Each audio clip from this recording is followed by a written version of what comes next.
In the eerie world of mystery and intrigue, Anna Katharine Green invites you into her collection, Room Number 3, and Other Detective Stories. Each tale unfolds the enigmatic events surrounding ordinary lives, where secrets lurk just beneath the surface. As you step into the shadows, you'll meet detectives and witnesses who piece together clues to solve perplexing cases. Get ready to delve into suspenseful narratives that will keep you guessing until the very end, as every room hides a story waiting to be uncovered. Chapter 1, Room Number 3, I. What door is that? You've opened all the others. Why do you pass that one by? Oh, that's only number 3. A mere closet, gentlemen, responded the landlord in a pleasant voice. To be sure, we sometimes use it as a sleeping room when we are hard pushed. Jake, the clerk you saw below, used it last night, but it's not on our regular list. Do you want a peep at it? Most assuredly. As you know, it's our duty to see every room in this house, whether it is on your regular list or not. All right, I haven't the key of this one with me, but yes, I have. There, gentlemen, he cried, unlocking the door and holding it open for them to look inside. You see, it no more answers the young lady's description than the others do. And I haven't another to show you. You have seen all those in front, and this is the last one in the rear. You'll have to believe our story. The old lady never put foot in this tavern. The two men he addressed peered into the shadowy recesses before them, and one of them, a tall and uncommonly good-looking young man of stalwart build and unusually earnest manner, stepped softly inside. He was a gentleman farmer living near, recently appointed deputy sheriff on account of a recent outbreak of horse stealing in the neighborhood. I observe, he remarked after a hurried glance about him, that the paper on these walls is not at all like that she describes. She was very particular about the paper, said that it was of a muddy pink color and had big scrolls on it which seemed to move and crawl about in whirls as you looked at it. This paper is blue and striped. Otherwise, let's go below, suggested his companion, who, from the deference with which his most casual word was received, was evidently a man of some authority. It's cold here, and there are several new questions I should like to put to the young lady. Mr. Quimby, this to the landlord, I've no doubt you are right, but we'll give this poor girl another chance. I believe in giving everyone the utmost chance possible. My reputation is in your hands, Coroner Golden, was the quiet reply. Then, as they both turned, my reputation against the word of an obviously demented girl. The words made their own echo. As the third man moved to follow the other two into the hall, he seemed to catch this echo, for he involuntarily cast another look behind him, as if expectant of some contradiction reaching him from the bare and melancholy walls he was leaving. But no such contradiction came. Instead, he appeared to read confirmation there of the landlord's plain and unembittered statement. The dull blue paper with its old-fashioned and uninteresting stripes seemed to have disfigured the walls for years. It was not only grimy with age, but showed here and there huge discolored spots, especially around the stovepipe hole high up on the left-hand side. Certainly he was a dreamer to doubt such plain evidences as these, yet here his eye encountered Quimby's, and pulling himself up short, he hastily fell into the wake of his comrade, now hastening down the narrow passage to the wider hall in front. Had it occurred to him to turn again before rounding the corner, but no, I doubt if he would have learned anything even then. The closing of a door by a careful hand, the slipping up behind him of an eager and noiseless step. What is there in these to reawaken curiosity and fix suspicion? Nothing, when the man concerned is Jacob Quimby, nothing. Better that he failed to look back. It left his judgment freer for the question confronting him in the room below. Three Forks Tavern has been long forgotten, but at the time of which I write, it was a well-known but little-frequented house, situated just back of the highway on the verge of the forest lying between the two towns of Chester and Danton in southern Ohio. It was of ancient build, and had all the picturesqueness of age and the English traditions of its original builder. Though so near two thriving towns, it retained its own quality of apparent remoteness from city life and city ways. This in a measure was made possible by the nearness of the woods which almost enveloped it, but the character of the man who ran it had still more to do with it, his sympathies being entirely with the old, and not at all with the new, as witness the old-style glazing still retained in its ancient doorway. This, while it appealed to a certain class of summer boarders, did not so much meet the wants of the casual traveller, so that while the house might from some reason or other be overfilled one night, it was just as likely to be almost empty the next, save for the faithful few who loved the woods and the ancient ways of the easy-mannered host and his attentive, soft-stepping help. The building itself was of wooden construction, high in front and low in the rear, with gables toward the highway, projecting here and there above a strip of rude old-fashioned carving. These gables were new, that is, they were only a century old. The portion now called the extension, in the passages of which we first found the men we have introduced to you, was the original house. Then it may have enjoyed the sunshine and air of the valley it overlooked, but now it was so hemmed in by yards and outbuildings as to be considered the most undesirable part of the house. And number 3, the most undesirable of its rooms, which certainly does not speak well for it. But we are getting away from our new friends and their mysterious errand. As I have already intimated, this tavern with the curious name, a name totally unsuggestive by the way, of its location on a perfectly straight road, had for its southern aspect the road, and a broad expanse beyond of varied landscape, which made the front rooms cheerful even on a cloudy day. But it was otherwise with those in the rear and on the north end. They were never cheerful, and especially toward night were frequently so dark that artificial light was resorted to as early as 3 o'clock in the afternoon. It was so today in the remote parlour which these 3 now entered. A lamp had been lit, though the daylight still struggled feebly in, and it was in this conflicting light that there rose up before them the vision of a woman, who seen at any time and in any place would have drawn, if not held, the eye, but seen in her present attitude, and at such a moment of question and suspense, struck the imagination with a force likely to fix her image forever in the mind, if not in the heart, of a sympathetic observer. I should like to picture her as she stood there, because the impression she made at this instant determined the future action of the man I have introduced to you as not quite satisfied with the appearances he had observed. Above, young, slender but vigorous, with a face whose details you missed in the fire of her eye and the wonderful red of her young, fresh but determined mouth, she stood, on guard as it were, before a shrouded form on a couch at the far end of the room. An imperative keep back spoke in her look, her attitude, and the silent gesture of one outspread hand, but it was the keep back of love, not of fear, the command of an outraged soul, conscious of its rights and instinctively alert to maintain them. The landlord, at sight of the rebuke thus given to their intrusion, stepped forward with a conciliatory bow. "I beg pardon," said he, "but these gentlemen, Dr. Golden, the coroner from Chester, and Mr. Hammersmith, wish to ask you a few more questions about your mother's death. You will answer them, I am sure." Slowly her eyes moved till they met those of the speaker. "I am anxious to do so," said she, in a voice rich with many emotions. But seeing the open compassion in the landlord's face, the colour left her cheeks, almost her lips, and drawing back the hand which she had continued to hold outstretched, she threw a glance of helpless inquiry about her, which touched the younger man's heart and induced him to say, "The truth should not be hard to find in a case like this. I'm sure the young lady can explain. Dr. Golden, are you ready for her story?" The coroner, who had been silent up till now, probably from sheer surprise at the beauty and simple natural elegance of the woman caught, as he believed, in a net of dreadful tragedy, roused himself at this direct question, and bowing with an assumption of dignity far from encouraging to the man and woman anxiously watching him, replied, "We will hear what she has to say, of course, but the facts are well known. The woman she calls mother was found early this morning, lying on her face in the adjoining woods, quite dead. She had fallen over a half-concealed root, and with such force that she never moved again.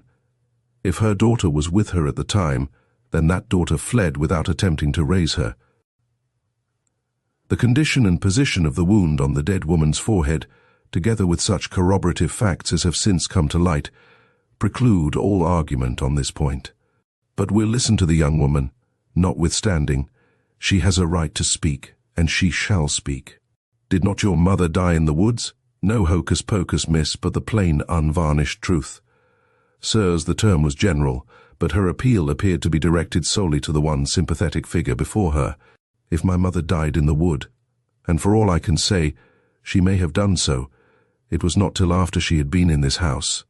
She arrived in my company and was given a room. I saw the room, and I saw her in it. I cannot be deceived in this. If I am, then my mind has suddenly failed me, something which I find it hard to believe. Mr. Quinby, did Mrs. Demarest come to the house with Miss Demarest? Inquired Mr. Hammersmith of the silent landlord. She says so, was the reply, accompanied by a compassionate shrug which spoke volumes. And I'm quite sure she means it, he added with kindly emphasis. But ask Jake, who was in the office all the evening. Ask my wife, who saw the young lady to her room. Ask anybody and everybody who was around the tavern last night. I'm not the only one to say that Miss Demarest came in alone. All will tell you that she arrived here without escort of any kind, declined supper but wanted a room, and when I hesitated to give it to her, said by way of explanation of her lack of a companion that she had had trouble in Chester and had left town very hurriedly for her home, that her mother was coming to meet her and would probably arrive here very soon, that when this occurred I was to notify her, but if a gentleman called instead, I was to be very careful not to admit that any such person as herself was in the house. Indeed, to avoid any such possibility, she prayed that her name might be left off the register, a favour which I was slow in granting her, but which I finally did, as you can see for yourselves. Oh, came an indignant exclamation from the young woman before them. I understand my position now. This man has a bad conscience. He has something to hide, or he would not take to lying about little things like that. I never asked him to allow me to leave my name off the register. On the contrary, I wrote my name in it and my mother's name too. Let him bring the book here and you will see. We have seen, responded the coroner. We looked in the register ourselves. Your names are not there. The flush of indignation which had crimsoned her cheeks faded till she looked as startling and individual in her pallor as she had the moment before in her passionate bloom. Not there, fell from her lips in a frozen monotone as her eyes grew fixed upon the faces before her and her hand went groping around for some support. Mr. Hammersmith approached with a chair. Sit, he whispered. Then, as she sank slowly into an attitude of repose, he added gently, You shall have every consideration. Only tell the truth, the exact truth, without any heightening from your imagination, and above all, don't be frightened. She may have heard his words, but she gave no sign of comprehending them. She was following the movements of the landlord, who had slipped out to procure the register, and now stood holding it out toward the coroner. Let her see for herself, he suggested, with a bland, almost fatherly air. Dr. Golden took the book and approached Miss Demarest. Here is a name very unlike yours, he pointed out, as her eye fell on the page he had opened to. Annette Colvin, Lansing, Michigan. That is not my name or writing, said she. There is room below it for your name and that of your mother, but the space is blank, do you see? Yes, I see, she admitted. Yet I wrote my name in the book. Or is it all a monstrous dream? The coroner returned the book to the landlord. Is this your only book? He asked. The only book. Miss Demarest's eyes flashed. Hammersmith, who had watched this scene with intense interest, saw or believed that he saw. In this flash, the natural indignation of a candid mind face to face with arrant knavery. But when he forced himself to consider the complacent Quimby, he did not know what to think. His aspect of self-confidence equalled hers. Indeed, he showed the greater poise. Yet her tones rang true as she cried, You made up one plausible story, and you may well make up another. I demand the privilege of relating the whole occurrence as I remember it, she continued with an appealing look in the one sympathetic direction. Then you can listen to him. We desire nothing better, returned the coroner. "I shall have to mention a circumstance very mortifying to myself," she proceeded, with a sudden effort at self-control, which commanded the admiration even of the coroner. "My one adviser is dead." Here, her eyes flashed for a moment toward the silent form behind her. "If I make mistakes, if I seem unwomanly, but you have asked for the truth and you shall have it, all of it. I have no father. Since early this morning I have had no mother, but when I had, I found it my duty to work for her as well as for myself, that she might have the comforts she had been used to and could no longer afford. For this purpose I sought a situation in Chester, and found one in a family I had rather not name." A momentary tremor, quickly suppressed, betrayed the agitation which this allusion cost her. "My mother lived in Danton, the next town to the left. Anybody there will tell you what a good woman she was. I had wished her to live in Chester. That is, at first. Later, I was glad she didn't, but she had been born in Danton, and could not accustom herself to strange surroundings. Once a week I went home, and once a week, usually on a Wednesday, she would come and meet me on the high road for a little visit. Once we met here, but this is a circumstance no one seems to remember. I was very fond of my mother and she of me. Had I loved no one else, I should have been happy still, and not been obliged to face strangers over her body, and bear the secrets of my heart to preserve my good name. There is a man, he seems 1,000 miles away from me now, so much have I lived since yesterday. He lived in the house where I was one of the family, always at table, always before my eyes. He fancied me. I might have fancied him had he been a better man. But he was far from being of the sort my mother approved, and when he urged his suit too far, I grew frightened and finally ran away. It was not so much that I could not trust him, she bravely added after a moment of silent confusion, but that I could not trust myself. He had an unfortunate influence over me, which I hated while I half yielded to it. You ran away. When was this? Yesterday afternoon at about 6. He had vowed that he would see me again before the evening was over, and I took that way to prevent a meeting. There was no other so simple, or such was my thought at the time. I did not dream that sorrows awaited me in this quiet tavern, and perplexities, so much greater than any which could have followed a meeting with him, that I feel my reason fail when I contemplate them. Go on, urged the coroner, after a moment of uneasy silence. Let us hear what happened after you left your home in Chester. I went straight to the nearest telegraph office and sent a message to my mother. I told her I was coming home and for her to meet me on the road near this tavern. Then I went to Hudson's and had supper, for I had not eaten before leaving my employers.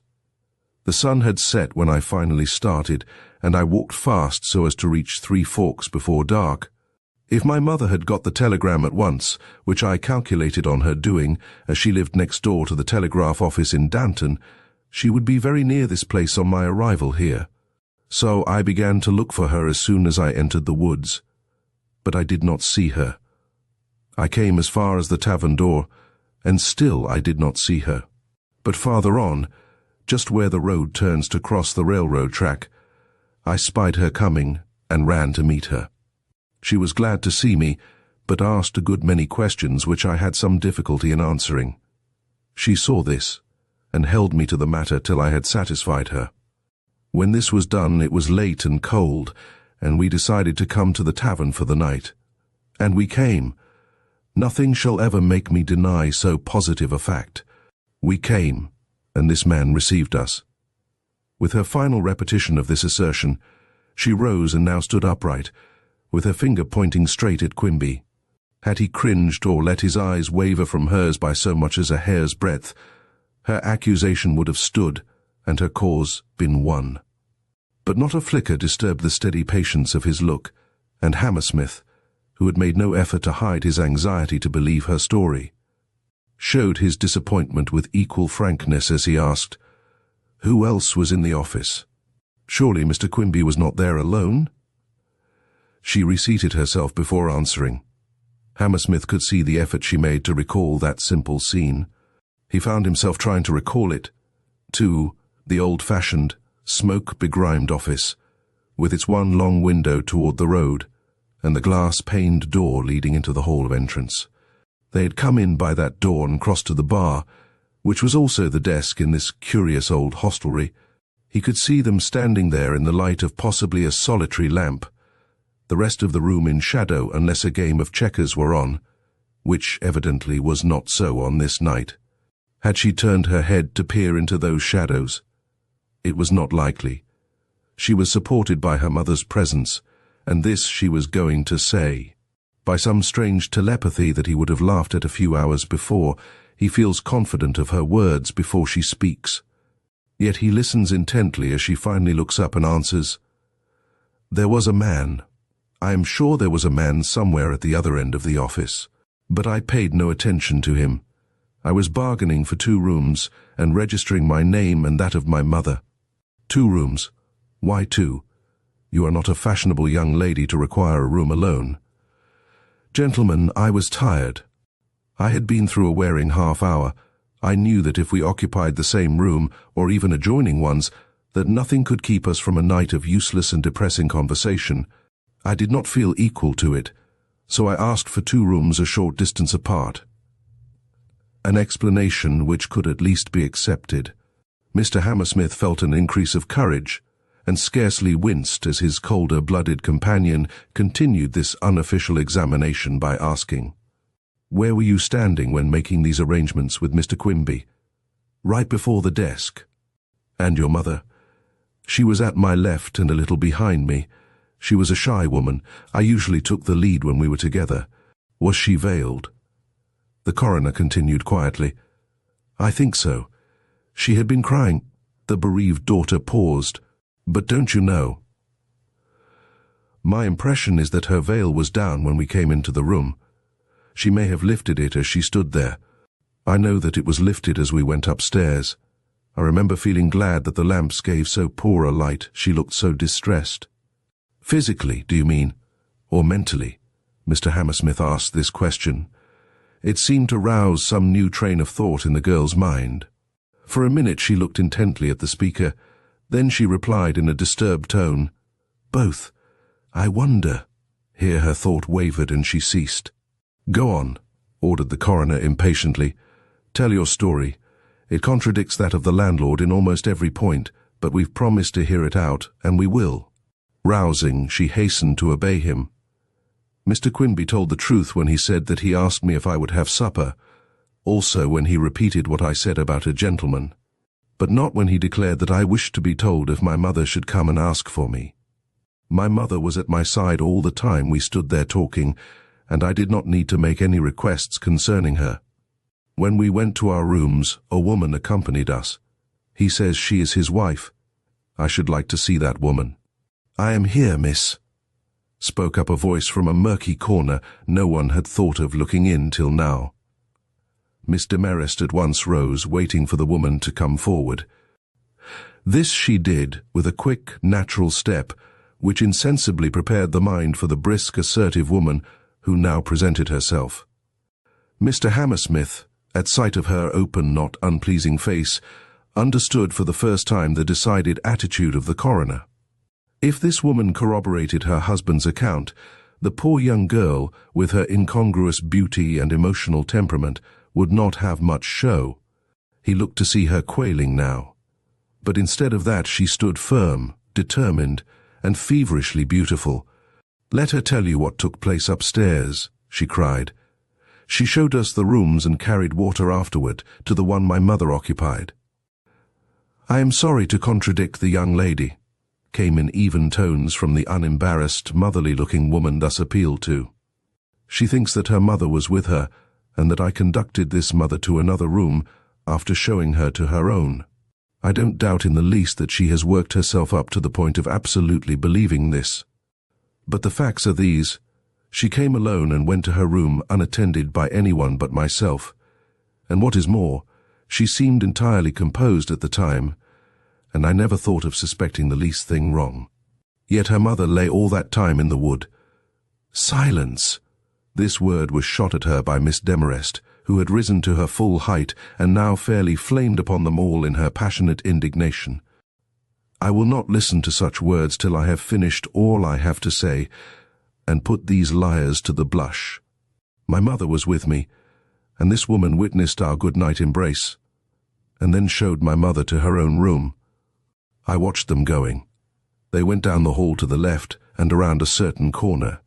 I stood looking after them till they turned this corner, then I closed my door and began to take off my hat. But I wasn't quite satisfied with the good night which had passed between my poor mother and myself, and presently I opened my door and ran down the hall and around the corner on a chance of finding her room. I don't remember very well how that hall looked. I passed several doors seemingly shut for the night, and should have turned back, confused, if at that moment I had not spied the landlady's figure, your figure, madam. Coming out of one room on your way to another, you were carrying a pitcher, and I made haste and ran after you and reached the door just before you turned to shut it. Can you deny that? Or that you stepped aside while I ran in and gave my mother another hug? If you can and do, then you are a dangerous and lying woman, but I won't admit that I'm not all right. It is you, base and untruthful woman, who for some end I cannot fathom persist in denying facts on which my honor, if not my life, depends. Why, gentlemen, you, one of you at least, have heard me describe the very room in which I saw my mother. It is imprinted on my mind. I didn't know at the time that I took especial notice of it, but hardly a detail escaped me. The paper on the wall. We have been looking through the rooms, interpolated the coroner. We do not find any papered with the muddy pink you talk about. She stared, drew back from them all, and finally sank into a chair. You do not find, but you have not been shown them all. I think so. You have not. There is such a room. I could not have dreamed it. Silence met this suggestion. Throwing up her hands like one who realizes for the first time that the battle is for life, she let an expression of her despair and desolation rush in frenzy from her lips. It's a conspiracy. The whole thing is a conspiracy. If my mother had had money on her, or had worn valuable jewelry, I should believe her to have been a victim of this lying man and woman. As it is, I don't trust them. They say that my poor mother was found lying ready-dressed and quite dead in the wood. That may be true, for I saw men bringing her in. But if so, what warrant have we that she was not lured there, slaughtered, and made to seem the victim of accident by this unscrupulous man and woman?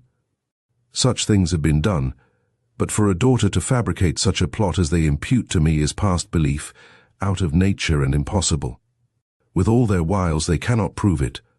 I dare them to do so. I dare anyone to do so. Then she begged to be allowed to search the house for the room she so well remembered. When I show you that, she cried with ringing assurance, you will believe the rest of my story. Shall I take the young lady up myself? Asked Mr. Quimby, or will it be enough if my wife accompanies her? We will all accompany her, said the coroner. Very good, came in hearty acquiescence. It's the only way to quiet her, he whispered in Mr. Hammersmith's ear. The latter turned on him suddenly. None of your insinuations, he cried. She's as far from insane as I am myself. We shall find the room. You too, fell softly from the other's lips as he stepped back into the coroner's wake. Mr. Hammersmith gave his arm to Miss Demarest, and the landlady brought up the rear. Upstairs, ordered the trembling girl. We will go first to the room I occupied. As they reached the door, she motioned them all back and started away from them down the hall. Quickly they followed. It was around a corner, she muttered broodingly, halting at the first turning. That is all I remember, but we'll visit every room. We have already, objected the coroner, but meeting Mr. Hammersmith's warning look, he desisted from further interference. I remember its appearance perfectly.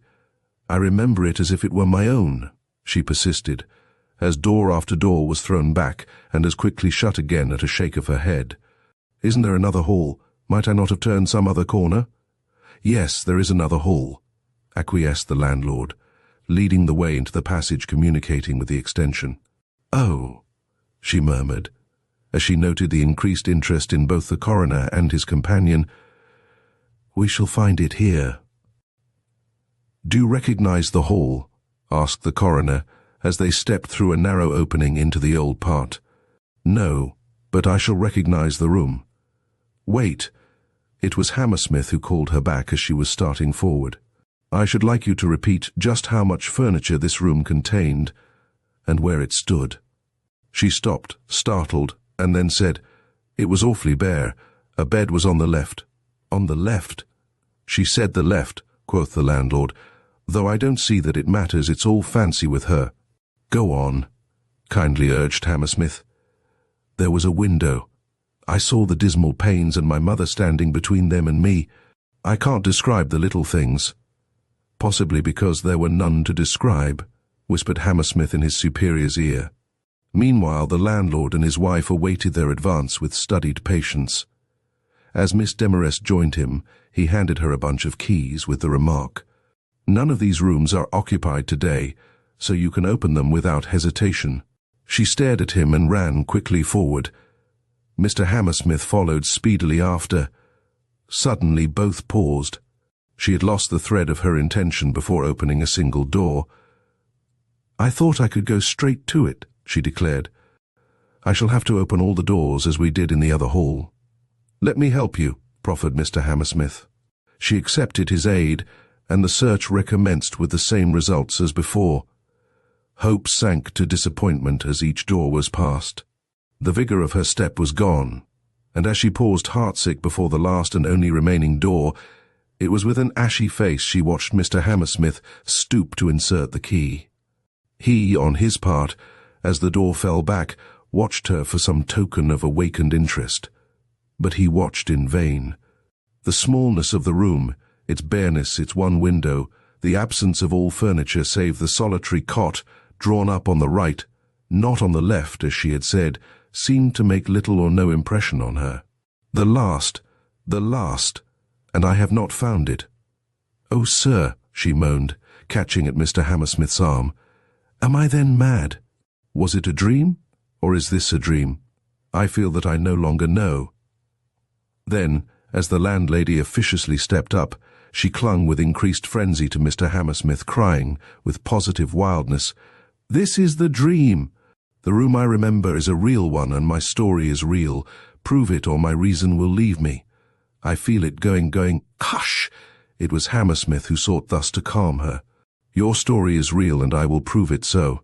Meanwhile, trust your reason. It will not fail you." He had observed the corners of the landlord's hitherto restrained lips settle into a slightly sarcastic curl as the door of this room closed for the second time. "Second, the girl's beauty has imposed on you." "I don't think so. I should be sorry to think myself so weak. I simply credit her story more than I do that of Quimby. But his is supported by several witnesses. Hers has no support at all. That is what strikes me as so significant. This man Quimby understands himself. Who are his witnesses? His wife and his head man. There is nobody else. In the half hour which has just passed, I have searched diligently for some disinterested testimony supporting his assertion, but I have found none. No one knows anything. Of the 3 persons occupying rooms in the extension last night, 2 were asleep, and the 3rd overcome with drink. The maids won't talk. They seem uneasy, and I detected a sly look pass from the one to the other at some question I asked. But they won't talk. There's a conspiracy somewhere. I'm as sure of it as that I am standing here. Nonsense. What should there be a conspiracy about? You would make this old woman an important character. Now we know that she wasn't. Look at the matter as it presents itself to an unprejudiced mind. A young and susceptible girl falls in love with a man who is at once a gentleman and a scamp. She may have tried to resist her feelings, and she may not have. Your judgment and mine would probably differ on this point. What she does not do is to let her mother into her confidence.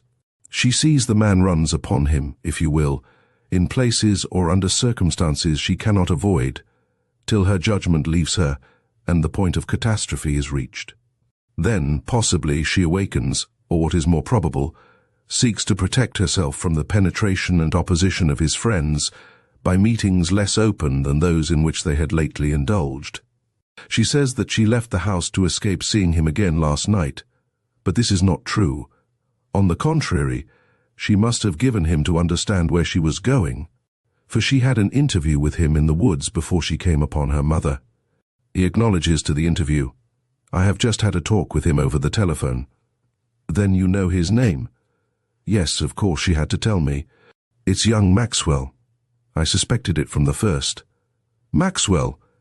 Mr. Hammersmith's cheek showed an indignant color. Or was it a reflection from the setting sun? You called him a scamp a few minutes ago. A scamp's word isn't worth much. No, but it's evidence when on oath, and I fancy he will swear to the interview. Well, say there was an interview. It changes things, Mr. Hammersmith. It changes things. It makes possible a certain theory of mine which accounts for all the facts. It does. Yes. I don't think this girl is really responsible. I don't believe she struck her mother, or is deliberately telling a tissue of lies to cover up some dreadful crime. I consider her the victim of a mental hallucination, the result of some great shock. Now, what was the shock? I'll tell you. This is how I see it, how Mr. Quinby sees it, and such others in the house as have ventured an opinion. She was having this conversation with her lover in the woods below here when her mother came in sight. Surprised, for she had evidently not expected her mother to be so prompt, she hustled her lover off and hastened to meet the approaching figure. But it was too late. The mother had seen the man, and in the excitement of the discovery and the altercation which undoubtedly followed, made such a sudden move, possibly of indignant departure, that her foot was caught by one of the roots protruding at this point, and she fell her whole length, and with such violence as to cause immediate death. Now, Mr. Hammersmith, stop a minute and grasp the situation. If, as I believe at this point in the inquiry, Mr. Marest had encountered a passionate opposition to her desires from this upright and thoughtful mother, the spectacle of this mother lying dead before her, with all opposition gone and the way cleared in an instant to her wishes, but cleared in a manner which must haunt her to her own dying day, was enough to turn a brain already heated with contending emotions. Fancies took the place of facts, and by the time she reached this house had so woven themselves into a concrete form that no word she now utters can be relied on. This is how I see it, Mr. Hammersmith, and it is on this basis I shall act. Hammersmith made an effort and, nodding slightly, said in a restrained tone, Perhaps you are justified. I have no wish to force my own ideas upon you. They are much too vague at present. I will only suggest that this is not the first time the attention of the police has been drawn to this house by some mysterious occurrence. You remember the Stevens case? There must have been notes to the amount of $7,000 in the pile he declared had been taken from him some time during the day and night he lodged here. Stevens! I remember something about it, but they couldn't locate the theft here. The fellow had been to the fair in Chester all day and couldn't swear that he had seen his notes after leaving the grounds. I know, but he always looked on Quimby as the man. Then there is the adventure of little Miss Thistlethwaite. I don't remember that. It didn't get into the papers, but it was talked about in the neighborhood. She is a quaint one, full of her crotchets, but clear as a bell where her interests are involved. She took a notion to spend a summer here in this house, I mean. She had a room in one of the corners overlooking the woods, and professing to prefer nature to everything else, was happy enough till she began to miss things, rings, pins, a bracelet, and finally a really valuable chain. She didn't complain at first. The objects were trivial, and she herself somewhat to blame for leaving them lying around in her room, often without locking the door. But when the chain went, the matter became serious, and she called Mr. Quimby's attention to her losses. He advised her to lock her door, which she was careful to do after that, but not with the expected result.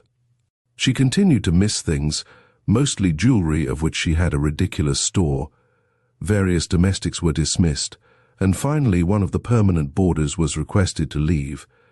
But still the thefts went on till, her patience being exhausted, she notified the police and a detective was sent.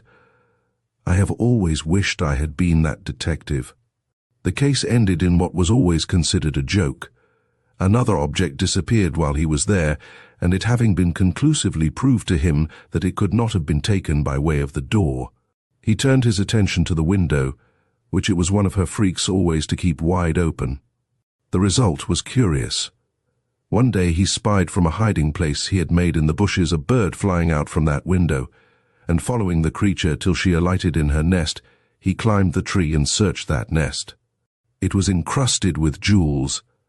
The bird was a magpie and had followed its usual habits, but the chain was not there, nor one or two other articles of decided value, nor were they ever found. The bird bore the blame. The objects missing were all heavy and might have been dropped in its flight, but I have always thought that the bird had an accomplice, a knowing fellow who understood what's what and how to pick out his share. The coroner smiled. There was little conviction and much sarcasm in that smile. Hammersmith turned away. "Have you any instructions for me?" he said. "Yes, you had better stay here. I will return in the morning with my jury. It won't take long after that to see this thing through." The look he received in reply was happily hidden from him. Third, "Yes, I'm going to stay here tonight. As it's a mere formality, I shall want a room to sit in, and if you have no objection, I'll take number 3 on the rear corridor. I'm sorry, but number 3 is totally unfit for use, as you've already seen." "Oh, I'm not particular. Put a table in and a good light, and I'll get along with the rest. I have something to do. Number 3 will answer." The landlord shifted his feet, cast a quick scrutinizing look at the other's composed face, and threw back his head with a quick laugh. "As you will. I can't make you comfortable on such short notice, but that's your lookout. I've several other rooms vacant." "I fancy that room," was all the reply he got. Mr. Quinby at once gave his orders. They were received by Jake with surprise. 15 minutes later, Hammersmith prepared to install himself in these desolate quarters. But before doing so, he walked straight to the small parlour where he had last seen Miss Demarest and, knocking, asked for the privilege of a word with her. It was not her figure, however, which appeared in the doorway, but that of the landlady. "Miss Demarest is not here," announced that buxom and smooth-tongued woman. "She was like to faint after you gentlemen left the room, and I just took her upstairs to a quiet place by herself." "On the rear corridor?" "Oh, no, sir. A nice front room. We don't consider money in a case like this." "Will you give me its number?" Her suave and steady look changed to one of indignation. "You're asking a good deal, aren't you?" "I doubt if the young lady—" "The number, if you please," he quietly put in. 32, she snapped out. "She will have every care," she hastened to assure him as he turned away. "I've no doubt. I do not intend to sleep to tonight. If the young lady is worse, you will communicate the fact to me. You will find me in number 3. He had turned back to make this reply, and was looking straight at her as the number dropped from his lips. It did not disturb her set smile, but in some inscrutable way all meaning seemed to leave that smile, and she forgot to drop her hand which had been stretched out in an attempted gesture. "Number 3, he repeated. "Don't forget, madam." The injunction seemed superfluous. She had not dropped her hand when he wheeled around once more in taking the turn at the foot of the staircase. Jake and a very sleepy maid were on the floor above when he reached it. He paid no attention to Jake, but he eyed the girl somewhat curiously. She was comparatively a new domestic in the tavern, having been an inmate there for only 3 weeks. He had held a few minutes' conversation with her during the half-hour of secret inquiry in which he had previously indulged, and he remembered some of her careful answers. Also the air of fascination with which she had watched him all the time they were together. He had made nothing of her then, but the impression had remained that she was the one hopeful source of knowledge in the house. Now she looked dull and moved about in Jake's wake like an automaton. Yet Hammersmith made up his mind to speak to her as soon as the least opportunity offered. "Where is 32? he asked, as he moved away from them in the opposite direction from the course they were taking. "I thought you were to have room number 3, blurted out Jake. "I am. But where is 32? "Round there," said she. "Her lady's in there now." "The one?" "Come on," urged Jake. "Huldah, you may go now. I'll show the gentleman his room." Huldah dropped her head and began to move off, but not before Hammersmith had caught her eye. 32, he formed with his lips, showing her a scrap of paper which he held in his hand. He thought she nodded, but he could not be sure. Nevertheless, he ventured to lay the scrap down on a small table he was passing, and when he again looked back, saw that it was gone and Huldah with it. But whither, he could not be quite sure.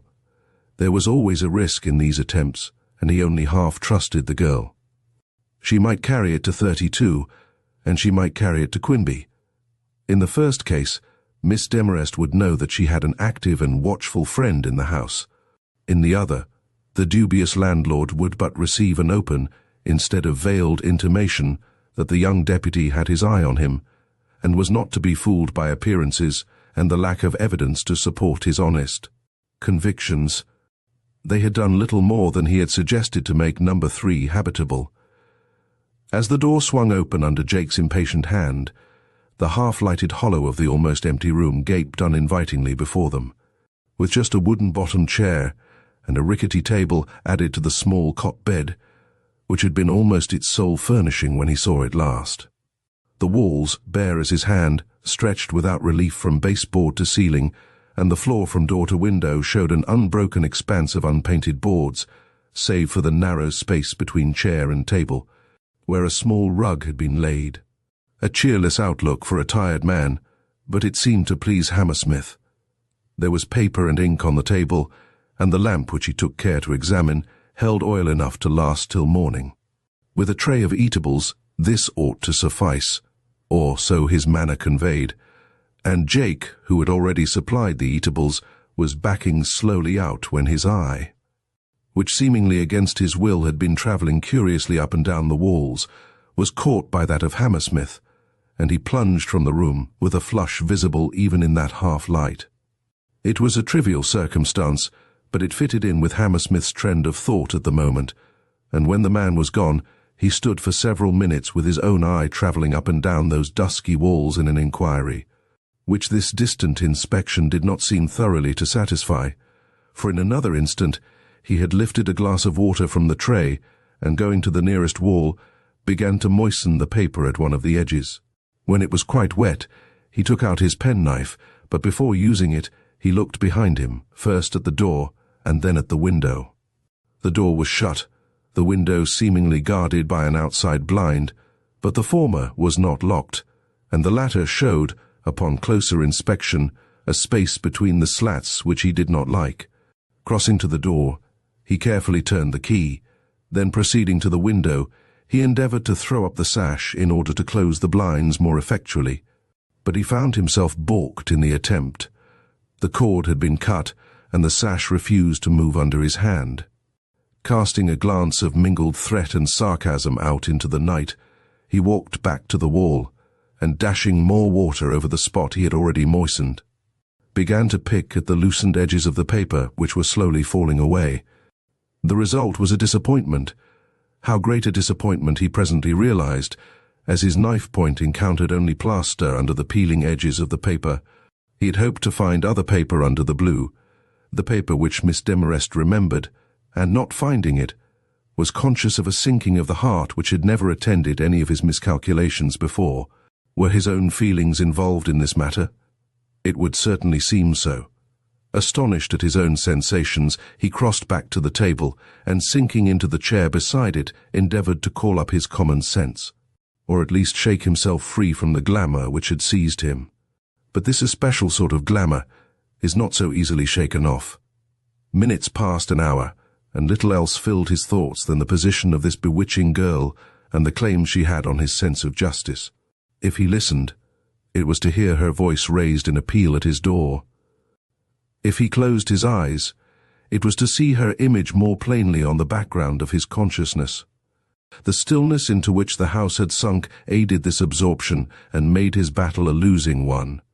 There was naught to distract his mind, and when he dozed, as he did for a while after midnight, it was to fall under the conjuring effect of dreams in which her form dominated with all the force of an unfettered fancy.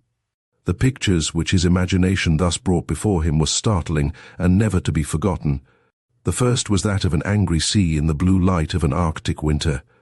Stars flecked the zenith and shed a pale luster on the moving ice floes hurrying toward a horizon of scurrying clouds and rising waves. On one of those floes stood a woman alone, with face set toward her death. The scene changed. A desert stretched out before him. Limitless, with the blazing colors of the arid sand topped by a cloudless sky, it revealed but one suggestion of life in its herbless, waterless, shadowless solitude. She stood in the midst of this desert, and as he had seen her sway on the ice floe, so he saw her now stretching unavailing arms to the brazen heavens and sink. It was not a desert, it was not a sea, icebound or torrid, it was a toppling city, massed against impenetrable night one moment, then shown to its awful full the next by the sudden tearing through of lightning flashes. He saw it all houses, churches, towers, erect, and with steadfast line, a silhouette of quiet rest awaiting dawn. Then at a flash, the doom, the quake, the breaking down of outline, the caving in of walls, followed by the sickening collapse in which life, wealth, and innumerable beating human hearts went down into the unseen and unknowable. He saw and he heard, but his eyes clung to but one point, his ears listened for but one cry. There at the extremity of a cornice, clinging to a bending beam, was the figure again, the woman of the ice floe and the desert. She seemed nearer now. He could see the straining muscles of her arm, the white despair of her set features. He wished to call aloud to her not to look down. Then, as the sudden darkness yielded to another illuminating gleam, his mind changed, and he would fain have begged her to look, slip, and end all, for subtly, quietly, ominously somewhere below her feet, he had caught the glimpsing of a feathery line of smoke curling up from the lower debris. Flame was there, a creeping devil which soon— Horror! It was no dream. He was awake, he, Hammersmith, in this small solitary hotel in Ohio, and there was fire, real fire in the air. And in his ears the echo of a shriek, such as a man hears but few times in his life, even if his lot casts him continually among the reckless and the suffering. Was it hers? Had these dreams been forerunners of some menacing danger?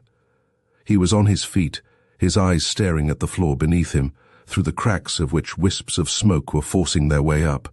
The tavern was not only on fire, but on fire directly under him. This discovery woke him effectually. He bounded to the door, it would not open. He wrenched at the key, but it would not turn, it was hampered in the lock. Drawing back, he threw his whole weight against the panels, uttering loud cries for help. The effort was useless. No yielding in the door, no rush to his assistance from without. Aroused now to his danger, reading the signs of the broken cord and hampered lock only too well, he desisted from his vain attempts and turned desperately toward the window. Though it might be impossible to hold up the sash and crawl under it at the same time, his only hope of exit lay there, as well as his only means of surviving the inroad of smoke which was fast becoming unendurable. He would break the sash and seek escape that way. They had doomed him to death, but he could climb roofs like a cat and feared nothing when once relieved from this smoke. Catching up the chair, he advanced toward the window, but before reaching it he paused. It was not only he they sought to destroy, but the room. There was evidence of crime in the room. In that moment of keenly aroused intelligence, he felt sure of it. What was to be done? How could he save the room, and by these means save himself and her? A single glance about assured him that he could not save it. The boards under his feet were hot. Glints of yellow light streaking through the shutters showed that the lower story had already burst into flame. The room must go, and with it every clue to the problem which was agitating him. Meanwhile, his eyeballs were smarting, his head growing dizzy. No longer sure of his feet, he staggered over to the wall and was about to make use of its support in his effort to reach the window, when his eyes fell on the spot from which he had peeled the paper. And he came to a sudden standstill. A bit of pink was showing under one edge of the blue. Dropping the chair which he still held, he fumbled for his knife, found it, made a dash at that wall, and for a few frenzied moments worked at the plaster till he had hacked off a piece which he thrust into his pocket. Then, seizing the chair again, he made for the window and threw it with all his force against the panes. They crashed and the air came rushing in, reviving him enough for the second attempt. This not only smashed the pane, but loosened the shutters, and in one instant 2 sights burst upon his view: the face of a man in an upper window of the adjoining barn, and the sudden swooping up from below of a column of deadly smoke which seemed to cut off all hope of his saving himself by the means he had calculated on, yet no other way offered. It would be folly to try the door again. This was the only road, threatening as it looked, to possible safety for himself and her. He would take it, and if he succumbed in the effort, it should be with a final thought of her who was fast becoming an integral part of his own being. Meanwhile, he had mounted to the sill and taken another outward look. This room, as I have already intimated, was in the rear of an extension running back from the center of the main building. It consisted of only 2 stories, surmounted by a long, slightly peaked roof. As the ceilings were low in this portion of the house, the gutter of this roof was very near the top of the window. To reach it was not a difficult feat for one of his strength and agility, and if only the smoke would blow aside— ah, it is doing so. A sudden change of wind had come to his rescue, and for the moment the way is clear for him to work himself out and up onto the ledge above. But once there, horror makes him weak again. A window, high up in the main building overlooking the extension, had come in sight, and in its sways a frantic woman ready to throw herself out. She screamed as he measured with his eye the height of that window from the sloping roof and thence to the ground, and he recognized the voice. It was the same he had heard before, but it was not hers. She would not be up so high, besides the shape and attitude, shown fitfully by the light of the now leaping flames, were those of a heavier and less refined woman. It was one of the maids. It was the maid Hulda, the one from whom he had hoped to win some light on this affair. Was she locked in too? Her frenzy and mad looking behind and below her seemed to argue that she was. What deviltry!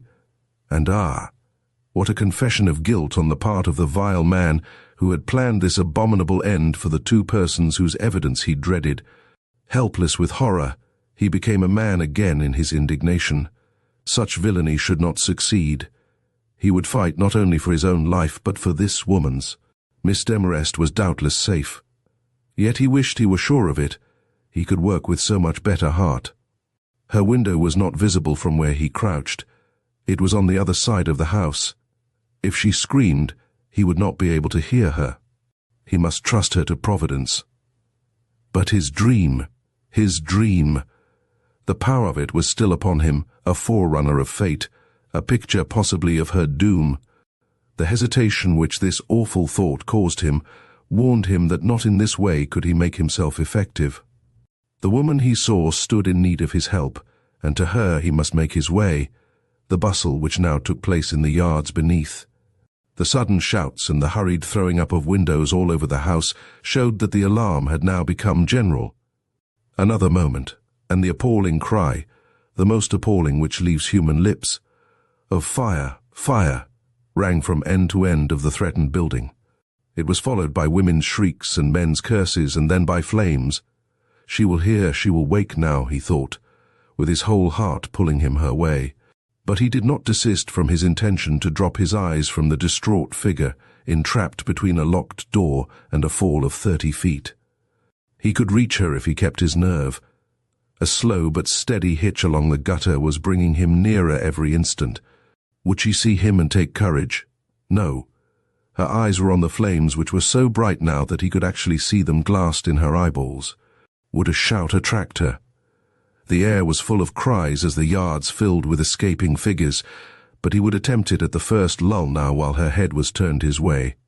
Did she hear him? Yes. She is looking at him. "Don't jump," he cried. "Tie your sheet to the bedpost. Tie it strong and fasten the other one to it and throw down the end. I will be here to catch it. Then you must come down hand over hand." She threw up her arms, staring down at him in mortal terror. Then, as the whole air grew lurid, nodded and tottered back. With incredible anxiety he watched for her reappearance. His post was becoming perilous. The fire had not yet reached the roof, but it was rapidly undermining its supports, and the heat was unendurable. Would he have to jump to the ground in his own despite? Was it his duty to wait for this girl, possibly already overcome by her fears and lying insensible? Yes, so long as he could hold out against the heat, it was his duty, but what was that? Someone was shouting to him. He had been seen at last, and men, half-clad but eager, were rushing up the yard with a ladder. He could see their faces. How they glared in the red light. Help and determination were there, and perhaps when she saw the promise of this support, it would give nerve to her fingers, but it was not to be. As he watched their eager approach, he saw them stop, look back, swerve and rush around the corner of the house. Someone had directed them elsewhere. He could see the pointing hand, the baleful face. Quimby had realized his own danger in this prospect of Hammersmith's escape and had intervened to prevent it. It was a murderer's natural impulse and did not surprise him, but it added another element of danger to his position. And if this woman delayed much longer, but she is coming. A blanket is thrown out. Then a dangling end of cloth appears above the sill. It descends. Another moment he has crawled up the roof to the ridge and grasped it. "Slowly now," he shouts. "Take time and hold on tight. I will guide you." He feels the frail support stiffen. She has drawn it into her hands. Now she is on the sill and is working herself off. He clutched his end firmly, steadying himself as best he might by bestriding the ridge of the roof. The strain becomes greater. He feels her weight. She is slipping down. Her hands strike a knot. The jerk almost throws him off his balance. He utters a word of caution, lost in the growing roar of the flames whose hungry tongues have begun to leap above the gutter. She looks down, sees the approaching peril, and hastens her descent. He is all astrain, with heart and hand nerved for the awful possibilities of the coming moments, when ping! Something goes whistling by his ear, which for the instant sets his hair bristling on his head and almost paralyzes every muscle. A bullet. The flame is not threatening enough. Someone is shooting at him from the dark. Well, death which comes one way cannot come another, and a bullet is more merciful than flame. The thought steadies Hammersmith. Besides, he has nothing to do with what is taking place behind his back. His duty is here, to guide and support this rapidly descending figure, now almost within his reach. And he fulfills this duty, though that deadly ping is followed by another, and his starting eyes behold the hole made by the missile in the clapboard just before him. She is down. They stand toppling together on the slippery ridge with no support but the rapidly heating wall down which she had come. He looks one way, then another. 10 feet either way to the gutter. On one side leap the flames, beneath the other crouches their secret enemy. They cannot meet the first and live, needs must they face the latter. Bullets do not always strike the mark, as witness the two they had escaped. Besides, there are friends as well as enemies in the yard on this side. He can hear their encouraging cries. He will toss down the blanket. Perhaps there will be hands to hold it and so break her fall, if not his.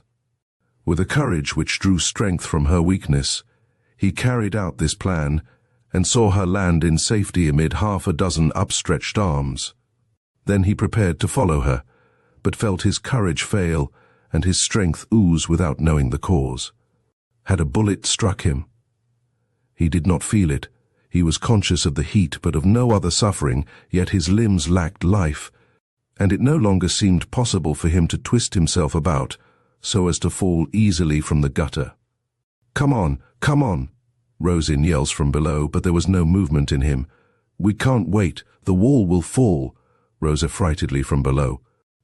But he simply clung, and the doom of flame and collapsing timbers was rushing mercilessly upon him when, in the glare which lit up the whole dreadful scenery, there rose before his fainting eyes the sight of Miss Demarest's face turned his way from the crowd below, with all the terror of a woman's bleeding heart behind it. The joy which this recognition brought, cleared his brain, and gave him strength to struggle with his lethargy. Raising himself on one elbow, he slid his feet over the gutter, and with a frantic catch at its frail support, hung for one instant suspended, then dropped softly into the blanket which a dozen eager hands held out for him. As he did so, a single gasping cry went up from the hushed throng. He knew the voice. His rescue had relieved one heart. His own beat tumultuously, and the blood throbbed in his veins as he realized this. The next thing he remembered was standing far from the collapsing building, with a dozen men and boys grouped about him. A woman at his feet was clasping his knees in thankfulness, another sinking in a faint at the edge of the shadow. But he saw neither, for the blood was streaming over his eyes from a wound not yet accounted for. And as he felt the burning flow, he realized a fresh duty. "Where is Quimby?" he demanded loudly. "He made this hole in my forehead. He's a murderer and a thief, and I order you all in the name of the law to assist me in arresting him." With the confused cry of many voices, the circle widened. Brushing the blood from his brow, he caught at the nearest man, and with one glance toward the tottering building, pointed to the wall where he and the girl Hulda had clung. "Look," he shouted. "Do you see that black spot? Wait till the smoke blows aside. There, now, the spot just below the dangling sheet. It's a bullet hole. It was made while I crouched there." Quimby held the gun. He had his reasons for hindering our escape. "The girl can tell you." "Yes, yes," rose up from the ground at his feet. "Quimby is a wicked man. He knew that I knew it, and he locked my door when he saw the flames coming. I'm willing to tell now. I was afraid before." They stared at her with all the wonder of uncomprehending minds as she rose with a resolute air to confront them. But as the full meaning of her words penetrated their benumbed brains, slowly, man by man, they crept away to peer about in the barns, and among the clustering shadows for the man who had been thus denounced. Hammersmith followed them, and for a few minutes nothing but chase was in any man's mind. That part of the building in which lay hidden the room of shadows shook, tottered and fell, loading the heavens with sparks and lighting up the pursuit, now become as wild and reckless as the scene itself. To Miss Demarest's eyes, just struggling back to sight and hearing from the nethermost depths of unconsciousness, it looked like the swirling flight of spirits lost in the vortex of hell. For one wild moment, she thought that she herself had passed the gates of life and was one of those unhappy souls whirling over a gulf of flame. The next moment she realized her mistake. A kindly voice was in her ear, a kindly hand was pressing a half-burned blanket about her. "Don't stare so," the voice said. "It is only people routing out Quimby. They say he set fire to the tavern himself to hide his crime and do away with the one man who knew about it. I know that he locked me in because see, they've got him, and with a gun in his hand." The friendly hand fell. Both women started upright, panting with terror and excitement. Then one of them drew back, crying in a tone of sudden anguish, "Why, no, it's Jake, Daybreak," and with it, Dr. Golden, who at the first alarm had ridden out post-haste without waiting to collect his jury. As he stepped to the ground before the hollow shell and smoking pile, which were all that remained to mark the scene of yesterday's events, he looked about among the half-clad. Shivering men and women peering from the barns and stables where they had taken refuge, till his eyes rested on Hammersmith standing like a sentinel before one of the doors. What's this?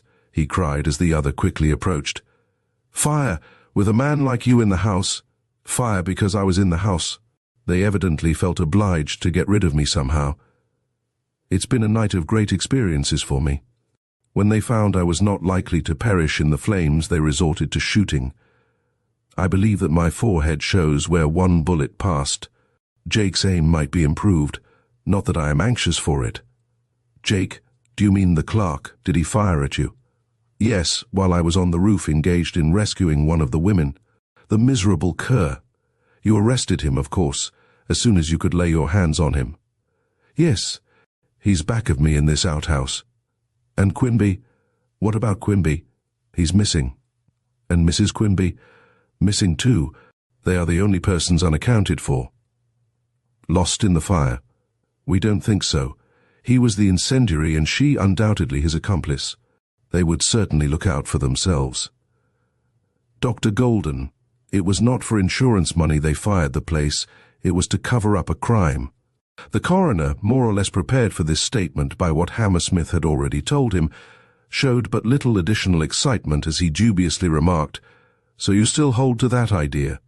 Hammersmith glanced about him, and catching more than one curious eye, turned their way from the crowd, now rapidly collecting in all directions. Drew the coroner aside, and in a few graphic words related the night's occurrences, and the conclusions these had forced upon him. Dr. Golden listened and seemed impressed at last, especially by one point. "You saw Quimby," he repeated, "saw his face distinctly looking toward your room from one of the stable windows?" "I can swear to it. I even caught his expression. It was malignant in the extreme, quite unlike that he usually turns upon his guests." "Which window was it?" Hammersmith pointed it out. "You have been there? Searched the room and the stable?" "Thoroughly, just as soon as it was light enough to see." "And found?" "Nothing, not even a clue. The man is lying dead in that heap. She too, perhaps. We'll have to put the screws on Jake. A conspiracy like this must be unearthed." "Show me the rascal." "He's in a most careless mood. He doesn't think his master and mistress perished in the fire." "Careless, eh? Well, we'll see. I know that sort." But when a few minutes later he came to confront the clerk, he saw that his task was not likely to prove quite so easy as his former experience had led him to expect. Save for a slight nervous trembling of limb and shoulder, surely not unnatural, after such a night Jake bore himself with very much the same indifferent ease he had shown the day before. Dr. Golden surveyed him with becoming sternness. "At what time did this fire start?" he asked. Jake had a harsh voice, but he mellowed it wonderfully as he replied, "Somewhere about 1. I don't carry a watch, so I don't know the exact time." "The exact time isn't necessary. Near 1 answers well enough. How came you to be completely dressed at near 1 in a country tavern like this?" "I was on watch. There was death in the house." "Then you were in the house?" "Yes." His tongue faltered, but not his gaze. That was as direct as ever. "I was in the house, but not at the moment the fire started. I had gone to the stable to get a newspaper. My room is in the stable, the little one high in the cock loft. I did not find the paper at once, and when I did, I stopped to read a few lines.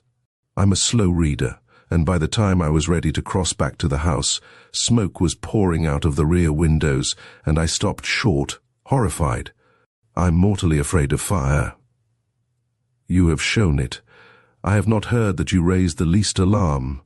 "I'm afraid you're right. I lost my head like a fool.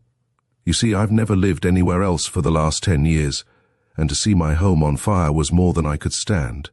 You wouldn't think me so weak to look at these muscles." Baring his arm, he stared down at it with a forlorn shake of his head. The coroner glanced at Hammersmith. What sort of fellow was this? A giant with the air of a child, a rascal with the smile of a humorist. Delicate business this, or were they both deceived, and the man just a good-humoured silly? Hammersmith answered the appeal by a nod toward an inner door. The coroner understood and turned back to Jake with a seemingly irrelevant inquiry. "Where did you leave Mr. Quimby when you went to the cockloft?" "In the house? Asleep?" "No, he was making up his accounts." "In the office?" "Yes." "And that was where you left him?" "Yes, it was." "Then how came he to be looking out of your window just before the fire broke out?" "He—" Jake's jaw fell and his enormous shoulders drooped, but only for a moment. With something between a hitch and a shrug, he drew himself upright, and with some slight display of temper cried out, "Who says he was there?" The coroner answered him. "The man behind you. He saw him." Jake's hand closed in a nervous grip. Had the trigger been against his finger at that moment, it would doubtless have been snapped with some satisfaction. So the barrel had been pointing at Hammersmith. "Saw him distinctly," the coroner repeated. "Mr. Quimby's face is not to be mistaken." "If he saw him," retorted Jake with unexpected cunning, "then the flames had got a start. One don't see in the dark." They hadn't got much of a start when I left, so he must have gone up to my room after I came down. It was before the alarm was given, before Mr. Hammersmith here had crawled out of his room window. I can't help that, sir. It was after I left the stable. You can't mix me up with Quimby's doings. Can't we? Jake, you're no lawyer, and you don't know how to manage a lie. Make a clean breast of it. It may help you, and it won't hurt Quimby. Begin with the old lady's coming. What turned Quimby against her? What's the plot? I don't know of any plot. What Quimby told you is true. You needn't expect me to contradict it. A leaden doggedness had taken the place of his whilom good nature. Nothing is more difficult to contend with. Nothing is more dreaded by the Inquisitor. Hammersmith realized the difficulties of the situation and repeated the gesture he had previously made toward the door leading into an adjoining compartment. The coroner nodded as before and changed the tone of his inquiry. Jake, he declared, you are in a more serious position than you realize. You may be devoted to Quimby, but there are others who are not. A night such as you have been through quickens the conscience of women, if it does not that of men. One has been near death. The story of such a woman is apt to be truthful. Do you want to hear it? I have no objections to your doing so. What story? I don't know of any story. Women have easy tongues. They talk even when they have nothing to say. This woman has something to say, or why should she have asked to be confronted with you? Have her in, Mr. Hammersmith. I imagine that a sight of this man will make her voluble. A sneer from Jake. But when Hammersmith, crossing to the door I've just mentioned, opened it and let in Huldah, this token of bravado gave way to a very different expression, and he exclaimed half ironically, half caressingly, "Why? She's my sweetheart. What can she have to say except that she was mighty fortunate not to have been burned up in the fire last night?" Dr. Golden and the detective crossed looks in some anxiety. They had not been told of this relation between the two, either by the girl herself or by the others. Gifted with a mighty close mouth, she had nevertheless confided to Hammersmith that she could tell things and would. If he brought her face to face with the man who tried to shoot him while he was helping her down from the roof, would her indignation hold out under the insinuating smile with which the artful rascal awaited her words? It gave every evidence of doing so, for her eye flashed threateningly, and her whole body showed the tension of extreme feeling as she came hastily forward, and pausing just beyond the reach of his arm, cried out, "You had a hand in locking me in. You're tired of me. If you're not, why did you fire those bullets my way? I was escaping and—" Jake thrust in a quick word. "That was Quimby's move locking your door. He had some game up. I don't know what it was. I had nothing to do with it." This denial seemed to influence her. She looked at him, and her breast heaved. He was good to look at. He must have been more than that to one of her restricted experience. Hammersmith trembled for the success of their venture. Would this blonde young giant's sturdy figure and provoking smile prevail against the good sense which must tell her that he was criminal to the core, and that neither his principle nor his love were to be depended on? No, not yet. With a deepening flush, she flashed out, "You hadn't? You didn't want me dead? Why then those bullets? You might have killed me as well as Mr. Hammersmith when you fired." "Huldah!" Astonishment and reproach in the tone, and something more than either in the look which accompanied it. Both were very artful, and betrayed resources not to be expected from one of his ordinarily careless and good-humored aspect. "You haven't heard what I've said about that." "What could you say?" "Why, the truth, Huldah. I saw you on the roof. The fire was near. I thought that neither you nor the man helping you could escape. A death of that kind is horrible. I loved you too well to see you suffer. My gun was behind the barn door. I got it and fired out of mercy." She gasped. So, in a way, did the two officials. The plea was so specious, and its likely effect upon her so evident. "Jake, can I believe you?" she murmured. For answer, he fumbled in his pocket and drew out a small object which he held up before her between his fat forefinger and thumb. It was a ring, a thin, plain hoop of gold worth possibly a couple of dollars, but which in her eyes seemed to possess an incalculable value, for she had no sooner seen it than her whole face flushed, and a look of positive delight supplanted the passionately aggrieved one with which she had hitherto faced him. "You had bought," he smiled and returned it to his pocket. "For you," he simply said. The joy and pride with which she regarded him, despite the protesting murmur of the discomfited Hammersmith, proved that the wily Jake had been too much for them. "You see." This to Hammersmith. "Jake didn't mean any harm, only kindness to us both. If you will let him go, I'll be more thankful than when you helped me down off the roof. We're wanting to be married. Didn't you see him show me the ring?" It was for the coroner to answer. "We'll let him go when we're assured that he means all that he says. I haven't as good an opinion of him as you have. I think he's deceiving you, and that you are a very foolish girl to trust him. Men don't fire on the women they love, for any reason. You'd better tell me what you have against him." "I haven't anything against him, but you were going to tell us something. I guess I was fooling. People are not apt to fool who have just been in terror of their lives." Her eyes sought the ground. "I'm just a hard-working girl," she muttered almost sullenly. "What should I know about that man Quinby's dreadful doings?" "Dreadful? You call them dreadful?" It was Dr. Golden who spoke. "He locked me in my room," she violently declared. "That wasn't done for fun." "And is that all you can tell us?" "Don't look at Jake, look at me." "But I don't know what to say. I don't even know what you want." "I'll tell you. Your work in the house has been upstairs work, hasn't it?" "Yes, sir." "I did up the rooms, some of them," she added cautiously. "What rooms? Front rooms, rear rooms, or both?" "Rooms in front, those on the 3rd floor. But you sometimes went into the extension. I've been down the hall.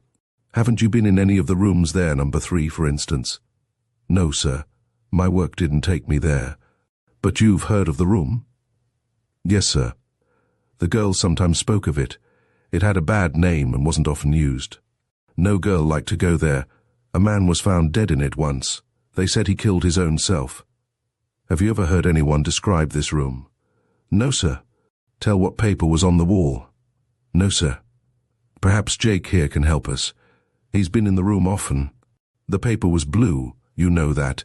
You saw it yourselves yesterday," blurted forth the man thus appealed to. "Always blue? Never any other color that you remember?" "No, but I've been in the house only 10 years. "Oh, is that all? And do you mean to say that this room has not been redecorated in 10 years? "How can I tell? I can't remember every time a room is repapered." "You ought to remember this one."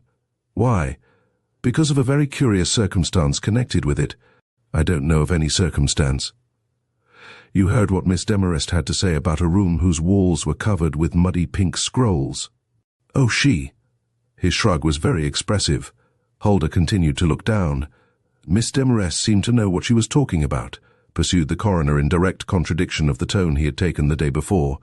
"Her description was quite vivid. It would be strange now if those walls had once been covered with just such paper as she described." An ironic stare, followed by an incredulous smile from Jake. Dead silence and immobility on the part of Huldah. "Was it?" shot from Dr. Golden's lips with all the vehemence of conscious authority. There was an instant's pause, during which Huldah's breast ceased its regular rise and fall. Then the clerk laughed sharply and cried with the apparent lightness of a happy-go-lucky temperament. "I should like to know if it was. I'd think it a very curious what's the word? Coincidence or something like that." "The deepest fellow I know," grumbled the baffled coroner into Hammersmith's ear as the latter stepped his way. "Or just the most simple." Then added aloud, "Lift up my coat there, please." Hammersmith did so. The garment mentioned lay across a small table which formed the sole furnishing of the place, and when Hammersmith raised it, there appeared lying underneath several small pieces of plaster, which Dr. Golden immediately pointed out to Jake. "Do you see these bits from a papered wall?" he asked. "They were torn from that of number 3, between the breaking out of the fire and Mr. Hammersmith's escape from the room. Come closer. You may look at them, but keep your fingers off. You see that the coincidence you mentioned holds." Jake laughed again loudly. In a way he probably meant to express derision. Then he stood silent, gazing curiously down at the pieces before him. The blue paper peeling away from the pink made it impossible for him to deny that just such paper as Miss Demarest described had been on the wall prior to the one they had all seen and remembered. A footnote, eh? Hammersmith's first attempt to settle this fact must have failed from his having chosen a spot for his experiment where the old paper had been stripped away before the new was put on. "Well, I vum," Jake finally broke out, turning and looking from one face to another with a very obvious attempt to carry off the matter jovially. "She must have a great eye. Another hard word. What is it now? Well, no matter. One of the kind what sees through the outside of things to what's underneath. I always thought her queer, but not so queer as that. I'd like to have that sort of power myself. Wouldn't you, Huldah?" The girl, whose eye, as Hammersmith was careful to note, had hardly dwelt for an instant on these bits. Not so long by any means as a woman's natural curiosity would seem to prompt, started as attention was thus drawn to herself, and attempted a sickly smile. But the coroner had small appreciation for this attempted display of humour, and motioning to Hammersmith to take her away, he subjected the clerk to a second examination which, though much more searching and rigorous than the first, resulted in the single discovery that for all his specious love-making, he cared no more for the girl than for one of his old hats. This the coroner confided to Hammersmith when he came in looking disconsolate at his own failure to elicit anything further from the resolute Huldah. "But you can't make her believe that now," whispered Hammersmith. "Then we must trick him into showing her his real feelings. How would you set to work? He's warned, she's warned, and life if not love is at stake." "It don't look very promising," muttered Dr. Golden. But he was interrupted by a sudden sound of hubbub without. "It's Quimby," declared Hammersmith in his sudden excitement. But again he was mistaken. It was not the landlord but his wife, wild-eyed, dishevelled, with bits of straw in her hair from some sheltering hayrick, and in her hand a heavy gold chain which, as the morning sun shone across it, showed sparkles of liquid clearness at short intervals along its whole length. Diamonds. Miss Thistlethwaite's diamonds, and the woman who held them was gibbering like an idiot. The effect on Jake was remarkable. Uttering a piteous cry, he bounded from their hands and fell at the woman's feet. "Mother Quimby," he moaned. "Mother Quimby," and sought to kiss her hand and wake some intelligence in her eye. Meanwhile the coroner and Hammersmith looked on, astonished at these evidences of real feeling. Then their eyes stole behind them, and simultaneously both started back for the outhouse they had just left. Huldah was standing in the doorway, surveying the group before her with trembling half-parted lips. "Jealous," muttered Hammersmith. "Providence has done our little trick for us. She will talk now. Look, she's beckoning to us." "V, speak quickly. You'll never regret it, Huldah. He's no mate for you, and you ought to know it. You have seen this paper covered with the pink scrolls before." The coroner had again drawn aside his coat from the bits of plaster. "Yes," she gasped, with quick glances at her lover through the open doorway. "He never shed tears for me," she exclaimed bitterly. "I didn't know he could for anybody. Oh, I'll tell what I've kept quiet here." And she struck her breast violently. "I wouldn't keep the truth back now if the minister was waiting to marry us. He loves that old woman and he doesn't love me. Hear him call her mother. Our mother's dearer than sweethearts. Oh, I'll tell. I don't know anything about the old lady, but I do know that room 3 was repapered the night before last, and secretly by him. I didn't see him do it. Nobody did. But this is how I know. Some weeks ago I was hunting for something in the attic, when I stumbled upon some rolls of old wallpaper lying in a little cubby hole under the eaves. The end of one of the rolls was torn and lay across the floor. I couldn't help seeing it, or remembering its colour. It was like this, blue and striped. Exactly like it, she repeated, just as shabby and old-looking. The rain had poured in on it, and it was all mouldy and stained. It smelt musty. I didn't give 2 thoughts to it then, But when after the old lady's death I heard one of the girls say something in the kitchen about a room being blue now, which only a little while ago was pink. I stole up into the attic to see if those rolls were still there, and found them every one gone. Oh, what is happening now? One of the men is trying to take the diamonds from the woman and she won't let him. Her wits are evidently gone frightened away by the horrors of the night, or she wouldn't try to cling to what has branded her at once as a thief. The words seemed to pierce the girl. She stared out at her former mistress, who was again being soothed by the clerk, and murmured hoarsely, "A thief! And he don't seem to mind, but is just as good to her. Oh, I once served a term myself for a smaller thing than that, and I thought that was why. Oh, sir, there's no mistake about the paper, for I went looking about in the barrels and where they throw the refuse, for bits to prove that this papering had been done in the night. It seemed so wonderful to me that anyone, even Jake, who is the smartest man you ever saw, could do such a job as that and no one know. And though I found nothing in the barrels, I did in the laundry stove. It was full of burned paper, and some of it showed color, and it was just that musty old blue I had seen in the attic." She paused with a terrified gasp. Jake was looking at her from the open door. "Oh, Jake," she wailed out, "why weren't you true to me? Why did you pretend to love me when you didn't?" He gave her a look, then turned on his heel.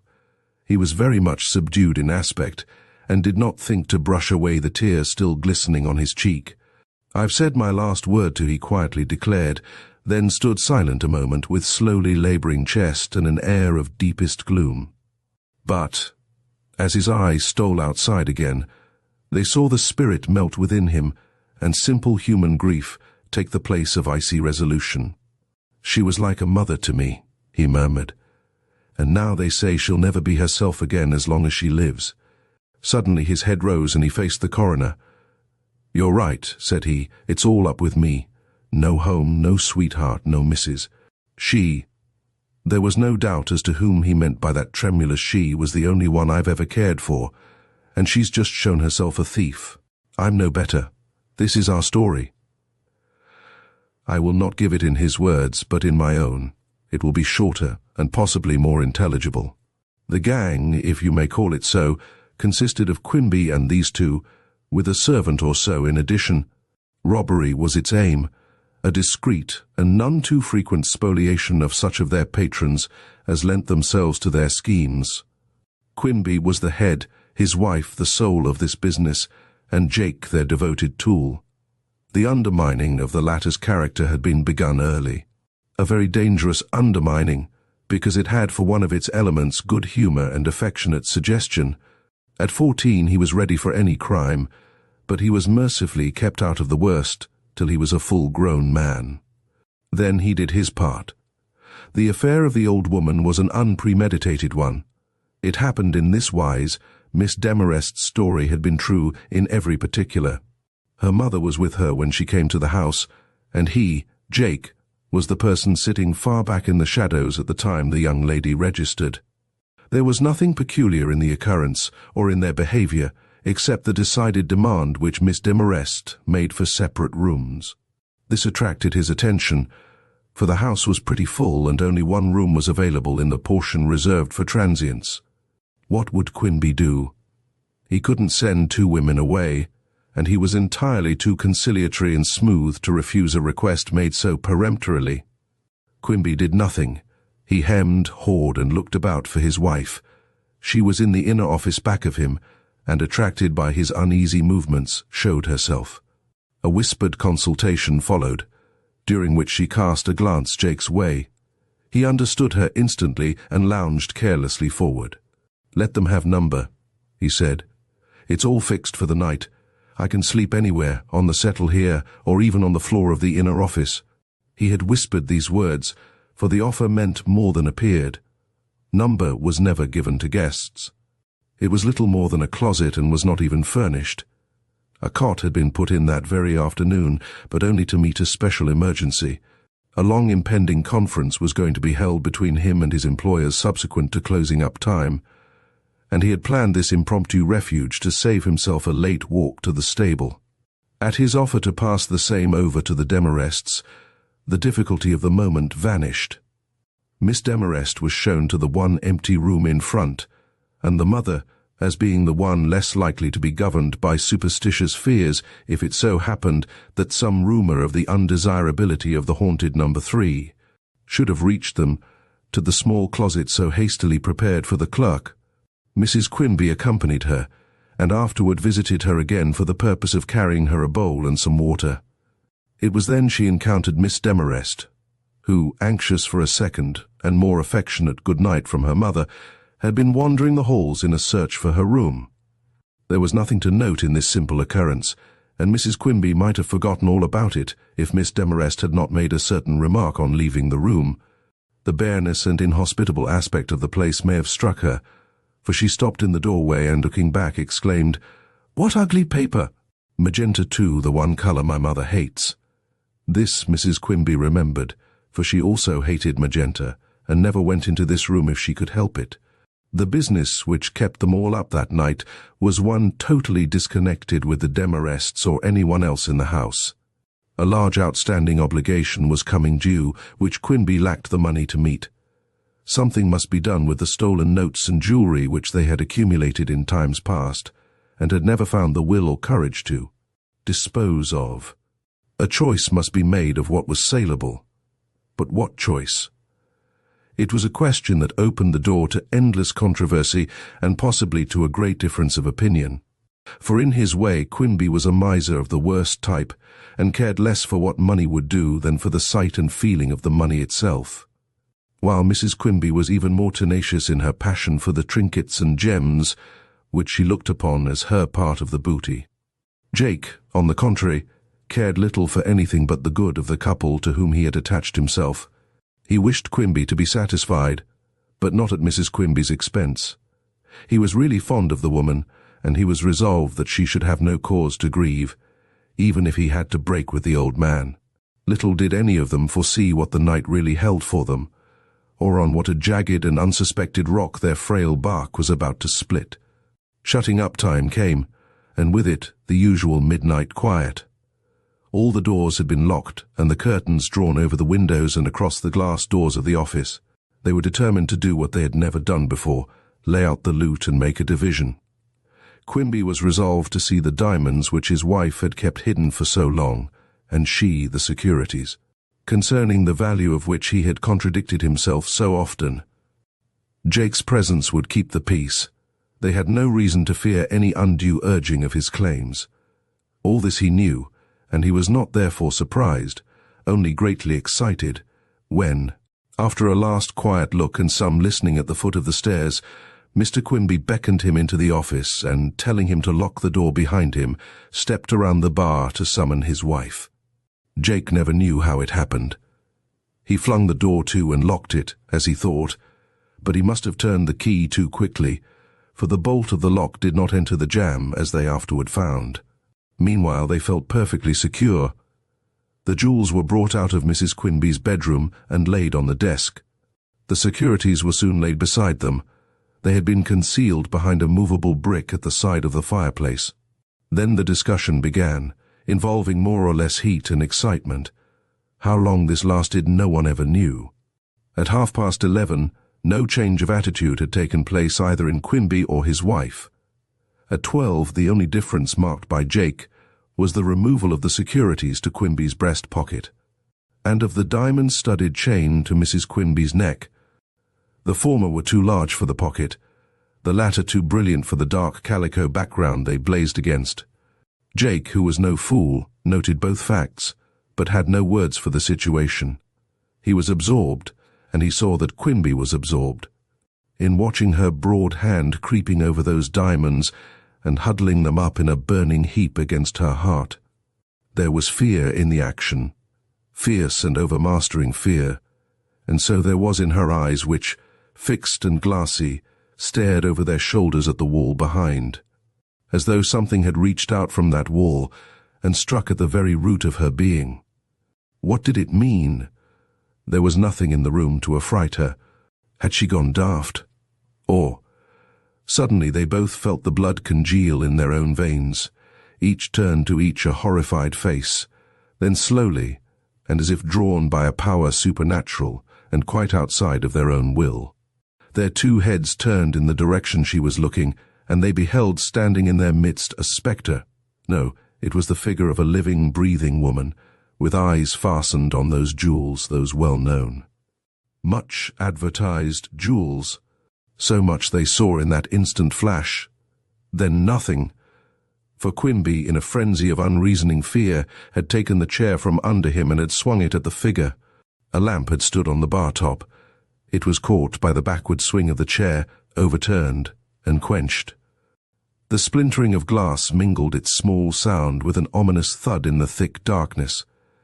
It was the end of all things. The falling of an impenetrable curtain over a horror half-sensed, yet all the greater for its mystery. The silence, the terror, the unspeakable sense of doom which gripped them all was not broken by a heartbeat. All listened for a stir, a movement where they could see nothing. But the stillness remained unbroken. The silence was absolute. The figure which they had believed themselves to have seen had been a dream, an imagination of their overwrought minds. It could not be otherwise. The door had been locked.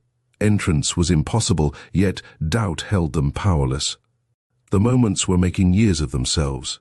To each came in a flash a review of every earthly incident they had experienced, every wicked deed, every unholy aspiration.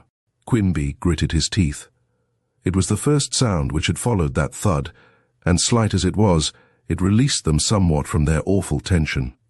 Jake felt that he could move now, and was about to let forth his imprisoned breath when he felt the touch of icy fingers trailing over his cheek, and started back with a curse. It was Mrs. Quimby feeling about for him in the impenetrable darkness, and in another moment he could hear her smothered whisper, "Are you there, Jake?" "Yes, where are you?" "Here," said the woman, with an effort to keep her teeth from striking together. "For God's sake, a light," came from the hollow darkness beyond. It was Quimby's voice at last. Jake answered, "No light for me. I'll stay where I am till daybreak." "Get a light, you fool," commanded Quimby, but not without a tremble in his usually mild tone. Hard breathing from Jake, but no other response. Quimby seemed to take a step nearer, for his voice was almost at their ears now. "Jake, you can have anything I've got so as you get a light now." "There ain't nothing to light here. You broke the lamp." Quiet for a moment. Then Quimby muttered hoarsely, "If you ain't scared out of your 7 senses, you can go down cellar and bring up that bit of candle, 'longside the ale barrels. Into the cellar, not Jake." The moving of the rickety table which his fat hand had found and rested on spoke for him. Another curse from Quimby. Then the woman, though with some hesitation, said with more self-control than could be expected, "I'll get it," and they heard her move away from it, toward the trap-door behind the bar. The two men made no objection. To her that cold, black cellar might seem a refuge from the unseen horror centered here. It had not struck them so. It had its own possibilities, and Jake wondered at her courage as he caught the sound of her groping advance and the sudden clatter and clink of bottles as the door came up and struck the edge of the bar. There was life and a suggestion of home in that clatter and clink, and all breathed easier for a moment, but only for a moment. The something lying there behind them, or was it almost under their feet, soon got its hold again upon their fears, and Jake found himself standing stock still, listening both ways for that dreaded, or would it be welcome, movement on the floor behind, and to the dragging sound of Mrs. Quimby's skirt and petticoat as she made her first step down those cellar stairs. What an endless time it took. He could rush down there in a minute, but she could not have reached the 3rd step yet, for that always creaked. Now it did creak. Then there was no sound for some time, unless it was the panting of Quimby's breath somewhere over by the bar. Then the stair creaked again. She must be nearly up. "Here's matches and the candle," came in a hollow voice from the trap stairs. A faint streak appeared for an instant against the dark, then disappeared. Another, but no lasting light. The matches were too damp to burn. "Jake, ain't you got a match?" appealed the voice of Quimby in half-choked accents. After a bit of fumbling, a small blaze shot up from where Jake stood. Its sulphurous smell may have suggested to all, as it did to one, the immeasurable distance of heaven at that moment, and the awful nearness of hell. They could see now, but not one of them looked in the direction where all their thoughts lay. Instead of that, they rolled their eyes on each other while the match burned slowly out. Mrs. Quimby from the trap, her husband from the bar, and Jake. Suddenly he found words, and his cry rang through the room. "The candle! The candle! This is my only match! Where is the candle?" Quimby leaped forward, and with shaking hand held the worn bit of candle to the flame. It failed to ignite. The horrible, dreaded darkness was about to close upon them again but another hand had seized the candle. Mrs. Quimby has come forward, and as the match sends up its last flicker, thrusts the wick against the flame and the candle flares up. It is lighted. Over it they give each other one final appealing stare. There's no help for it now. They must look. Jake's head turned first, then Mrs. Quimby, and then that of the real aggressor. A simultaneous gasp from them all betrays the worst. It had been no phantom called into being by their overtaxed nerves. A woman lay before them, face downward on the hard floor. A woman dressed in black, with hat on head, and a little satchel clutched in one stiff, outstretched hand. Miss Demarest's mother, the little old lady who had come into the place 4 hours before. With a muttered execration, Jake stepped over to her side and endeavored to raise her. But he instantly desisted, and looking up at Quimby and his wife, moved his lips with the one fatal word which ends all hope. "Dead." They listened appalled. "Dead," echoed the now terrified Quimby. "Dead?" repeated his no less agitated wife. Jake was the least overcome of the three. With another glance at the motionless figure, he rose and, walking around the body, crossed to the door and, seeing what he had done to make entrance possible, cursed himself and locked it properly. Meanwhile, Mrs. Quimby, with her eyes on her husband, had backed slowly away till she had reached the desk, against which she now stood with fierce and furious eyes, still clutching at her chain. Quimby watched her fascinated. He had never seen her look like this before. What did it portend? They were soon to know. "Coward!" fell from her lips as she stared with unrelenting hate at her husband. An old woman who was not even conscious of what she saw. "I'll not stand for this killing, Jacob. You may count me out of this and the chain too. If you don't—" A threatening gesture finished the sentence, and the two men looking at her knew that they had come up against a wall. "Susan," was that Quimby speaking? "Susan, are you going back on me now?"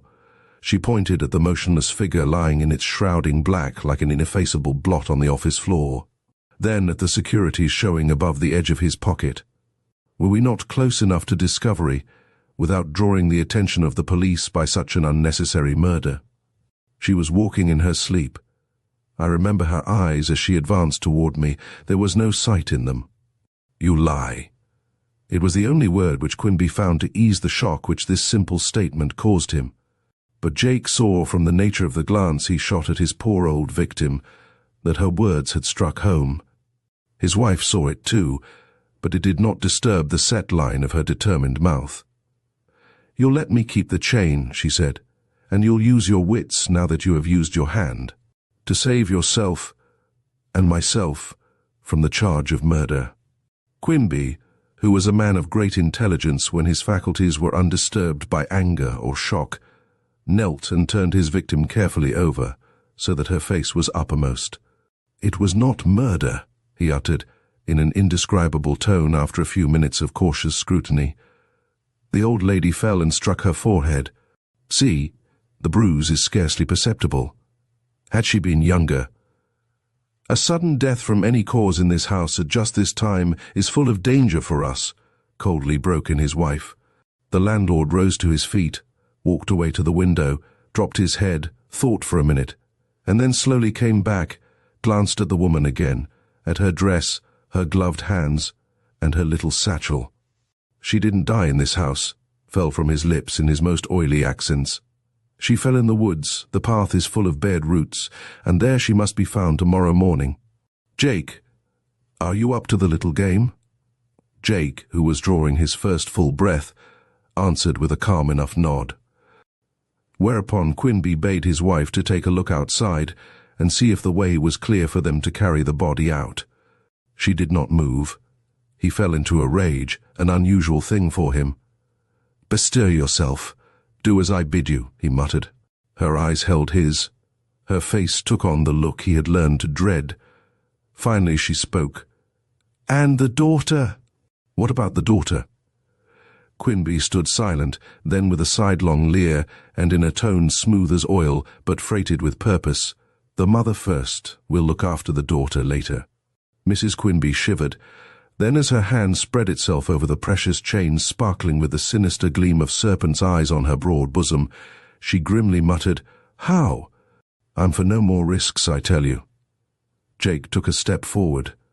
He thought his master was about to rush upon her, but he was only gathering up his faculties to meet the new problem she had flung at him. "The girl's a mere child. We shall have no difficulty with her," he muttered broodingly. "Who saw these two come in?" Then it came out that no one but themselves had been present at their arrival. Further consultation developed that the use to which number 3 had been put was known to but one of the maids, who could easily be silenced. Whereupon Quimby told his scheme. Mrs. Quimby was satisfied, and he and Jake prepared to carry it out. The sensations of the next half hour, as told by Jake, would make your flesh creep. They did not dare to carry a lamp to light the gruesome task, and well as they knew the way. The possibilities of a stumble or a fall against some one of the many trees they had to pass filled them with constant terror. They did stumble once, and the low cry Jake uttered caused them new fears. Was that a window they heard flying up? No, but something moved in the bushes. They were sure of this and guiltily shook in their shoes, but nothing advanced out of the shadows, and they went on. But the worst was when they had to turn their backs upon the body left lying face downward in the cold, damp woods. Men of no compassion, unreached by ordinary sympathies, they felt the furtive skulking back, step by step, along ways commonplace enough in the daytime, but begirt with terrors now and full of demoniac suggestion.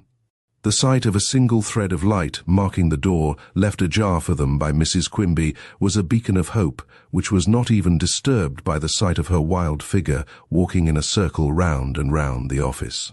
The stump of candle dripping unheeded over her fingers, and her eyes almost as sightless as those of the form left in the woods. "Susan!" exclaimed her husband, laying hand on her. She paused at once. The presence of the two men had restored her self-possession. But all was not well yet. Jake drew Quimby's attention to the register, where the two names of mother and daughter could be seen in plain black and white. "Oh, that's nothing," exclaimed the landlord, and, taking out his knife, he ripped the leaf out, together with the corresponding one in the back. "The devil's on our side, all right. Or why did she pass over the space at the bottom of the page and write their two names at the top of the next one?" He started, for his wife had clutched his arm. "Yes, the devil's on our side thus far," said she. "But here he stops. I have just remembered something that will upset our whole plan and possibly hang us. Mr. Marest visited her mother in number and noticed the room well, and particularly the paper. Now, if she is able to describe that paper, it might not be so easy for us to have our story believed." For a minute all stood aghast, then Jake quietly remarked, "It is now 1 by the clock. If you can find me some of that old blue paper I once chucked under the eaves in the front attic, I will engage to have it on those 4 walls before daylight. Bring the raggedest rolls you can find. If it shouldn't be dry to the touch when they come to see it tomorrow, it must look so stained and old that no one will think of laying hand on it. I'll go make the paste." As Jake was one of the quickest and most precise of workers at anything he understood, this astonishing offer struck the other two as quite feasible. The paper was procured, the furniture moved back, and a transformation made in the room in question which astonished even those concerned in it. Dawn rose upon the completed work, and the self-possession of all three having been restored with the burning up of such scraps as remained after the 4 walls were covered, they each went to their several beds for a half-hour of possible rest. Jake's was in number 3. He has never said what that half-hour was to him. The rest we know. The scheme did not fully succeed, owing to the interest awakened in one man's mind by the beauty and seeming truth of Miss Demarest. Investigation followed, which roused the landlord to the danger threatening them from the curiosity of Hammersmith, and it being neck or nothing with him. He planned the deeper crime of burning up room and occupant before further discoveries could be made. What became of him in the turmoil which followed, no one could tell, not even Jake. They had been together in Jake's room before the latter ran out with his gun, but beyond that the clerk knew nothing. Of Mrs. Quimby he could tell more. She had not been taken into their confidence regarding the fire, some small grains of humanity remaining in her which they feared might upset their scheme. She had only been given some pretext for locking Huldah in her room, and it was undoubtedly her horror at her own deed when she saw to what it had committed her which unsettled her brain and made her a gibbering idiot for life. Or was it some secret knowledge of her husband's fate, unknown to others? We cannot tell, for no sign nor word of Jacob Quimby ever came to dispel the mystery of his disappearance. And this is the story of Three Forks Tavern, and the room numbered 3. Chapter 2. Midnight in Beauchamp Row. It was the last house in Beauchamp Row, and it stood several rods away from its nearest neighbour. It was a pretty house in the daytime, but owing to its deep sloping roof and small diamonded windows, it had a lonesome look at night. Notwithstanding the crimson hall light which shone through the leaves of its vine-covered doorway. Ned Chivers lived in it with his 6 months married bride, and as he was both a busy fellow and a gay one, there were many evenings when pretty Letty Chivers sat alone until near midnight. She was of an uncomplaining spirit, however, and said little, though there were times when both the day and evening seemed very long, and married life not altogether the paradise she had expected. On this evening, a memorable evening for her, the 24th of December, 1911, she had expected her husband to remain with her, for it was not only Christmas Eve, but the night when, as manager of a large manufacturing concern, he brought up from New York the money with which to pay off the men on the next working day, and he never left her when there was any unusual amount of money in the house. But with the first glimpse she had of his figure coming up the road, she saw that for some reason it was not to be thus tonight, and, indignant, alarmed almost, at the prospect of a lonesome evening under such circumstances, she ran hastily down to the gate to meet him, crying, "Oh, Ned, you look so troubled. I know you have only come home for a hurried supper. But you cannot leave me tonight. Tenny, their only maid, has gone for a holiday, and I never can stay in this house alone with all that." She pointed to the small bag he carried, which, as she knew, was filled to bursting with banknotes. He certainly looked troubled. It is hard to resist the entreaty in a young bride's uplifted face, but this time he could not help himself, and he said, "I'm dreadfully sorry, but I must ride over to Fairbanks tonight. Mr. Pearson has given me an imperative order to conclude a matter of business there, and it is very important that it should be done. I should lose my position if I neglected the matter, and no one but Hasbrook and Suffern knows that we keep the money in the house. I have always given out that I entrusted it to Hale's safe overnight." "But I cannot stand it," she persisted. "You have never left me on these nights. That is why I let Tenny go. I will spend the evening at the Larches, or better still, call in Mr. and Mrs. Talcott to keep me company." But her husband did not approve of her going out, or of her having company. The Larches was too far away, and as for Mr. and Mrs. Talcott, they were meddlesome people whom he had never liked. Besides, Mrs. Talcott was delicate, and the night threatened storm. Let her go to bed like a good girl, and think nothing about the money, which he would take care to put away in a very safe place.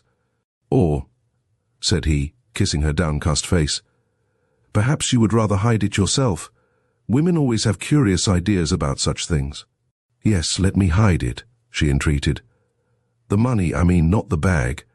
Everyone knows the bag. I should never dare to leave it in that." And begging him to unlock it, she began to empty it with a feverish haste that rather alarmed him, for he surveyed her anxiously and shook his head as if he dreaded the effects of this excitement upon her. But as he saw no way out of the difficulty, he confined himself to using such soothing words as were at his command, and then, humoring her weakness, helped her to arrange the bills in the place she had chosen.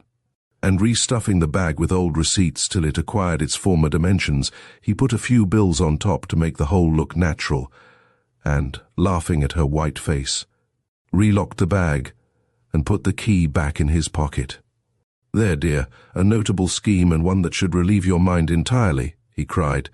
"If anyone should attempt burglary in my absence and should succeed in getting into a house as safely locked as this will be when I leave it, then trust to their being satisfied when they see this booty, which I shall hide where I always hide it, in the cupboard over my desk." "And when will you be back?" she questioned, trembling in spite of herself at these preparations. "By 1 o'clock, if possible." "Certainly by 2. "And our neighbors go to bed at 10, she murmured.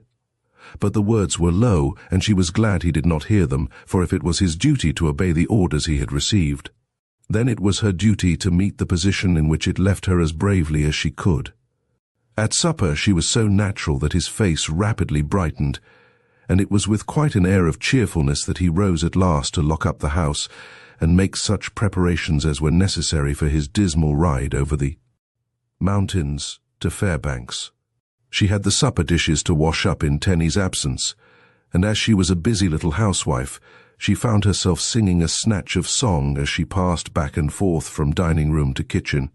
He heard it too, and smiled to himself as he bolted the windows on the ground floor and examined the locks of the 3 lower doors, and when he finally came into the kitchen with his greatcoat on to give her his final kiss, he had but one parting injunction to urge, and this was for her to lock and bolt the front door after him, and then forget the whole matter till she heard his double knock at midnight.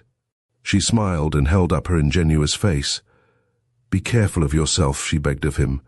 "I hate this dark ride for you, and on such a night too," and she ran with him to the door to look out. "It is certainly very dark," he responded, "but I'm to have one of Brown's safest horses. Do not worry about me. I shall do well enough, and so will you too, or you are not the plucky little woman I have always thought you." She laughed, but there was a choking sound in her voice that made him look at her again. But at sight of his anxiety she recovered herself, and pointing to the clouds said earnestly, "It's going to snow. Be careful as you ride by the gorge, Ned. It is very deceptive there in a snowstorm." But he vowed that it would not snow before morning, and giving her one final embrace he dashed down the path toward Brown's livery stable. "Oh, what is the matter with me?" she murmured to herself as his steps died out in the distance. "I never knew I was such a coward," and she paused for a moment, looking up and down the road, as if in despite of her husband's command, she had the desperate idea of running away to some neighbor. But she was too loyal for that, and smothering a sigh she retreated into the house. As she did so, the first flakes fell of the storm that was not to have come till morning. It took her an hour to get her kitchen in order, and 9 o'clock struck before she was ready to sit down. She had been so busy she had not noticed how the wind had increased or how rapidly the snow was falling. But when she went to the front door for another glance up and down the road, she started back, appalled at the fierceness of the gale and at the great pile of snow that had already accumulated on the doorstep. Too delicate to breast such a wind, she saw herself robbed of her last hope of any companionship, and sighing heavily she locked and bolted the door for the night and went back into her little sitting room, where a great fire was burning. Here she sat down, and determined, since she must pass the evening alone, to do it as cheerfully as possible, she began to sew. Oh, what a Christmas Eve, she thought, as a picture of other homes rose before her eyes, homes in which husbands sat by wives and brothers by sisters, and a great wave of regret poured over her, and a longing for something, she hardly dared say what, lest her unhappiness should acquire a sting that would leave traces beyond the passing moment.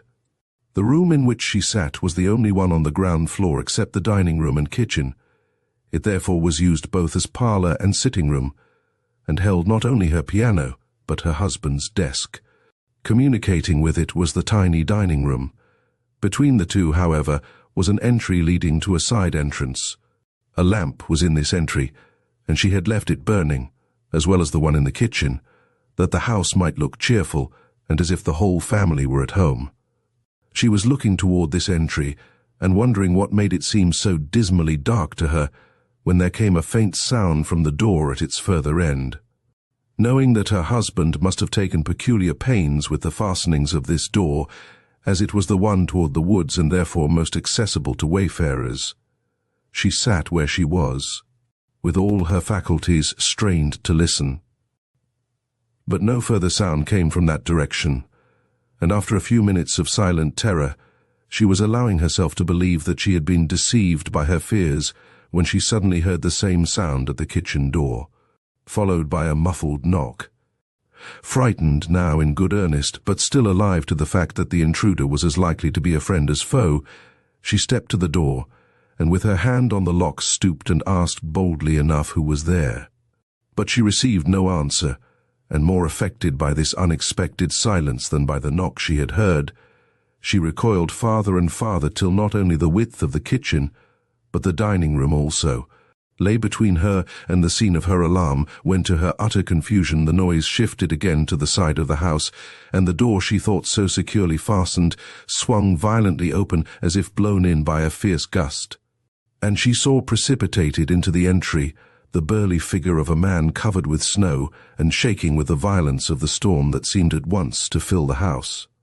Her first thought was that it was her husband come back, but before she could clear her eyes from the snow which had rushed tumultuously in, he had thrown off his outer covering, and she found herself face to face with a man in whose powerful frame and cynical visage she saw little to comfort her, and much to surprise and alarm. "Ugh," was his coarse and rather familiar greeting. "A hard night, missus. Enough to drive any man indoors. Pardon the liberty, but I couldn't wait for you to lift the latch. The wind drove me right in." Was not the door locked?" she feebly asked, thinking he must have staved it in with his foot, which was certainly well fitted for such a task. "Not much," he chuckled. "I suppose you're too hospitable for that." And his eyes passed from her face to the comfortable firelight shining through the sitting room. "Is it refuge you want?" she demanded, suppressing as much as possible all signs of fear. "Sure, missus, what else? A man can't live in a gale like that, especially after a tramp of 20 miles or more." "Shall I shut the door for you?" he asked, with a mixture of bravado and good nature that frightened her more and more. "I will shut it," she replied, with a half notion of escaping this sinister stranger by a flight through the night. But one glance into the swirling snowstorm deterred her, and making the best of the alarming situation, she closed the door, but did not lock it, being now more afraid of what was inside the house than of anything left lingering without. The man, whose clothes were dripping with water, watched her with a cynical smile, and then, without any invitation, entered the dining room, crossed it, and moved toward the kitchen fire. Ugh, but it is warm here," he cried, his nostrils dilating with an animal-like enjoyment that in itself was repugnant to her womanly delicacy. "Do you know, missus, I shall have to stay here all night. Can't go out in that gale again, not such a fool." Then, with a sly look at her trembling form and white face, he insinuatingly added, "All alone, missus." The suddenness with which this was put, together with the leer that accompanied it, made her start. Alone? Yes, but should she acknowledge it? Would it not be better to say that her husband was upstairs? The man evidently saw the struggle going on in her mind, for he chuckled to himself and called out quite boldly, "Never mind, missus, it's all right. Just give me a bit of cold meat and a cup of tea or something, and we'll be very comfortable together. You're a slender slip of a woman to be minding a house like this. I'll keep you company if you don't mind, leastwise until the storm lets up a bit, which ain't likely for some hours to come. Rough night, missus, rough night." "I expect my husband home at any time," she hastened to say, and thinking she saw a change in the man's countenance at this, she put on quite an air of sudden satisfaction and bounded toward the front of the house. "There! I think I hear him now," she cried. Her motive was to gain time, and if possible to obtain the opportunity of shifting the money from the place where she had first put it into another and safer one. I want to be able, she thought, to swear that I have no money with me in this house.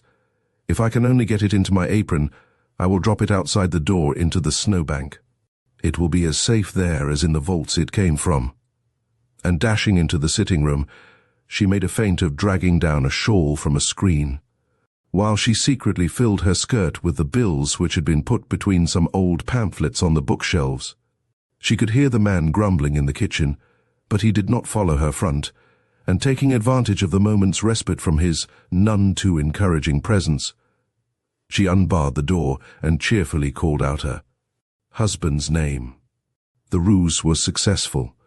She was enabled to fling the notes where the falling flakes would soon cover them from sight, and feeling more courageous, now that the money was out of the house, she went slowly back, saying she had made a mistake, and that it was the wind she had heard. The man gave a gruff but knowing guffaw, and then resumed his watch over her, following her steps as she proceeded to set him out a meal, with a persistency that reminded her of a tiger just on the point of springing. But the inviting look of the viands with which she was rapidly setting the table soon distracted his attention, and allowing himself one grunt of satisfaction, he drew up a chair and set himself down to what to him was evidently a most savoury repast. No beer, no ale. Nothing of that sort, eh? Don't keep a bar, he growled, as his teeth closed on a huge hunk of bread. She shook her head, wishing she had a little cold poison bottled up in a tight-looking jug. Nothing but tea, she smiled, astonished at her own ease of manner in the presence of this alarming guest. Then let's have that, he grumbled, taking the bowl she handed him, with an odd look that made her glad to retreat to the other side of the room. Just listen to the howling wind, he went on between the huge mouthfuls of bread and cheese with which he was gorging himself. But we're very comfortable, we two. We don't mind the storm, do we? Shocked by his familiarity, and still more moved by the look of mingled inquiry and curiosity with which his eyes now began to wander over the walls and cupboards, she hurried to the window overlooking her nearest neighbour, and, lifting the shade, peered out. A swirl of snowflakes alone confronted her. She could neither see her neighbours, nor could she be seen by them. A shout from her to them would not be heard. She was as completely isolated as if the house stood in the centre of a desolate western plain. I have no trust but in God, she murmured as she came from the window. And, nerved to meet her fate, she crossed to the kitchen. It was now 10:30. 2 hours and a half must elapse before her husband could possibly arrive.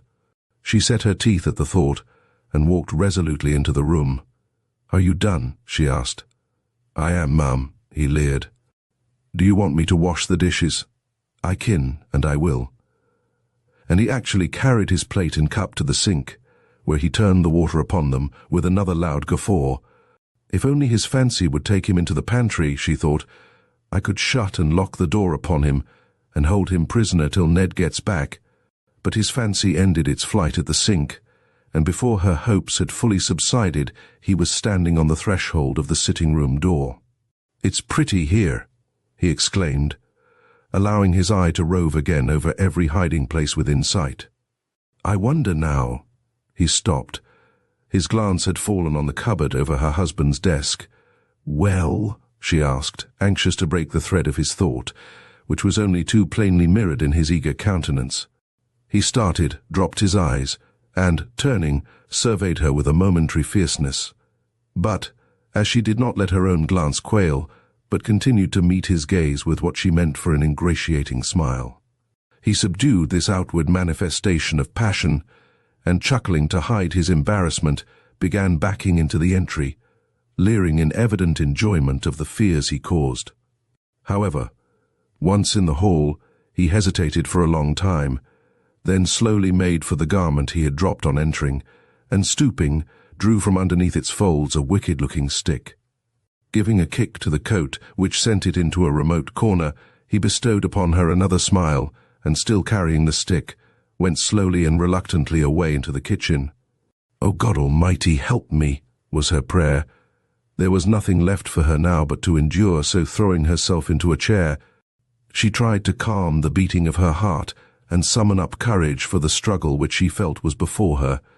That he had come to rob and only waited to take her off her guard, she now felt certain, and rapidly running over in her mind all the expedients of self-defense possible to one in her situation, she suddenly remembered the pistol which Ned kept in his desk. Oh, why had she not thought of it before? Why had she let herself grow mad with terror when here, within reach of her hand, lay such a means of self-defense? With a feeling of joy, she had always hated pistols before and scolded Ned when he bought this one. She started to her feet and slid her hand into the drawer, but it came back empty. Ned had taken the weapon away with him. For a moment, a surge of the bitterest feeling she had ever experienced passed over her. Then she called reason to her aid, and was obliged to acknowledge that the act was but natural, and that from his standpoint he was much more likely to need it than herself. But the disappointment, coming so soon after hope, unnerved her, and she sank back in her chair, giving herself up for lost.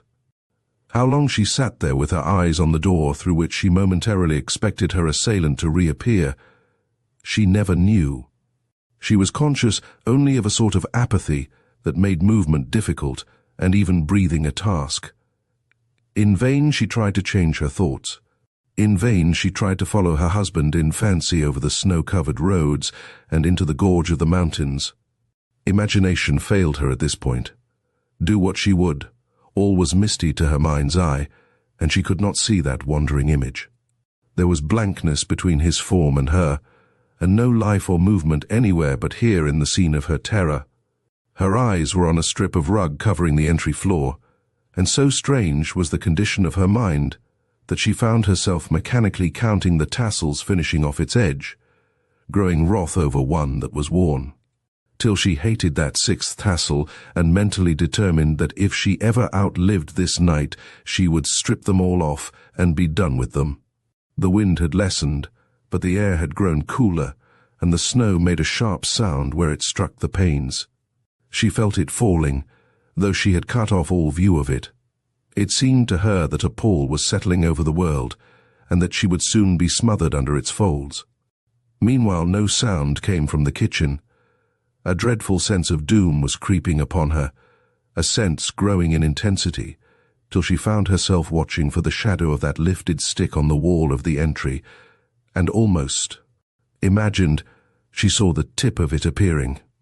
But it was the door which again blew in, admitting another man of so threatening an aspect that she succumbed instantly before him and forgot all her former fears in this new terror. The second intruder was a Negro of powerful frame and lowering aspect, and as he came forward and stood in the doorway, there was observable in his fierce and desperate countenance no attempt at the insinuation of the other, only a fearful resolution that made her feel like a puppet before him, and drove her, almost without her volition, to her knees. "Money? Is it money you want?" was her desperate greeting. "If so, here's my purse and here are my rings and watch. Take them and go." But the stolid wretch did not even stretch out his hands. His eyes went beyond her, and the mingled anxiety and resolve which he displayed would have cowed a stouter heart than that of this poor woman. "Keep to trash," he growled. "I want de company's money. You've got it, $2,000. Show me where it is, that's all, and I won't trouble you long after I close on it." "But it's not in the house," she cried. "I swear it is not in the house. Do you think Mr. Chivers would leave me here alone with $2,000 to guard?" But the Negro, swearing that she lied, leaped into the room, and tearing open the cupboard above her husband's desk, seized the bag from the corner where they had put it. "He brought it in this," he muttered, and tried to force the bag open. But finding this impossible, he took out a heavy knife and cut a big hole in its side. Instantly there fell out the pile of old receipts with which they had stuffed it, and seeing these he stamped with rage, and flinging them at her in one great handful, rushed to the drawers below, emptied them, and, finding nothing, attacked the bookcase. "The money is somewhere here. You can't fool me," he yelled. "I saw the spot your eyes lit on when I first came into the room. Is it behind these books?" he growled, pulling them out and throwing them helter-skelter over the floor. Women is smart in the hiding business. "Is it behind these books, I say?" They had been, or rather had been placed between the books, But she had taken them away, as we know, and he soon began to realize that his search was bringing him nothing. Leaving the bookcase, he gave the books one kick, and seizing her by the arm, shook her with a murderous glare on his strange and distorted features. "Where's the money?" he hissed. "Tell me, or you are a goner." He raised his heavy fist. She crouched and all seemed over, when, with a rush and cry, a figure dashed between them and he fell, struck down by the very stick she had so long been expecting to see fall upon her own head. The man who had been her terror for hours had at the moment of need acted as her protector. She must have fainted, but if so, her unconsciousness was but momentary, for when she woke again to her surroundings, she found the tramp still standing over her adversary. "I hope you don't mind, ma'am," he said, with an air of humbleness she certainly had not seen in him before, "but I think the man's dead," and he stirred with his foot the heavy figure before him. "Oh, no, no, no," she cried. "That would be too fearful. He's shocked, stunned, you cannot have killed him." But the tramp was persistent. "I'm afraid I have," he said. "I done it before. I'm powerful strong in the biceps. But I couldn't see a man of that color frighten a lady like you. My supper was too warm in me, ma'am. Shall I throw him outside the house?" "Yes," she said, and then no. "Let us first be sure there is no life in him." And, hardly knowing what she did, she stooped down and peered into the glassy eyes of the prostrate man.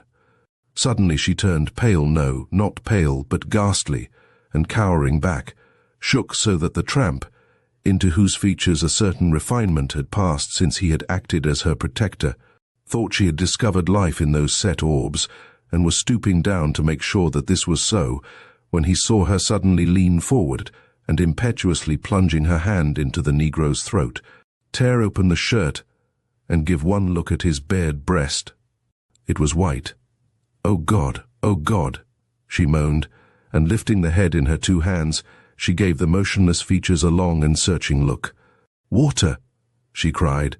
"Bring water."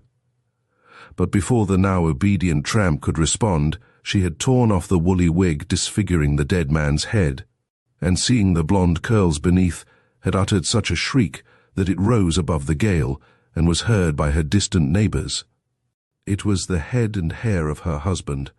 They found out afterwards that he had contemplated this theft for months, that each and every precaution necessary to the success of this most daring undertaking had been made use of, and that but for the unexpected presence in the house of the tramp, he would doubtless not only have extorted the money from his wife, but have so covered up the deed by a plausible alibi as to have retained her confidence and that of his employers.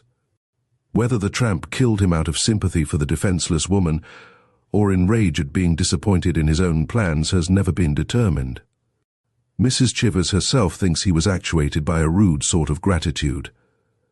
Chapter 3. The Ruby and the Caldron. As there were two good men on duty that night, I did not see why I should remain at my desk, even though there was an unusual stir created in our small town by the grand ball given at the Evergreens. But just as I was preparing to start for home, an imperative ring called me to the telephone, and I heard, "Hello, is this the police station?" "It is." "Well then, a detective is wanted at once at the Evergreens. He cannot be too clever or too discreet. A valuable jewel has been lost, which must be found before the guests disperse for home. Large reward if the matter ends successfully. May I ask who is speaking to me?" "Mrs. Ashley." It was the mistress of the Evergreens and giver of the ball. "Madam, a man shall be sent at once." "Where will you see him?" "In the butler's pantry at the rear. Let him give his name as Jennings." "Very good. Goodbye." "Goodbye." A pretty piece of work. Should I send Hendricks or should I send Hicks? Hendricks was clever and Hicks discreet, but neither united both qualifications in the measure demanded by the sensible and quietly resolved woman with whom I had just been talking. What alternative remained? But one: I must go myself. It was not late, not for a ball night at least, and as half the town had been invited to the dance, the streets were alive with carriages. I was watching the blink of their lights through the fast-falling snow when my attention was drawn to a fact which struck me as peculiar. These carriages were all coming my way instead of rolling in the direction of the evergreens. Had they been empty, this would have needed no explanation. But, so far as I could see, most of them were full, and that too of loudly talking women and gesticulating men. Something of a serious nature must have occurred at the evergreens. Rapidly I paced on, and soon found myself before the great gates. A crowd of vehicles of all descriptions blocked the entrance. None seemed to be passing up the driveway, all stood clustered at the gates.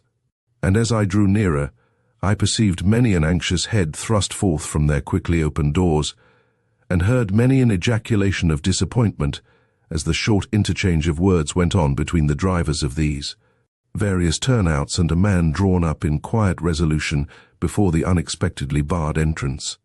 Slipping round to this man's side, I listened to what he was saying. It was simple, but very explicit. Mrs. Ashley asks everybody's pardon, but the ball can't go on tonight. Something has happened which makes the reception of further guests impossible. Tomorrow evening she will be happy to see you all. The dance is simply postponed. This he had probably repeated 40 times, and each time it had probably been received with the same mixture of doubt and curiosity which now held the lengthy procession in check.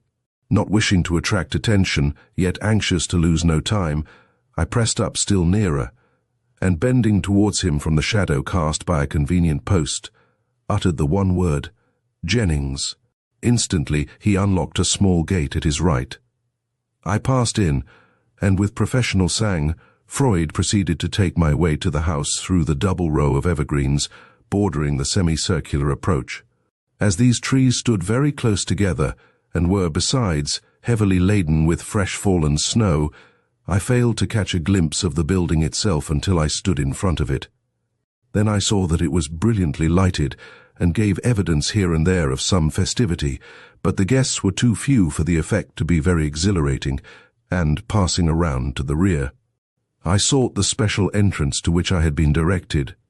A heavy-browed porch before which stood a caterer's wagon led me to a door which had every appearance of being the one I sought.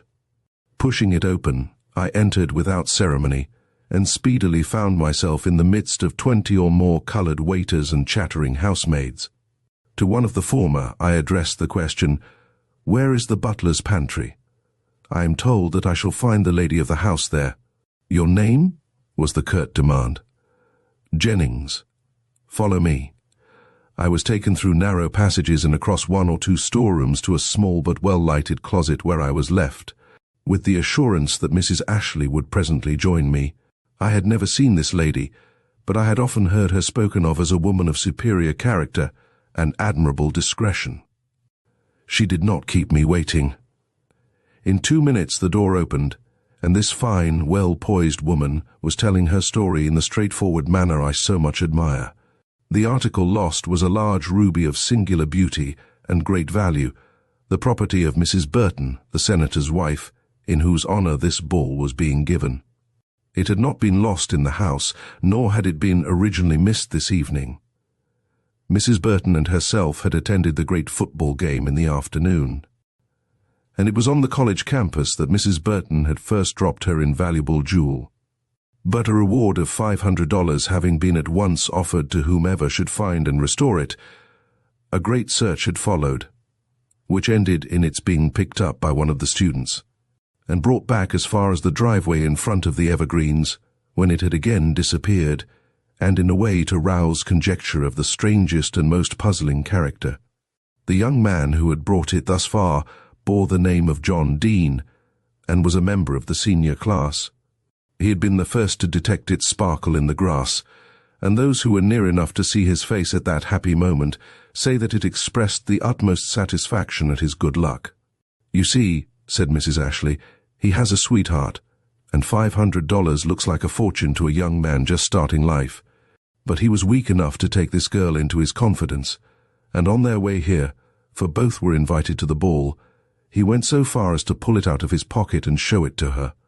They were admiring it together, and vaunting its beauties to the young lady friend who had accompanied them, when their carriage turned into the driveway, and they saw the lights of the house flashing before them.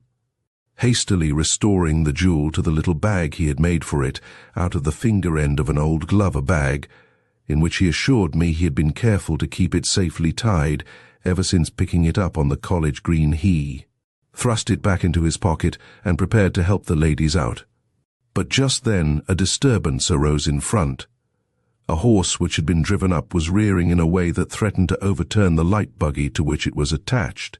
As the occupants of this buggy were ladies and seemed to have no control over the plunging beast, young Dean naturally sprang to the rescue. Bidding his own ladies alight and make for the porch, he hurriedly ran forward and, pausing in front of the maddened animal, waited for an opportunity to seize him by the rein. He says that as he stood there facing the beast with fixed eye and raised hand, he distinctly felt something strike or touch his breast. But the sensation conveyed no meaning to him in his excitement, and he did not think of it again till, the horse well in hand and the two alarmed occupants of the buggy rescued, he turned to see where his own ladies were, and beheld them looking down at him from the midst of a circle of young people drawn from the house by the screaming of the women. Instantly a thought of the treasure he carried recurred to his mind, and releasing the now quieted horse, he thrust his hand hastily into his pocket. The jewel was gone. He declares that for a moment he felt as if he had been struck on the head by one of the hoofs of the frantic horse he had just handled. But immediately the importance of his loss and the necessity he felt for instant action restored him to himself, and shouting aloud, "I have dropped Mrs. Burton's ruby," he begged everyone to stand still while he made a search for it. This all occurred, as you must know, more than an hour and a half ago, consequently before many of my guests had arrived. My son, who was one of the few spectators gathered on the porch, tells me that there was only one other carriage behind the one in which Mr. Dean had brought his ladies. Both of these had stopped short of the stepping stone, and as the horse and buggy which had made all this trouble had by this time been driven to the stable, nothing stood in the way of his search but the rapidly accumulating snow, which, if you remember, was falling very thick and fast at the time. My son, who had rushed in for his overcoat, came running down the steps to help him. So did some others. But, with an imploring gesture, he begged to be allowed to conduct the search alone, the ground being in such a state that the delicately mounted jewel ran great risk of being trodden into the snow and thus injured or lost. They humoured him for a moment, then, seeing that his efforts bade fair to be fruitless, my son insisted upon joining him, and the two looked the ground over, inch by inch. From the place where Mr. Dean had set foot to ground, in alighting from his carriage, to the exact spot where he had stood when he had finally seized hold of the horse. But no ruby. Then Harrison, that is my son's name, sent for a broom and went over the place again, sweeping aside the surface snow and examining carefully the ground beneath, but with no better results than before. No ruby could be found. My son came to me panting. Mrs. Burton and myself stood awaiting him in a state of suspense. Guests and fate were alike forgotten. We had heard that the jewel had been found on the campus by one of the students, and had been brought back as far as the step in front, and then lost again in some unaccountable manner in the snow, and we hoped, nay, expected from moment to moment, that it would be brought in. When Harrison finally entered, pale, dishevelled, and shaking his head, Mrs. Burton caught me by the hand, and I thought she would faint. For this jewel is of far greater value to her than its mere worth in money, though that is by no means small. It is a family jewel, and was given to her by her husband under special circumstances. He prizes it even more than she does, and he is not here to counsel or assist her in this extremity. Besides, she was wearing it in direct opposition to his expressed wishes. This I must tell you, to show how imperative it is for us to recover it, also to account for the large reward she is willing to pay. When he last looked at it, he noticed that the fastening was a trifle slack, and though he handed the trinket back, he told her distinctly that she was not to wear it till it had been either to Tiffany's or Star's, but she considered it safe enough, and put it on to please the boys, and lost it. Senator Burton is a hard man, and, in short, the jewel must be found. I give you just 1 hour in which to do it. But, madam, I protested, "I know," she put in, with a quick nod and a glance over her shoulder to see if the door was shut. I have not finished my story. Hearing what Harrison had to say, I took action at once. I bade him call in the guests, whom curiosity or interest still detained in the porch, and seat them in a certain room which I designated to him. Then, after telling him to send 2 men to the gates with orders to hold back all further carriages from entering, and 2 others to shovel up and cart away to the stable every particle of snow for 10 feet each side of the front step, I asked to see Mr. Dean. But here my son whispered something into my ear, which it is my duty to repeat. It was to the effect that Mr.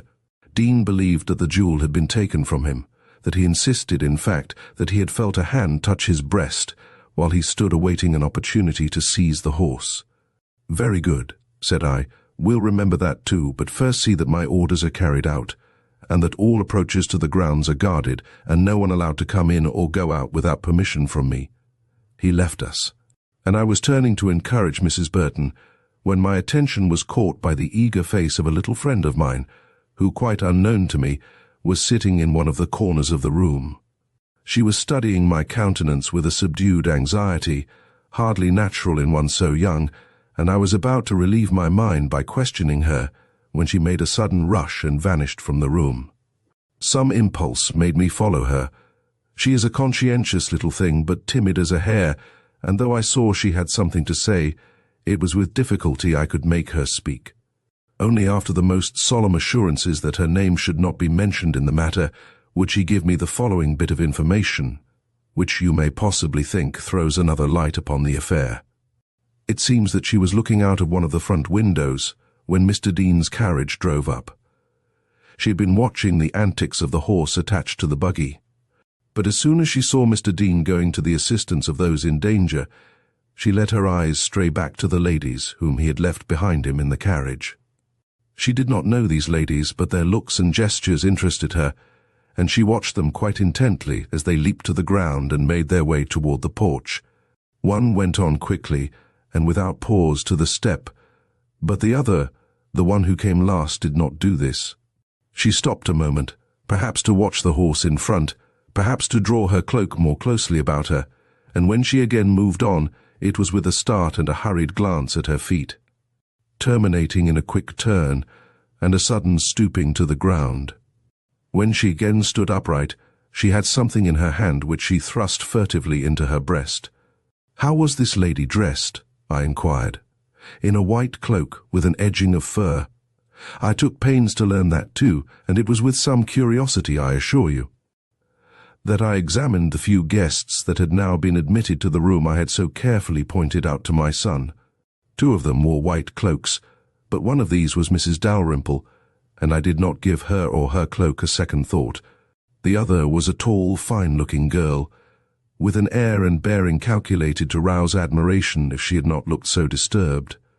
But her preoccupation was evident, a circumstance which, had she been Mr. Dean's fiancée, would have needed no explanation, but, as she was only that lady's friend, its cause was not so apparent. The floor of the room, as I had happily remembered, was covered with crash, and as I lifted each garment off, I allowed no maid to assist me in this. I shook it well, ostensibly because of the few flakes clinging to it, really to see if anything could be shaken out of it. Of course I met with no success. I had not expected to, but it is my disposition to be thorough. These wraps I saw all hung in an adjoining closet, the door of which I locked here is the key, after which I handed my guests over to my son and went to notify the police. I bowed and asked where the young people were now. "Still in the drawing room. I have ordered the musicians to play, and consequently there is more or less dancing. But of course, nothing can remove the wet blanket which has fallen over us all, nothing but the finding of this jewel. Do you see your way to accomplishing this? We are from this very moment at your disposal, only I pray that you will make no more disturbance than is necessary, and, if possible, arouse no suspicions you cannot back up by facts. I dread a scandal almost as much as I do sickness and death, and these young people, well, their lives are all before them." and neither Mrs. Burton nor myself would wish to throw the shadow of a false suspicion over any one of them. I assured her that I sympathized with her scruples and would do my best to recover the ruby without inflicting undue annoyance upon the innocent. Then I inquired whether it was known that a detective had been called in. She seemed to think it was suspected by some, if not by all, at which my way seemed a trifle complicated. We were about to proceed when another thought struck me. "Madam, you have not said whether the carriage itself was searched." I forgot. Yes, the carriage was thoroughly overhauled before the coachman left the box. Who did this overhauling? My son. He would not trust anyone else in a business of this kind. One more question, madam. Was anyone seen to approach Mr. Dean on the carriage drive prior to his assertion that the jewel was lost? No. And there were no tracks in the snow of any such person. My son looked. And I would look, or so I decided within myself, but I said nothing, and in silence we proceeded toward the drawing room. I had left my overcoat behind me, and always being well dressed, I did not present so bad an appearance. Still, I was not in party attire, and naturally could not pass for a guest even if I had wanted to, which I did not.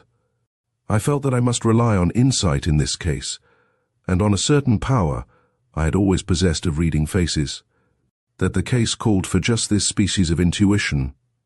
I was positive. Mrs. Burton's ruby was within 100 yards of us at this very moment, probably within 100 feet. But to lay hands on it, and without scandal, well, that was a problem calculated to rouse the interest of even an old police officer like myself. A strain of musique desultory, however, and spiritless, like everything else about the place that night greeted us, as Mrs. Ashley opened the door leading directly into the large front hall. Immediately a scene meant to be festive, but which was, in fact, desolate, burst upon us.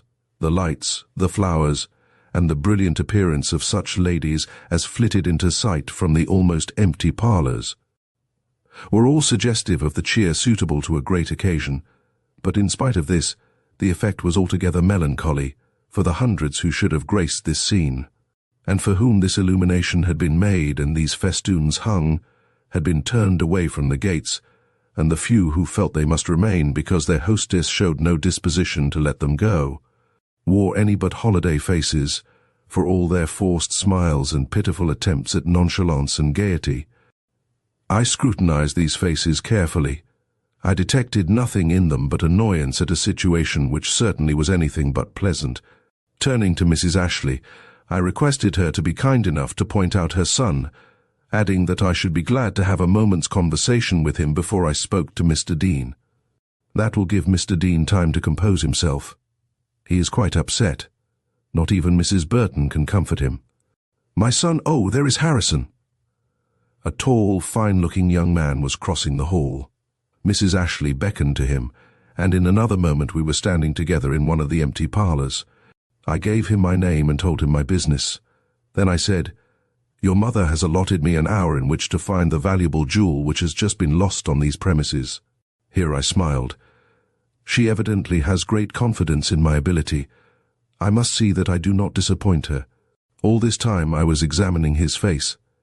It was not only handsome, but expressive of great candour. The eyes looked straight into mine, and while showing anxiety, betrayed no deeper emotion than the occasion naturally called for. "Have you any suggestions to offer? I understand that you were on the ground almost as soon as Mr. Dean discovered his loss." His eyes changed a trifle, but did not swerve. Of course, he had been informed by his mother of the suspicious action of the young lady who had been a member of that gentleman's party, and shrank, as anyone in his position would, from the responsibilities entailed by this knowledge. "No," said he, "we have done all we can. The next move must come from you." "I know of one that will settle the matter at once," I assured him, still with my eyes fixed scrutinizingly on his face, a universal search. Not of places, but of persons. "But it is a harsh measure." "A most disagreeable one," he emphasized, flushing. "Such an indignity offered to guests would never be forgotten or forgiven." "True, but if they offer to submit to this themselves?" "They? How? If you, the son of the house, their host, we may say, should call them together. And for your own satisfaction, empty out your pockets in the sight of every one. Don't you think that all the men, and possibly all the women too, here I let my voice fall suggestively, would be glad to follow suit? It could be done in apparent joke." He shook his head with a straightforward air, which set him high in my estimation. "That would call for little but effrontery on my part," said he. "But think how it would affect these boys who came here for the sole purpose of enjoying themselves. I will not so much as mention the ladies. Yet one of the latter—" "I know," he quietly acknowledged, growing restless for the first time. I withdrew my eyes from his face. I had learned what I wished. Personally, he did not shrink from search, therefore the jewel was not in his pockets. This left but two persons for suspicion to halt between. But I disclosed nothing of my thoughts.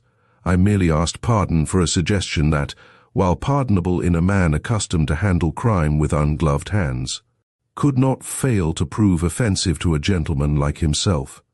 "We must move by means less open," I concluded. "It adds to our difficulties, but that cannot be helped. I should now like a glimpse of Mr. Dean. Do you not wish to speak to him?" "I should prefer a sight of his face first." He led me across the hall and pointed through an open door. In the center of a small room containing a table and some chairs, I perceived a young man sitting, with fallen head and dejected air, staring at vacancy. By his side, with hand laid on his, knelt a young girl, striving in this gentle but speechless way to comfort him. It made a pathetic picture. I drew Ashley away. "I am disposed to believe in that young man," said I. "If he still has the jewel, he would not try to carry off the situation just this way. He really looks broken-hearted.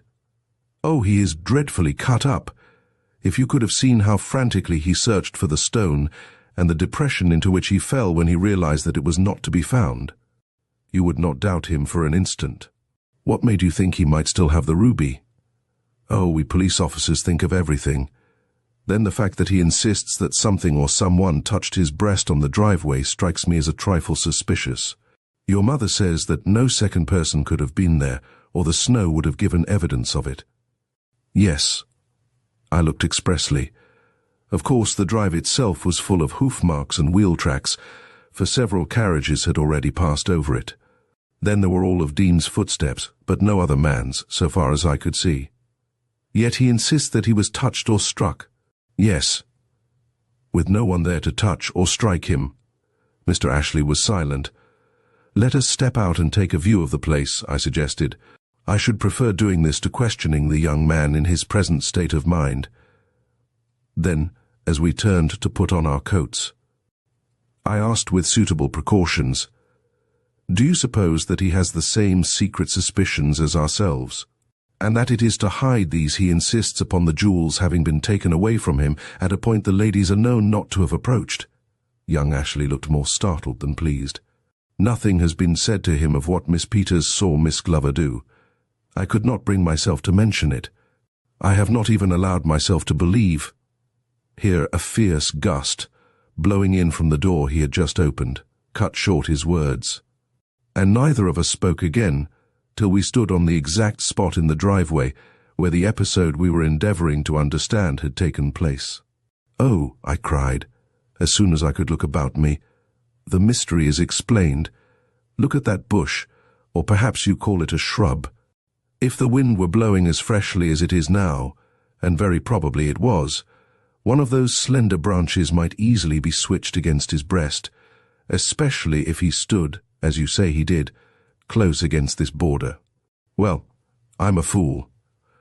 Only the other day I told the gardener that these branches would need trimming in the spring, and yet I never so much as thought of them when Mr. Dean spoke of something striking his breast." As we turned back I made this remark. With this explanation of the one doubtful point in his otherwise plausible account, we can credit his story as being in the main true, which, I calmly added, places him above suspicion, and narrows our inquiry down to. We had moved quickly, and were now at the threshold of the door by which we had come out.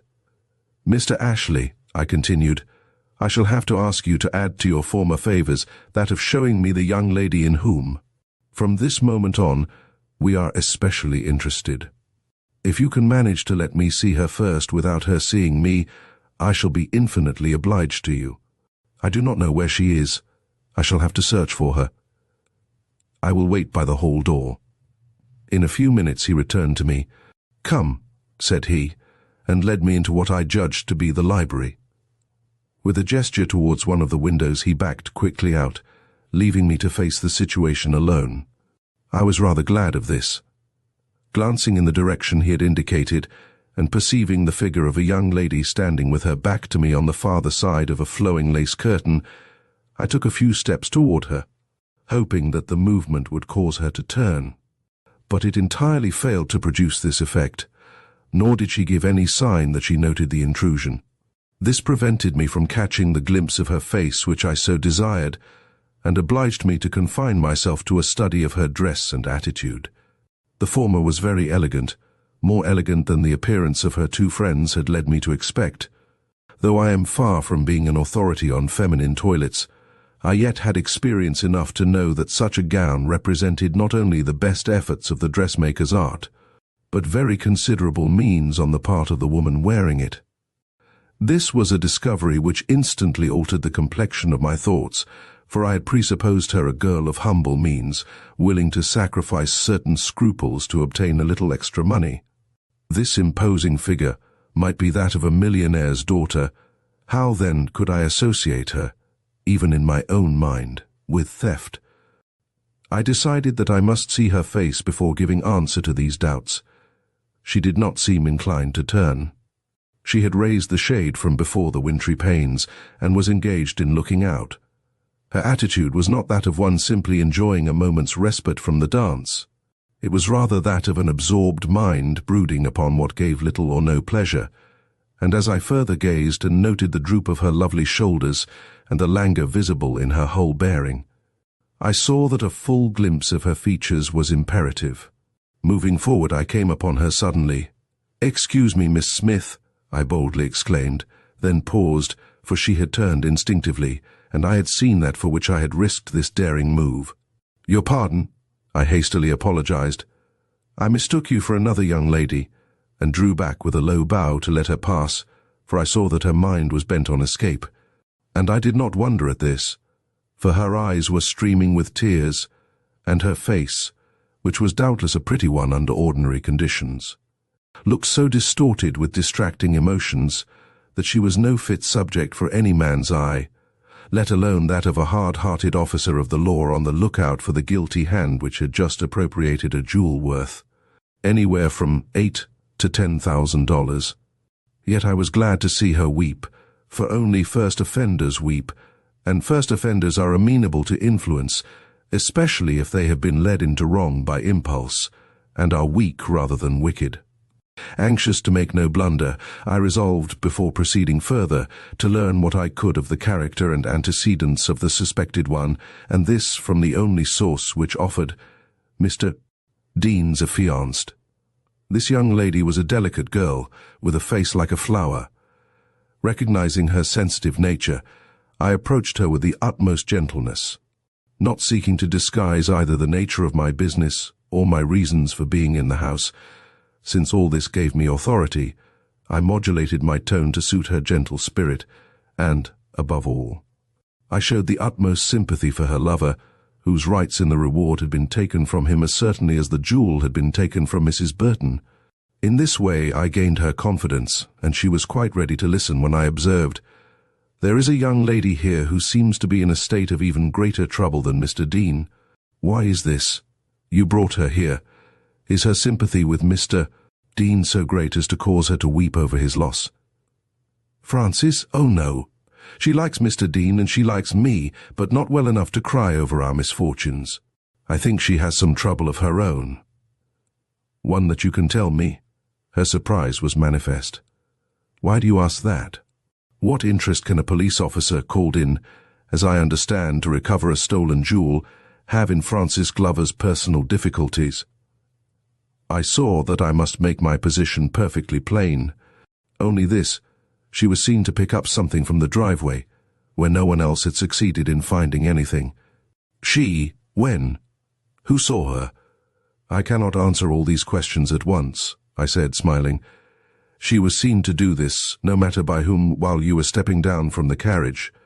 As you preceded her, you naturally did not observe this action, which was fortunate, perhaps, as you would scarcely have known what to do or say about it."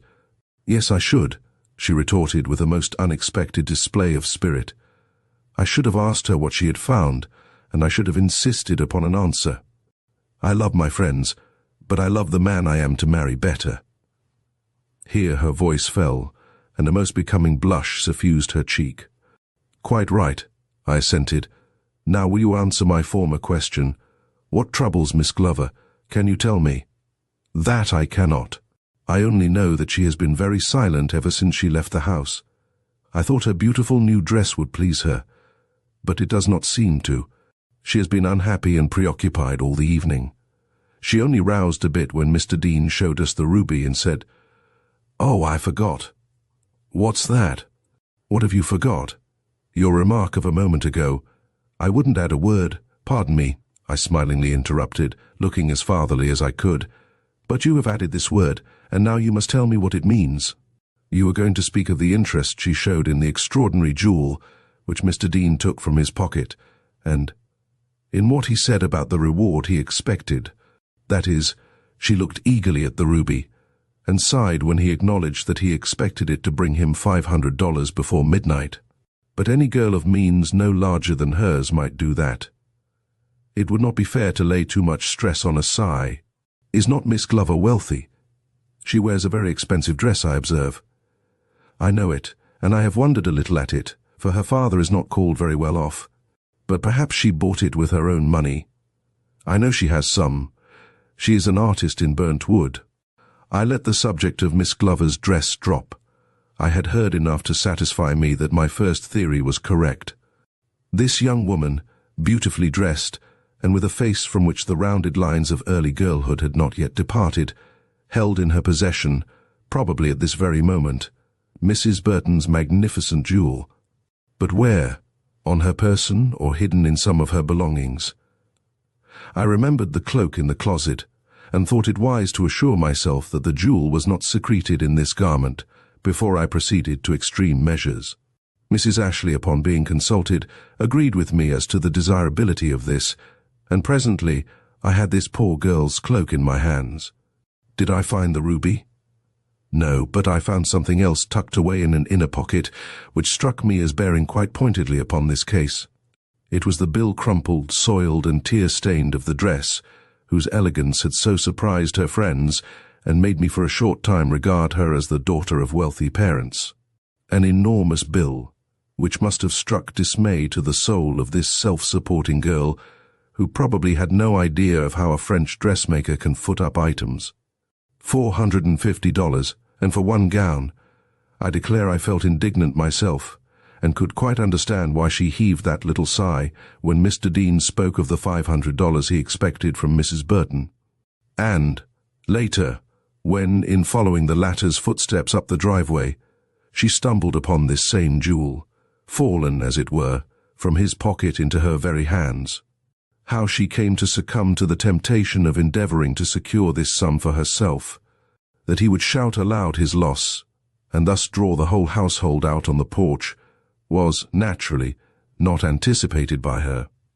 Of course, when this occurred, the feasibility of her project was gone, and I only wished that I had been present and able to note her countenance as, crowded in with others on that windy porch, she watched the progress of the search, which every moment made it not only less impossible for her to attempt the restoration upon which the reward depended, but must have caused her to feel, if she had been as well brought up as all indications showed, that it was a dishonest act of which she had been guilty, and that, willing or not, she must look upon herself as a thief, so long as she held the jewel back from Mr. Dean or its rightful owner. But how face the publicity of restoring it now, after so elaborate and painful a search, in which even the son of her hostess had taken part? That would be to proclaim her guilt, and thus effectually ruin her in the eyes of everybody concerned. No, she would keep the compromising article a little longer, in the hope of finding some opportunity of returning it without risk to her good name. And so she allowed the search to proceed, I have entered thus elaborately into the supposed condition of this girl's mind on this critical evening that you may understand why I felt a certain sympathy for her, which forbade harsh measures. I was sure, from the glimpse I had caught of her face, that she longed to be relieved from the tension she was under, and that she would gladly rid herself of this valuable jewel if she only knew how.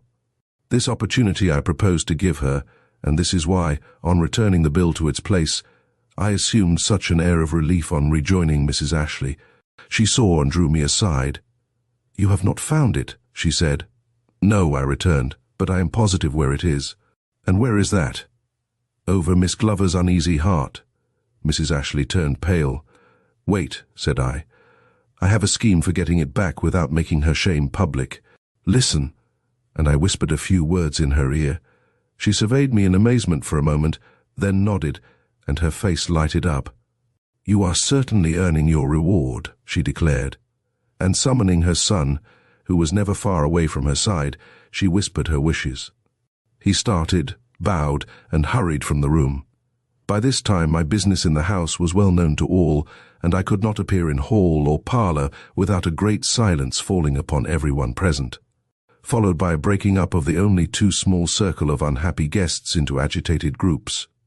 But I appeared to see nothing of all this till the proper moment, when, turning suddenly upon them all, I cried out cheerfully, but with a certain deference I thought would please them.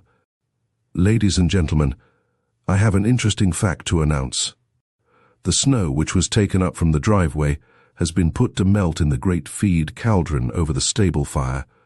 We expect to find the ruby at the bottom, and Mrs. Ashley invites you to be present at its recovery.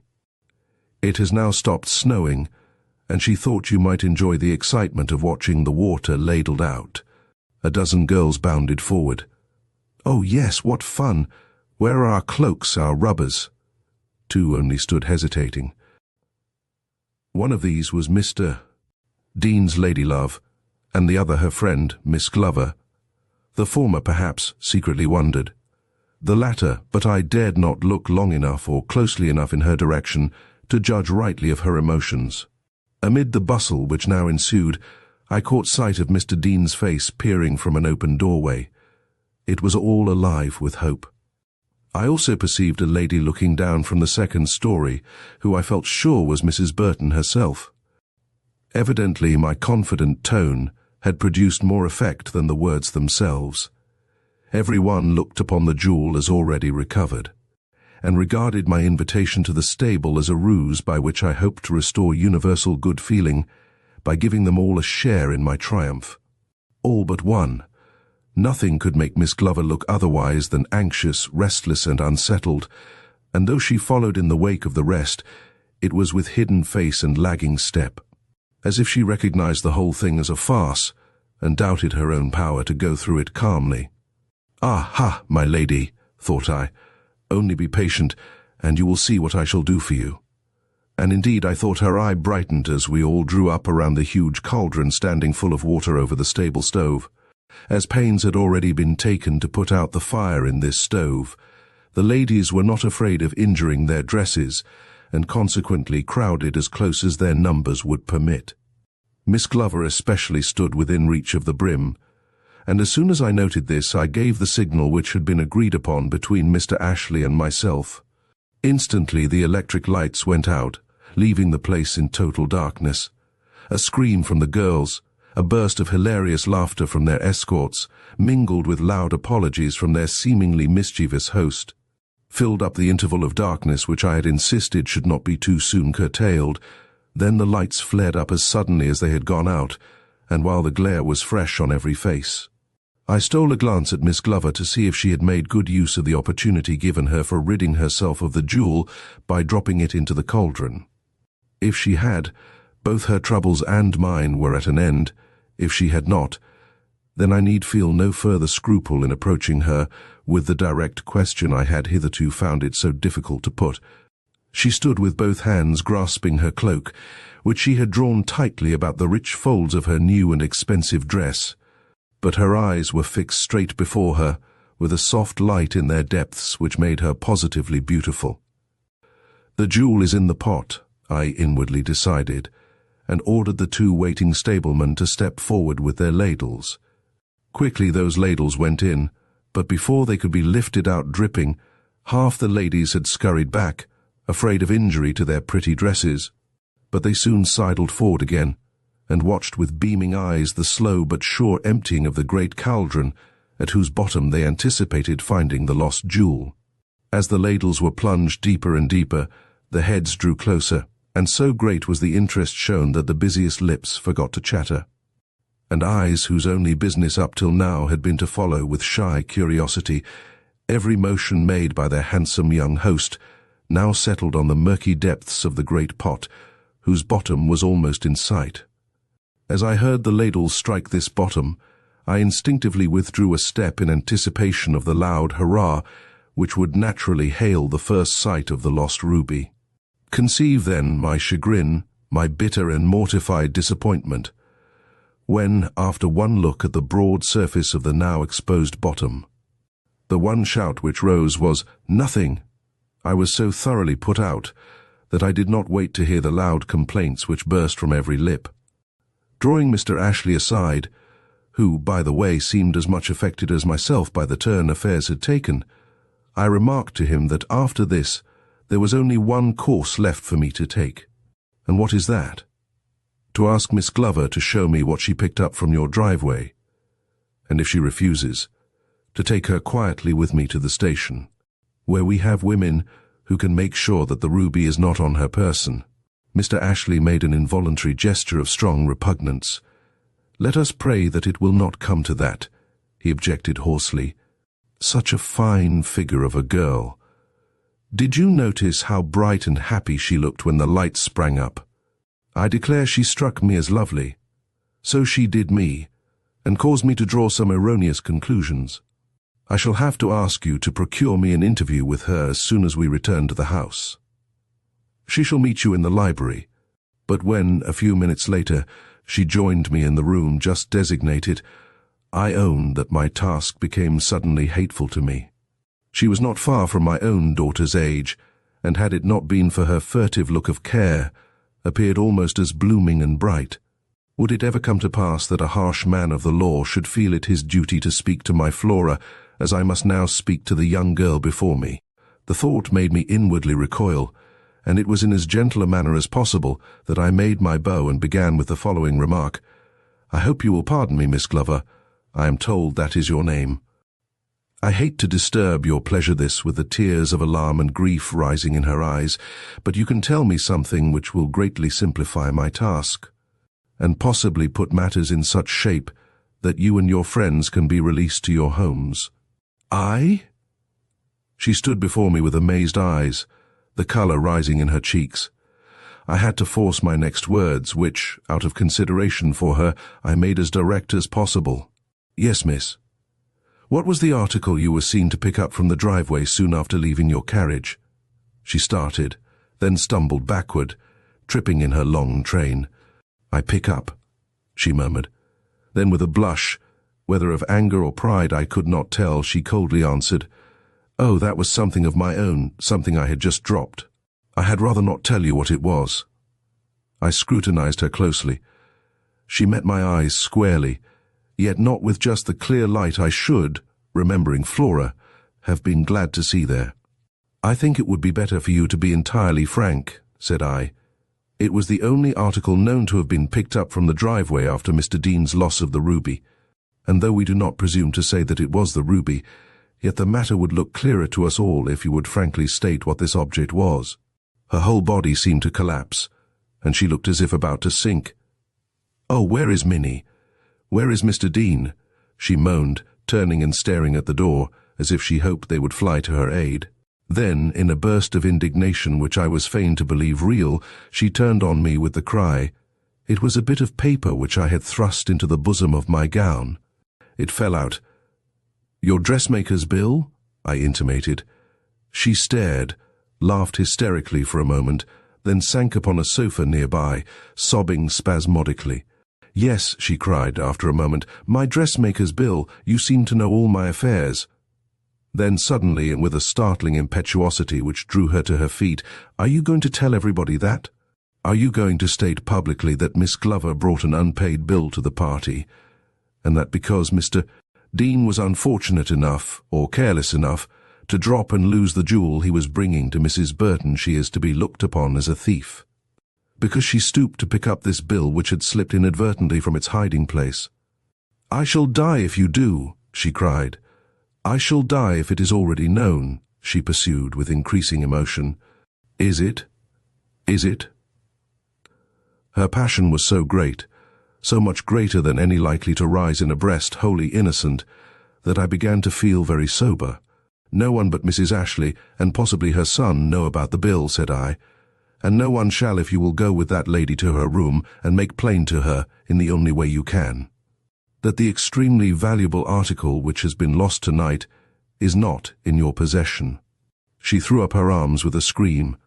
Oh, what a horror! I cannot. Oh, I shall die of shame. My father, my mother! And she burst from the room like one distraught. But in another moment she came cringing back. I cannot face them, she said. They all believe it. They will always believe it unless I submit. Oh, why did I ever come to this dreadful place? Why did I order this hateful dress, which I can never pay for, and which, in spite of the misery it has caused me, has failed to bring me the... She did not continue. She had caught my eye and seen there, perhaps, some evidence of the pity I could not but experience for her. With a sudden change of tone she advanced upon me with the appeal, Save me from this humiliation. I have not seen the ruby. I am as ignorant of its whereabouts as Mr. Ashley himself. Won't you believe me? Won't they be satisfied if I swear I was really sorry for her? I began to think, too, that some dreadful mistake had been made. Her manner seemed too ingenuous for guilt. Yet where could that ruby be if not with this young girl? Certainly all other possibilities had been exhausted, and her story of the bill, even if accepted, would never quite exonerate her from secret suspicion while that elusive jewel remained unfound. You give me no hope, she moaned. I must go out before them all and ask to have it proved that I am no thief. Oh, if God would only have pity, or someone should succeed in finding Halloo, what's that? A shout had risen from the hall beyond. She gasped, and we both plunged forward. Mr. Ashley, still in his overcoat, stood at the other end of the hall, and facing him were ranged the whole line of young people whom I had left scattered about in the various parlours. I thought he appeared to be in a peculiar frame of mind, and when he glanced our way, and saw who was standing with me in the library doorway, his voice took on a tone which made me doubt whether he was about to announce good news or bad. But his first word settled that question. Rejoice with me, he cried. The ruby has been found. Do you want to see the culprit? For there is a culprit. We have him at the door. Shall we bring him in? Yes, yes, cried several voices, among them that of Mr. Dean, who now strode forward with beaming eyes and instinctively lifted hand. But some of the ladies looked frightened, and Mr. Ashley, noting this, glanced for encouragement in our direction. He seemed to find it in Miss Glover's eyes. She had quivered and nearly fallen at that word found, but had drawn herself up by this time, and was awaiting his further action in a fever of relief and hope, which, perhaps, no one but myself could fully appreciate. A vile thief, a most unconscionable rascal, vociferated Mr. Ashley. You must see him, mother, you must see him, ladies, else you will not realize our good fortune. Open the door there, and bring in the robber. At this command, uttered in ringing tones, the huge leaves of the great front door swung slowly forward, revealing two sturdy stablemen leading into view a huge horse. The scream of astonishment which went up from all sides, united to Mr. Ashley's shout of hilarity, caused the animal, unused no doubt, to drawing-rooms, to rear to the length of his bridle, at which Mr. Ashley laughed again, and gaily cried, Confound the fellow! Look at him, mother! Look at him, ladies! Do you not see guilt written on his brow? It is he who has made us all this trouble. First, he must needs take umbrage at the two lights with which we presume to illuminate our porch. Then, envying Mrs. Burton her ruby, and Mr. Dean his reward, seek to rob them both by grinding his hoofs all over the snow of the driveway, till he came upon the jewel which Mr. Dean had dropped from his pocket, and, taking it up in a ball of snow, secrete it in his left hind shoe, where it might be yet, if Mr. Spencer— here he bowed to a strange gentleman who at that moment entered, had not come himself for his daughters, and, going first to the stable, found his horse so restless and seemingly lame there, boys, you may take the wretch away now and harness him. But first hold up that guilty left hind hoof for the ladies to see, that he stooped to examine him, and so came upon. Here the young gentleman brought forward his hand. In it was a nondescript little wad, well soaked and shapeless, but once he had untied the kid, such a ray of rosy light burst from his outstretched palm that I doubt if a single woman there noted the clatter of the retiring beast or the heavy clang made by the 2 front doors as they shut upon the robber. Eyes and tongues were too busy, and Mr. Ashley, realizing, probably, that the interest of all present would remain for a few minutes at least, with this marvelous jewel so astonishingly recovered, laid it, with many expressions of thankfulness, in Mrs. Burton's now eagerly outstretched palm, and advancing towards us, greeted Miss Glover with a smile. "Congratulate me," he prayed. "All our troubles are over. Oh, what now?" The poor young thing, in trying to smile, had turned as white as a sheet. Before either of us could interpose an arm, she had slipped to the floor in a dead faint. With a murmur of pity and possibly of inward contrition, he stooped over her, and together we carried her into the library, where I left her in his care, confident, from certain indications, that my presence would not be greatly missed by either of them.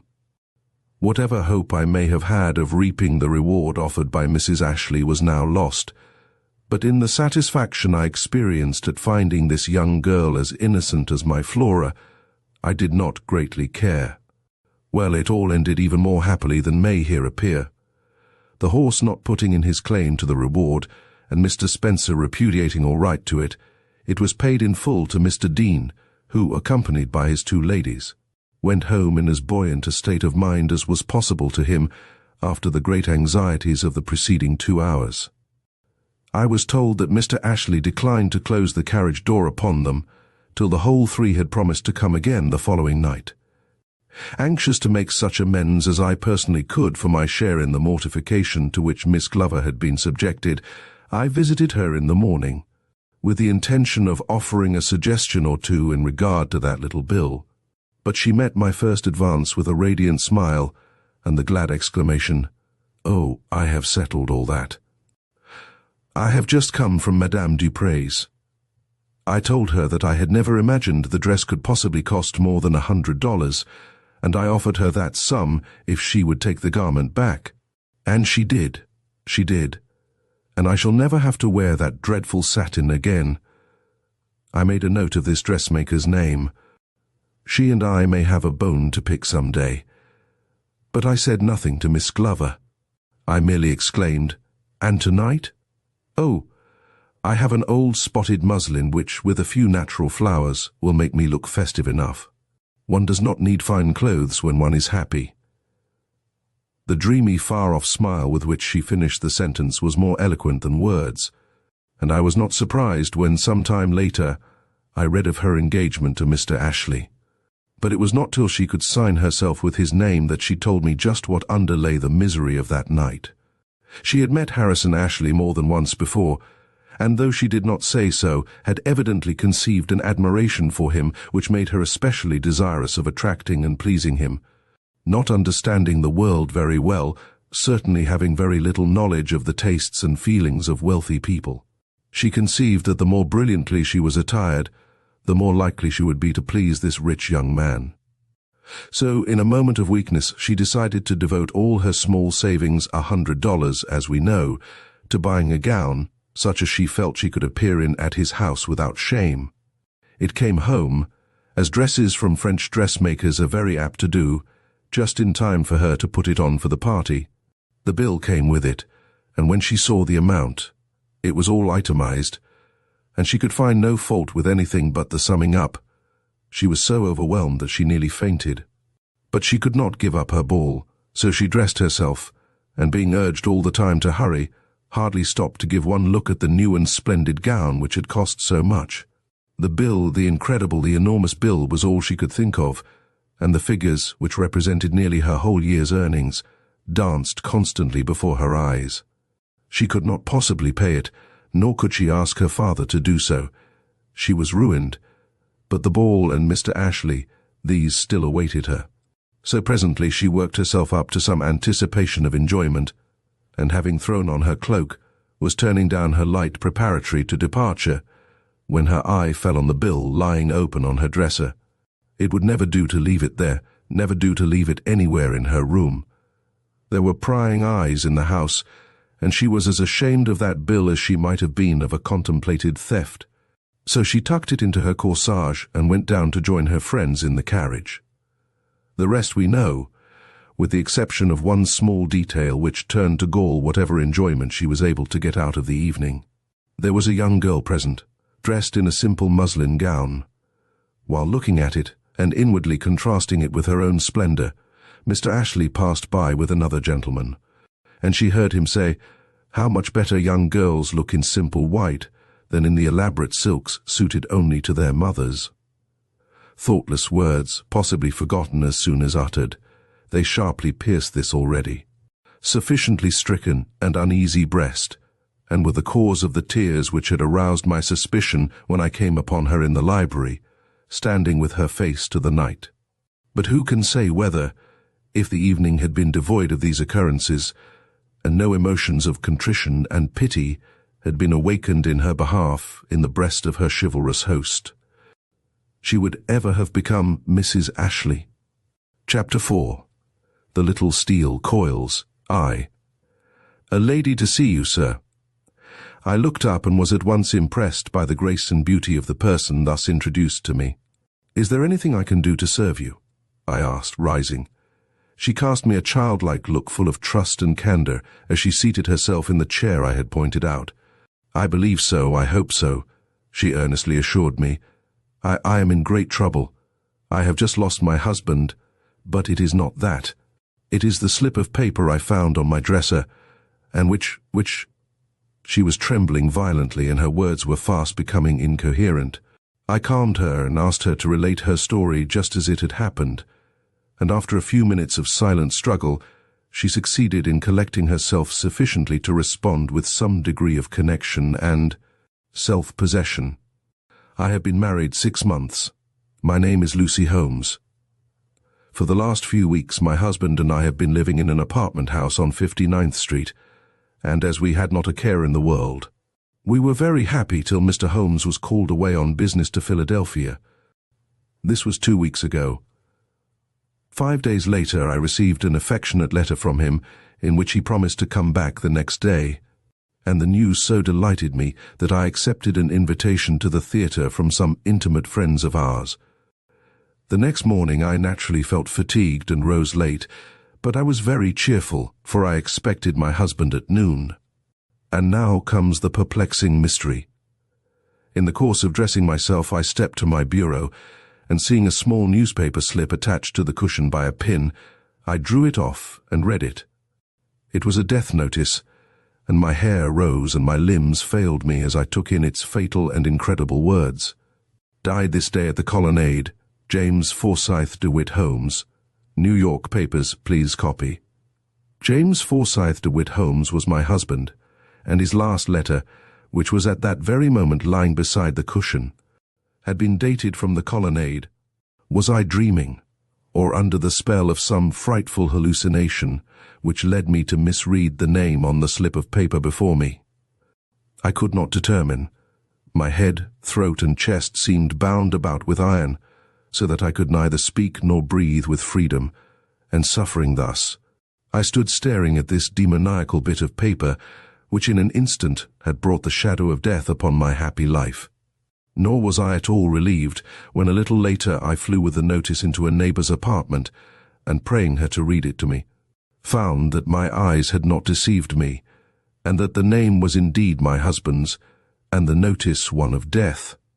Not from my own mind, but from hers, came the first suggestion of comfort. "It cannot be your husband who is meant," said she, "but someone of the same name.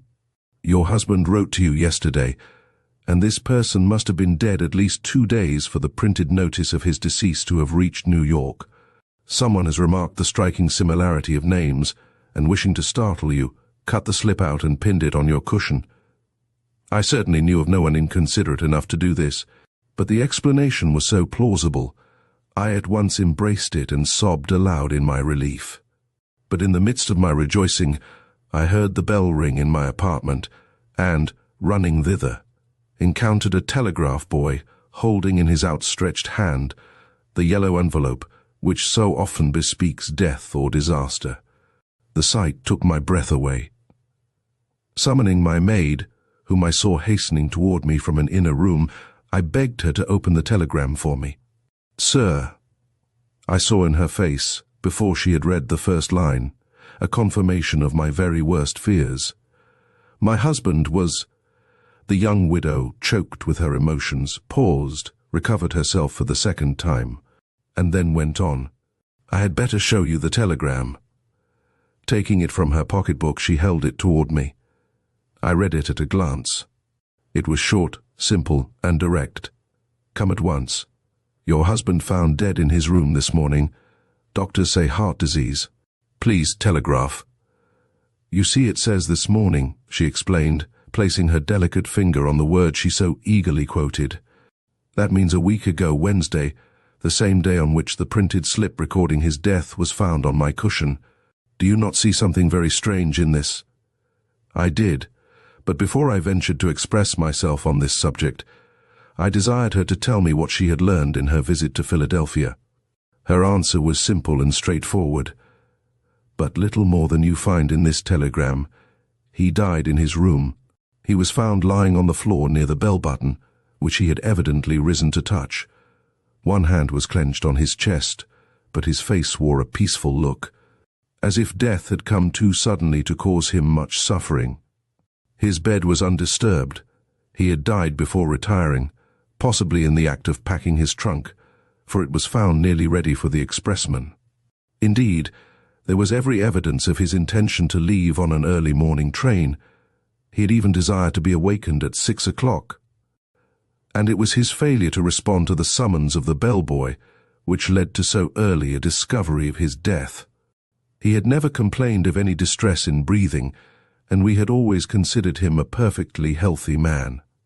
But there was no reason for assigning any other cause than heart failure to his sudden death, and so the burial certificate was made out to that effect, and I was allowed to bring him home and bury him in our vault at Woodlawn.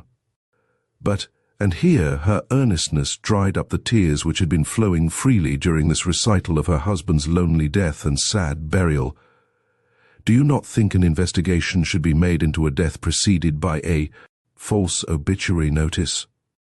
For I found when I was in Philadelphia that no paragraph such as I had found pinned to my cushion had been inserted in any paper there, nor had any other man of the same name ever registered at the Colonnade, much less died there." "Have you this notice with you?" I asked. She immediately produced it, and while I was glancing it over, remarked, "Some persons would give a superstitious explanation to the whole matter, think I had received a supernatural warning, and been satisfied with what they would call a spiritual manifestation. But I have not a bit of such folly in my composition. Living hands set up the type and printed the words which gave me so deathly a shock, and hands with a real purpose in them cut it from the paper and pinned it to my cushion for me to see when I woke on that fatal morning. But whose hands? That is what I want you to discover." I had caught the fever of her suspicions long before this, and now felt justified in showing my interest. "First, let me ask," said I, "who has access to your rooms besides your maid?" "No one, absolutely no one. And what of her?" "She is innocence herself. She is no common housemaid, but a girl my mother brought up, who for love of me consents to do such work in the household as my simple needs require. I should like to see her." "There is no objection to your doing so, but you will gain nothing by it. I have already talked the subject over with her a dozen times, and she is as much puzzled by it as I am myself. She says she cannot see how anyone could have found an entrance to my room during my sleep, as the doors were all locked.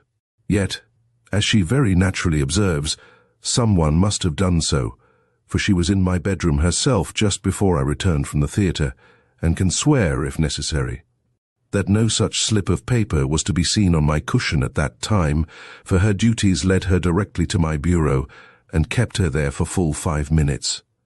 And you believed her? I suggested, implicitly. In what direction, then, do your suspicions turn? Alas, in no direction. That is the trouble. I don't know whom to mistrust. It was because I was told that you had the credit of seeing light where others can see nothing but darkness that I have sought your aid in this emergency. For the uncertainty surrounding this matter is killing me, and will make my sorrow quite unendurable if I cannot obtain relief from it. I do not wonder, I began, struck by the note of truth in her tones, and I shall certainly do what I can for you. But before we go any further, let us examine this scrap of newspaper and see what we can make out of it. I had already noted 2 or 3 points in connection with it, to which I now proceeded to direct her attention. Have you compared this notice, I pursued, with such others as you find every day in the papers? No, was her eager answer. Is it not like them all? Read, was my quiet interruption. On this day at the colonnade, on what day? The date is usually given in all the bona fide notices I have seen. Is it? She asked, her eyes moist with unshed tears, opening widely in her astonishment. Look in the papers on your return home and see. Then the print. Observe that the type is identical on both sides of this make-believe clipping, while in fact there is always a perceptible difference between that used in the obituary column and that to be found in the columns devoted to other matter. Notice also, I continued, holding up the scrap of paper between her and the light, that the alignment on one side is not exactly parallel with that on the other, a discrepancy which would not exist if both sides had been printed on a newspaper press. These facts lead me to conclude, first, that the effort to match the type exactly was the mistake of a man who tried to do too much, and, secondly, that one of the sides at least, presumably that containing the obituary notice, was printed on a hand press, on the blank side of a piece of galley-proof picked up in some newspaper office. Let me see. And stretching out her hand with the utmost eagerness, she took the slip and turned it over. Instantly a change took place in her countenance. She sank back in her seat and a blush of manifest confusion suffused her cheeks. "Oh," she exclaimed, "what will you think of me? I brought this scrap of print into the house myself, and it was I who pinned it on the cushion with my own hands. I remember it now. The sight of those words recalls the whole occurrence." "Then there is one mystery less for us to solve," I remarked, somewhat dryly. "Do you think so?" she protested, with a deprecatory look. "For me the mystery deepens, and becomes every minute more serious. It is true that I brought this scrap of newspaper into the house, and that it had, then as now, the notice of my husband's death upon it, but the time of my bringing it in was Tuesday night, and he was not found dead till Wednesday morning. A discrepancy worth noting," I remarked. "Involving a mystery of some importance," she concluded. I agreed to that. "And since we have discovered how the slip came into your room, we can now proceed to the clearing up of this mystery," I observed. "You can, of course, inform me where you procured this clipping which you say you brought into the house?" "Yes. You may think it strange, but when I alighted from the carriage that night, a man on the sidewalk put this tiny scrap of paper into my hand. It was done so mechanically that it made no more impression on my mind than the thrusting of an advertisement upon me. Indeed, I supposed it was an advertisement, and I only wonder that I retained it in my hand at all. But that I did do so, and that, in a moment of abstraction, I went so far as to pin it to my cushion, is evident from the fact that a vague memory remains in my mind of having read this recipe which you see printed on the reverse side of the paper. It was the recipe, then, and not the obituary notice which attracted your attention the night before?" "Probably, but in pinning it to the cushion, it was the obituary notice that chanced to come uppermost." "Oh, why should I not have remembered this till now? Can you understand my forgetting a matter of so much importance?" "Yes," I allowed, after a momentary consideration of her ingenuous countenance. "The words you read in the morning were so startling that they disconnected themselves from those you had carelessly glanced at the night before." "That is it," she replied, and since then I have had eyes for the one side only. How could I think of the other? But who could have printed this thing, and who was the man who put it into my hand? He looked like a beggar, but oh, she suddenly exclaimed, her cheeks flushing scarlet and her eyes flashing with a feverish, almost alarming glitter. What is it now? I asked. Another recollection. Yes. She spoke so low I could hardly hear her. He coughed and what? I encouragingly suggested, seeing that she was under some new and overwhelming emotion. That cough had a familiar sound, now that I think of it. It was like that of a friend who, but no, I will not wrong him by any false surmises. He would stoop to much, but not to that, yet. The flush on her cheeks had died away, but the two vivid spots which remained showed the depth of her excitement. Do you think, she suddenly asked, that a man out of revenge might plan to frighten me by a false notice of my husband's death, and that God to punish him? Made the notice a prophecy? I think a man influenced by the spirit of revenge might do almost anything, I answered, purposely ignoring the latter part of her question. But I always considered him a good man. At least I never looked upon him as a wicked one. Every other beggar we meet has a cough. And yet, she added after a moment's pause, if it was not he who gave me this mortal shock, who was it? He is the only person in the world I ever wronged. Had you not better tell me his name? I suggested. No, I am in too great doubt. I should hate to do him a second injury. You cannot injure him if he is innocent. My methods are very safe. If I could forget his cough, but it had that peculiar catch in it that I remembered so well in the cough of John Graham. I did not pay any especial heed to it at the time. Old days and old troubles were far enough from my thoughts, but now that my suspicions are raised, that low, choking sound comes back to me in a strangely persistent way, and I seem to see a well-remembered form in the stooping figure of this beggar. Oh, I hope the good God will forgive me if I attribute to this disappointed man a wickedness he never committed. Who is John Graham? I urged. And what was the nature of the wrong you did him? She rose, cast me one appealing glance, and perceiving that I meant to have her whole story, turned towards the fire and stood warming her feet before the hearth, with her face turned away from my gaze. I was once engaged to marry him, she began, not because I loved him, but because we were very poor. I mean my mother and myself, and he had a home and seemed both good and generous. The day came when we were to be married. This was in the West, way out in Kansas, and I was even dressed for the wedding, when a letter came from my uncle here, a rich uncle, very rich, who had never had anything to do with my mother since her marriage, and in it he promised me fortune and everything else desirable in life if I would come to him, unencumbered by any foolish ties. Think of it. And I within half an hour of marriage, with a man I had never loved and now suddenly hated. The temptation was overwhelming, and heartless as my conduct may appear to you, I succumbed to it. Telling my lover that I had changed my mind, I dismissed the minister when he came, and announced my intention of proceeding east as soon as possible. Mr. Graham was simply paralyzed by his disappointment, and during the few days which intervened before my departure, I was haunted by his face, which was like that of a man who had died from some overwhelming shock. But when I was once free of the town, especially after I arrived in New York, I forgot alike his misery and himself. Everything I saw was so beautiful, life was so full of charm, and my uncle so delighted with me and everything I did. Then there was James Holmes, and after I had seen him, but I cannot talk of that.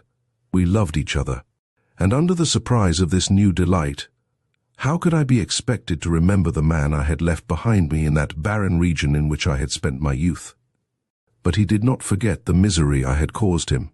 He followed me to New York, and on the morning I was married found his way into the house, and mixing with the wedding guests, suddenly appeared before me just as I was receiving the congratulations of my friends. At sight of him I experienced all the terror he had calculated upon causing, but remembering our old relations and my new position, I assumed an air of apparent haughtiness. This irritated John Graham. Flushing with anger and ignoring my imploring look, he cried peremptorily, "Present me to your husband," and I felt forced to present him.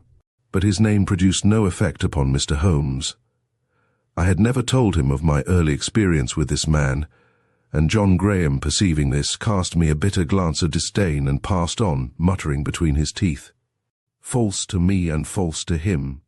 Your punishment be upon you," and I felt as if I had been cursed. She stopped here, moved by emotions readily to be understood. Then with quick impetuosity she caught up the thread of her story and went on. "That was 6 months ago, and again I forgot. My mother died, and my husband soon absorbed my every thought. How could I dream that this man, who was little more than a memory to me, and scarcely that, was secretly planning mischief against me? Yet this scrap about which we have talked so much may have been the work of his hands, and even my husband's death." She did not finish, but her face, which was turned towards me, spoke volumes. "Your husband's death shall be inquired into," I assured her, and she, exhausted by the excitement of her discoveries, asked that she might be excused from further discussion of the subject at that time. As I had no wish myself to enter any more fully into the matter just then, I readily acceded to her request, and the pretty widow left me. Second, obviously, the first fact to be settled was whether Mr. Holmes had died from purely natural causes. I accordingly busied myself the next few days with the question, and was fortunate enough to so interest the proper authorities that an order was issued for the exhumation and examination of the body. The result was disappointing. No traces of poison were to be found in the stomach, nor was there to be seen on the body any mark of violence, with the exception of a minute prick upon one of his thumbs. This speck was so small that it escaped every eye but my own. The authorities assuring the widow that the doctor's certificate given her in Philadelphia was correct, the body was again interred. But I was not satisfied, and confident that this death had not been a natural one, I entered upon one of those secret and prolonged investigations which for so many years have constituted the pleasure of my life. First, I visited the colonnade in Philadelphia, and being allowed to see the room in which Mr. Holmes died, went through it carefully. As it had not been used since that time, I had some hopes of coming upon a clue, but it was a vain hope. And the only result of my journey to this place was the assurance I received that the gentleman had spent the entire evening preceding his death in his own room, where he had been brought several letters and one small package, the latter coming by mail. With this one point gained, if it was a point, I went back to New York. Calling on Mrs. Holmes, I asked her if, while her husband was away, she had sent him anything besides letters, and upon her replying to the contrary, requested to know if in her visit to Philadelphia she had noted among her husband's effects anything that was new or unfamiliar to her. "For he received a package while there," I explained, "and though its contents may have been perfectly harmless, it is just as well for us to be assured of this before going any further." "Oh, you think then he was really the victim of some secret violence?" "We have no proof of it," I said. "On the contrary, we are assured that he died from natural causes. But the incident of the newspaper slip outweighs, in my mind, the doctor's conclusions, and until the mystery surrounding that obituary notice has been satisfactorily explained by its author, I shall hold to the theory that your husband has been made away with in some strange and seemingly unaccountable manner, which it is our duty to bring to light." "You are right. You are right. Oh, John Graham." She was so carried away by this plain expression of my belief that she forgot the question I had put to her. "You have not said whether or not you found anything among your husband's effects that can explain this mystery," I suggested. She at once became attentive. "Nothing," said she. "His trunks were already packed and his bag nearly so. There were a few things lying about the room which I saw thrust into the latter. Would you like to look through them? I have not had the heart to open the bag since I came back." As this was exactly what I wished, I said as much, and she led me into a small room, against the wall of which stood a trunk with a travelling bag on top of it. Opening the latter, she spread the contents out on the trunk. "I know all these things," she sadly murmured, the tears welling in her eyes. "This?" I inquired, lifting up a bit of coiled wire with 2 or 3 rings dangling from it. No, why, what is that? It looks like a puzzle of some kind. Then it is of no consequence. My husband was forever amusing himself over some such contrivance. All his friends knew how well he liked these toys and frequently sent them to him. This one evidently reached him from Philadelphia. Meanwhile, I was eyeing the bit of wire curiously. It was undoubtedly a puzzle, but it had appendages to it that I did not understand.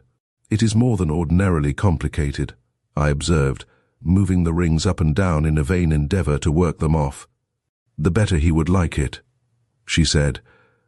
I kept working with the rings. Suddenly I gave a painful start. A little prong in the handle of the toy had started out and pierced me. You had better not handle it, said I, and laid it down. But the next moment I took it up again and put it in my pocket.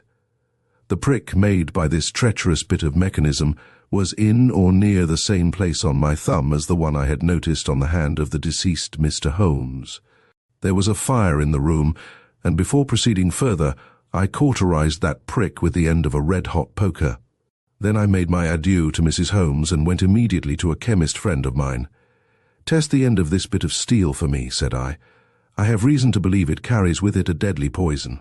He took the toy, promising to subject it to every test possible and let me know the result.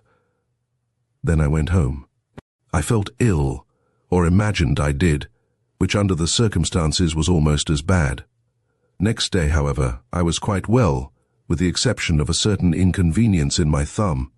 But not till the following week did I receive the chemist's report. It overthrew my whole theory. He found nothing, and returned me the bit of steel. But I was not convinced. I will hunt up this John Graham, thought I, and study him. But this was not so easy a task as it may appear.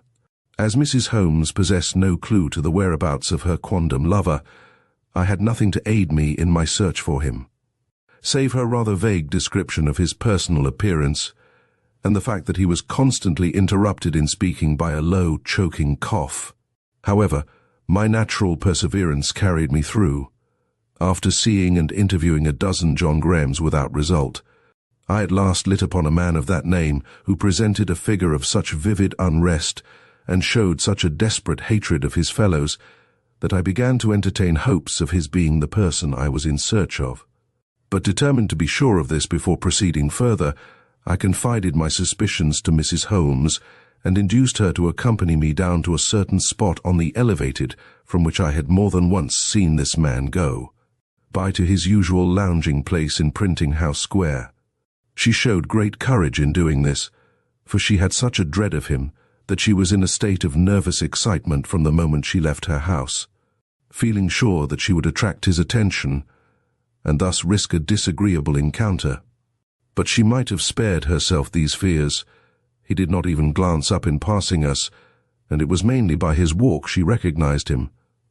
But she did recognize him, and this nerved me at once to set about the formidable task of fixing upon him a crime which was not even admitted as a fact by the authorities. He was a man about town, living, to all appearances, by his wits. He was to be seen mostly in the downtown portions of the city, standing for hours in front of some newspaper office, gnawing at his finger ends, and staring at the passers-by with a hungry look alarming to the timid and provoking alms from the benevolent. Needless to say that he rejected the latter expression of sympathy with angry contempt.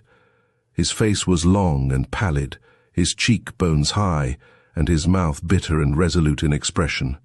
He wore neither beard nor moustache, but made up for their lack by an abundance of light brown hair, which hung very nearly to his shoulders. He stooped in standing, but as soon as he moved, showed decision and a certain sort of pride, which caused him to hold his head high and his body more than usually erect. With all these good points, his appearance was decidedly sinister, and I did not wonder that Mrs. Holmes feared him. My next move was to accost him. Pausing before the doorway in which he stood, I addressed him some trivial question. He answered me with sufficient politeness, but with a grudging attention which betrayed the hold which his own thoughts had upon him. He coughed while speaking, and his eye, which for a moment rested on mine, produced an impression upon me for which I was hardly prepared, great as was my prejudice against him. There was such an icy composure in it, the composure of an envenomed nature, conscious of its superiority to all surprises. As I lingered to study him more closely, the many dangerous qualities of the man became more and more apparent to me, and convinced that to proceed further without deep and careful thought would be to court failure where triumph would set me up for life. I gave up all present attempt at enlisting him in conversation and went away in an inquiring and serious mood. In fact, my position was a peculiar one, and the problem I had set for myself one of unusual difficulty.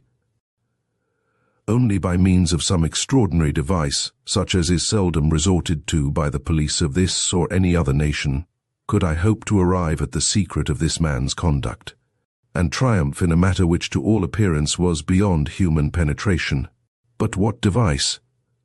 I knew of none, nor through 2 days and nights of strenuous thought did I receive the least light on the subject. Indeed, my mind seemed to grow more and more confused the more I urged it into action. I failed to get inspiration indoors or out, and feeling my health suffer from the constant irritation of my recurring disappointment, I resolved to take a day off and carry myself and my perplexities into the country. I did so. Governed by an impulse which I did not then understand, I went to a small town in New Jersey and entered the first house on which I saw the sign, "Room to Let." The result was most fortunate. No sooner had I crossed the threshold of the neat and homely apartment thrown open to my use, than it recalled a room in which I had slept 2 years before, and in which I had read a little book I was only too glad to remember at this moment. Indeed, it seemed as if a veritable inspiration had come to me through this recollection, for though the tale to which I allude was a simple child's story written for moral purposes, it contained an idea which promised to be invaluable to me at this juncture. Indeed, by means of it, I believed myself to have solved the problem that was puzzling me, and, relieved beyond expression, I paid for the night's lodging I had now determined to forego, and returned immediately to New York. Having spent just 15 minutes in the town where I had received this happy inspiration, my first step on entering the city was to order a dozen steel coils, made similar to the one which I still believed answerable for James Holmes's death.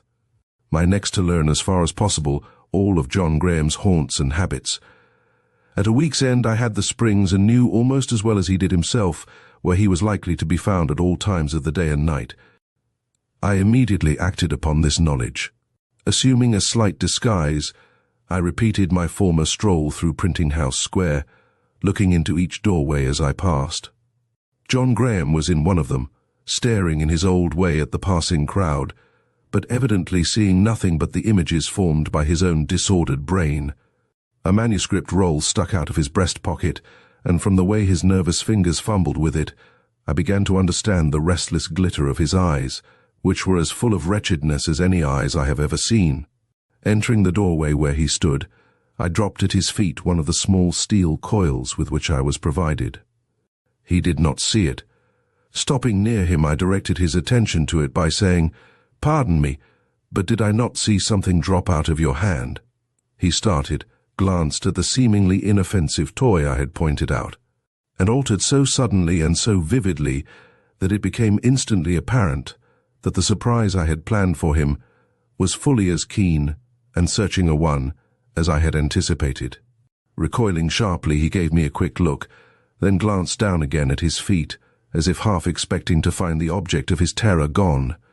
But, perceiving it still lying there, he crushed it viciously with his heel, and uttering some incoherent words, dashed impetuously from the building. Confident that he would regret this hasty impulse and return, I withdrew a few steps and waited, and sure enough, in less than 5 minutes he came slinking back. Picking up the coil with more than one sly look about, he examined it closely. Suddenly he gave a sharp cry and went staggering out. Had he discovered that the seeming puzzle possessed the same invisible spring which had made the one handled by James Holmes so dangerous? Certain as to the place he would be found next, I made a short cut to an obscure little saloon in Nassau Street, where I took up my stand in a spot convenient for seeing without being seen. In 10 minutes he was standing at the bar asking for a drink, "Whiskey," he cried. "Straight."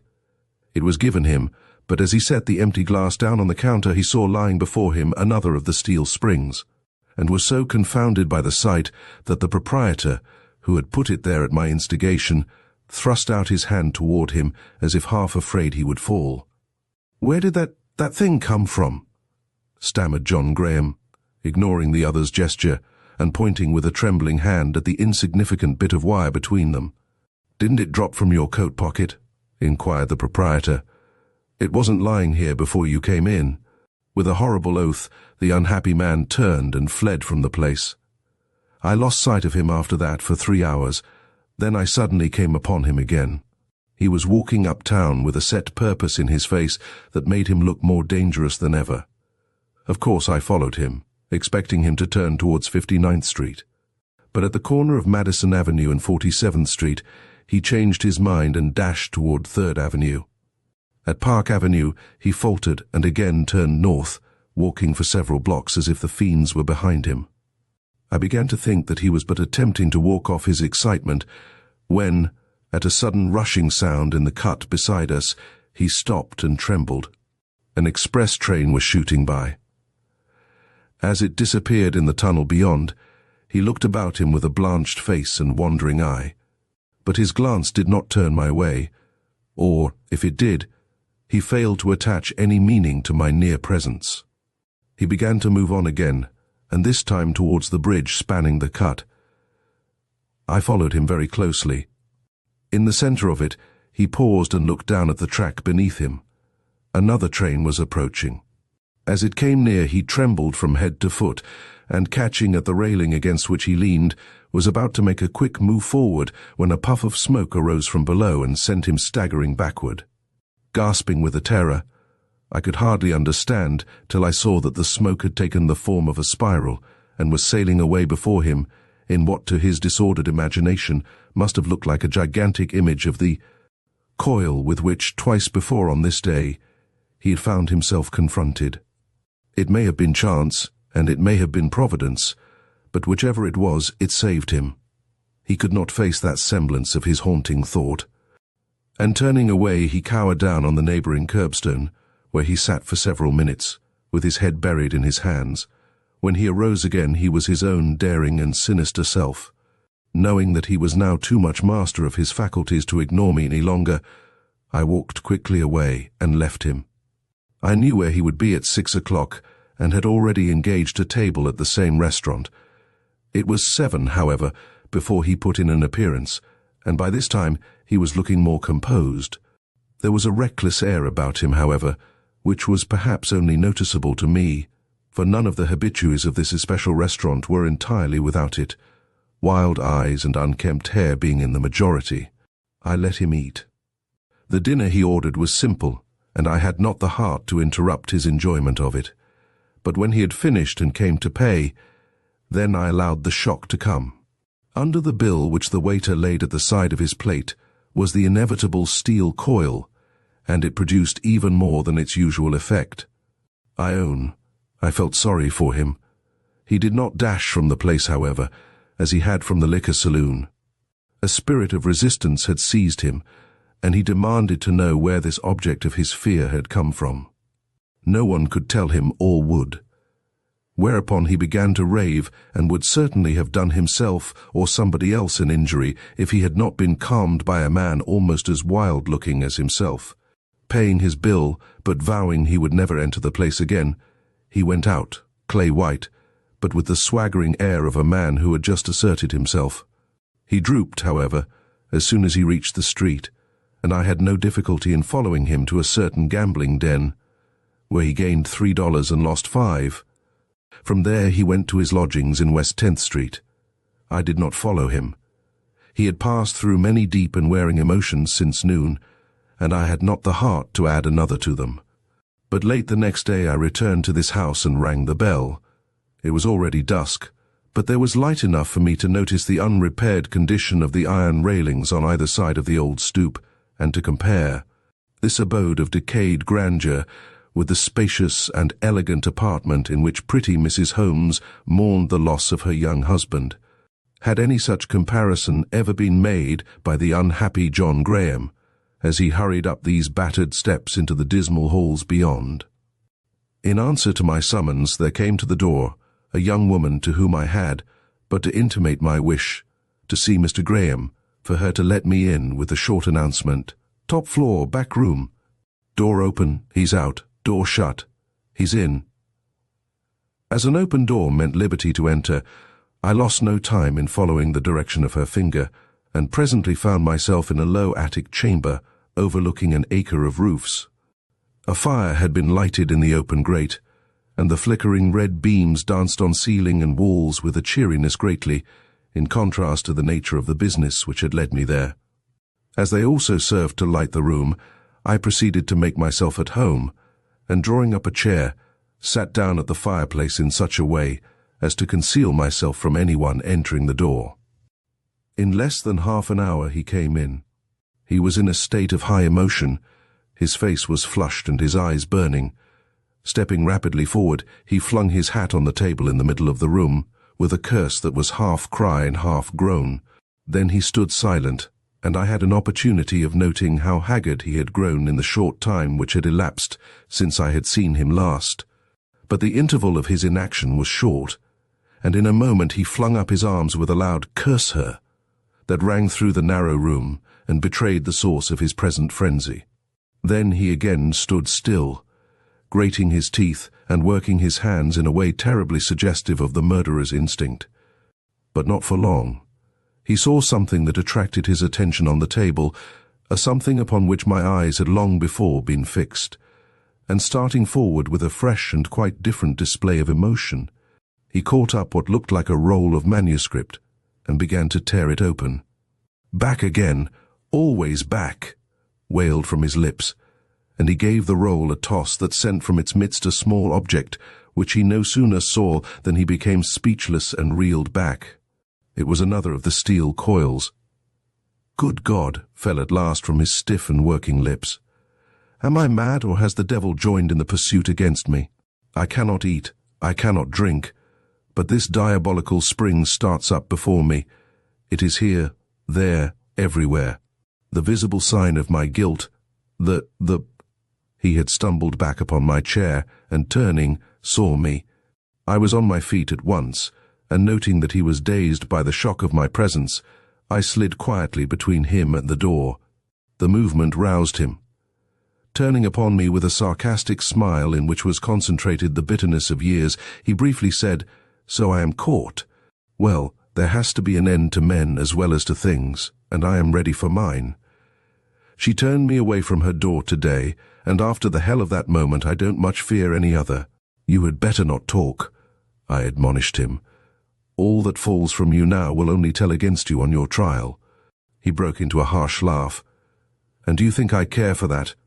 That having been driven by a woman's perfidy into crime, I am going to bridle my tongue and keep down the words which are my only safeguard from insanity?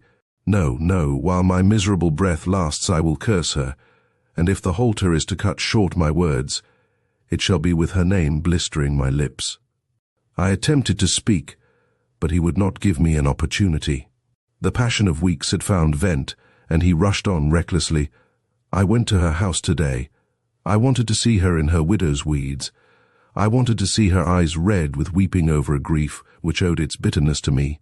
But she would not grant me admittance. She had me thrust from her door, and I shall never know how deeply the iron has sunk into her soul. But and here his face showed a sudden change. I shall see her if I am tried for murder. She will be in the courtroom, on the witness stand, doubtless." I interjected, but his interruption came quickly and with vehement passion. "Then I am ready. Welcome trial, conviction, death even. To confront her eye to eye is all I wish. She shall never forget it, never." "Then you do not deny," I began. "I deny nothing," he returned, and held out his hands with a grim gesture. "How can I, when there falls from everything I touch the devilish thing which took away the life I hated?" "Have you anything more to say or do before you leave these rooms?" I asked. He shook his head, and then, bethinking himself, pointed to the roll of paper which he had flung on the table. "Burn that," he cried. I took up the roll and looked at it. It was the manuscript of a poem in blank verse. I have been with it into a dozen newspaper and magazine offices, he explained with great bitterness. Had I succeeded in getting a publisher for it, I might have forgotten my wrongs and tried to build up a new life on the ruins of the old. But they would not have it. None of them. So I say, burn it, that no memory of me may remain in this miserable world. Keep to the facts, I severely retorted. It was while carrying this poem from one newspaper to another that you secured that bit of print upon the blank side of which yourself printed the obituary notice with which you savoured your revenge upon the woman who had disappointed you. You know that. Then you know where I got the poison with which I tipped the silly toy with which that weak man fooled away his life. No, said I do not know where you got it. I merely know it was no common poison bought at a druggist's or from any ordinary chemist. It was worali, the deadly secret worali. I got it from, but that is another man's secret. You will never hear from me anything that will compromise a friend. I got it, that is all. One drop, but it killed my man. The satisfaction, the delight, which he threw into these words are beyond description. As they left his lips, a jet of flame from the neglected fire shot up and threw his figure for one instant into bold relief upon the lowering ceiling. Then it died out, and nothing but the twilight dusk remained in the room, and on the countenance of this doomed and despairing man. Chapter: The Staircase at Heart's Delight. In the spring of the attention of the New York police was attracted by the many cases of well-known men found drowned in the various waters surrounding the lower portion of our great city. Among these may be mentioned the name of Elwood Henderson, the noted tea merchant, whose remains were washed ashore at Red Hook Point, and of Christopher Bigelow, who was picked up off Governor's Island after having been in the water for 5 days, and of another well-known millionaire whose name I cannot now recall, but who, I remember, was seen to walk towards the East River one March evening, and was not met with again till the teach of April, when his body floated into one of the docks near Peck's Slip. As it seemed highly improbable that there should have been a concerted action among so many wealthy and distinguished men to end their lives within a few weeks of each other, and all by the same method of drowning, we soon became suspicious that a more serious verdict than that of suicide should have been rendered in the case of Henderson, Bigelow, and the other gentlemen I have mentioned.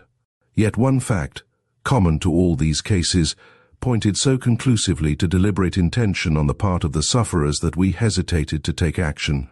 This was, that upon the body of each of the above-mentioned persons there were found not only valuables in the shape of money and jewelry, but papers and memoranda of a nature calculated to fix the identity of the drowned man, in case the water should rob him of his personal characteristics. Consequently, we could not ascribe these deaths to a desire for plunder on the part of some unknown person. I was a young man in those days, and full of ambition. So, though I said nothing, I did not let this matter drop when the others did, but kept my mind persistently upon it and waited, with odd results as you will hear, for another victim to be reported at police headquarters. Meantime, I sought to discover some bond or connection between the several men who had been found drowned, which would serve to explain their similar fate. But all my efforts in this direction were fruitless. There was no bond between them, and the matter remained for a while an unsolved mystery. Suddenly one morning a clue was placed, not in my hands, but in those of a superior official who at that time exerted a great influence over the whole force. He was sitting in his private room, when there was ushered into his presence a young man of a dissipated but not unprepossessing appearance, who, after a pause of marked embarrassment, entered upon the following story. I don't know whether or no I should offer an excuse for the communication I am about to make, but the matter I have to relate is simply this: being hard up last night, for though a rich man's son I often lack money, I went to a certain pawn shop in the Bowery, where I had been told I could raise money on my prospects. This place, you may see it sometime, so I will not enlarge upon it, did not strike me favorably, but, being very anxious for a certain definite sum of money, I wrote my name in a book which was brought to me from some unknown quarter, and proceeded to follow the young woman who attended me into what she was pleased to call her good master's private office. He may have been a good master, but he was anything but a good man. In short, sir, when he found out who I was and how much I needed money, he suggested that I should make an appointment with my father at a place he called Coils in Grand Street, where, said he, your little affair will be arranged, and you made a rich man within 30 days. That is, he slily added, unless your father has already made a will disinheriting you. I was shocked, sir, shocked beyond all my powers of concealment, not so much at his words, which I hardly understood, as at his looks, which had a world of evil suggestion in them. So I raised my fist and would have knocked him down, only that I found 2 young fellows at my elbows, who held me quiet for 5 minutes, while the old fellow talked to me. He asked me if I came to him on a fool's errand or really to get money, and when I admitted that I had cherished hopes of obtaining a clear $2,000 from him, he coolly replied that he knew of but one way in which I could hope to get such an amount, and that if I was too squeamish to adopt it, I had made a mistake in coming to his shop, which was no missionary institution, etc., etc. Not wishing to irritate him, for there was menace in his eye, I asked, with a certain weak show of being sorry for my former heat, whereabouts in Grand Street I should find this Groll. The retort was quick. Groll is not his name, said he, and Grand Street is not where you are to go to find him. I threw out a bait to see if you would snap at it, but I find you timid, and therefore advise you to drop the matter entirely. I was quite willing to do so, and answered him to this effect, whereupon, with a side glance I did not understand, but which made me more or less uneasy in regard to his intentions towards me, he motioned to the men who held my arms to let go their hold, which they at once did. We have your signature, growled the old man as I went out. If you peach on us or trouble us in any way, we will show it to your father, and that will put an end to all your hopes of future fortune. Then, raising his voice, he shouted to the girl in the outer office, let the young man see what he has signed.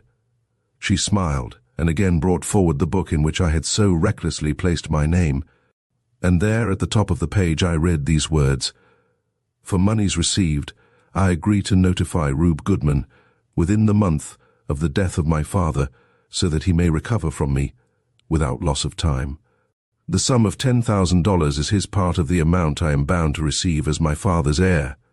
The sight of these lines knocked me hollow, but I am less of a coward morally than physically, and I determined to acquaint my father at once with what I had done, and get his advice as to whether or not I should inform the police of my adventure. He heard me with more consideration than I expected, but insisted that I should immediately make known to you my experience in this Bowery pawnbroker's shop. The officer, highly interested, took down the young man's statement in writing, and, after getting a more accurate description of the house itself, allowed his visitor to go. Fortunately for me, I was in the building at the time, and was able to respond when a man was called up to investigate this matter. Thinking that I saw a connection between it and the various mysterious deaths of which I have previously spoken, I entered into the affair with much spirit, but, wishing to be sure that my possibly unwarranted conclusions were correct, I took pains to inquire, before proceeding upon my errand, into the character of the heirs who had inherited the property of Elwood Henderson and Christopher Bigelow, and found that in each case there was one among the rest who was well known for his profligacy and reckless expenditure. It was a significant discovery, and increased, if possible, my interest in running down this nefarious trafficker in the lives of wealthy men. Knowing that I could hope for no success in my character of detective, I made an arrangement with the father of the young gentleman before alluded to, by which I was to enter the pawn shop as an emissary of the latter. Accordingly, I appeared there one dull November afternoon in the garb of a certain Western sporting man who, for a consideration, allowed me the temporary use of his name and credentials. Entering beneath the 3 golden balls, with the swagger and general air of ownership I thought most likely to impose upon the self-satisfied female who presided over the desk, I asked to see her boss. "On your own business?" she queried, glancing with suspicion at my short coat, which was rather more showy than elegant. No, I returned. Not on my own business, but on that of a young gent. Anyone whose name is written here, she interposed, reaching towards me the famous book, over the top of which, however, she was careful to lay her arm. I glanced down the page she had opened, and instantly detected that of the young gentleman on whose behalf I was supposed to be there, and nodded yes, with all the assurance of which I was capable. "Come, then," said she, ushering me without more ado into a den of discomfort, where sat a man with a great beard and such heavy overhanging eyebrows that I could hardly detect the twinkle of his eyes, keen and incisive as they were. Smiling upon him, but not in the same way I had upon the girl, I glanced behind me at the open door, and above me at the partitions, which failed to reach the ceiling. Then I shook my head and drew a step nearer.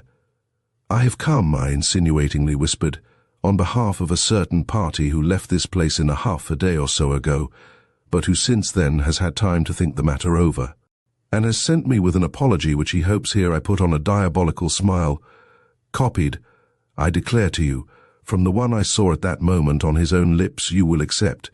The old wretch regarded me for full 2 minutes in a way to unmask me had I possessed less confidence in my disguise and in my ability to support it.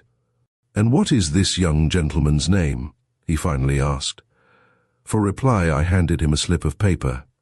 He took it and read the few lines written on it, after which he began to rub his palms softly together with an unction eminently in keeping with the stray glints of light that now and then found their way through his bushy eyebrows.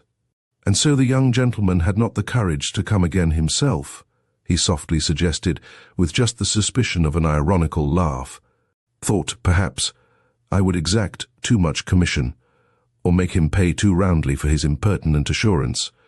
I shrugged my shoulders, but vouchsafed no immediate reply, and he saw that he had to open the business himself. He did it warily, and with many an incisive question, which would have tripped me up if I had not been very much on my guard. But it all ended, as such matters usually do, in mutual understanding, and a promise that if the young gentleman was willing to sign a certain paper, which by the way was not shown me, he would in exchange give him an address which, if made proper use of, would lead to my patron finding himself an independent man within a very few days. As this address was the one thing I was most desirous of obtaining, I professed myself satisfied with the arrangement, and proceeded to hunt up my patron, as he was called. Informing him of the result of my visit, I asked if his interest in ferreting out these criminals was strong enough to lead him to sign the vile document which the pawnbroker would probably have in readiness for him on the morrow, and being told it was, we separated for that day, with the understanding that we were to meet the next morning at the spot chosen by the pawnbroker for the completion of his nefarious bargain. Being certain that I was being followed in all my movements by the agents of this adept in villainy, I took care, upon leaving Mr. Nook, to repair to the hotel of the sporting man I was personifying. Making myself square with the proprietor, I took up my quarters in the room of my sporting friend, and the better to deceive any spy who might be lurking about, I received his letters and sent out his telegrams, which, if they did not create confusion in the affairs of the plunger, must at least have occasioned him no little work the next day. Promptly at 10 o'clock on the following morning, I met my patron at the appointed place of rendezvous. And when I tell you that this was no other than the ancient and now disused cemetery, of which a portion is still to be seen off Chatham Square, you will understand the uncanny nature of this whole adventure, and the lurking sense there was in it of brooding death and horror. The scene, which in these days is disturbed by elevated railroad trains and the flapping of long lines of party-colored clothes strung high up across the quiet tombstones, was at that time one of peaceful rest, in the midst of a quarter devoted to everything for which that rest is the fitting and desirable end. And as we paused among the mossy stones, we found it hard to realize that in a few minutes there would be standing beside us the concentrated essence of all that was evil and despicable in human nature. He arrived with a smile on his countenance that completed his ugliness, and would have frightened any honest man from his side at once. Merely glancing my way, he shuffled up to my companion and leading him aside, drew out a paper which he laid on a flat tombstone with a gesture significant of his desire that the other should affix to it the required signature. Meantime I stood guard, and while attempting to whistle a light air, was carelessly taking in the surroundings and conjecturing as best I might the reasons which had induced the old ghoul to make use of this spot for his diabolical business, and had about decided that it was because he was a ghoul, and thus felt at home among the symbols of mortality, when I caught sight of 2 or 3 young fellows who were lounging on the other side of the fence. These were so evidently accomplices that I wondered if the 2 sly boys I had engaged to stand by me through this affair had spotted them, and would know enough to follow them back to their haunts. A few minutes later, the old rascal came sneaking towards me, with a gleam of satisfaction in his half-closed eyes. "You are not wanted any longer," he grunted. "The young gentleman told me to say that he could look out for himself now." "The young gentleman had better pay me the round 50 he promised me," I grumbled in return, with that sudden change from indifference to menace which I thought best calculated to further my plans. And shouldering the miserable wretch aside, I stepped up to my companion, who was still lingering in a state of hesitation among the gravestones. "Quick, tell me the number and street which he has given you," I whispered, in a tone quite out of keeping with the angry and reproachful air I had assumed. He was about to answer when the old fellow came sidling up behind us. Instantly the young man before me rose to the occasion, and putting on an air of conciliation said in a soothing tone, There, don't bluster. Do one thing more for me, and I will add another 50 to that I promised you. Conjure up an anonymous letter, you know how, and send it to my father, saying that if he wants to know where his son loses his hundreds, he must go to the place on the dock, opposite 5 South Street, some night shortly after 9. It would not work with most men, but it will with my father, and when he has been in and out of that place, and I succeed to the fortune he will leave me, then I will remember you. And say, too," a sinister voice here added in my ear, "that if he wishes to effect an entrance into the gambling den which his son haunts, he must take the precaution of tying a bit of blue ribbon in his buttonhole. It is a signal-meaning business, and must not be forgotten," chuckled the old fellow, evidently deceived at last into thinking I was really one of his own kind. I answered by a wink, and taking care to attempt no further communication with my patron, I left the 2 as soon as possible, and went back to the hotel, where I dropped the sport, and assumed a character and dress which enabled me to make my way undetected to the house of my young patron, where for 2 days I lay low, waiting for a suitable time in which to make my final attempt to penetrate this mystery. I knew that for the adventure I was now contemplating considerable courage was required, but I did not hesitate. The time had come for me to show my mettle. In the few communications I was enabled to hold with my superiors, I told them of my progress and arranged with them my plan of work. As we all agreed that I was about to encounter no common villainy, these plans naturally partook of finesse, as you will see if you follow my narrative to the end.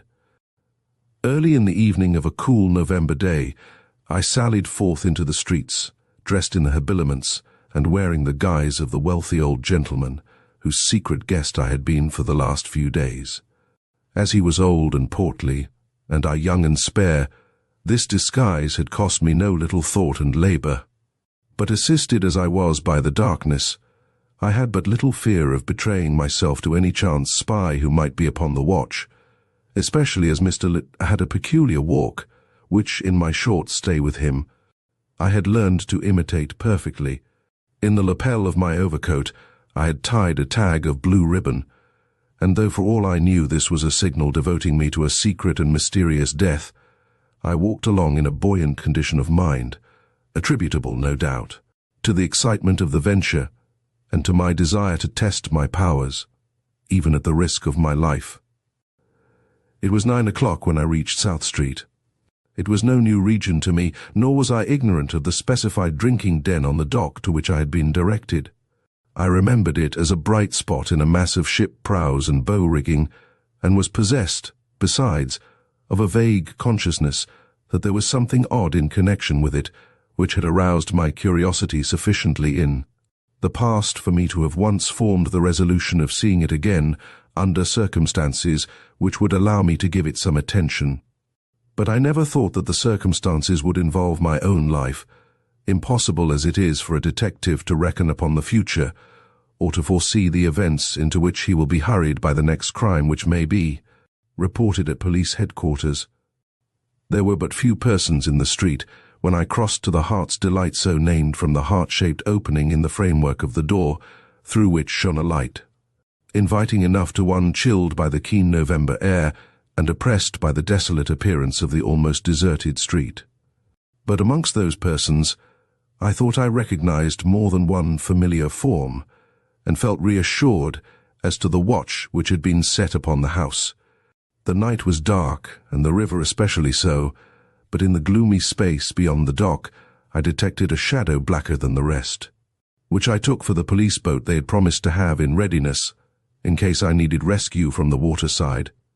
Otherwise the surroundings were as usual, and saving the gruff singing of some drunken sailor coming from a narrow side street nearby, no sound disturbed the somewhat lugubrious silence of this weird and forsaken spot.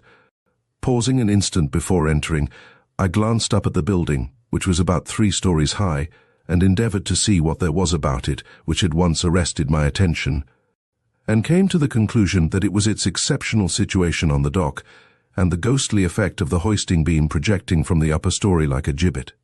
And yet this beam was common to many a warehouse in the vicinity, though in none of them were there any such signs of life as proceeded from the curious mixture of sail loft, boat shop, and drinking saloon now before me. Could it be that the ban of criminality was upon the house, and that I had been conscious of this without being able to realize the cause of my interest? Not stopping to solve my sensations further, I tried the door, and finding it yield easily to my touch, turned the knob and entered. For a moment I was blinded by the smoky glare of the heated atmosphere into which I stepped, but presently I was able to distinguish the vague outlines of an oyster bar in the distance, and the motionless figures of some half-dozen men, whose movements had been arrested by my sudden entrance. For an instant this picture remained, then the drinking and card-playing were resumed, and I stood, as it were, alone, on the sanded floor near the door. Improving the opportunity for a closer inspection of the place, I was struck by its picturesqueness. It had evidently been once used as a ship chandlery, and on the walls, which were but partly plastered, there still hung old bits of marlin, rusty rings, and such other evidences of former traffic as did not interfere with the present more lucrative business. Below were the 2 bars, one at the right of the door, and the other at the lower end of the room near a window, through whose small square panes I caught a glimpse of the coloured lights of a couple of ferry boats, passing each other in midstream. At a table near me sat 2 men, grumbling at each other over a game of cards. They were large and powerful figures in the contracted space of this long and narrow room, and my heart gave a bound of joy as I recognized on them certain marks by which I was to know friend from foe in this possible den of thieves and murderers. 2 sailors at the bar were bona fide habitués of the place, and so were the 2 other waterside characters I could faintly discern in one of the dim corners. Meantime a man was approaching me. Let me see if I can describe him. He was about 30, and had the complexion and figure of a consumptive, but his eye shone with the yellow glare of a beast of prey, and in the cadaverous hollows of his ashen cheeks, and amid the lines about his thin-drawn lips, there lay, for all his conciliatory smile, an expression so cold and yet so ferocious that I spotted him at once as the man to whose genius we were indebted for the new scheme of murder which I was jeopardizing my life to understand. But I allowed none of the repugnance with which he inspired me to appear in my manner, and greeting him with half a nod, waited for him to speak. His voice had that smooth quality which betrays the hypocrite. "Has the gentleman any appointment here?" he asked, letting his glance fall for the merest instant on the lapel of my coat. I returned a decided affirmative. "Or rather," I went on, with a meaning look he evidently comprehended, "my son has, and I have made up my mind to know just what deviltry he is up to these days. I can make it worth your while to give me the opportunity." "Oh, I see," he assented, with a glance at the pocketbook I had just drawn out. "You want a private room from which you can watch the young scapegrace." I understand. But the private rooms are above. Gentlemen are not comfortable here." "I should say not," I murmured, and drew from the pocketbook a bill which I slid quietly into his hand. "Now take me where I shall be safe," I suggested, "and yet in full sight of the room where the young gentlemen play. I wish to catch him at his tricks. Afterwards, all will be well," he finished smoothly, with another glance at my blue ribbon. "You see, I do not ask you the young gentleman's name. I take your money, and leave all the rest to you. Only don't make a scandal, I pray, for my house has the name of being quiet." Yes, thought I, too quiet, and for an instant felt my spirits fail me. But it was only for an instant. I had friends about me, and a pistol at half-cock in the pocket of my overcoat. Why should I fear any surprise, prepared as I was for every emergency? "I will show you up in a moment," said he, and left me to put up a heavy board shutter over the window opening on the river. Was this a signal or a precaution? I glanced towards my two friends playing cards, took another note of their broad shoulders and brawny arms, and prepared to follow my host, who now stood bowing at the other end of the room, before a covered staircase which was manifestly the sole means of reaching the floor above. The staircase was quite a feature in the room. It ran from back to front, and was boarded all the way up to the ceiling. On these boards hung a few useless bits of chain, wire, and knotted ends of tarred ropes, which swung to and fro as the sharp November blast struck the building, giving out a weird and strangely muffled sound. Why did this sound, so easily to be accounted for, ring in my ears like a note of warning? I understand now, but I did not then, full of expectation as I was for developments out of the ordinary. Crossing the room, I entered upon the staircase, in the wake of my companion. Though the two men at cards did not look up as I passed them, I noticed that they were alert and ready for any signal I might choose to give them. But I was not ready to give one yet. I must see danger before I summoned help, and there was no token of danger yet. When we were about halfway up the stairs, the faint light which had illuminated us from below suddenly vanished, and we found ourselves in total darkness. The door at the foot had been closed by a careful hand, and I felt, rather than heard, the stealthy pushing of a bolt across it. My first impulse was to forsake my guide and rush back, but I subdued the unworthy impulse and stood quite still, while my companion exclaiming, "Damn that fellow! What does he mean by shutting the door before we're halfway up?" Struck a match, and lit a gas jet in the room above, which poured a flood of light upon the staircase. Drawing my hand from the pocket in which I had put my revolver, I hastened after him into the small landing at the top of the stairs. An open door was before me, in which he stood bowing, with the half-burnt match in his hand. "This is the place, sir," he announced, motioning me in. I entered, and he remained by the door, while I passed quickly about the room, which was bare of every article of furniture save a solitary table and chair. There was not even a window in it, with the exception of one small light situated so high up in the corner, made by the jutting staircase, that I wondered at its use, and was only relieved of extreme apprehension at the prison-like appearance of the place by the gleam of light which came through this dusty pane, showing that I was not entirely removed from the presence of my foes, if I was from that of my friends. "Ah, you have spied the window," remarked my host, advancing toward me with a countenance he vainly endeavored to make reassuring and friendly. "That is your post of observation, sir," he whispered with a great show of mystery. "By mounting on the table you can peer into the room where my young friends sit securely at play." As it was not part of my scheme to show any special mistrust, I merely smiled a little grimly, and cast a glance at the table on which stood a bottle of brandy and one glass. "Very good brandy," he whispered. "Not such stuff as we give those fellows downstairs." I shrugged my shoulders, and he slowly backed towards the door. "The young men you bid me watch are very quiet," I suggested, with a careless wave of my hand towards the room he had mentioned.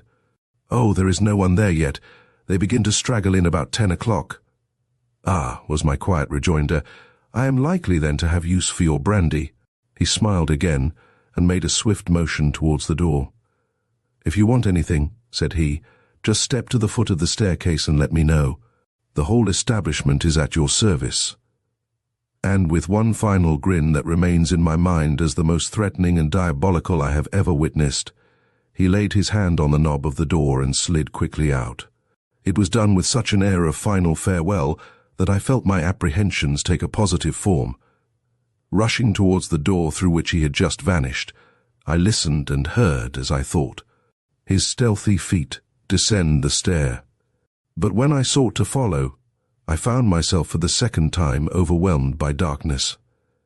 The gas jet, which had hitherto burned with great brightness in the small room, had been turned off from below, and beyond the faint glimmer which found its way through the small window of which I have spoken, not a ray of light now disturbed the heavy gloom of this gruesome apartment.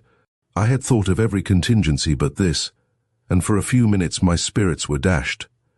But I soon recovered some remnants of self-possession, and began feeling for the knob I could no longer see. Finding it after a few futile attempts, I was relieved to discover that this door at least was not locked, and opening it with a careful hand, I listened intently, but could hear nothing save the smothered sound of men talking in the room below. Should I signal for my companions? No, for the secret was not yet mine as to how men passed from this room into the watery grave, which was the evident goal for all wearers of the blue ribbon. Stepping back into the middle of the room, I carefully pondered my situation, but could get no further than the fact that I was somehow and in some way in mortal peril. Would it come in the form of a bullet or a deadly thrust from an unseen knife? I did not think so, for, to say nothing of the darkness, there was one reassuring fact which recurred constantly to my mind in connection with the murders I was endeavoring to trace to this den of iniquity. None of the gentlemen who had been found drowned had shown any marks of violence on their bodies, so it was not attack I was to fear, but some mysterious, underhanded treachery which would rob me of consciousness and make the precipitation of my body into the water both safe and easy. Perhaps it was in the bottle of brandy that the peril lay, perhaps, but why speculate further? I would watch till midnight and then, if nothing happened, signal my companions to raid the house. Meantime, a peep into the next room might help me towards solving the mystery. Setting the bottle and glass aside, I dragged the table across the floor, placed it under the lighted window, mounted, and was about to peer through, when the light in that apartment was put out also. Angry and overwhelmed, I leaped down, and stretching out my hands till they touched the wainscoting, I followed the wall around till I came to the knob of the door, which I frantically clutched. But I did not turn it immediately. I was too anxious to catch these villains at work. Would I be conscious of the harm they meditated against me, or would I imperceptibly yield to some influence of which I was not yet conscious, and drop to the floor before I could draw my revolver, or put to my mouth the whistle upon which I depended for assistance and safety? It was hard to tell, but I determined to cling to my first intention a little longer, and so stood waiting and counting the minutes, while wondering if the captain of the police boat was not getting impatient, and whether I had not more to fear from the anxiety of my friends than the cupidity of my foes. You see, I had anticipated communicating with the men in this boat by certain signals and tokens which had been arranged between us.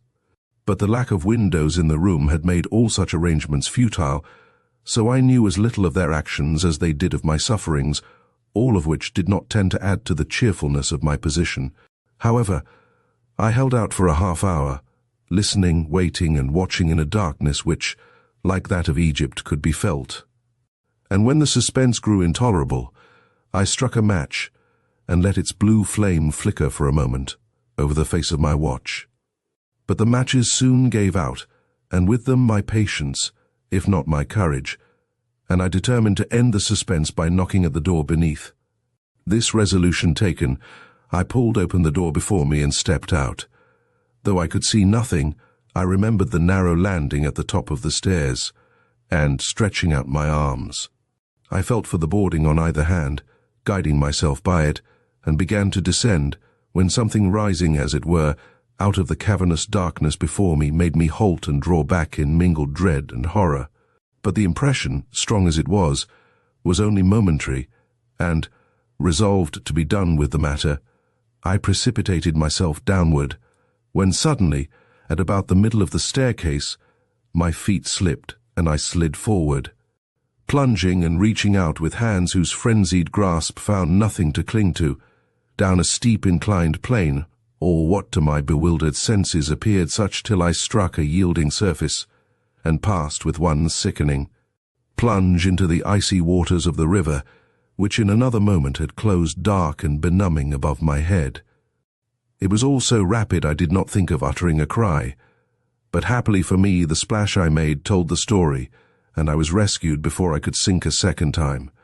It was full half an hour before I had sufficiently recovered from the shock to relate my story, but when once I had made it known, you can imagine the gusto with which the police prepared to enter the house and confound the obliging host with the sight of my dripping garments and accusing face. And indeed, in all my professional experience, I have never beheld a more sudden merging of the bully into a coward than was to be seen in this slick villain's face. When I was suddenly pulled from the crowd and placed before him, with the old man's wig gone from my head, and the tag of blue ribbon still clinging to my wet coat. His game was up, and he saw it, and Ebenezer Gryce's career had begun. Like all destructive things, the device by which I had been run into the river was simple enough when understood. In the first place, it had been constructed to serve the purpose of a stairway and chute. The latter was in plain sight when it was used by the sailmakers to run the finished sails into the waiting yawls below. At the time of my adventure, and for some time before, the possibilities of the place had been discovered by mine host, who had ingeniously put a partition up the entire stairway, dividing the steps from the smooth runway. At the upper part of the runway he had built a few steps, wherewith to lure the unwary far enough down to ensure a fatal descent. To make sure of his game, he had likewise sealed the upper room all around, including the enclosure of the stairs. The door to the chute and the door to the stairs were side by side, and being made of the same boards as the wainscoting, was scarcely visible when closed, while the single knob that was used, being transferable from one to the other, naturally gave the impression that there was but one door. When this adroit villain called my attention to the little window around the corner, he no doubt removed the knob from the stairs door and quickly placed it in the one opening upon the chute. Another door, connecting the two similar landings without, explains how he got from the chute staircase into which he passed on leaving me, to the one communicating with the room below. The mystery was solved, and my footing on the force secured, but to this day, and I am an old man now, I have not forgotten the horror of the moment when my feet slipped from under me, and I felt myself sliding downward, without hope of rescue, into a pit of heaving waters, where so many men of conspicuous virtue had already ended their valuable lives. Myriad thoughts flashed through my brain in that brief interval, and among them the whole method of operating this death trap, together with every detail of evidence that would secure the conviction of the entire gang. Chapter 6. The Amethyst Box. I. The flask which held but a drop it was the night before the wedding. Though Sinclair, and not myself, was the happy man, I had my own causes for excitement, and finding the heat of the billiard-room insupportable, I sought the veranda for a solitary smoke in sight of the ocean and a full moon. I was in a condition of rapturous, if unreasoning, delight. That afternoon a little hand had lingered in mine for just an instant longer than the circumstances of the moment strictly required. And small as the favor may seem to those who do not know Dorothy Camerden, to me who realized fully both her delicacy and pride, it was a sign that my long, if secret, devotion was about to be rewarded, and that at last I was free to cherish hopes whose alternative had once bid fair to wreck the happiness of my life.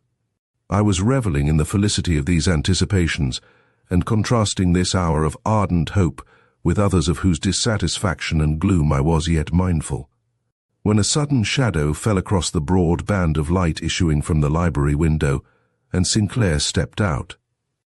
He had the appearance of being disturbed, Very much disturbed, I thought, for a man on the point of marrying the woman for whom he professed to entertain the one profound passion of his life.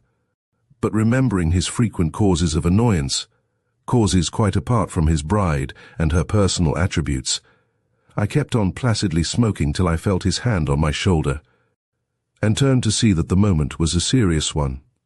"I have something to say to you," he whispered. "Come where we shall run less risk of being disturbed." "What's wrong?" I asked, facing him with curiosity, if not with alarm. "I never saw you look like this before. Has the old lady taken this last minute too?" "Hush!" he prayed, emphasizing the word with a curt gesture not to be mistaken. "The little room over the west porch is empty just now. Follow me there." With a sigh for the cigar I had so lately lighted, I tossed it into the bushes and sauntered in after him. I thought I understood his trouble. The prospective bride was young, a mere slip of a girl indeed, bright, beautiful and proud, yet with odd little restraints in her manner and language, due probably to her peculiar bringing up, and the surprise, not yet overcome, of finding herself, after an isolated, if not despised, childhood, the idol of society and the recipient of general homage. The fault was not with her, but she had for guardian, alas, my dear girl had the same, an aunt who was a gorgon. This aunt must have been making herself disagreeable to the prospective bridegroom, and he, being quick to take offense, quicker than myself, it was said, had probably retorted in a way to make things unpleasant. As he was a guest in the house, he and all the other members of the bridal party, Mrs. Armstrong, having insisted upon opening her magnificent Newport villa for this wedding and its attendant festivities, the matter might well look black to him. Yet I did not feel disposed to take much interest in it, even though his case might be mine some day, with all its accompanying drawbacks. But once confronted with Sinclair in the well-lighted room above, I perceived that I had better drop all selfish regrets and give my full attention to what he had to say. For his eye, which had flashed with an unusual light at dinner, was clouded now, and his manner, when he strove to speak, betrayed a nervousness I had considered foreign to his nature ever since the day I had seen him rein in his horse so calmly on the extreme edge of a precipice, where a fall would have meant certain death, not only to himself, but also to the two riders who unwittingly were pressing closely behind him. "Walter," he faltered, "something has happened, something dreadful, something unprecedented. You may think me a fool, God knows, I would be glad to be proved so, but this thing has frightened me." I paused and pulled himself together. "I will tell you about it. Then you can judge for yourself. I am in no condition." "Don't beat about the bush. Speak up. What's the matter?" He gave me an odd look full of gloom, a look I felt the force of, though I could not interpret it. Then, coming closer, though there was no one within hearing, possibly no one any nearer than the drawing-room below, he whispered in my ear, "I have lost a little vial of the deadliest drug ever compounded, a Venetian curiosity, which I was foolish enough to take out and show the ladies, because the little box which holds it is such an exquisite example of jeweler's work. There's death in its taste, almost in its smell, and it's out of my hands, and—" "Well, I'll tell you how to fix that up," I put in with my usual frank decision. "Order the music stopped, call everybody into the drawing-room, and explain the dangerous nature of this toy. After which, if anything happens, it will not be your fault, but that of the person who has so thoughtlessly appropriated it." His eyes, which had been resting eagerly on mine, shifted aside in visible embarrassment. "Impossible! It would only aggravate matters, or rather would not relieve my fears at all. The person who took it knew its nature very well, and that person—" "Oh, then you know who took it," I broke in increasing astonishment. "I thought from your manner that—" "No," he moodily corrected. "I do not know who took it. If I did, I should not be here. That is, I do not know the exact person. Only—" Here he again eyed me with his former singular intentness, and, observing that I was nettled, made a fresh beginning. "When I came here I brought with me a case of rarities chosen from my various collections. In looking over them preparatory to making a present to Gilbertine, I came across the little box I have just mentioned.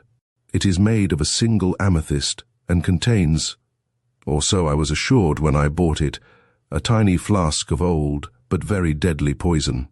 How it came to be included with the other precious and beautiful articles I had picked out for her cadeau I cannot say, but there it was, and conceiving that the sight of it would please the ladies, I carried it down into the library, and in an evil hour called 3 or 4 of those about me to inspect it.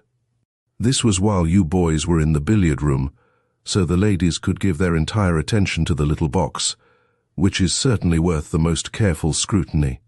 I was holding it out on the palm of my hand, where it burned with a purple light which made more than one feminine eye glitter, when somebody inquired to what use so small and yet so rich a receptacle could be put.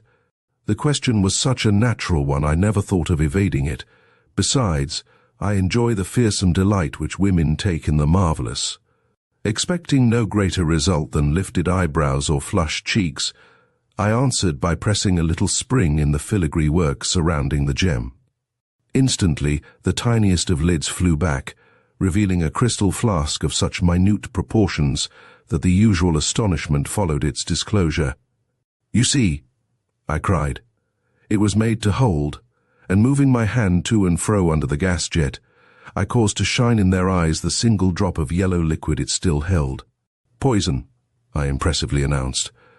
This trinket may have adorned the bosom of a Borgia or flashed from the arm of some great Venetian lady as she flourished her fan between her embittered heart and the object of her wrath. Or jealousy. The first sentence had come naturally, but the last was spoken at random and almost unconsciously, for at the utterance of the word poison, a quickly suppressed cry had escaped the lips of someone behind me, which, while faint enough to elude the attention of any ear less sensitive than my own, contained such an astonishing, if involuntary, note of self-betrayal that my mind grew numb with horror, and I stood staring at the fearful toy which had called up such a revelation of what? That is what I am here to ask, first of myself, then of you, for the 2 women pressing behind me were— who? I sharply demanded, partaking in some indefinable way of his excitement and alarm. Gilbertine Murray and Dorothy Camerden. His prospective bride and the woman I loved, and whom he knew I loved, though I had kept my secret quite successfully from everyone else. The look we exchanged neither of us will ever forget. "Describe the sound," I presently said. "I cannot," he replied. "I can only give you my impression of it. You, like myself, fought in more than one skirmish in the Cuban War. Did you ever hear the cry made by a wounded man when the cup of cool water for which he has long agonized is brought suddenly before his eyes? Such a sound, with all that goes to make it eloquent, did I hear from one of the 2 girls who leaned over my shoulder. Can you understand this amazing, this unheard-of circumstance? Can you name the woman? Can you name the grief capable of making either of these seemingly happy and innocent girls hail the sight of such a doubtful panacea with an unconscious ebullition of joy? You would clear my wedding eve of a great dread if you could, for if this expression of concealed misery came from Gilbertine— "Do you mean," I cried in vehement protest, "that you really are in doubt as to which of these 2 women uttered the cry which so startled you? That you positively cannot tell whether it was Gilbertine or—" "I cannot. As God lives, I cannot. I was too dazed, too confounded by the unexpected circumstance, to turn at once, and when I did, it was to see both pairs of eyes shining, and both faces dimpling with real or affected gaiety. Indeed, if the matter had stopped there, I should have thought myself the victim of some monstrous delusion. But when, a half-hour later, I found this box missing from the cabinet, where I had hastily thrust it at the peremptory summons of our hostess, I knew that I had not misunderstood the nature of the cry I had heard, that it was indeed one of secret longing, and that the hand had simply taken what the heart desired. If a death occurs in this house tonight— "Sinclair, you are mad!" I exclaimed with great violence. No less a word would fit either the intensity of my feeling or the confused state of my mind. "Death here, where all are so happy. Remember your bride's ingenuous face. Remember the candid expression of Dorothy's eye, her smile, her noble ways. You exaggerate the situation. You neither understand aright the simple expression of surprise you heard, nor the feminine frolic which led these girls to carry off this romantic specimen of Italian deviltry. You are losing time, was his simple comment. Every minute we allow to pass in inaction only brings the danger nearer. What? You imagine? I imagine nothing. I simply know that one of these girls has in her possession the means of terminating life in an instant, that the girl so having it is not happy, and that if anything happens tonight, it will be because we rested supine in the face of a very real and possible danger. Now, as Gilbertine has never given me reason to doubt either her affection for myself or her satisfaction in our approaching union, I have allowed myself to think that the object of your fears is Dorothy, I finished. With a laugh I vainly strove to make sarcastic. He did not answer, and I stood battling with a dread I could neither conceal nor avow. For preposterous as his idea was, reason told me that he had some grounds for his doubt. Dorothy, unlike Gilbertine Murray, was not to be read at a glance, and her trouble, for she certainly had a trouble, was not one she chose to share with anyone, even with me. I had flattered myself in days gone by that I understood it well enough, and that any lack of sincerity I might observe in her could be easily explained by the position of dependence she held toward an irascible aunt. But now that I forced myself to consider the matter carefully, I could not but ask if the varying moods by which I had found myself secretly harrowed had not sprung from a very different cause, a cause for which my persistent love was more to blame than the temper of her relative. The aversion she had once shown to my attentions had yielded long ago to a shy, but seemingly sincere appreciation of them, and gleams of what I was fain to call real feeling had shown themselves now and then in her softened manner, culminating today in that soft pressure of my hand which had awakened my hopes and made me forget all the doubts and caprices of a disturbing courtship. But had I interpreted that strong, nervous pressure aright, had it necessarily meant love? Might it not have sprung from a sudden, desperate resolution to accept a devotion which offered her a way out of difficulties, especially galling to one of her gentle but lofty spirit? Her expression when she caught my look of joy had little of the demure tenderness of a maiden blushing at her first involuntary avowal. There was shrinking in it, but it was the shrinking of a frightened woman, not of an abashed girl, and when I strove to follow her, the gesture with which she waved me back had that in it which would have alarmed a more exacting lover. Had I mistaken my darling's feelings? Was her heart still cold, her affection unwon, or thought insupportable? Had she secretly yielded to another what she had so long denied me, and— "Ah," quoth Sinclair at this juncture, "I see that I have roused you at last." And unconsciously his tone grew lighter, and his eye lost the strained look which had made it the eye of a stranger. "You begin to see that a question of the most serious import is before us, and that this question must be answered before we separate for the night." "I do," said I. His relief was evident. "Then so much is gained. The next point is, how are we to settle our doubts? We cannot approach either of these ladies with questions. A girl wretched enough to contemplate suicide would be especially careful to conceal both her misery and its cause. Neither can we order a search to be made for an object so small that it can be concealed about the person, yet this jewel must be recovered. Listen, Sinclair. I will have a talk with Dorothy, you with Gilbertine. A kind talk, mind you, one that will soothe, not frighten. If a secret lurks in either breast, our tenderness should find it out. Only, as you love me, promise to show me the same frankness I here promise to show you. Dear as Dorothy is to me, I swear to communicate to you the full result of my conversation with her, whatever the cost to myself or even to her, and I will be equally fair as regards Gilbertine. But before we proceed to such extreme measures, let us make sure that there is no shorter road to the truth. Someone may have seen which of our two dear girls went back to the library after we all came out of it. That would narrow down our inquiry and save one of them at least from unnecessary disturbance. It was a happy thought, and I told him so, but at the same time bade him look in the glass and see how impossible it would be for him to venture below without creating an alarm which might precipitate the dread event we both feared. He replied by drawing me to his side before the mirror and pointing to my own face. It was as pale as his own. Most disagreeably impressed by this self-betrayal, I coloured deeply under Sinclair's eye, and was but little, if any, relieved when I noticed that he coloured under mine. For his feelings were no enigma to me. Naturally, he was glad to discover that I shared his apprehensions, since it gave him leave to hope that the blow he so dreaded was not necessarily directed toward his own affections. Yet, being a generous fellow, he blushed to be detected in his egotism, while I own that at that moment I should have felt a very unmixed joy at being assured that the foundations of my own love were secure, and that the tiny flask Sinclair had missed had not been taken by the hand of her upon whom I depended for all my earthly happiness. And my wedding day was as yet a vague and distant hope, while his was set for the morrow.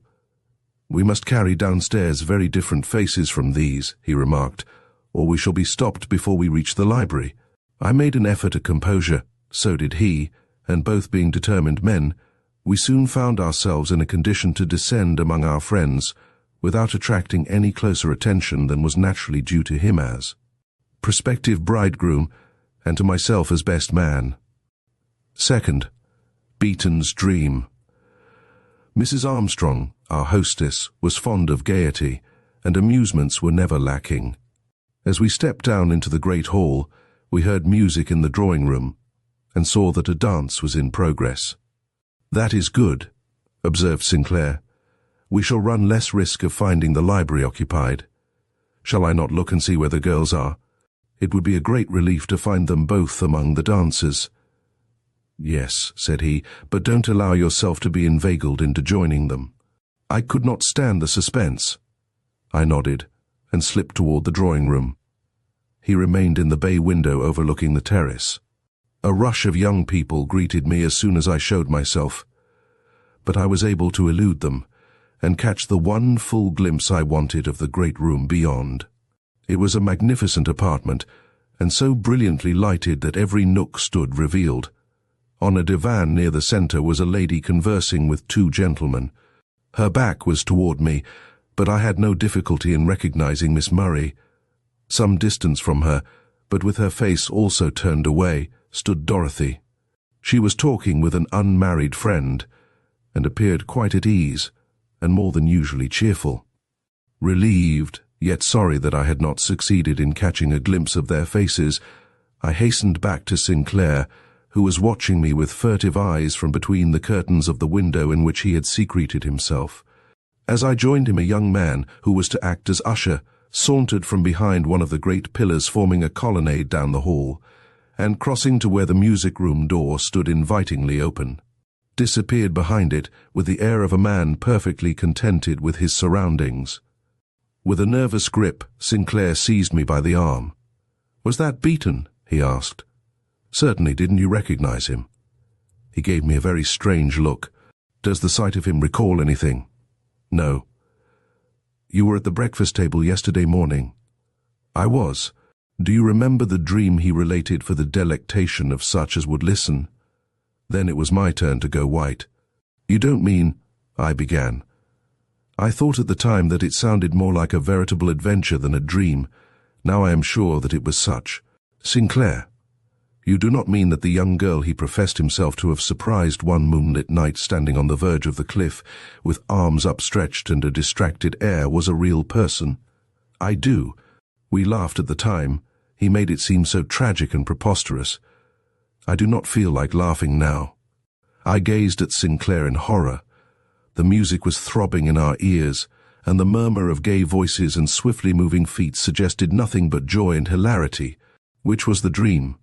This scene of seeming mirth and happy promise, or the fancies he had conjured up to rob us both of peace?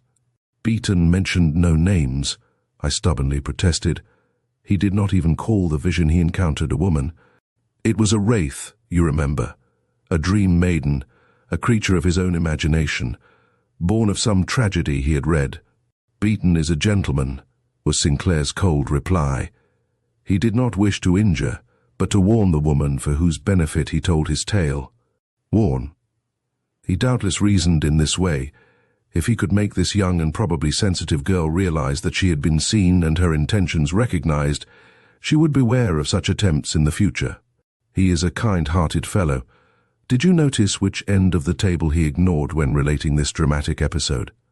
No. If you had, we might be better able to judge where his thoughts were. Probably you cannot even tell how the ladies took it. No, I never thought of looking. Good God, Sinclair, don't let us harrow up ourselves unnecessarily. I saw them both a moment ago, and nothing in their manner showed that anything was amiss with either of them. For answer, he drew me toward the library. This room was not frequented by the young people at night. There were 2 or 3 elderly people in the party, notably the husband and the brother of the lady of the house, and to their use the room was more or less given up after nightfall. Sinclair wished to show me the cabinet where the box had been. There was a fire in the grate, for the evenings were now more or less chilly. When the door had closed behind us, we found that this fire supplied all the light there was in the room.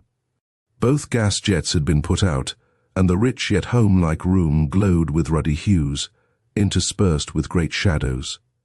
A solitary scene, yet an enticing one. Sinclair drew a deep breath. Mr. Armstrong must have gone elsewhere to read the evening papers, he remarked. I replied by casting a scrutinizing look into the corners. I dreaded finding a pair of lovers hid somewhere in many nooks made by the jutting bookcases. But I saw no one. However, at the other end of the large room there stood a screen near one of the many lounges, and I was on the point of approaching this place of concealment when Sinclair drew me toward a tall cabinet upon whose glass doors. The firelight was shimmering, and pointing to a shelf far above our heads, cried, "No woman could reach that unaided. Gilbertine is tall, but not tall enough for that." I purposely put it high. I looked about for a stool. There was one just behind Sinclair. I drew his attention to it. He flushed and gave it a kick, then shivered slightly and sat down in a chair nearby. I knew what he was thinking. Gilbertine was taller than Dorothy. This stool might have served Gilbertine, if not Dorothy. I felt a great sympathy for him. After all, his case was more serious than mine. The bishop was coming to marry him the next day.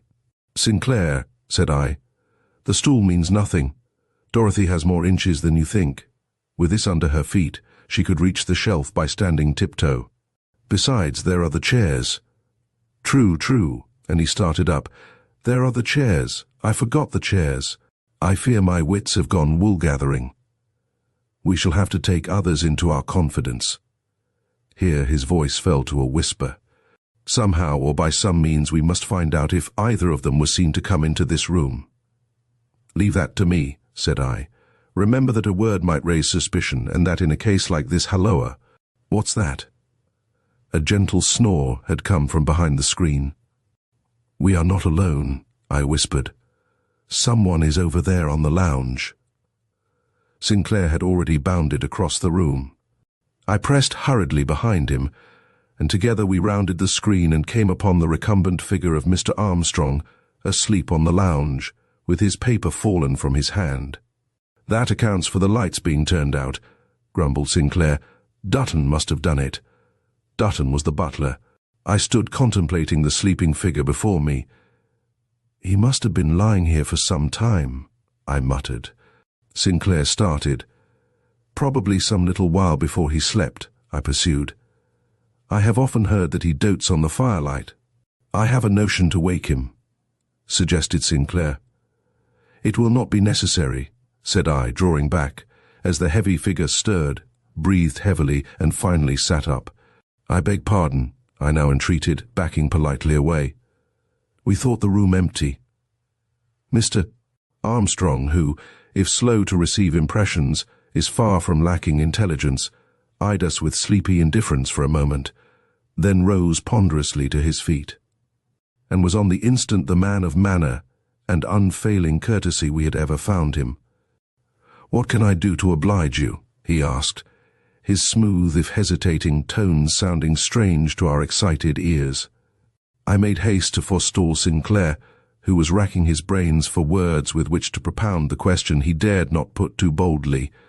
"Pardon me, Mr. Armstrong, we were looking about for a small pin dropped by Miss Camerden." How hard it was for me to use her name in this connection only my own heart knew. She was in here just now. Was she not? The courteous gentleman bowed, hemmed, and smiled a very polite but unmeaning smile. Evidently he had not the remotest notion whether she had been in or not. "I am sorry, but I am afraid I lost myself for a moment on that lounge," he admitted. "The firelight always makes me sleepy." "But if I can help you," he cried, starting forward, but almost immediately pausing again and giving us rather a curious look. Someone was in the room. I remember it now. It was just before the warmth and glow of the fire became too much for me. I cannot say that it was Miss Camerden, however. I thought it was someone of quicker movement. She made quite a rattle with the chairs. I purposely did not look back at Sinclair. "Miss Murray," I suggested. Mr. Armstrong made one of his low, old-fashioned bows. This, I doubt not, was out of deference to the bride-to-be. "Does Miss Murray wear white tonight?" "Yes," muttered Sinclair, coming hastily forward. "Then it may have been she." For as I lay there deciding whether or not to yield to the agreeable somnolence I felt creeping over me, I caught a glimpse of the lady's skirt as she passed out. And that skirt was white silk, I suppose you call it. It looked very pretty in the firelight. Sinclair, turning on his heel, stalked in a dazed way toward the door.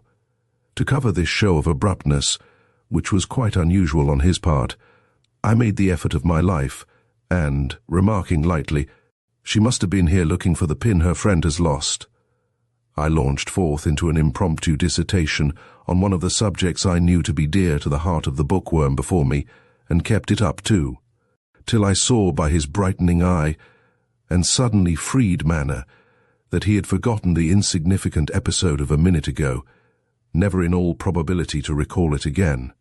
Then I made another effort, and released myself with something like deftness from the long-drawn-out argument I saw impending, and making for the door in my turn, glanced about for Sinclair. So far as I was concerned, the question as to who had taken the box from the library was settled. It was now 8:30. I made my way from room to room and from group to group looking for Sinclair. At last I returned to my old post near the library door, and was instantly rewarded by the sight of his figure approaching from a small side passage in company with the butler, Dutton. His face, as he stepped into the full light of the open hall, showed discomposure, but not the extreme distress I had anticipated. Somehow, at sight of it, I found myself seeking the shadow, just as he had done a short time before, and it was in one of the recesses made by a row of bay trees that we came face to face. He gave me one look, then his eyes dropped. "Miss Camerden has lost a pin from her hair," he impressively explained to me. Then, turning to Dutton, he nonchalantly remarked, "It must be somewhere in this hall. Perhaps you will be good enough to look for it." "Certainly," replied the man. "I thought she had lost something when I saw her come out of the library a little while ago, holding her hand to her hair." My heart gave a leap, then sank cold and almost pulseless in my breast. In the hum to which all sounds had sunk, I heard Sinclair's voice rise again in the question with which my own mind was full. "When was that? After Mr. Armstrong went into the room, or before?" "Oh, after he fell asleep. I had just come from putting out the gas when I saw Miss Camerden slip in and almost immediately come out again. I will search for the pin very carefully, sir." So Mr. Armstrong had made a mistake. It was Dorothy, and not Gilbertine, whom he had seen leaving the room. I braced myself up and met Sinclair's eye. Dorothy's dress is grey tonight, but Mr. Armstrong's eye may not be very good for colours. "It is possible that both were in the room," was Sinclair's reply, but I could see that he advanced this theory solely out of consideration for me, that he did not really believe it. "At all events," he went on, "we cannot prove anything this way. We must revert to our original idea. I wonder if Gilbertine will give me the chance to speak to her." "You will have an easier task than I," was my half-sullen retort. "If Dorothy perceives that I wish to approach her, she has but to lift her eyes to any of the half-dozen fellows here, and the thing becomes impossible. There is to be a rehearsal of the ceremony at 10:30. I might get a word in then, only this matter must be settled first. I could never go through the farce of standing up before you all at Gilbertine's side with such a doubt as this in my mind. You will see her before then. Insist on a moment's talk. If she refuses, "Hush," he here put in. "We part now to meet in this same place again at 10. Do I look fit to enter among the dancers? I see a whole group of them coming for me. You will be in another moment. Approaching matrimony has made you sober, that's all." It was some time before I had the opportunity, even if I had the courage, to look Dorothy in the face. When the moment came, she was flushed with dancing and looked beautiful. Ordinarily she was a little pale, but not even Gilbertine, with her sumptuous colouring, showed a warmer cheek than she, as, resting from the waltz, she leaned against the rose-tinted wall, and let her eyes for the first time rise slowly to where I stood, talking mechanically to my partner. Gentle eyes they were, made for appeal, and eloquent with a subdued heart language. But they were held in check by an infinite discretion. Never have I caught them quite off their guard, and tonight they were wholly unreadable. Yet she was trembling with something more than the fervour of the dance, and the little hand which had touched mine in lingering pressure a few hours before was not quiet for a moment. I could not see it fluttering in and out of the folds of her smoke-coloured dress, without a sickening wonder if the little purple box, which was the cause of my horror, lay somewhere concealed amid the airy puffs and ruffles, that rose and fell so rapidly over her heaving breast. Could her eye rest on mine, even in this cold and perfunctory manner, if the drop which could separate us for ever lay concealed over her heart? She knew that I loved her. From the first hour we met in her aunt's forbidding parlour in 36th Street, she had recognized my passion, however perfectly I had succeeded in concealing it from others.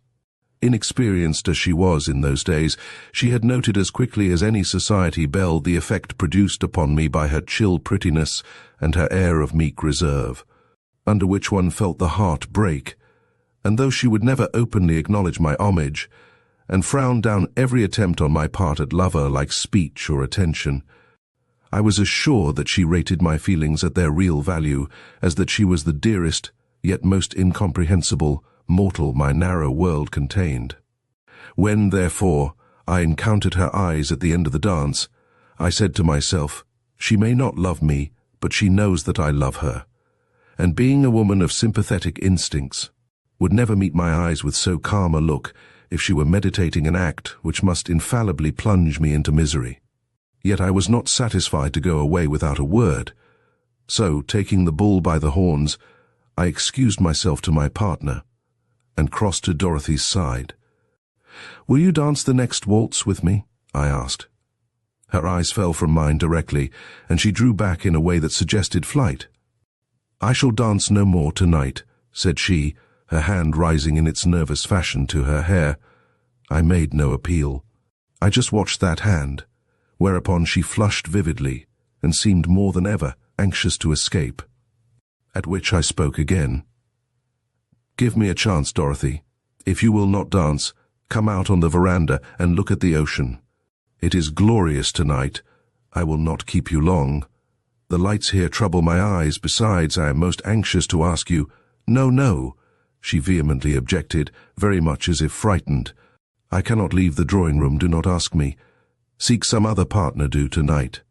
You wish it? Very much." She was panting, eager. I felt my heart sink and dreaded lest I should betray my feelings. "You do not honour me, then, with your regard," I retorted, bowing ceremoniously as I became assured that we were attracting more attention than I considered desirable. She was silent. Her hand went again to her hair. I changed my tone. Quietly, but with an emphasis which moved her in spite of herself, I whispered, "If I leave you now, will you tell me tomorrow why you are so peremptory with me tonight?" With an eagerness which was anything but encouraging, she answered almost gaily, "Yes, yes, after all this excitement is over." And slipping her hand into that of a friend who was passing, she was soon in the whirl again, and dancing, She who had just assured me that she did not mean to dance again that night. Third, a scream in the night I turned, and hardly conscious of my actions, stumbled from the room. A bevy of young people at once surrounded me. What I said to them I hardly know. I only remember that it was several minutes before I found myself again alone, and making for the little room into which Beaton had vanished a half-hour before. It was the one given up to card-playing. Did I expect to find him seated at one of the tables? Possibly, at all events, I approached the doorway, and was about to enter, when a heavy step shook the threshold before me, and I found myself confronted by the advancing figure of an elderly lady, whose portrait it is now time for me to draw. It is no pleasurable task, but one I cannot escape. Imagine, then, a broad, weighty woman of not much height, with a face whose features were usually forgotten in the impression made by her great cheeks and falling jowls. If the small eyes rested on you, you found them sinister and strange, but if they were turned elsewhere, you asked in what lay the power of the face, and sought in vain amid its long wrinkles and indeterminate lines for the secret of that spiritual and bodily repulsion which the least look into this impassive countenance was calculated to produce. She was a woman of immense means, and an oppressive consciousness of this spoke in every movement of her heavy frame, which always seemed to take up 3 times as much space as rightfully belonged to any human creature.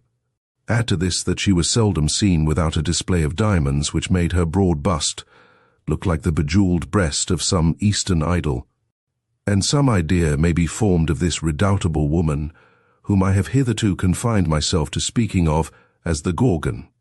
The stare she gave me had something venomous and threatening in it. Evidently for the moment I was out of her books, and while I did not understand in what way I had displeased her, for we always had met amicably before, I seized upon this sign of displeasure on her part as explanatory, perhaps, of the curtness and show of contradictory feelings on the part of her dependent niece. Yet why should the old woman frown on me? I had been told more than once that she regarded me with great favor. Had I unwittingly done something to displease her, or had the game of cards she had just left gone against her, ruffling her temper and making it imperative for her to choose some object on which to vent her spite? I entered the room to see. 2 men and 1 woman stood in rather an embarrassed silence about a table on which lay some cards, which had every appearance of having been thrown down by an impatient hand. One of the men was Will Beaton, and it was he who now remarked, "She has just found out that the young people are enjoying themselves. I wonder upon which of her 2 unfortunate nieces she will expend her ill temper tonight." "Oh, there's no question about that," remarked the lady who stood near him. "Ever since she has had a reasonable prospect of working Gilbertine off her hands, she has devoted herself quite exclusively to her remaining burden. I hear," she impulsively continued, craning her neck to be sure that the object of her remarks was quite out of earshot, "that the South Hall was blue today with the talk she gave Dorothy Camerden. No one knows what about, for the girl evidently tries to please her. But some women have more than their own proper share of bile. They must expend it on someone." And she, in turn, threw down her cards, which up till now she had held in her hand. I gave Beaton a look and stepped out on the veranda. In a minute he followed me, and in the corner facing the ocean, where the vines clustered the thickest, we held our conversation. I began it with a directness born of my desperation. "Beaton," said I, "we have not known each other long, but I recognize a man when I see him, and I am disposed to be frank with you. I am in trouble.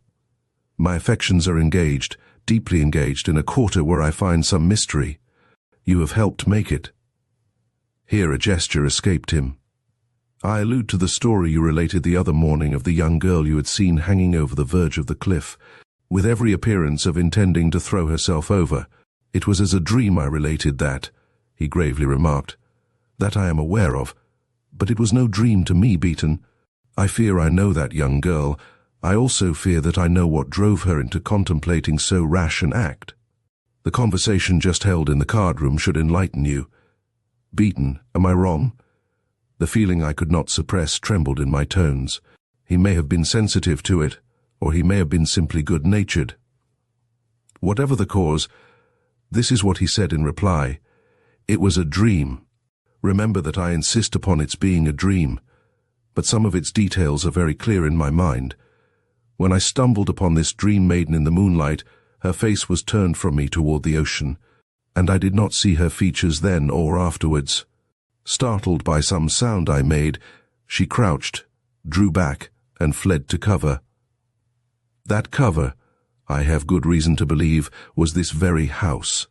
I reached out my hand and touched him on the arm. This dream maiden was a woman, I inquired. One of the women now in this house. He replied reluctantly, She was a young woman, and she wore a long cloak. My dream ends there. I cannot even say whether she was fair or dark. I recognized that he had reached the limit of his explanations, and wringing his hand, I started for the nearest window, which proved to be that of the music room. I was about to enter when I saw two women crossing to the opposite doorway, and paused with a full heart to note them, for one was Mrs. Lansing, and the other Dorothy. The aunt had evidently come for the niece, and they were leaving the room together, not amicably, however. Harsh words had passed, or I am no judge of the human countenance.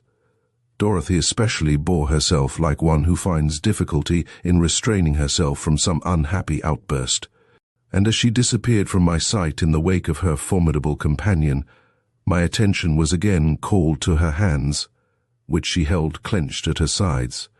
I was stepping into the room when my impulse was again checked. Another person was sitting there, a person I had been most anxious to see ever since my last interview with Sinclair.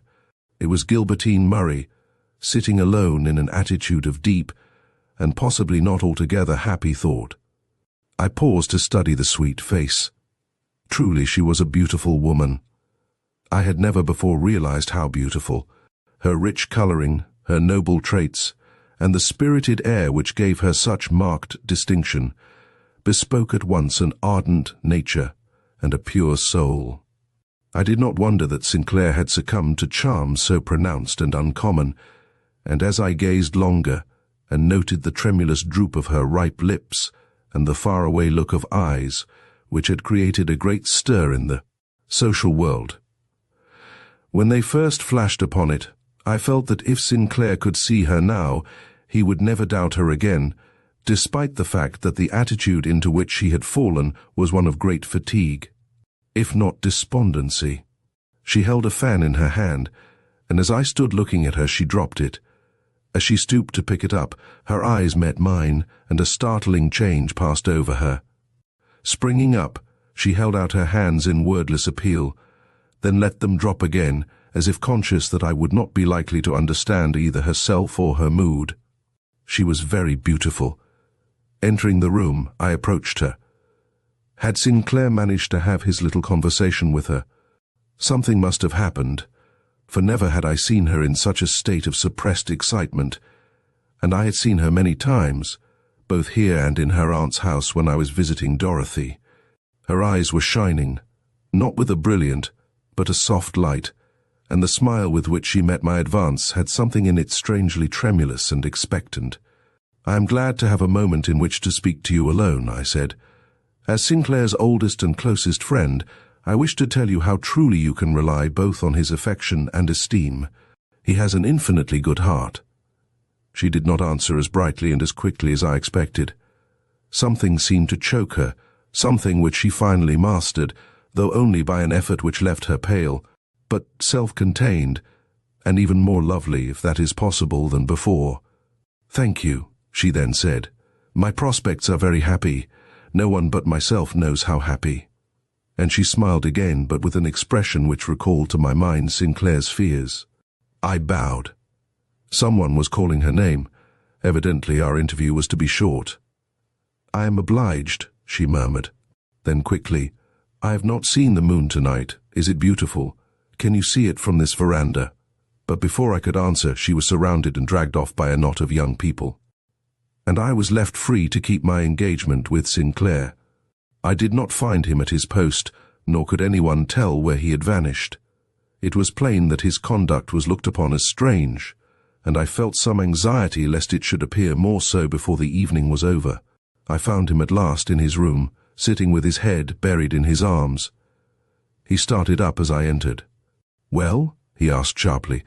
"I have learned nothing decisive." "Nor I." I exchanged some words with both ladies and I tackled Beaton, but the matter remains just about where it was. It may have been Dorothy who took the box, and it may have been Gilbertine. But there seems to be greater reason for suspecting Dorothy. She lives a terrible life with that aunt. And Gilbertine is on the point of escaping that bondage. I know I have thought of that. Walter, you are a generous fellow. And for a moment Sinclair looked relieved. Before I could speak, however, he was sunk again in his old despondency. "But the doubt," he cried, "the doubt! How can I go through this rehearsal with such a doubt in my mind? I cannot and will not. Go, tell them I am ill, and cannot come down again tonight. God knows you will tell no untruth." I saw that he was quite beside himself, but ventured upon one remonstrance. "It will be unwise to rouse comment," I said. "If that box was taken for the death it holds, the one restraint most likely to act upon the young girl who retains it will be the conventionalities of her position and the requirements of the hour. Any break in the settled order of things, anything which would give her a moment by herself, might precipitate the dreadful event we fear. Remember, one turn of the hand and all is lost. A drop is quickly swallowed." "Frightful," he murmured, the perspiration oozing from his forehead. "What a wedding eve! And they are laughing down there. Listen to them. I even imagine I hear Gilbertine's voice. Is there unconsciousness in it, or just the hilarity of a distracted mind bent on self-destruction? I cannot tell. The sound conveys no meaning to me." "She has a sweet, true face," I said, "and she wears a very beautiful smile tonight." He sprang to his feet. "Yes, yes, a smile that maddens me, a smile that tells me nothing, nothing. Walter, Walter, don't you see that, even if that cursed box remains unopened, and nothing ever comes of its theft, the seeds of distrust are sown thick in my breast. And I must always ask, was there a moment when my young bride shrank from me enough to dream of death? That is why I cannot go through the mockery of this rehearsal. Can you go through the ceremony of marriage?" "I must, if nothing happens tonight." "And then?" I spoke involuntarily. I was thinking not of him, but of myself. But he evidently found in my words an echo of his own thought. "Yes, it is he," murmured. Well may a man quail before that he did go downstairs, however, and later on went through the rehearsal very much as I had expected him to do, quietly and without any outward show of emotion. As soon as possible after this the company separated, Sinclair making me an imperceptible gesture as he went upstairs. I knew what it meant, and was in his room as soon as the fellows who accompanied him had left him alone. "The danger is from now on," he cried, as soon as I had closed the door behind me. "I shall not undress tonight." "Nor I. Happily we both have rooms by ourselves in this great house.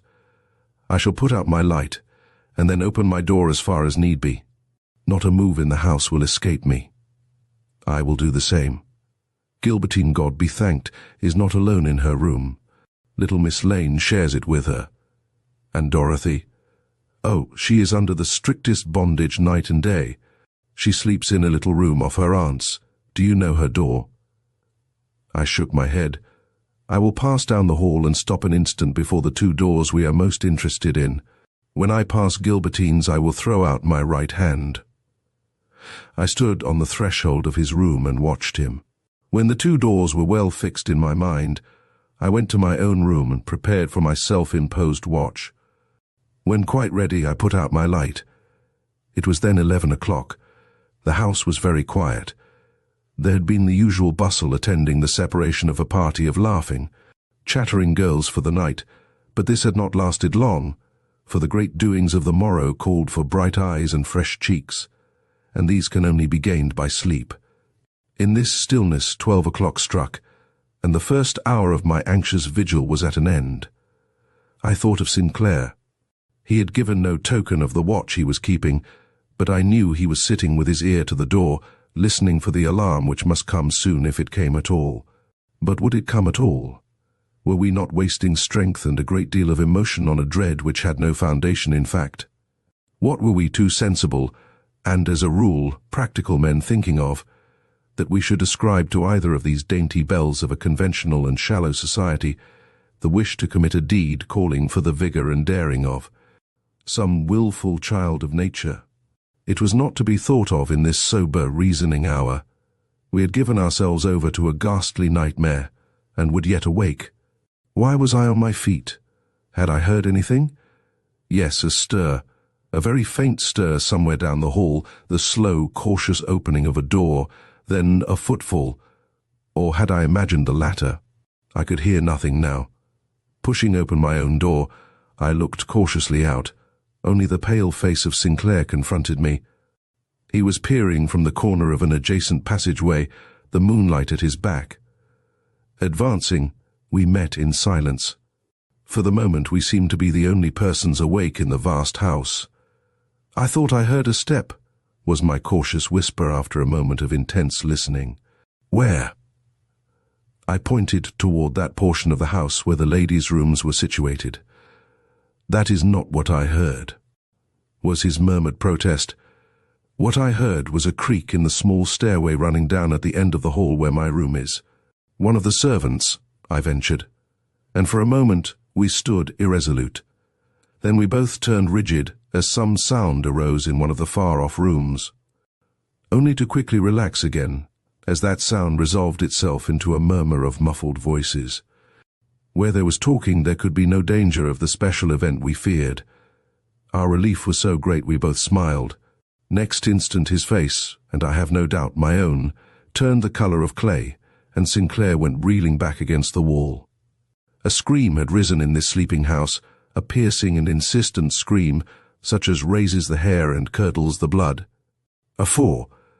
What Sinclair had to tell me, this scream seemed to come from the room where we had just heard voices.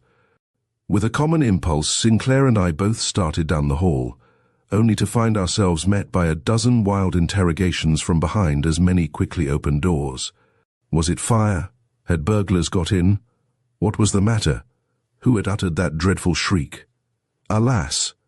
That was the question which we of all men were most anxious to hear answered. Who? Gilbertine or Dorothy? Gilbertine's door was reached first. In it stood a short, slight figure, wrapped in a hastily donned shawl. The white face looked into ours as we stopped, and we recognized little Miss Lane. "What has happened?" she gasped. It must have been an awful cry to waken everybody so. We never thought of answering her. "Where is Gilbertine?" demanded Sinclair, thrusting his hand out as if to put her aside. She drew herself up with sudden dignity. "In bed," she replied. "It was she who told me that somebody had shrieked. I didn't wake." Sinclair uttered a sigh of the greatest relief that ever burst from a man's overcharged breast. "Tell her we will find out what it means," he answered kindly, drawing me rapidly away. By this time Mr. and Mrs. Armstrong were aroused, and I could hear the slow and hesitating tones of the former in the passage behind us. "Let us hasten," whispered Sinclair. "Our eyes must be the first to see what lies behind that partly opened door." I shivered. The door he had designated was Dorothy's. Sinclair reached it first and pushed it open. Pressing up behind him, I cast a fearful look over his shoulder. Only emptiness confronted us. Dorothy was not in the little chamber. With an impulsive gesture, Sinclair pointed to the bed. It had not been lain in then to the gas. It was still burning. The communicating room in which Mrs. Lansing slept was also lighted, but silent as the one in which we stood. This last fact struck us as the most incomprehensible of all. Mrs. Lansing was not the woman to sleep through a disturbance. Where was she then? And why did we not hear her strident and aggressive tones rising in angry remonstrance at our intrusion? Had she followed her niece from the room? Should we in another minute encounter her ponderous figure in the group of people we could now hear hurrying toward us? I was for retreating and hunting the house over for Dorothy, but Sinclair, with truer instinct, drew me across the threshold of this silent room.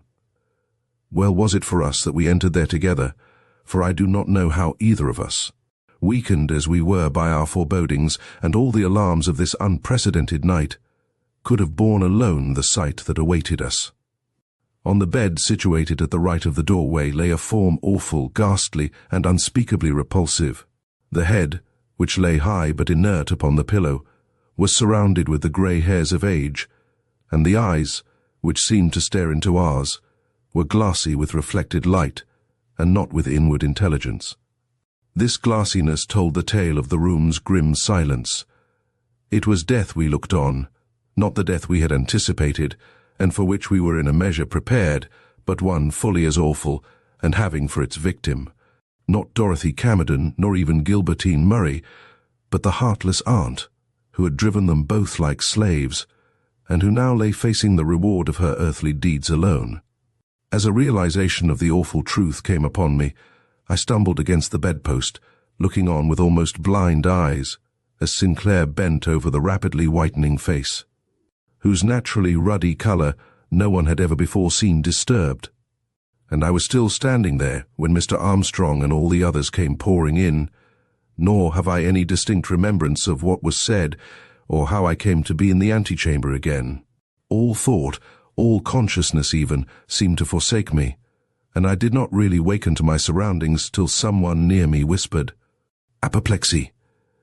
Then I began to look about me and peer into the faces crowding up on every side for the only one which could give me back my self-possession. But though there were many girlish countenances to be seen in the awestruck groups huddled in every corner, I beheld no Dorothy, and was therefore but little astonished when in another moment I heard the cry go up, "Where is Dorothy? Where was she when her aunt died?" Alas, there was no one there to answer, and the looks of those about, which hitherto had expressed little save awe and fright, turned to wonder, and more than one person left the room as if to look for her. I did not join them. I was rooted to the place. Nor did Sinclair stir a foot, though his eye, which had been wandering restlessly over the faces about him, now settled inquiringly on the doorway. For whom was he looking? Gilbertine or Dorothy? Gilbertine, no doubt, for he visibly brightened as her figure presently appeared clad in a negligee which emphasized her height, and gave to her whole appearance a womanly sobriety unusual to it. She had evidently been told what had occurred, for she asked no questions, only leaned in still horror against the doorpost, with her eyes fixed on the room within. Sinclair, advancing, held out his arm. She gave no sign of seeing it. Then he spoke. This seemed to rouse her, for she gave him a grateful look, though she did not take his arm. "There will be no wedding tomorrow," fell from her lips in self-communing murmur. Only a few minutes had passed since they had started to find Dorothy, but it seemed an age to me. My body remained in the room, but my mind was searching the house for the girl I loved. Where was she hidden? Would she be found huddled but alive in some far-off chamber, or was another and more dreadful tragedy awaiting us? I wondered that I could not join the search. I wondered that even Gilbertine's presence could keep Sinclair from doing so. Didn't he know what in all probability this missing girl had with her? Didn't he know what I had suffered, was suffering? Ah, what now? She is coming. I can hear them speaking to her. Gilbertine moves from the door, and a young man and woman enter with Dorothy between them. But what a Dorothy! Years could have made no greater change in her. She looked and she moved like one who is done with life, yet fears the few remaining moments left her. Instinctively we fell back before her. Instinctively we followed her with our eyes as, reeling a little at the door, she cast a look of inconceivable shrinking. First at her own bed, then at the group of older people, watching her with serious looks from the room beyond. As she did so, I noted that she was still clad in her evening dress of grey, and that there was no more colour on cheek or lip than in the neutral tints of her gown. Was it our consciousness of the relief which Mrs. Lansing's death, horrible as it was, must bring to this unhappy girl, and of the inappropriateness of any display of grief on her part, which caused the silence with which we saw her pass with forced step and dread anticipation into the room where that image of dead virulence awaited her? Impossible to tell. I could not read my own thoughts. How, then, the thoughts of others? But thoughts, if we had any, all fled when, after one slow turn of her head towards the bed, this trembling young girl gave a choking shriek and fell, face down, on the floor. Evidently she had not been prepared for the look which made her aunt's still face so horrible. How could she have been? Had it not imprinted itself upon my mind as the one revolting vision of my life? How, then, if this young and tender-hearted girl had been insensible to it? As her form struck the floor, Mr. Armstrong rushed forward. I had not the right. But it was not by his arms she was lifted. Sinclair was before him, and it was with a singularly determined look I could not understand, and which made us all fall back, that he raised her and carried her into her own bed, where he laid her gently down. Then, as if not content with this simple attention, he hovered over her for a moment, arranging the pillows and smoothing her dishevelled hair. When at last he left her, the women rushed forward. "Not too many of you," was his final adjuration, as, giving me a look, he slipped out into the hall. I followed him immediately. He had gained the moonlighted corridor near his own door, where he stood awaiting me with something in his hand. As I approached, he drew me to the window and showed me what it was. It was the Amethyst Box, open and empty, and beside it, shining with a yellow instead of a purple light, the little vial void of the one drop which used to sparkle within it. "I found the vial in the bed with the old woman," said he. "The box I saw glittering among Dorothy's locks before she fell. That was why I lifted her." 3 o'clock in the morning as he spoke. Youth with its brilliant hopes, illusions and beliefs passed from me, never to return in the same measure again. I stared at the glimmering amethyst, I stared at the empty vial, and, as a full realization of all his words implied seized my benumbed faculties, I felt the icy chill of some grisly horror moving among the roots of my hair, lifting it on my forehead, and filling my whole being with shrinking and dismay. Sinclair, with a quick movement, replaced the tiny flask in its old receptacle, and then, thrusting the whole out of sight, seized my hand and wrung it. "I am your friend," he whispered. "Remember, under all circumstances, and in every exigency, your friend." "What are you going to do with?" I demanded when I regained control of my speech. "I do not know. What are you going to do with Dorothy?" He drooped his head. I could see his fingers working in the moonlight. "The physicians will soon be here. I heard the telephone going a few minutes ago. When they have pronounced the old woman dead, we will give the lady you mention an opportunity to explain herself." "Explain herself, she. Simple expectation." Unconsciously I shook my head. "It is the least we can do," he gently persisted. "Come, we must not be seen with our heads together. Not yet. I am sorry that we two were found more or less dressed at the time of the alarm. It may cause comment." "She was dressed too," I murmured, as much to myself as to him. "Unfortunately, yes," was the muttered reply, with which he drew off and hastened into the hall, where the now thoroughly aroused household stood in a great group about the excited hostess. Mrs. Armstrong was not the woman for an emergency. With streaming hair and tightly clutched kimono, she was gesticulating wildly and bemoaning the break in the festivities which this event must necessarily cause. As Sinclair approached, she turned her tirade on him, and as all stood still to listen and add such words of sympathy or disappointment as suggested themselves in the excitement of the moment. I had an opportunity to note that neither of the two girls most interested was within sight. This troubled me. Drawing up to the outside of the circle, I asked Beaton, who was nearest to me, if he knew how Miss Camerden was. "Better, I hear. Poor girl. It was a great shock to her." I ventured nothing more. The conventionality of his tone was not to be mistaken. Our conversation on the veranda was to be ignored.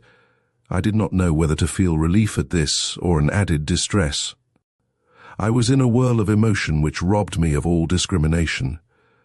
As I realized my own condition, I concluded that my wisest move would be to withdraw myself for a time from every eye.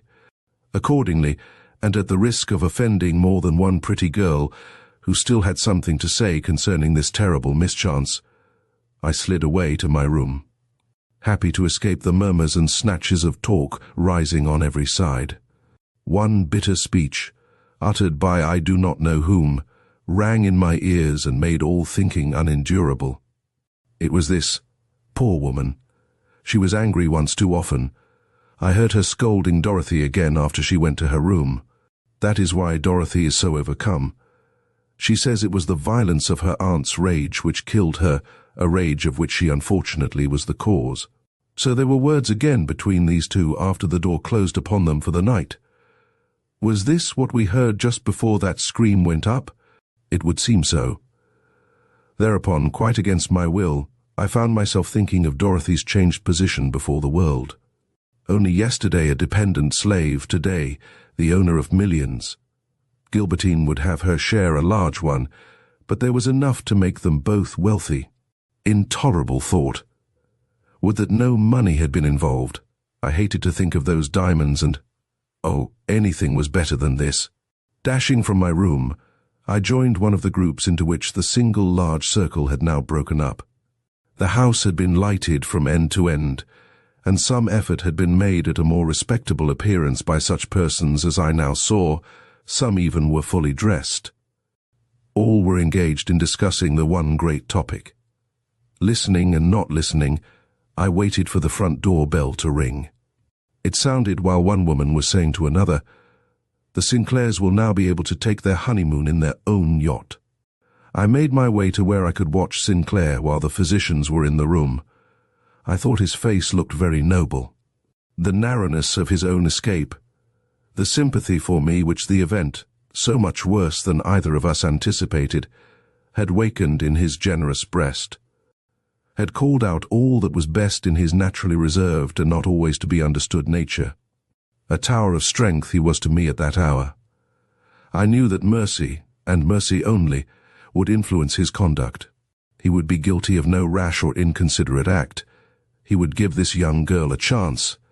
Therefore, when the physicians had pronounced the case one of apoplexy, a conclusion most natural under the circumstances, and the excitement which had held together the various groups of uneasy guests had begun to subside, it was with perfect confidence I saw him approach and address Gilbertine.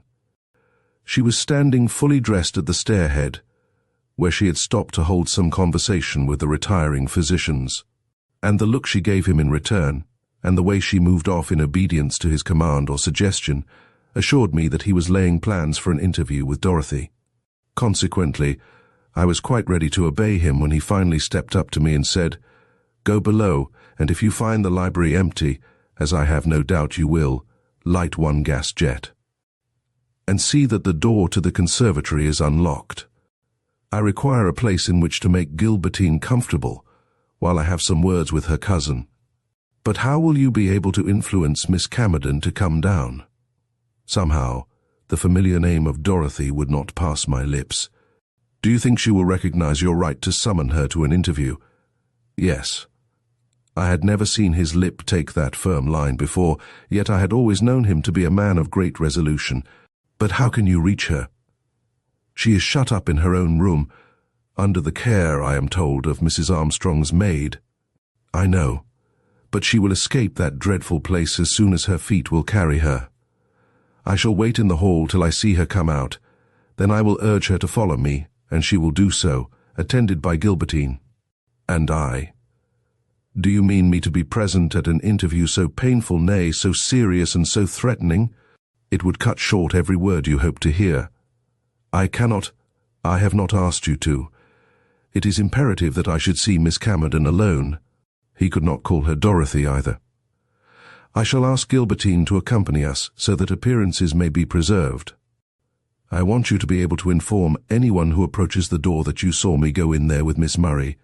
Then I am to stay in the hall, if you will be so kind." The clock struck 3. "It is very late," I exclaimed. "Why not wait till morning? And have the whole house about our ears? No. Besides, some things will not keep an hour, a moment. I must hear what this young girl has to say in response to my questions. Remember, I am the owner of the flask whose contents killed the old woman." "You believe she died from swallowing that drop?" "Absolutely." I said no more, but hastened downstairs to do his bidding. I found the lower hall partly lighted, but none of the rooms. Entering the library, I lit the gas as Sinclair had requested. Then I tried the conservatory door. It was unlocked. Casting a sharp glance around, I made sure that the lounges were all unoccupied and that I could safely leave Sinclair to hold his contemplated interview without fear of interruption. Then, dreading a premature arrival on his part, I slid quickly out and moved down the hall to where the light of the one burning jet failed to penetrate. I will watch from here, thought I, and entered upon the quick pacing of the floor which my impatience and the overwrought condition of my nerves demanded. But before I had turned on my steps more than half a dozen times, a brilliant ray coming from some half-open door in the rear caught my eye, and I stepped back to see if anyone was sharing my watch. In doing so, I came upon the little spiral staircase which, earlier in the evening, Sinclair had heard creak under some unknown footstep. Had this footstep been Dorothy's, and if so, what had brought her into this remote portion of the house? Fear, anguish, remorse, a flying from herself or from it. I wished I knew just where she had been found by the two young persons who had brought her back into her aunt's room. No one had volunteered the information, and I had not seen the moment when I felt myself in a position to demand it. Proceeding further, I stood amazed at my own forgetfulness. The light which had attracted my attention came from the room devoted to the display of Miss Murray's wedding gifts. This I should have known instantly, having had a hand in their arrangement. But all my faculties were dulled that night, save such as responded to dread and horror. Before going back, I paused to look at the detective, whose business it was to guard the room.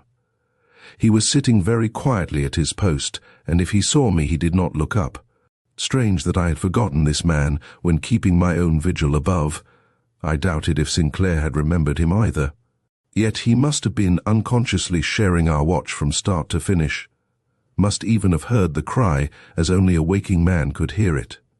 Should I ask him if this was so? No. Perhaps I had not the courage to hear his answer. Shortly after my return into the main hall, I heard steps on the grand staircase. Looking up, I saw the two girls descending, followed by Sinclair. He had been successful, then, in inducing Dorothy to come down. What would be the result? Could I stand the suspense of the impending interview?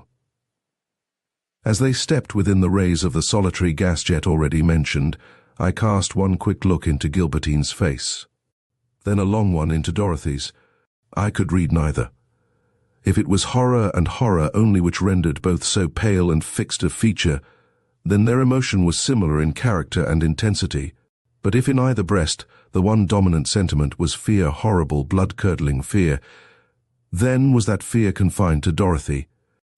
For while Gilbertine advanced bravely, Dorothy's steps lagged, and at the point where she should have turned into the library, she whirled sharply about and made as if she would fly back upstairs. But one stare from Gilbertine, one word from Sinclair, recalled her to herself, and she passed in, and the door closed upon the three. I was left to prevent possible intrusion, and to eat out my heart in intolerable suspense. Sixth Dorothy speaks, I shall not subject you to the ordeal from which I suffered. You shall follow my three friends into the room. According to Sinclair's description, the interview proceeded thus.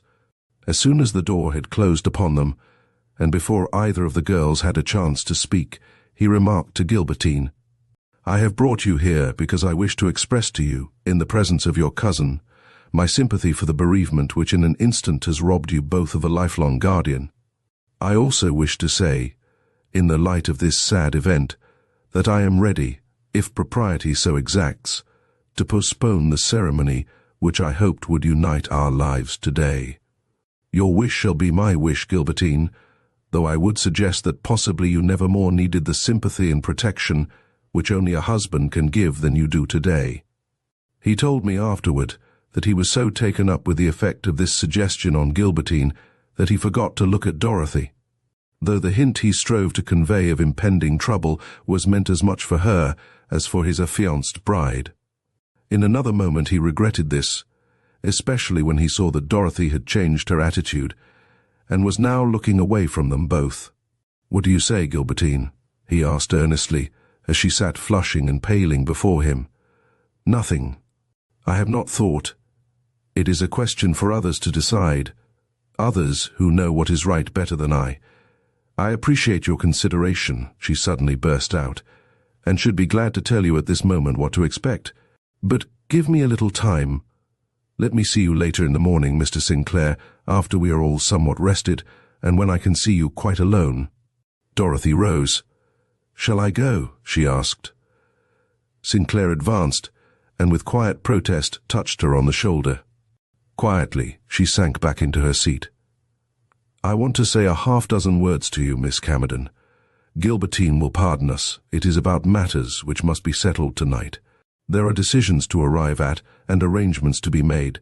Mrs. Armstrong has instructed me to question you in regard to these, as the one best acquainted with Mrs. Lansing's affairs and general tastes. We will not trouble Gilbertine. She has her own decisions to reach. Dear, will you let me make you comfortable in the conservatory while I talk for 5 minutes with Dorothy? He said she met this question with a look so blank and uncomprehending that he just lifted her and carried her in. Among the palms. I must speak to Dorothy, he pleaded, placing her in the chair where he had often seen her sit of her own accord. Be a good girl. I will not keep you here long. But why cannot I go to my room? I do not understand. I am frightened. What have you to say to Dorothy you cannot say to me? She seemed so excited that for a minute. Just a minute. He faltered in his purpose. Then he took her gravely by the hand.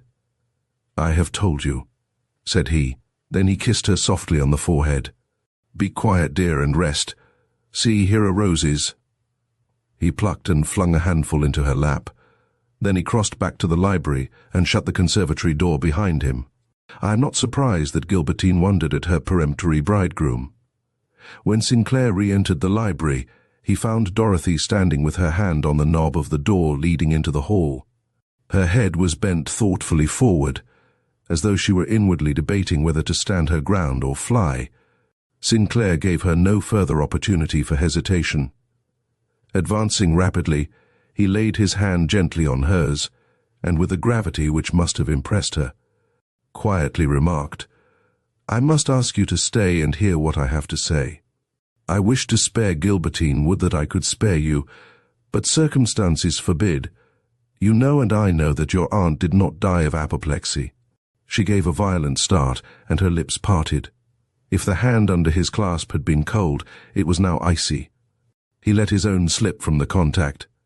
You know, she echoed, trembling and pallid, her released hand flying instinctively to her hair. Yes, you need not feel about for the little box. I took it from its hiding place when I laid you fainting on the bed. Here it is. He drew it from his pocket and showed it to her. She hardly glanced at it. Her eyes were fixed in terror on his face, and her lips seemed to be trying in vain to formulate some inquiry. He tried to be merciful. I missed it many hours ago from the shelf yonder where you all saw me place it. Had I known that you had taken it, I would have repeated to you how deadly were the contents, and how dangerous it was to handle the vial or to let others handle it, much less to put it to the lips. She started, and instinctively her form rose to its full height. Have you looked in that little box since you took it from my hair? She asked. Yes. Then you know it to be empty? For answer he pressed the spring, and the little lid flew open. It is not empty now, you see. Then more slowly and with infinite meaning, but the little flask is. She brought her hands together and faced him with a noble dignity which at once put the interview on a different footing. Where was this vial found? She demanded. He found it difficult to answer. They seemed to have exchanged positions. When he did speak, it was in a low tone, and with less confidence than he had shown before. In the bed with the old lady. I saw it there myself. Mr. Worthington was with me. Nobody else knows anything about it. I wish to give you an opportunity to explain. I begin to think you can, but how, God only knows. The box was hidden in your hair from early evening. I saw your hand continually fluttering toward it all the time we were dancing in the parlor. She did not lose an iota of her dignity or pride.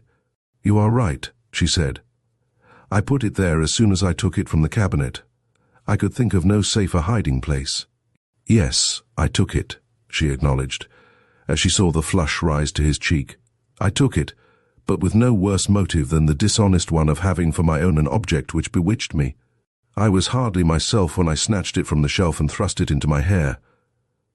He stared at her in amazement. Her confession and her attitude so completely contradicted each other. But I had nothing to do with the vial, she went on. And with this declaration her whole manner, even her voice changed, as if with the utterance of these few words she had satisfied some inner demand of self-respect, and could now enter into the sufferings of those about her. This I think it right to make plain to you. I supposed the vial to be in the box when I took it, but when I got to my room and had an opportunity to examine the deadly trinket, I found it empty. Just as you found it when you took it from my hair. Someone had taken the vial out before my hand had ever touched the box. Like a man who feels himself suddenly seized by the throat, yet who struggles for the life slowly but inexorably leaving him. Sinclair cast one heart-rending look toward the conservatory, then heavily demanded, "Why were you out of your room? Why did they have to look for you? And who was the person who uttered that scream?" She confronted him sadly, but with an earnestness he could not but respect. "I was not in the room because I was troubled by my discovery. I think I had some idea of returning the box to the shelf from which I had taken it. At all events, I found myself on the little staircase in the rear when that cry rang through the house. I do not know who uttered it. I only know that it did not spring from my lips." In a rush of renewed hope he seized her by the hand. "It was your aunt," he whispered. "It was she who took the vial out of the box, who put it to her own lips, who shrieked when she felt her vitals gripped. Had you stayed, you would have known this. Can't you say so? Don't you think so? Why do you look at me with those incredulous eyes? Because you must not believe a lie, because you are too good a man to be sacrificed. It was a younger throat than my aunt's which gave utterance to that shriek. Mr. Sinclair, be advised, do not be married tomorrow." Meanwhile I was pacing the hall without in a delirium of suspense. I tried hard to keep within the bounds of silence. I had turned for the 50th time to face that library door, when suddenly I heard a hoarse cry break from within, and saw the door fly open and Dorothy come hurrying out. She shrank when she saw me, but seemed grateful that I did not attempt to stop her, and soon was up the stairs and out of sight. I rushed at once into the library. I found Sinclair sitting before a table with his head buried in his hands. In an instant I knew that our positions were again reversed, and without stopping to give heed to my own sensations, I approached him as near as I dared and laid my hand on his shoulder. He shuddered, but did not look up, and it was minutes before he spoke. Then it all came in a rush. Fool! Fool that I was!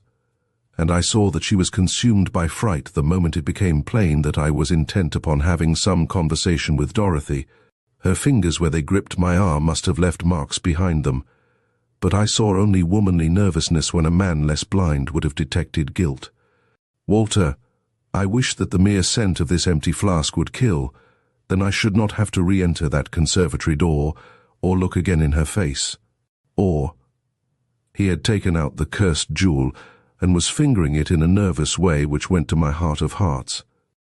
Gently removing it from his hand, I asked with all the calmness possible, "What is all this mystery? Why have your suspicions returned to Gilbertine? I thought you had entirely dissociated her with this matter, and that you blamed Dorothy, and Dorothy only, for the amethyst's loss. Dorothy had the empty box, but the vial that had been taken by a previous hand. Do you remember the white silk train which Mr. Armstrong saw slipping from this room?" "I cannot talk, Walter. My duty leads me." He pointed towards the conservatory. I drew back and asked if I should take up my watch again outside the door. He shook his head. "It makes no difference. Nothing makes any difference. But if you want to please me, stay here." I at once sank into a chair. He made a great effort and advanced to the conservatory door. I studiously looked another way.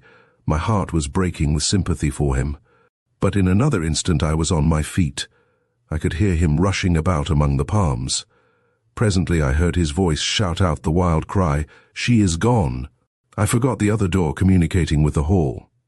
I crossed the floor and entered, where he stood gazing down at an empty seat and a trail of scattered roses. Never shall I forget his face. The dimness of the spot could not hide his deep, unspeakable emotions. To him, this flight bore but one interpretation: guilt. I did not advocate Sinclair's pressing the matter further that night. I saw that he was exhausted, and that any further movement would tax him beyond his strength. We therefore separated immediately after leaving the library, and I found my way to my own room alone. It may seem callous in me, but I fell asleep very soon after, and did not wake till roused by a knock at my door. On opening it, I confronted Sinclair, looking haggard and unkempt. As he entered, the first clear notes of the breakfast call could be heard rising from the lower hall. "I have not slept," he said. "I have been walking the hall all night, listening by spells at her door, and at other times giving what counsel I could to the Armstrongs. God forgive me, but I have said nothing to any one of what has made this affair an awful tragedy to me. Do you think I did wrong? I waited to give Dorothy a chance. Why should I not show the same consideration to Gilbertine? You should, but our eyes did not meet, and neither voice expressed the least hope. "I shall not go to breakfast," he now declared. "I have written this line to Gilbertine. Will you see that she gets it?" For reply, I held out my hand. He placed the note in it, and I was touched to see that it was unsealed. "Be sure, when you give it to her, that she will have an opportunity of reading it alone. I shall request the use of one of the little reception rooms this morning. Let her come there if she is so impelled. She will find a friend as well as a judge." I endeavored to express sympathy, urge patience, and suggest hope, but he had no ear for words, though he tried to listen, poor fellow. So I soon stopped, and he presently left the room. I immediately made myself as presentable as a night of unprecedented emotions would allow, and went below to do him such service as opportunity offered and the exigencies of the case permitted. I found the lower hall alive with eager guests and a few outsiders. News of the sad event was slowly making its way through the avenue, and some of the Armstrongs' nearest neighbors had left their breakfast tables to express their interest and to hear the particulars. Among these stood the lady of the house, but Mr. Armstrong was nowhere within sight. For him the breakfast waited. Not wishing to be caught in any little swirl of conventional comment, I remained near the staircase waiting for someone to descend who could give me news concerning Miss Murray. For I had small expectation of her braving the eyes of these strangers, and doubted if even Dorothy would be seen at the breakfast table. But little Miss Lane, if small, was gifted with a great appetite. She would be sure to appear prior to the last summons, and as we were good friends, she would listen to my questions and give me the answer I needed for the carrying out of Sinclair's wishes. But before her light footfall was heard descending, I was lured from my plans by an unexpected series of events. 3 men came down, one after the other, followed by Mr. Armstrong, looking even more grave and ponderous than usual. 2 of them were the physicians who had been called in the night, and whom I myself had seen depart somewhere near 3 o'clock. The third I did not know, but he looked like a doctor also. Why were they here again so early? Had anything new come to light? It was a question which seemed to strike others as well as myself. As Mr. Armstrong ushered them down the hall and out of the front door, many were the curious glances which followed them, and it was with difficulty that the courteous host on his return escaped the questions and detaining hands of some of his inquisitive guests. A pleasant word, an amiable smile he had for all, but I was quite certain, when I saw him disappear into the little room he retained for his own use, that he had told them nothing which could in any way relieve their curiosity. This filled me with a vague alarm. Something must have occurred, something which Sinclair ought to know. I felt a great anxiety, and was closely watching the door behind which Mr. Armstrong had vanished when it suddenly opened, and I perceived that he had been writing a telegram.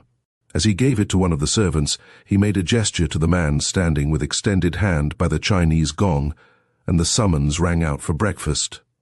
Instantly the hum of voices ceased, and young and old turned toward the dining room, but the host did not enter with them. Before the younger and more active of his guests could reach his side, he had slid into the room, which I have before described as set apart for the display of Gilbertine's wedding presents.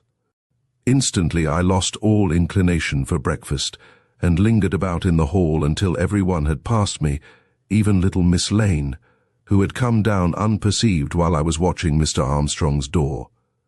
Not very well pleased with myself for having missed the one opportunity which might have been of service to me, I was asking myself whether I should follow her and make the best attempt I could at sociability, if not at eating, when Mr. Armstrong approached from the side hall, and accosting me, inquired if Mr. Sinclair had come down yet. I assured him that I had not seen him, and did not think he meant to come to breakfast, adding that he had been very much affected by the affairs of the night, and had told me that he was going to shut himself up in his room and rest. I am sorry, but there is a question I must ask him immediately. It is about a little Italian trinket which I am told he displayed to the ladies yesterday afternoon. 7th constraint. So our dreadful secret was not confined to ourselves, as we had supposed, but was shared, or at least suspected, by our host.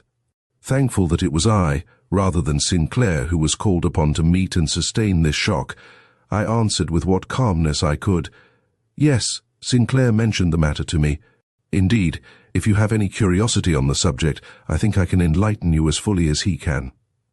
Mr. Armstrong glanced up the stairs, hesitated, then drew me into his private room. "I find myself in a very uncomfortable position," he began.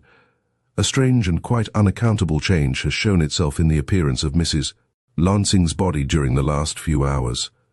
A change which baffles the physicians and raises in their minds very unfortunate conjectures. What I want to know is whether Mr. Sinclair still has in his possession the box, which is said to hold a vial of deadly poison, or whether it has passed into any other hand, since he showed it to certain ladies in the library. We were standing directly in the light of an eastern window. Deception was impossible, even if I had felt like employing it. In Sinclair's interests, if not in my own, I resolved to be as true to our host as our positions demanded, yet, at the same time, to save Gilbertine as much as possible from premature, if not final suspicion. I therefore replied, "That is a question I can answer as well as Sinclair." Happy was I to save him this cross-examination. While he was showing this toy, Mrs. Armstrong came into the room and proposed a stroll, which drew all of the ladies from the room and called for his attendance as well. With no thought of the danger involved, he placed the trinket on a high shelf in the cabinet and went out with the rest. When he came back for it, it was gone. The usually ruddy aspect of my host's face deepened, and he sat down in the great armchair which did duty before his writing table. "This is dreadful," was his comment, "entailing I do not know what unfortunate consequences upon this household and on the unhappy girl." "Girl?" I repeated. He turned upon me with great gravity.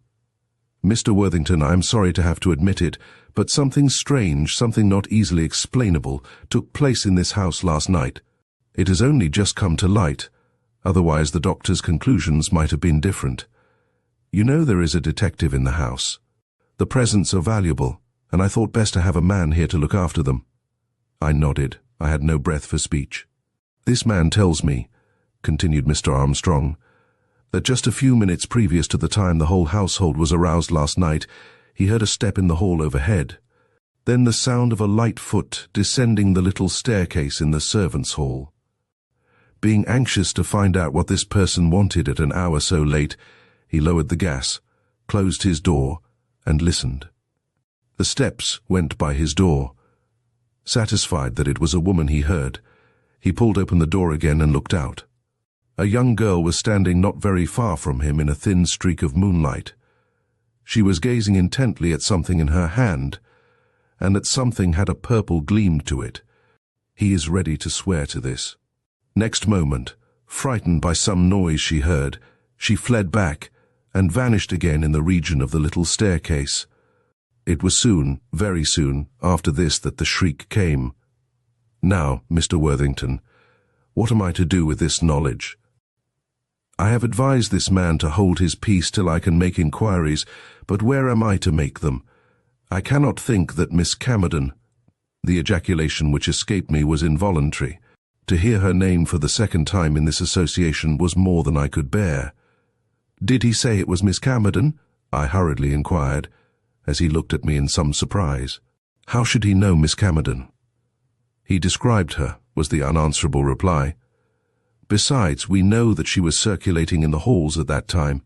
I declare I have never known a worse business," this amiable man bemoaned.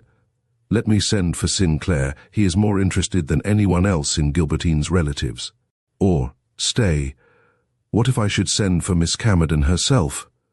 She should be able to tell how she came by this box."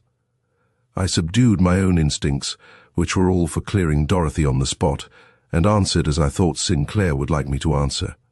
"It is a serious and very perplexing piece of business," said I, "but if you will wait a short time, I do not think you will have to trouble Miss Camerden. I am sure that explanations will be given." "Give the lady a chance," I stammered.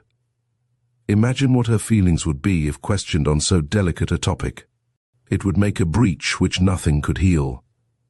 "Later, if she does not speak, it will be only right for you to ask her why. She did not come down this morning. Naturally not. If I could take counsel of my wife, but she is of too nervous a temperament. I am anxious to keep her from knowing this fresh complication as long as possible. Do you think I can look for Miss Camerden to explain herself before the doctor's return, or before Mrs. Lansing's physician, for whom I have telegraphed, can arrive from New York? I am sure that 3 hours will not pass before you hear the truth. Leave me to work out the situation. I promise that if I cannot bring it about to your satisfaction, Sinclair shall be asked to lend his assistance. Only keep the gossips from Miss Camerden's good name. Words can be said in a moment that will not be forgotten in years. I tremble at such a prospect for her. No one knows of her having been seen with the box," he protested, and relieved as much by his manner as by his words, I took my leave of him and made my way at once to the dining room. Should I find Miss Lane there? Yes, and what was better still, the fortunes of the day had decreed that the place beside her should be unoccupied. I was on my way to that place when I was struck by the extreme quiet into which the room had fallen. It had been humming with talk when I first entered, but now not a voice was raised and scarcely an eye. In the hurried glance I cast about the board, not a look met mine in recognition or welcome. What did it mean? Had they been talking about me? Possibly, and in a way it would seem that was not altogether flattering to my vanity. Unable to hide my sense of the general embarrassment which my presence had called forth, I passed to the seat I have indicated, and let my inquiring look settle on Miss Lane. She was staring, in imitation of the others, straight into her plate, but as I saluted her with a quiet good morning, she looked up and acknowledged my courtesy with a faint, almost sympathetic smile. At once, the whole tableful broke again into chatter, and I could safely put the question with which my mind was full. "How is Miss Murray?" I asked. "I do not see her here. Did you expect to? Poor Gilbertine. This is not the bridal day she expected." Then, with irresistible naivete, entirely in keeping with her fairy-like figure and girlish face, she added, "I think it was just horrid in the old woman to die the night before the wedding, don't you?" "Indeed I do," I emphatically rejoined, humouring her in the hope of learning what I wished to know. "Does Miss Murray still cherish the expectation of being married today? No one seems to know." "Nor do I. I haven't seen her since the middle of the night. She didn't come back to her room. They say she is sobbing out her terror and disappointment in some attic corner. Think of that for Gilbertine Murray, but even that is better than—" The sentence trailed away into an indistinguishable murmur, the murmur into silence. Was it because of a fresh lull in the conversation about us? I hardly think so, for though the talk was presently resumed, she remained silent, not even giving the least sign of wishing to prolong this particular topic. I finished my coffee as soon as possible, and quitted the room, but not before many had preceded me. The hall was consequently as full as before of a gossiping crowd. I was on the point of bowing myself through the various groups blocking my way to the library door, when I noticed renewed signs of embarrassment on all the faces turned my way. Women who were clustered about the newel post drew back, and some others sauntered away into side rooms with an appearance of suddenly wishing to go somewhere. This certainly was very singular, especially as these marks of disapproval did not seem to be directed so much at myself as at someone behind me. Who could this someone be? Turning quickly, I cast a glance up the staircase, before which I stood, and saw the figure of a young girl dressed in black hesitating on the landing. This young girl was Dorothy Camerden, and it took but a moment's contemplation of the scene for me to feel assured that it was against her. This feeling of universal constraint had been directed. 8th Gilbertine speaks. Knowing my darling's innocence, I felt the insult shown her in my heart of hearts, and might in the heat of the moment have been betrayed into an unwise utterance of my indignation, if at that moment I had not encountered the eye of Mr. Armstrong fixed on me from the rear hall. In the mingled surprise and distress he displayed, I saw that it was not from any indiscretion of his that this feeling against her had started. He had not betrayed the trust I had placed in him, yet the murmur had gone about which virtually ostracized her, and instead of confronting the eager looks of friends, she found herself met by averted glances and coldly turned backs, and soon by an almost empty hall. She flushed as she realized the effect of her presence, and cast me an agonized look which, without her expectation, perhaps, roused every instinct of chivalry within me. Advancing, I met her at the foot of the stairs, and with one quick word seemed to restore her to herself. "Be patient," I whispered. "Tomorrow they will all be around you again, perhaps sooner. Go into the conservatory and wait." She gave me a grateful pressure of the hand while I bounded upstairs, determined that nothing should stop me from finding Gilbertine and giving her the letter with which Sinclair had entrusted me. But this was more easily planned than accomplished. When I had reached the 3rd floor, an unaccustomed and strange spot for me to find myself in, I at first found no one who could tell me to which room Miss Murray had retired. Then, when I did come across a stray housemaid, and she, with an extraordinary stare, had pointed out the door, I found it quite impossible to gain any response from within, though I could hear a quick step moving restlessly to and fro, and now and then catch the sound of a smothered sob or low cry. The wretched girl would not heed me, though I told her who I was, and that I had a letter from Mr. Sinclair in my hand. Indeed, she presently became perfectly quiet, and let me knock again and again, till the situation became ridiculous, and I felt obliged to draw off. Not that I thought of yielding. No, I would stay there till her own fancy drove her to open the door, or till Mr. Armstrong should come up and force it. A woman upon whom so many interests depended would not be allowed to remain shut up the whole morning. Her position as a possible bride forbade it. Guilty or innocent, she must show herself before long. As if in answer to my expectation, a figure appeared at this very moment at the other end of the hall. It was Dutton, the butler, and in his hand he held a telegram. He seemed astonished to see me there, but passed me with a simple bow, and stopped before the door I had so unavailingly assailed a few minutes before. "A telegram, miss," he shouted, as no answer was made to his knock. "Mr. Armstrong asked me to bring it to you. It is from the bishop, and calls for an immediate reply." There was a stir within, but the door did not open. Meanwhile, I had sealed and thrust forth the letter I had held concealed in my breast pocket. "Give her this, too," I signified, and pointed to the crack under the door. He took the letter, laid the telegram on it, and pushed them both in.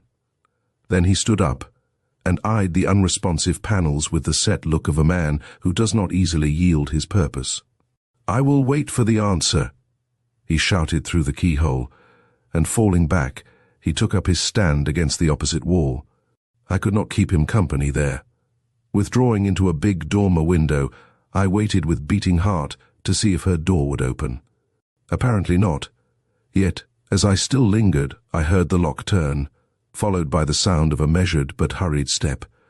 Dashing from my retreat, I reached the main hall in time to see Miss Murray disappear toward the staircase. This was well, and I was about to follow, when, to my astonishment, I perceived Dutton standing in the doorway she had just left, staring down at the floor with a puzzled look. "She didn't pick up the letters," he cried in amazement. "She just walked over them. What shall I do now?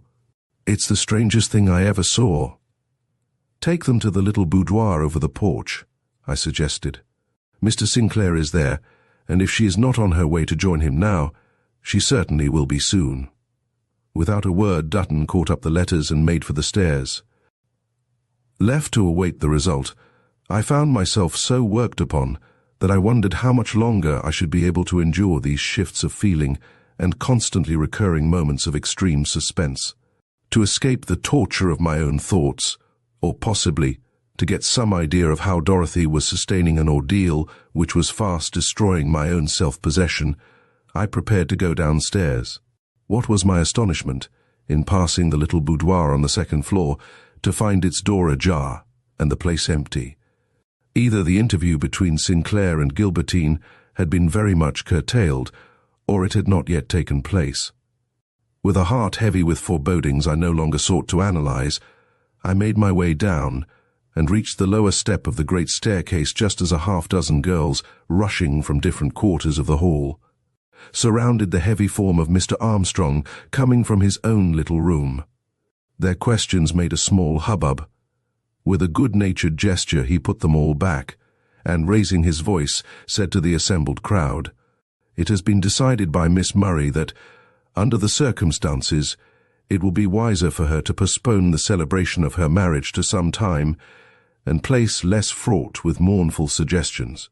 A telegram has just been sent to the bishop to that effect, and while we all suffer from this disappointment, I am sure there is no one here who will not see the propriety of her decision." As he finished, Gilbertine appeared behind him. At the same moment I caught, or thought I did, the flash of Sinclair's eye from the recesses of the room beyond. But I could not stop to make sure of this, for Gilbertine's look and manner were such as to draw my full attention, and it was with a mixture of almost inexplicable emotions that I saw her thread her way among her friends, in a state of high feeling which made her blind to their outstretched hands and deaf to the murmur of interest and sympathy which instinctively followed her. She was making for the stairs, and whatever her thoughts, whatever the state of her mind, she moved superbly, in her pale yet seemingly radiant abstraction. I watched her, fascinated. Yet when she left the last group and began to cross the small square of carpet which alone separated us, I stepped down and aside, feeling that to meet her eye just then, without knowing what had passed between her and Sinclair, would be cruel to her and well-nigh unbearable to myself. She saw the movement and seemed to hesitate an instant. Then she turned for one brief instant in my direction, and I saw her smile. Great God! It was the smile of innocence. Fleeting as it was, the pride that was in it, the sweet assertion, and the joy were unmistakable. I felt like springing to Sinclair's side in the gladness of my relief, but there was no time. Another door had opened down the hall, another person had stepped upon the scene, and Miss Murray, as well as myself, recognized by the hush which at once fell upon everyone present that something of still more startling import awaited us. "Mr. Armstrong and ladies," said this stranger. I knew he was a stranger by the studied formality of the former's bow. "I have made a few inquiries since I came here a short time ago, and I find that there is one young lady in the house who ought to be able to tell me better than anyone else under what circumstances Mrs. Lansing breathed her last. I allude to her niece, who slept in the adjoining room. Is that young lady here? Her name, if I remember rightly, is Camerden, Miss Dorothy Camerden." A movement as of denial passed from group to group down the hall, and, while no one glanced toward the library and some did glance upstairs, I felt the dart of sudden fear, or was it hope, that Dorothy, hearing her name called, would leave the conservatory and proudly confront the speaker in face of this whole suspicious throng. But no Dorothy appeared. On the contrary, it was Gilbertine who turned, and with an air of authority for which no one was prepared, asked in tones vibrating with feeling, "Has this gentleman the official right to question who was and who was not with my aunt when she died?" Mr. Armstrong, who showed his surprise as ingenuously as he did every other emotion, glanced up at the light figure hovering over them from the staircase, and made out to answer, "This gentleman has every right, Miss Murray. He is the coroner of the town, accustomed to inquire into all cases of sudden death." "Then," she vehemently rejoined, her pale cheeks breaking out into a scarlet flush, above which her eyes shone with an almost unearthly brilliancy, "do not summon Dorothy Camerden. She is not the witness you want. I am. I am the one who uttered that scream. I am the one who saw our aunt die. Dorothy cannot tell you what took place in her room and at her bedside, for Dorothy was not there, but I can." Amazed, not as others were, at the assertion itself, but at the manner and publicity of the utterance, I contemplated this surprising girl in ever-increasing wonder. Always beautiful, always spirited and proud, she looked at that moment as if nothing in the shape of fear, or even contumely, could touch her. She faced the astonishment of her best friends with absolute fearlessness, and before the general murmur could break into words, added, "I feel it my duty to speak thus publicly, because, by keeping silent so long, I have allowed a false impression to go about." Stunned with terror, I found it impossible to speak during that first shock. Besides, I was in a measure to blame for the catastrophe itself, and lacked courage to own it. It was I who took the little crystal flask into my aunt's room. I had been fascinated by it from the first, fascinated enough to long to see it closer, and to hold it in my hand. But I was ashamed of this fascination, to have anyone know that I could be moved by such a childish impulse. So, instead of taking the box itself, which might easily be missed, I simply abstracted the tiny vial, and, satisfied with its possession, carried it about till I got to my room. Then, when the house was quiet and my roommate asleep, I took it out and looked at it, and feeling an irresistible desire to share my amusement with my cousin, I stole to her room by means of the connecting balcony, just as I had done many times before, when our aunt was in bed and asleep. But unlike any previous occasion, I found the room empty. Dorothy was not there, but as the light was burning high, I knew she would soon be back, and so ventured to step in. Instantly I heard my aunt's voice. She was awake and wanted something. She had evidently called before, for her voice was sharp with impatience, and she used some very harsh words. When she heard me in Dorothy's room, she shouted again, and, as I have always been accustomed to obey her commands, I hastened to her side, with the little vial concealed in my hand. As she expected to see Dorothy and not me, she rose up in unreasoning anger, asking where my cousin was and why I was not in bed. I attempted to answer her, but she would not listen to me, and bade me turn up the gas, which I did. Then, with her eyes fixed on mine as though she knew I was trying to conceal something from her, she commanded me to rearrange her hair and make her more comfortable. This I could not do with the tiny flask still in my hand, so with a quick movement, which I hoped would pass unobserved, I slid it behind some bottles standing on a table by the bedside, and bent to do what she required. But to attempt to escape her eyes was useless. She had seen my action, and at once began to feel about for what I had attempted to hide from her. Coming in contact with the tiny flask, she seized it, and with a smile I shall never forget, held it up between us. "What's this?" she cried, showing such astonishment at its minuteness and perfection of shape, that it was immediately apparent she had heard nothing of the amethyst box displayed by Mr. Sinclair in the library. "I never saw a bottle as small as this before. What is in it, and why were you so afraid of my seeing it?" As she spoke, she attempted to wrench out the stopper. It stuck, so I was in hopes she would fail in the effort. But she was a woman of uncommon strength, and presently it yielded, and I saw the vial open in her hand. Aghast with terror, I caught at the table beside me, fearing to drop before her eyes. Instantly, her look of curiosity changed to one of suspicion, and repeating, "What's in it? What's in it?" She raised the flask to her nostrils, and when she found she could make out nothing from the smell, lowered it to her lips, with the intention, I suppose, of determining its contents by tasting them. As I caught sight of this fatal action, and beheld the one drop, which Mr. Sinclair had said was enough to kill a man, slip from its hiding place of centuries into her open throat. I felt as if the poison had entered my own veins. I could neither speak nor move. But when, an instant later, I met the look which spread suddenly over her face, a look of horror and hatred.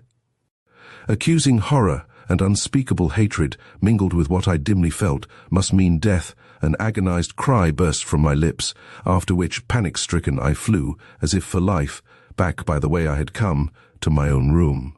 This was a great mistake.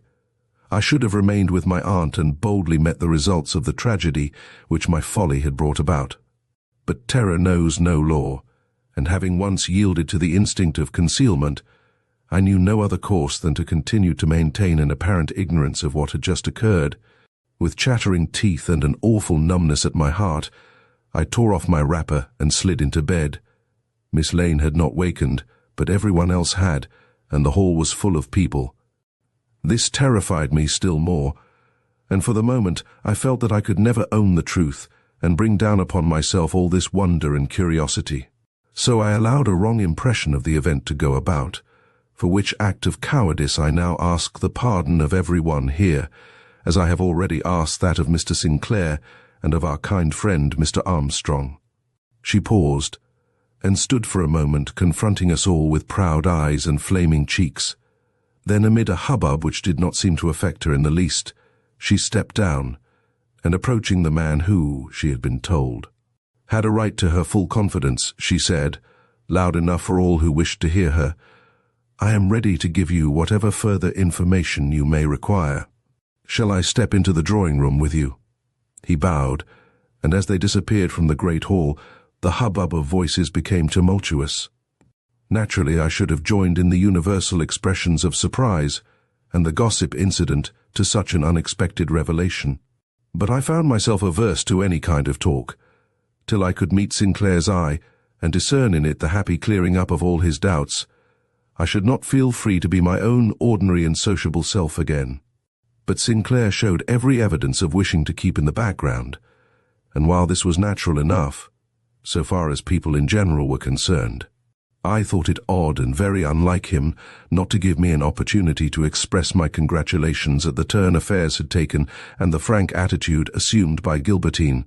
I own I felt much disturbed by this neglect, and as the minutes passed and he failed to appear, I found my satisfaction in her explanations dwindle under the consciousness that they had failed, in some respects, to account for the situation, and before I knew it, I was the prey of fresh doubts, which I did my best to smother, not only for the sake of Sinclair, but because I was still too much under the influence of Gilbertine's imposing personality to wish to believe aught but what her burning words conveyed. She must have spoken the truth, but was it the entire truth? I hated myself for asking the question, hated myself for being more critical with her than I had been with Dorothy, who certainly had not made her own part in this tragedy as clear as one who loved her could wish. Ah, Dorothy! It was time someone told her that Gilbertine had openly vindicated her, and that she could now come forth and face her friends without hesitation and without dread. Was she still in the conservatory? Doubtless. But it would be better, perhaps, for me to make sure. Approaching the place by the small door connecting it with the hallway in which I stood, I took a hurried look within, and seeing no one, stepped boldly down between the palms to the little nook where lovers of this quiet spot were accustomed to sit. It was empty, and so was the library beyond. Coming back, I accosted Dutton, whom I found superintending the removal of the potted plants which encumbered the passages, and asked him if he knew where Miss Camerden was. He answered without hesitation that she had stood in the rear hall a little while before, listening to Miss Murray, that she had then gone upstairs by the spiral staircase, leaving word with him that if anybody wanted her, she would be found in the small boudoir over the porch. I thanked him, and was on my way to join her when Mr. Armstrong called me. He must have kept me a half-hour in his room discussing every aspect of the affair, and apologizing for the necessity which he now felt of bidding farewell to most of his guests, among whom, he was careful to state, he did not include me. Then, when I thought this topic exhausted, he began to talk about his wife. and what this dreadful occurrence was to her, and how he despaired of ever reconciling her to the fact that it had been considered necessary to call in a coroner. Then he spoke of Sinclair, but with some constraint and a more careful choice of words, at which, realizing that I was to reap nothing from this interview, only suffer strong and continued irritation at a delay which was costing me the inestimable privilege of being the first to tell Dorothy of her re-establishment in everyone's good opinion, I exerted myself for release, and to such good purpose that I presently found myself again in the hall, where the first person I ran against was Sinclair. He started, and so did I, at this unexpected encounter. Then we stood still, and I stared at him in amazement, for everything about the man was changed. And, inexplicable fact, in nothing was this change more marked than in his attitude toward myself. Yet he tried to be friendly and meet me on the old footing, and observed as soon as we found ourselves beyond the hearing of others. "You heard what Gilbertine said. There is no reason for doubting her words. I do not doubt them, and you will show yourself my friend by not doubting them either." Then, with some impetuosity and a gleam in his eye quite foreign to its natural expression, he pursued, with a pitiful effort to speak dispassionately, "Our wedding is postponed indefinitely. There are reasons why this seemed best to Miss Murray. To you I will say that postponed nuptials seldom culminate in marriage. In fact, I have just released Miss Murray from all obligations to myself." The stare of utter astonishment I gave him provoked the first and only sneer I have ever seen on his face. What was I to say, what could I say, in response to such a declaration, following so immediately upon his warm assertion of her innocence? Nothing. With that indefinable chill between us, which had come I know not how, I felt tongue-tied. He saw my embarrassment, possibly my emotion, for he smiled somewhat bitterly, and put a step or so between us before he remarked, "Miss Murray has my good wishes. Out of respect to her position, I shall show her a friend's attention while we remain in this house. That is all I have to say, Walter. You and I have held our last conversation on this subject." He was gone before I had sufficiently recovered to realize that in this conversation I had had no part.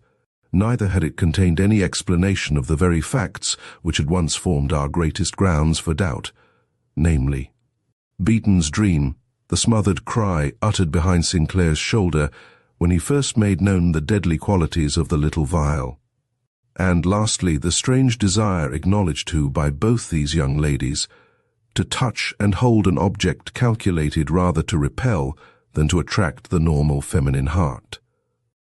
At every previous stage of this ever-shifting drama, my instinct had been to set my wits against the facts, and, if I could, puzzle out the mystery. But I felt no such temptation now. My one desire was to act, and that immediately. Dorothy, for all Gilbertine's intimation to the contrary, held in her own breast the key to the enigma. Otherwise, she would not have ventured upon the surprising and necessarily unpalatable advice to Sinclair, an advice he seemed to have followed, not to marry Gilbertine Murray at the time proposed. Nothing short of a secret acquaintanceship, with facts unknown as yet to the rest of us, could have nerved her to such an act. My one hope, then, of understanding the matter lay with her. To seek her at once in the place where I had been told she awaited me seemed the only course to take. If any real gratitude underlay the look of trust which she had given me at the termination of our last interview, she would reward my confidence by unbosoming herself to me. I was at the door of the boudoir immediately upon forming this resolution. Finding it ajar, I pushed it softly open, and as softly entered. To my astonishment, the place was very dark. Not only had the shades been drawn down, but the shutters had been closed, so that it was with difficulty I detected the slight, black-robed figure which lay face down among the cushions of a lounge. She had evidently not heard my entrance, for she did not move, and, struck by her pathetic attitude, I advanced in a whirl of feeling, which made me forget all conventionalities, and everything else, in fact, but that I loved her, and had the utmost confidence in her power to make me happy. Laying my hand softly on her head, I tenderly whispered, Look up, dear. Whatever barrier may have intervened between us has fallen. Look up and hear how I love you." She thrilled as a woman only thrills when her secret soul is moved, and rising with a certain grand movement, turned her face upon me, glorious with a feeling that not even the dimness of the room could hide. Why, then, did my brain whirl and my heart collapse? It was Gilbertine and not Dorothy who stood before me. Ninth in the little boudoir, never had a suspicion crossed my mind of any such explanation of our secret troubles. I had seen as much of one cousin as the other in my visits to Mrs. Lansing's house, but Gilbertine being from the first day of our acquaintance engaged to my friend Sinclair. I naturally did not presume to study her face for any signs of interest in myself, even if my sudden and uncontrollable passion for Dorothy had left me the heart to do so.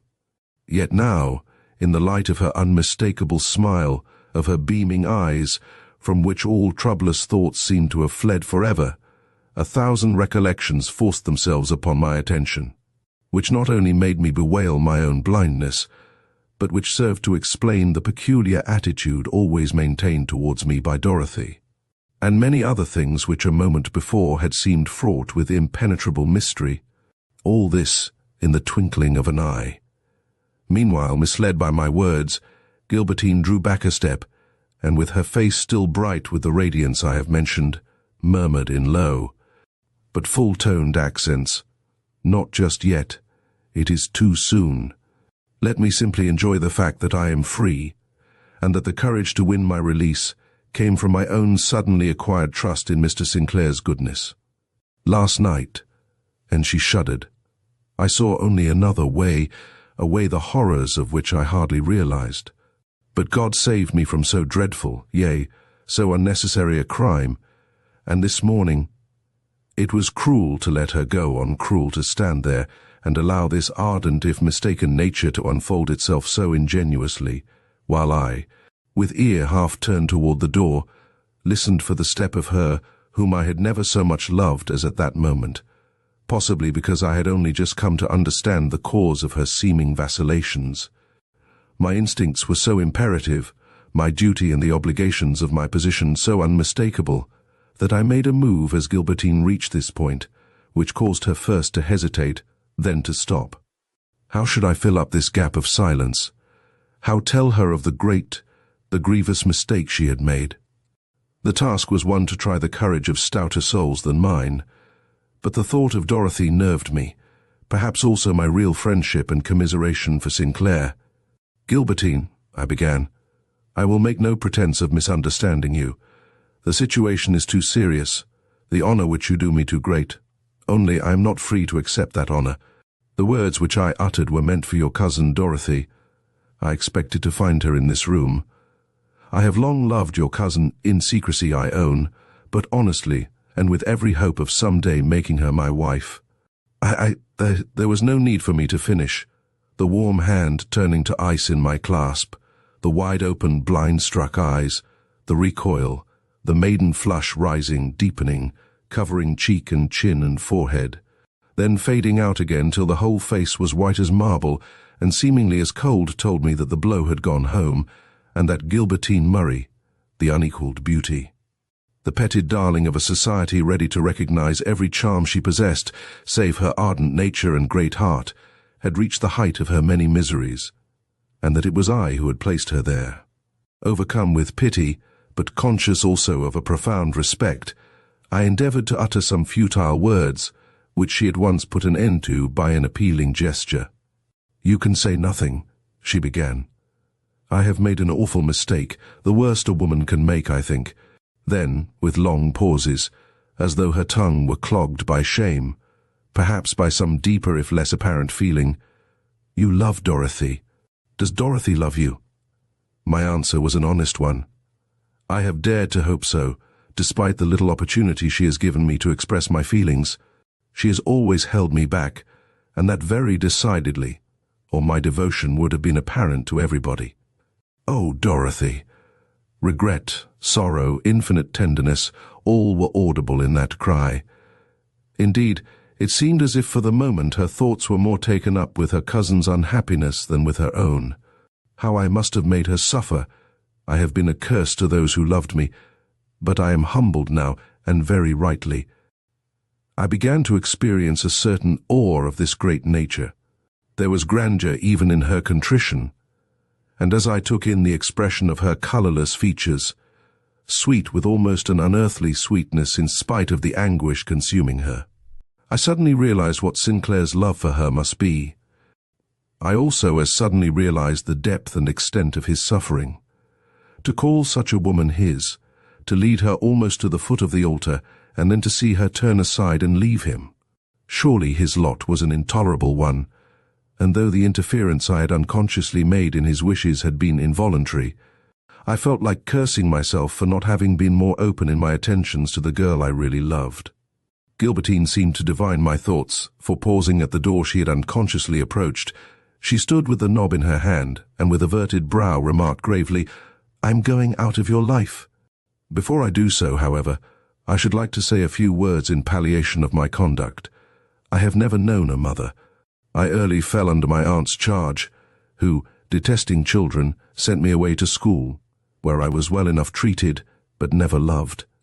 I was a plain child, and felt my plainness. This gave an awkwardness to my actions, and as my aunt had caused it to be distinctly understood that her sole intention in sending me to the academy was to have me educated for a teacher, my position awakened little interest, and few hearts, if any, warmed toward me. Meanwhile, my breast was filled with but one thought, one absorbing wish. I longed to love passionately, and be passionately loved in return. Had I found a mate, but I never did. I was not destined for any such happiness. Years passed. I was a woman, but neither my happiness nor my self-confidence had kept pace with my growth. Girls who once passed me with a bare nod now stopped to stare, sometimes to whisper comments behind my back. I did not understand this change, and withdrew more and more into myself and the fairyland made for me by books. Romance was my life, and I had fallen into the dangerous habit of brooding over the pleasures and excitements which would have been mine had I been born beautiful and wealthy, when my aunt suddenly visited the school, saw me, and at once took me away and placed me in the most fashionable school in New York City. From there I was launched, without any word of motherly counsel, into the gay society you know so well. Almost with my coming out I found the world at my feet, and though my aunt showed me no love, she evinced a certain pride in my success, and cast about to procure for me a great match. Mr. Sinclair was the victim. He visited me, took me to theatres, and eventually proposed. My aunt was in ecstasies. I, who felt helpless before her will, was glad that the husband she had chosen for me was at least a gentleman, and, to all appearances, respectable in his living and nice in his tastes. But he was not the man I had dwelt on in my dreams, and while I accepted him it was not possible to do anything else, with my aunt controlling every action, if not every thought. I cared so little for Mr. Sinclair himself that I forgot to ask if his many attentions were the result of any real feeling on his part, or only such as he considered, due to the woman he expected to make his wife. You see what girls are. How I despise myself now for this miserable frivolity. All this time I knew that I was not my aunt's only niece, that Dorothy Camerden, whom I had never met, was as closely related to her as myself. True to her heartless code, my aunt had placed us in separate schools, and not till she found that I was to leave her, and that soon there would be nobody to see that her dresses were bought with discretion, and her person attended to with something like care, did she send for Dorothy. I shall never forget my first impression of her. I had been told that I need not expect much in the way of beauty and style, but from my first glimpse of her dear face I saw that my soul's friend had come, and that, marriage or no marriage, I need never be solitary again. I do not think I made as favorable an impression on my cousin as she did on me. Dorothy was new to elaborate dressing and to all the follies of fashionable life, and her look had more of awe than expectation in it. But I gave her a hearty kiss, and in a week she was as brilliantly equipped as myself. I loved her, but from blindness of eye or an overwhelming egotism which God has certainly punished, I did not consider her beautiful. This I must acknowledge to you, if only to complete my humiliation. I never imagined for a moment, even after I became the daily witness of your many attentions to her, that it was on her account you visited the house so often. I had been so petted and spoiled since entering society that I thought you were kind to her simply because honor forbade you to be too kind to me, and under this delusion I confided my folly to Dorothy. You will have many a talk with her in the future, and some day she may succeed in proving to you that it was vanity and not badness of heart which led me to misunderstand your feelings. Having repressed my own impulses so long, I saw in your reticence the evidences of a like struggle, and when, immediately upon my break with Mr. Sinclair, you entered here and said the words you did well, we have finished with this subject forever. The explanations which I gave below of the part I played in my aunt's death were true. I only omitted one detail, which you may consider a very important one. The fact which paralyzed my hand and voice when I saw her lift the drop of death to her lips was this. I had meant to die by this drop myself, in Dorothy's room, and with Dorothy's arms about me. This was my secret, a secret which no one can blame me for keeping as long as I could, and one which I should hardly have the courage to disclose to you now if I had not already parted with it to the coroner, who would not credit my story till I had told him the whole truth. Gilbertine, I urged, for I saw her fingers closing upon the knob she had held lightly till now, do not go till I have said this. A young girl does not always know the demands of her own nature. The heart you have ignored is 1 in 1,000. Do not let it slip from you. God never gives a woman such a love twice. I know it, she murmured, and turned the knob. I thought she was gone, and let the sigh which had been laboring at my breast have vent, when I caught one last word whispered from the threshold. Throw back the shutters and let in the light. Dorothy is coming. I am going now to call her. An hour had passed, the hour of hours for me, for in it the sun of my happiness rose full-orbed, and Dorothy and I came to understand each other. We were sitting hand in hand in this blessed little boudoir, when suddenly she turned her sweet face toward me and gently remarked, "This seems like selfishness on our part," but Gilbertine insisted. "Do you know what she is doing now? Helping old Mrs. Cummings and holding Mrs. Barnstable's baby while her maid packs. She will work like that all day, and with a smile too. Oh, it is a rich nature, an ideal nature. I think we can trust her now." I did not like to discuss Gilbertine, even with Dorothy, so I said nothing. But she was too full of her theme to stop. I think she wished to unburden her mind once and forever of all that had disturbed it. Our aunt's death, she continued, will be a sort of emancipation for her. I don't think you, or anyone out of our immediate household, can realize the control which Aunt Hannah exerted over everyone who came within her daily influence. It would have been the same had she occupied a dependent position instead of being the wealthy autocrat she was. In her cold nature dwelt an imperiousness which no one could withstand. You know how her friends, some of them as rich and influential as herself, bowed to her will and submitted to her interference. What, then, could you expect from 2 poor girls entirely dependent upon her for everything they enjoyed? Gilbertine, with all her spirit, could not face Aunt Hannah's frown, while I studied to have no wishes. Had this been otherwise, had we found a friend instead of a tyrant in the woman who took us into her home, Gilbertine might have gained more control over her feelings.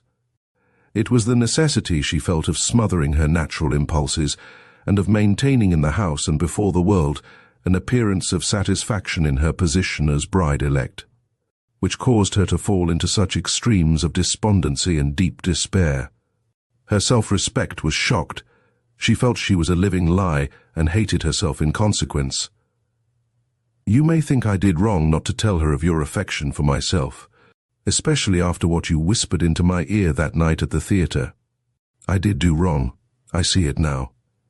She was really a stronger woman than I thought, and we might all have been saved the horrors which have befallen us had I acted with more firmness at that time. But I was weak and frightened.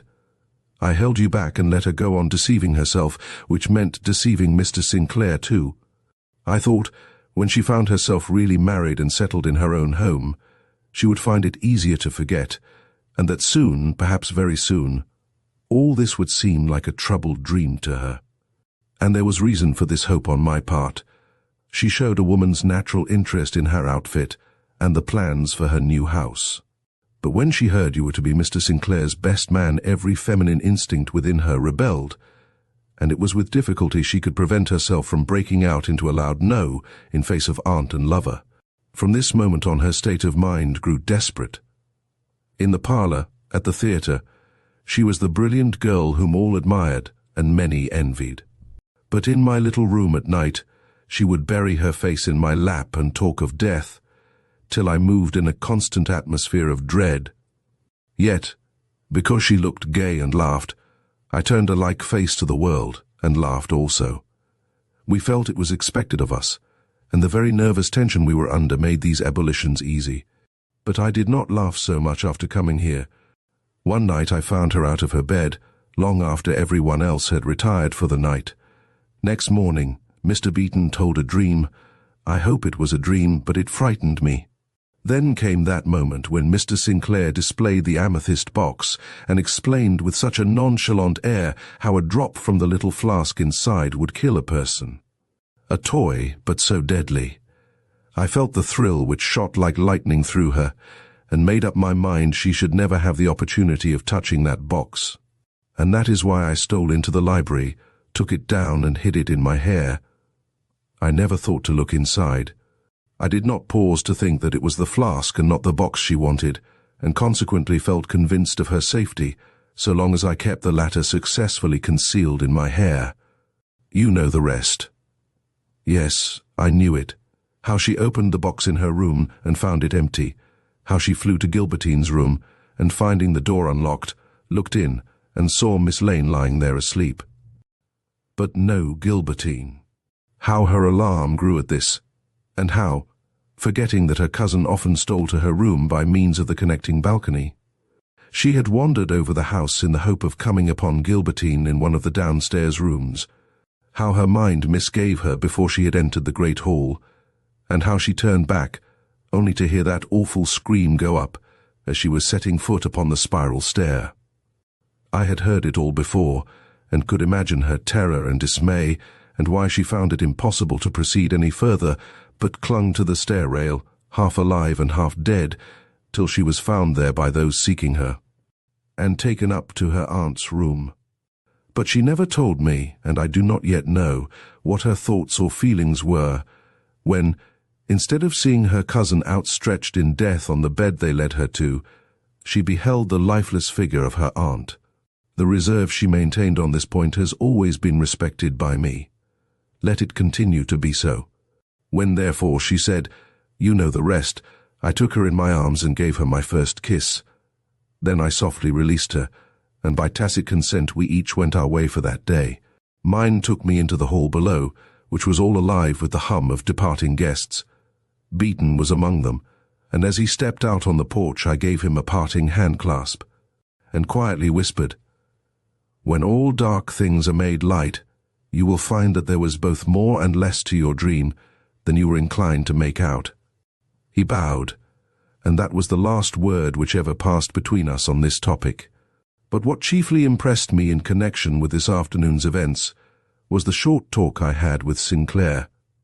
I fear I forced this talk, but I could not let the dreary day settle into still drearier night without making clear to him a point which, in the new position he held toward Gilbertine, if not toward myself, might seem to be involved in some doubt.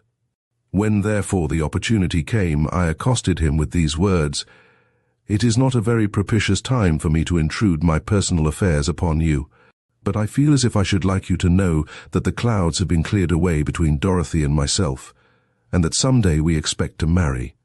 He gave me the earnest look of a man who has recovered his one friend. Then he grasped my hand warmly, saying, with something like his old fervor, "You deserve all the happiness that awaits you. Mine is gone, but if I can regain it, I will. Trust me for that, Worthington." The coroner, who had seen much of life and human nature, managed with much discretion the inquest he felt bound to hold. Mrs. Lansing was found to have come to her death by a meddlesome interference with one of her niece's wedding trinkets. And, as everyone acquainted with Mrs. Lansing knew her to be quite capable of such an act of malicious folly, the verdict was duly accepted, and the real heart of this tragedy closed forever from every human eye. As we were leaving, Newport Sinclair stepped up to me. "I have reason to know," said he, "that Mrs. Lansing's bequests will be a surprise, not only to her nieces, but to the world at large. Let me advise you to announce your engagement before reaching New York." I followed his advice, and in a few days understood why it had been given. All the vast property owned by this woman had been left to Dorothy. Gilbertine had been cut off without a cent. We never knew Mrs. Lansing's reason for this act. Gilbertine had always been considered her favorite, and had the will been a late one, it would have been generally thought that she had left her thus unprovided for solely in consideration of the great match which she expected her to make. But the will was dated back several years long before Gilbertine had met Mr. Sinclair, long before either niece had come to live with Mrs. Lansing in New York. Had it always been the latter's wish, then, to enrich the one and slight the other? It would seem so, but why should the slighted one have been Gilbertine? The only explanation I ever heard given was the partiality which Mrs. Lansing felt for Dorothy's mother, or rather, her lack of affection for Gilbertine's. Whether or not this is the true one, the discrimination she showed in her will put poor Gilbertine in a very unfortunate position. At least it would have done so if Sinclair, with an adroitness worthy of his love, had not proved to her that a break at this time in their supposed relations would reflect most seriously upon his disinterestedness, and thus secured for himself opportunities for urging his suit which ended, as such opportunities often do, in a renewal of their engagement, but this time with mutual love as its basis. This was evident to anyone who saw them together. But how the magic was wrought, how this hard-to-be-won heart learned at last its true allegiance, I did not know till later, and then it was told me by Gilbertine herself. I had been married for some months and she for some weeks, when one evening chance threw us together. Instantly, and as if she had waited for this hour, she turned upon me with the beautiful smile which has been hers ever since her new happiness came to her, and said, "You once gave me some very good advice, Mr. Worthington, but it was not that which led me to realize Mr. Sinclair's affection. It was a short conversation which passed between us on the day my aunt's will was read. Do you remember my turning to speak to him the moment after that word fell from the lawyer's lips?" "Yes, Mrs. Sinclair." Alas, did I not? It was one of the most poignant memories of my life. The look she gave him, and the look he gave her. Indeed, I did remember. It was to ask him one question, a question to which misfortune only could have given so much weight. Had my aunt taken him into her confidence? Had he known that I had no place in her will? His answer was very simple. A single word, always. But after that, do I need to say why I am a wife, why I am his wife? Chapter 7, The Grey Lady. Was it a spectre? For days I could not answer this question. I am no believer in spiritual manifestations yet, but let me tell my story. I was lodging with my wife on the first floor of a house in 27th Street. I had taken the apartments for 3 months, and we had already lived in them too and found them sufficiently comfortable. The back room we used as a bedroom, and as we received but few friends, the 2 great leaves of old mahogany connecting the rooms usually stood wide open. One morning, my wife being ill, I left her lying in bed and stepped into the parlor preparatory to going out for breakfast. It was late 9 o'clock probably, and I was hastening to leave when I heard a sound behind me, or did I merely feel a presence? And turning, saw a strange and totally unknown woman coming toward me from my wife's room. As I had just left that room, and as there was no other way of entrance save through a door we always kept locked, I was so overpowered by my astonishment that I never thought of speaking or moving until she had passed me. Then I found voice, and calling out, "Madam," endeavored to stop her. But the madam, if madam she was, passed on as quietly, as mechanically even, as if I had not raised my voice. and before I could grasp the fact that she was melting from before me, flitted through the hall to the front door and so out, leaving behind on the palm of my hand the feel of her wool dress, which I had just managed to touch. Not understanding her or myself or the strange thrill awakened by this contact, I tore open the front door and looked out, expecting, of course, to see her on the steps or on the sidewalk in front. But there was no one of her appearance visible, and I came back questioning whether I was the victim of a hallucination or just an everyday fool. To satisfy myself on this important question, I looked about for the hall boy, with the intention of asking him if he had seen any such person go out. But that young and inconsequent scamp was missing from his post as usual, and there was no one within sight to appeal to. There was nothing to do but to re-enter my rooms, where my attention was immediately arrested by the sight of my wife sitting up in bed and surveying me with a look of unmistakable astonishment. "Who was that woman?" she asked, "and how came she in here?" So she had seen her too. "What woman, Lydia? I have not let in any woman. Did you think there was a woman in this room?" "Not in that room," she answered hoarsely, "but in this one. I saw her just now passing through the folding doors. Wilbur, I am frightened. See how my hands shake. Do you think I am sick enough to imagine things?" I knew she was not, but I did not say so. I thought it would be better for her to think herself under some such delusion. "You were dozing," said I. "If you had seen a woman here, you could tell me how she looked." "And I can," my wife broke in excitedly. "She was like the ghosts we read of, only that her dress and the veil or drapery she wore were all grey. Didn't you see her? You must have seen her. She went right by you, a grey woman, all grey, a lady, Wilbur, and slightly lame. Could I have dreamed all that?" "You must have," I protested, shaking the door leading directly into the hall so she might see it was locked, and even showing her the key to it, lying in its accustomed place behind the bureau cushion. Yet I was in no satisfied condition myself, for she had described with the greatest accuracy the very person I had myself seen. Had we been alike the victims of a spiritual manifestation? This was Tuesday. On Friday my question seemed to receive an answer. I had been downtown as usual, and on returning found a crowd assembled in front of my lodging house. A woman had been run over and was being carried into our rooms. In the glimpse I caught of her, I saw that she was middle-aged and was wrapped in a long black cloak. Later this cloak fell off, as her hat had done long before, and I perceived that her dress was black and decent. She was laid on our bed, and every attention paid her, but she had been grievously injured about the head, and gradually but surely sank before our eyes. Suddenly she roused and gave a look about her. It was a remarkable one, a look of recognition and almost of delight. Then she raised one hand, and pointing with a significant gesture into the empty space before her, sank back and died.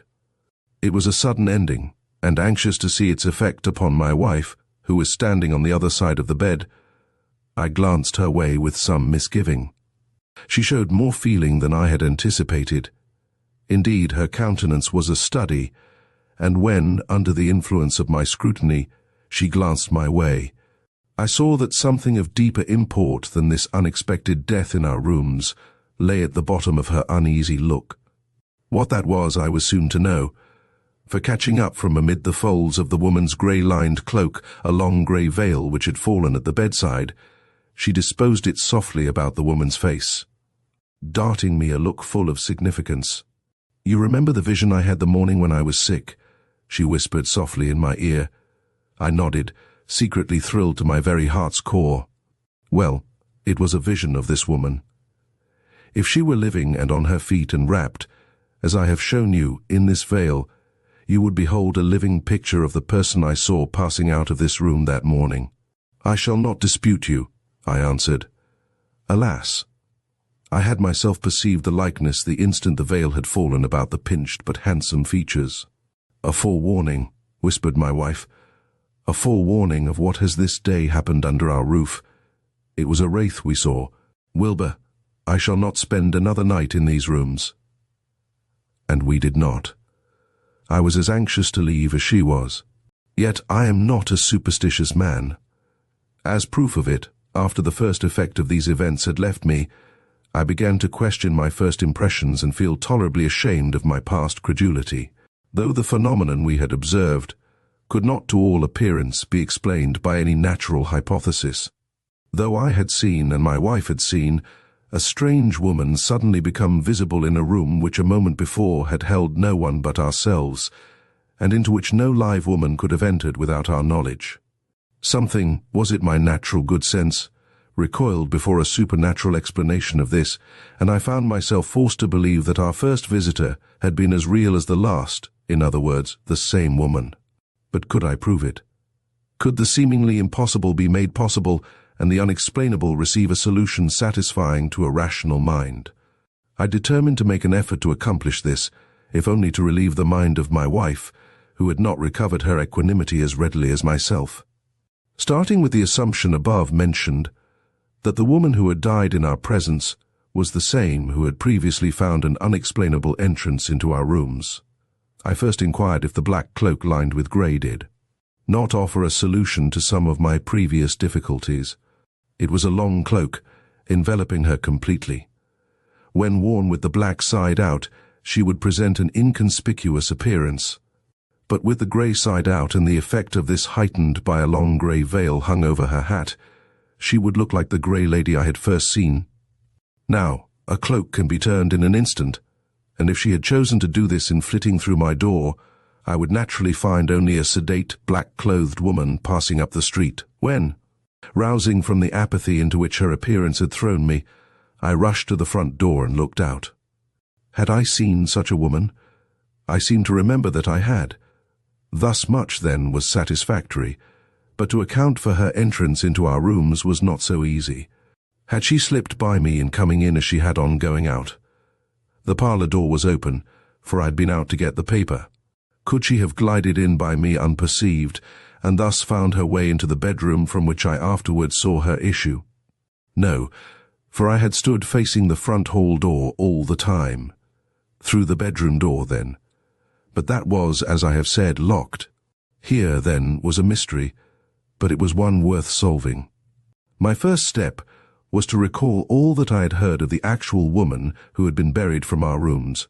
Her name, as ascertained in the cheap boarding house to which she was traced, was Helmuth, and she was, so far as anyone knew, without friends or relatives in the city. To those who saw her daily, she was a harmless, slightly demented woman with money enough to live above want, but not enough to warrant her boasting talk about the rich things she was going to buy some day, and the beautiful presents she would soon be in a position to give away. The money found on her person was sufficient to bury her, but no papers were in her possession, nor any letters calculated to throw light upon her past life. Her lameness had been caused by paralysis, but the date of her attack was not known. Finding no clue in this to what I wished to learn, I went back to our old rooms, which had not been let since our departure, and sought for one there, and strangely enough found it. I thought I knew everything there was to be known about the apartment we had lived in 2 months, but one little fact had escaped me, which, under the scrutiny that I now gave it, became apparent. This was simply that the key which opened the hall door of the bedroom, and which we had seldom if ever used, was not as old a key as that of the corresponding door in the parlour, and this fact, small as it was, led me to make inquiries. The result was that I learned something about the couple who had preceded us in the use of these rooms. They were of middle age and of great personal elegance, but uncertain pay, the husband being nothing more nor less than a professional gambler. Their name was Lohomadew. When I first heard of them, I thought that Mrs. Lohomadew might be the Mrs. Helmuth in whose history I was so interested, but from all I could learn she was a very different sort of person. Mrs. Lohomadew was gay, dashing, and capable of making a show out of flimsy silk a shopgirl would hesitate to wear.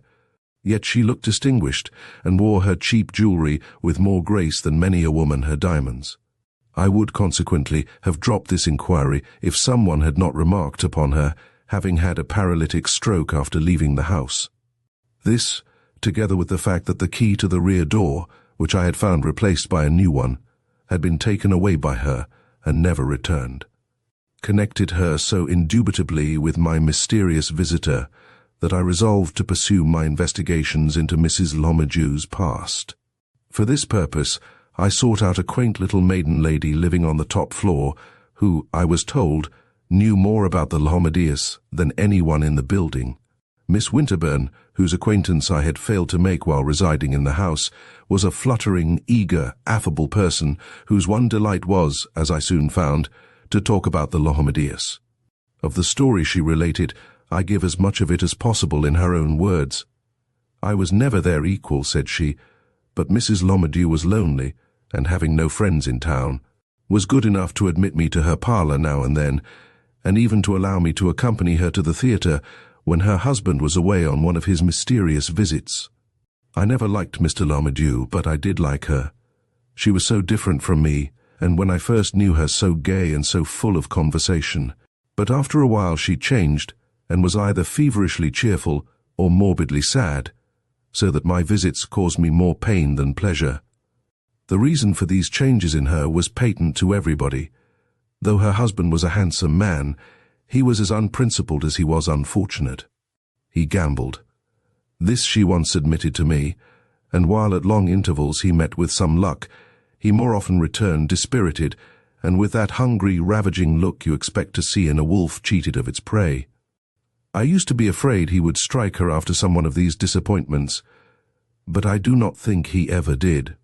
She had a determined character of her own, and there have been times when I have thought he was as much afraid of her as she was of him. I became sure of this after one night.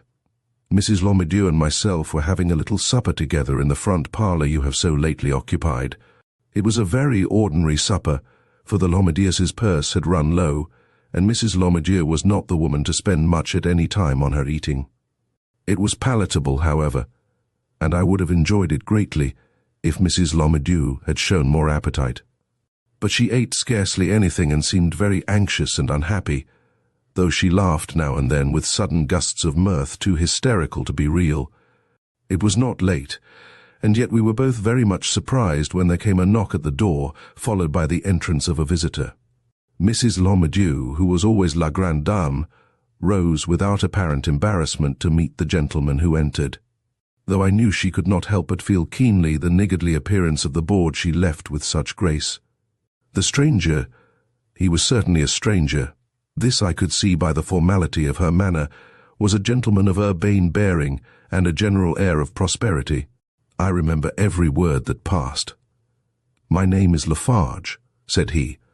"I am, or rather have been, under great obligations to your husband, and I have come to discharge my debt. Is he at home?" Mrs. Lomadew's eye, which had sparkled at his name, dropped suddenly as he put the final question. "I am sorry," she returned after a moment of embarrassment, "but my husband is very seldom home evenings. If you will come about noon some day—" "Thank you," said he with a bright smile, "but I will finish my business now and with you, seeing that Mr. Lomadew is not at home. Years ago, I am sure you have heard your husband mention my name, I borrowed quite a sum of money from him, which I have never paid. You recall the amount, no doubt." "I have heard Mr. Lomadew say it was $1,000, she replied, with a sudden fluttering of her hands indicative of great excitement. "That is the sum," he allowed, either not noticing me or thinking me too insignificant to be considered. "I regret to have kept him so long out of it, but I have not forgotten to add the interest in making out this statement of my indebtedness. And if you will look over this paper and acknowledge its correctness, I will leave the equivalent of my debt here and now. For I sail for Europe tomorrow morning and wish to have all my affairs in order before leaving." Mrs. Lomadew, who looked ready to faint from excess of feeling, summoned up her whole strength, looking so beautiful as she did so, that one forgot the ribbons on her sleeves were no longer fresh, and that the silk dress she wore hung in the very limpest of folds. "I am obliged to you," she said in a tone from which she strove in vain to suppress all eagerness. "And if I can speak for Mr. Lomadew, he will be as grateful for your remembrance of us as for the money you so kindly offer to return to him." The stranger bowed low and took out a folded paper, which he handed to her. He was not deceived, I am sure, by her grand airs, and knew as well as I did that no woman ever stood in greater need of money. But nothing in his manner betrayed this knowledge. "It is a bond I give you," he now explained. "As you will see, it has coupons attached to it which you can cash at any time. It will prove as valuable to you as so much ready money, and possibly more convenient." And with just this hint, which I took as significant of his complete understanding of her position, he took her receipt and politely left the house. Once alone with me, who am nobody, her joy had full vent. I have never seen anyone so lost in delight as she was for a few minutes. To have this money thrust upon her just at a moment when actual want seemed staring her in the face was too much of a relief for her to conceal either the misery she had been under or the satisfaction she now enjoyed. Under the gush of her emotions her whole history came out, but as you have often heard the like, I will not repeat it, especially as it was all contained in the cry with which a little later she thrust the bond into my hand. He must not see it. He must not. It would go like all the rest, and I should again be left without a cent.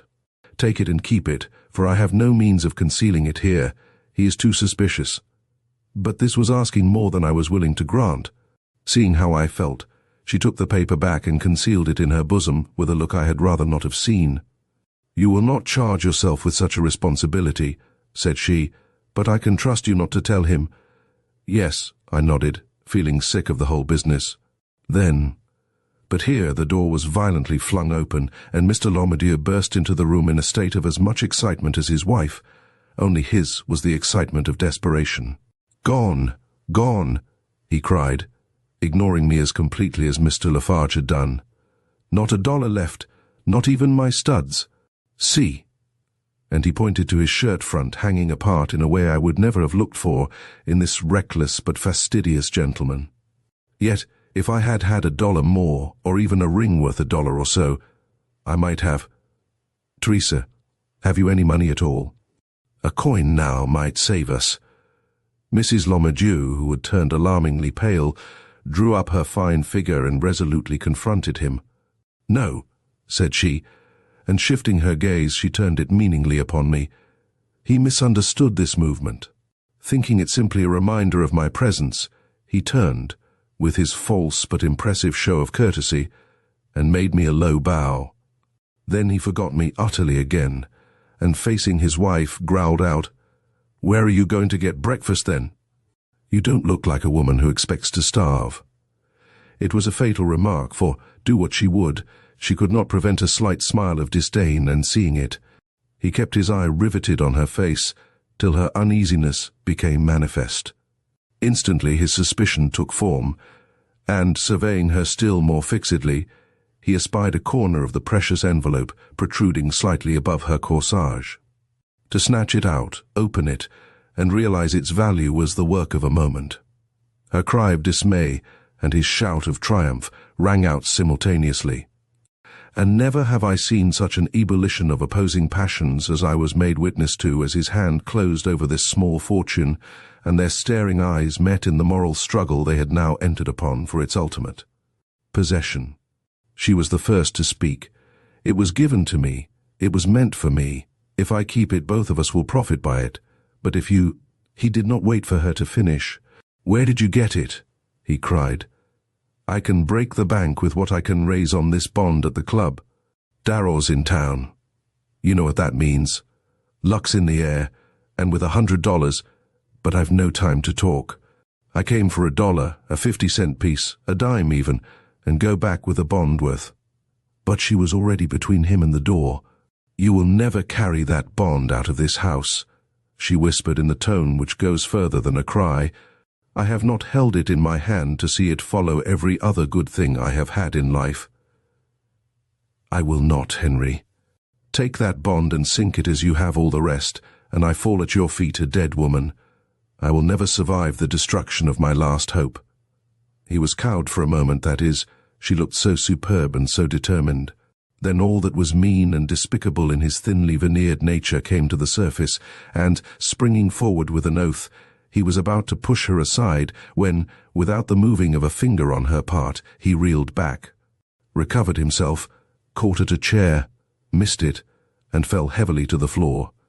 "My God, I thank thee," was the exclamation with which she broke from the trance of terror into which she had been thrown by his sudden attempt to pass her, and without a glance at his face, which to me looked like the face of a dead man, she tore the paper from his hand and stood looking about her with a wild and searching gaze. In the desperate hope that somehow the walls would open and offer her a safe place of concealment for the precious sheet of paper, meanwhile I had crept near the prostrate man. He was breathing but was perfectly unconscious. "Don't you mean to do something for him?" I asked. "He may die." She met my question with the dazed air of one suddenly awakened. "No, he'll not die, but he'll not come to for some minutes, and this must be hidden first." "But where? Where? I cannot trust it on my person or in any place a man like him would search. I must devise some means." "Ah!" With this final exclamation she had dashed into the other room. I did not see where she went, I did not want to, but I soon realized she was working somewhere in a desperate hurry. I could hear her breath coming in quick, short pants as I bent over her husband, waiting for him to rouse and hating my inaction even while I succumbed to it. Suddenly, she was back in the parlor again, and to my surprise, passed immediately to the little table in the corner where we had sat at supper. We had had for our simple refreshment that homeliest of all dishes, boiled milk thickened with flour. There was still some left in a bowl, and taking this away with her, she called back hoarsely, "Pray that he does not come to till I have finished. It will be the best prayer you ever made." She told me afterward that he was subject to these attacks, and that she had long ceased to be alarmed by them. But to me the sight of that man lying there so helpless was horrible, and though I hated him and pitied her, I scarcely knew what to wish. While battling with my desire to run, and the feeling of loyalty which held me kneeling at that man's side, I heard her speak again. This time, in an even and slightly hard tone. "Now you may dash a glass of cold water in his face. I am prepared to meet him now. Happily his memory fails after these attacks. I may succeed in making him believe that the bond he saw was one of his fancies." "Had you not better throw the water yourself?" I suggested, getting up and meeting her eye very quietly. She looked at me in wonder, then moved calmly to the table, took the glass, and dashed a few drops of water into her husband's face. Instantly he began to stir, seeing which I arose without haste, but without any unnecessary delay, and quickly took my leave. I could bear no more that night. Next morning I awoke in a fright. I had dreamed that he had come to my room in search of the bond, but it was only her knock at the door and her voice asking if she might enter at this early hour. It was such a relief I gladly let her in. And she entered with her best air and flung herself on my little lounge with a hysterical cry. "He has sent me up." I told him I ought not to intrude at such an inconvenient hour, that you would not have had your breakfast. How carelessly she spoke! How hard she tried to keep the hungry note out of her voice. But he insisted on my coming up. I know why. He searched me before I left the room, and now he wants to search the room itself. Then he did remember, I began. Yes, he remembers now. I saw it in his eyes as soon as he awoke. But he will not find the bond. That is safe. And some day when I have escaped his vigilance long enough to get it back again, I will use it so as to make him comfortable as well as myself. I am not a selfish woman. I did not think she was, and felt pity for her, and so after dressing and making her a cup of tea, I sat down with her, and we chatted for an hour or so quite comfortably. Then she grew so restless and consulted the clock so often that I tried to soothe her by remarking that it was not an easy task he had set himself, at which she laughed in a mysterious way, but failed to grow less anxious till our suspense was cut short by the appearance of the janitor with a message from Mr. Lhomideau. "Mr. Lhomideu's compliments," said he, "and he hopes Mrs. Lhomideau will make herself comfortable and not think of coming down. He is doing everything that is necessary and will soon be through. You can rest quite easy, ma'am." "What does he mean?" marveled the poor woman as the janitor disappeared. "Is he spending all this time ransacking the rooms? I wish I dared disobey him. I wish I dared go down." But her courage was not equal to an open disregard of his wishes, and she had to subdue her impatience and wait for a summons that did not come till near 2 o'clock. Then Mr. Lomadew himself appeared with her hat and mantle on his arm. "My dear," said he as she rose, haggard with excitement, to meet him, "I have brought your wraps with me that you may go directly from here to our new home. Shall I assist you to put them on? You do not look as well as usual, and that is why I have undertaken this thing all myself to save you, my dear. To save you each and every exertion." I had flung out my arms to catch her, for I thought she was going to faint, but she did not, though I think it would have been better for her if she had. "We are going to leave this house?" she asked, speaking very slowly and with a studied lack of emotion that imposed upon nobody. "I have said so," he smiled. "The dray has already taken away the half of our effects, and the rest will follow at Mrs. Latimer's convenience." "Ah, I understand," she replied, with a gasp of relief significant of her fear that by some superhuman cunning he had found the bond she thought so safely concealed. "I was wondering how Mrs. Latimer came to allow us to leave. I tell you, they always talked as if I were not present." "Our goods are left as a surety, it seems." "Half of our goods," he blandly corrected. "Would it interest you to know which half?" The cunning of this insinuation was matched by the imperturbable shrug with which she replied, "So a bed has been allowed us, and some clothes, I am satisfied," at which he bit his lips, vexed at her self-control and his own failure to break it. "You have not asked where we are going," he observed, as with apparent solicitude he threw her mantle over her shoulders. The air of lassitude with which she replied bespoke her feeling on that point. "I have little curiosity," she said. "You know I can be happy anywhere."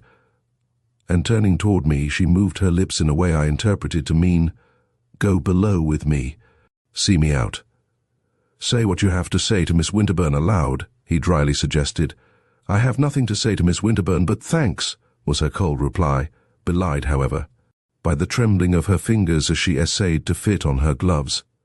"And those I will receive below," I cried with affected gaiety. "I am going down with you to the door." And resolutely ignoring his frown, I tripped down before them. On the last stair I felt her steps lagging. Instantly I seemed to comprehend what was required of me, and rushing forward, I entered the front parlour. He followed close behind me, for how could he know I was not in collusion with her to regain the bond? This gave her 1 minute by herself in the rear, and in that minute she secured the key which would give her future access to the spot where her treasure lay hidden. The rest of the story I must give you mainly from hearsay. You must understand by this time what Mr. Lomadew's scheme was in moving so suddenly. He knew that it would be impossible for him, by the most minute and continuous watchfulness, to prevent his wife from recovering the bond while they continued to inhabit the rooms in which, notwithstanding his failure to find it, he had reason to believe it still lay concealed. But once in other quarters, it would be comparatively easy for him to subject her to a surveillance which not only would prevent her from returning to this house without his knowledge, but would lead her to give away her secret by the very natural necessity she would be under of going to the exact spot where her treasure lay hid. It was a cunning plot, and showed him to be as able as he was unscrupulous. How it worked I will now proceed to tell you. It must have been the next afternoon that the janitor came running up to me.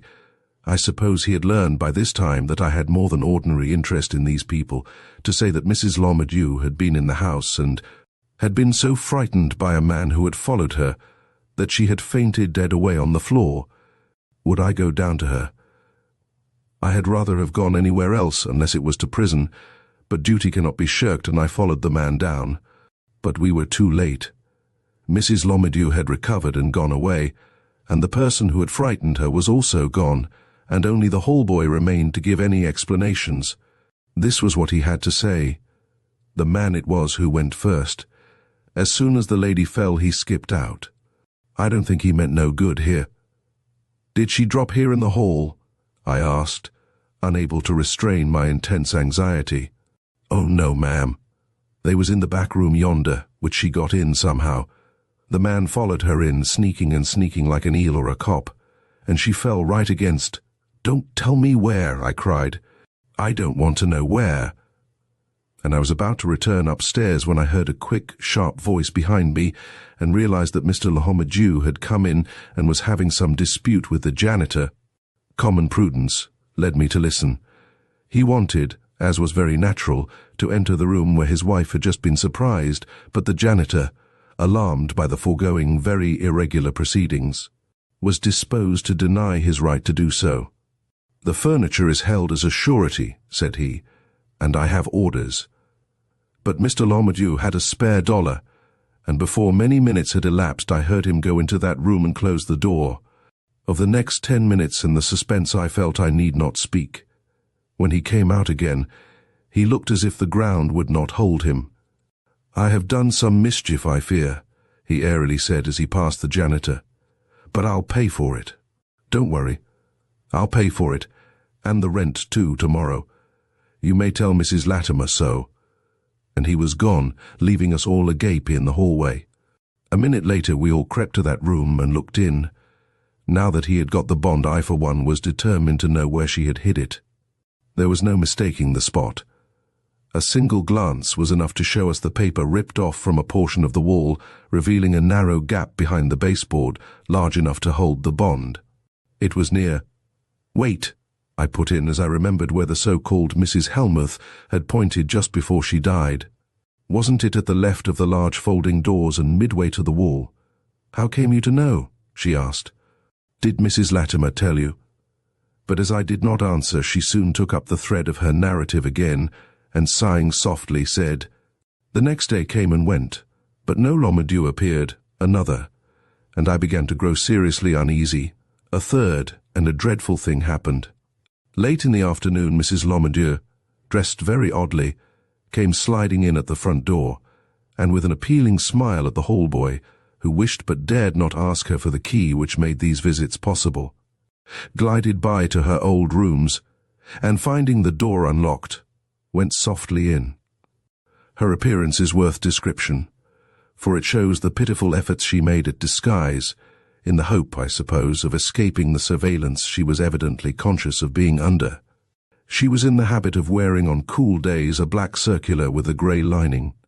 This she had turned inside out, so that the grey was uppermost, while over her neat black bonnet she had flung a long veil, also grey, which not only hid her face, but gave her appearance an eccentric look as different as possible from her usual aspect.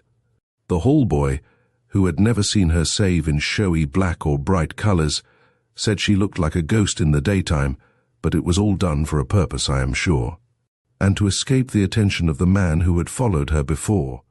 Alas, he might have followed her this time without addition to her suffering. Scarcely had she entered the room where her treasure had been left, than she saw the torn paper and gaping baseboard, and, uttering a cry so piercing it found its way even to the stolid heart of the hall-boy, she tottered back into the hall, where she fell into the arms of her husband, who had followed her in from the street in a state of frenzy almost equal to her own. The janitor, who that minute appeared on the stairway, says that he never saw two such faces. They looked at each other and was speechless. He was the first to hang his head. "It is gone, Henry," she whispered. "It is gone. You have taken it." He did not answer. "And it is lost. You have risked it, and it is lost." He uttered a groan. "You should have given it to me that night. There was luck in the air then. Now the devil is in the cards, and—" Her arms went up with a shriek. "My curse be upon you, Henry Lahomadew." And whether it was the look with which she uttered this imprecation, or whether there was some latent love left in his heart for this long-suffering and once beautiful woman, he shrank at her words, and stumbling like a man in the darkness, uttered a heart-rending groan and rushed from the house. We never saw him again. As for her, she fell this time under a paralytic attack which robbed her of her faculties. She was taken to a hospital where I frequently visited her, but either from grief or the effect of her attack she did not know me, nor did she ever recognize any of us again. Mrs. Latimer, who is a just woman, sold her furniture, and, after paying herself out of the proceeds, gave the remainder to the hospital nurses for the use of Mrs. Lahomadew, so that when she left them, She had something with which to start life anew. But where she went, or how she managed to get along in her enfeebled condition, I do not know. I never heard of her again. Then you did not see the woman who died in these rooms? I asked. The effect of these words was magical and led to mutual explanations. She had not seen that woman, having encountered all the sorrow she wished to in that room. Nor was there anyone else in the house at this time likely to recognize Mrs. Lormedew. The janitor and hall boy both being new, and Mrs. Latimer, one of those proprietors who are only seen on rent day. For the rest, Mrs. Lormedew's defective memory, which had led her to haunt the house and room where the bond had once been hidden, accounted not only for her first visit, but the last, which had ended so fatally. The cunning she showed in turning her cloak and flinging a veil over her hat was the cunning of a partially clouded mind. It was a reminiscence of the morning when her terrible misfortune occurred. My habit of taking the key out of the lock of that unused door made the use of her own key possible, and her fear of being followed caused her to lock the door behind her. My wife, who must have fallen into a doze on my leaving her, did not see her enter, but detected her just as she was trying to escape through the folding doors. My presence in the parlor probably added to her embarrassment, and she fled, turning her cloak as she did so. How simple it seemed now that we knew the facts, but how obscure, and to all appearance unexplainable, before the clue was given to the mystery. Chapter 8. The Thief. And now, if you have all seen the coin and sufficiently admired it, you may pass it back. I make a point of never leaving it off the shelf for more than 15 minutes. The half-dozen or more guests seated about the board of the genial speaker glanced casually at each other as though expecting to see the object mentioned immediately produced. But no coin appeared. "I have other amusements waiting," suggested their host, with a smile in which even his wife could detect no signs of impatience. "Now let Robert put it back into the cabinet." Robert was the butler. Blank looks, negative gestures, but still no coin. "Perhaps it is in somebody's lap," timidly ventured one of the younger women. "It doesn't seem to be on the table." Immediately all the ladies began lifting their napkins and shaking out the gloves which lay under them, in an effort to relieve their own embarrassment and that of the gentlemen who had not even so simple a resource as this at their command. "It can't be lost," protested Mr. Sedgwick, with an air of perfect confidence. "I saw it but a minute ago in somebody's hand." "Darrow, you had it. What did you do with it?" "Passed it along." "Well, well, it must be under somebody's plate or doily." And he began to move about his own, and such dishes as were within reach of his hand. Each guest imitated him, lifting glasses and turning over spoons till Mr. Sedgwick himself bade them desist. "It slipped to the floor," he nonchalantly concluded. "A toast to the ladies, and we will give Robert the chance of looking for it." As they drank this toast, his apparently careless but quietly astute glance took in each countenance about him. The coin was very valuable, and its loss would be keenly felt by him. Had it slipped from the table, someone's eye would have perceived it, some hand would have followed it. Only a minute or two before, the attention of the whole party had been concentrated upon it. Darrow had held it up for all to see, while he discoursed upon its history. He would take Darrow aside at the first opportunity and ask him, "But it!"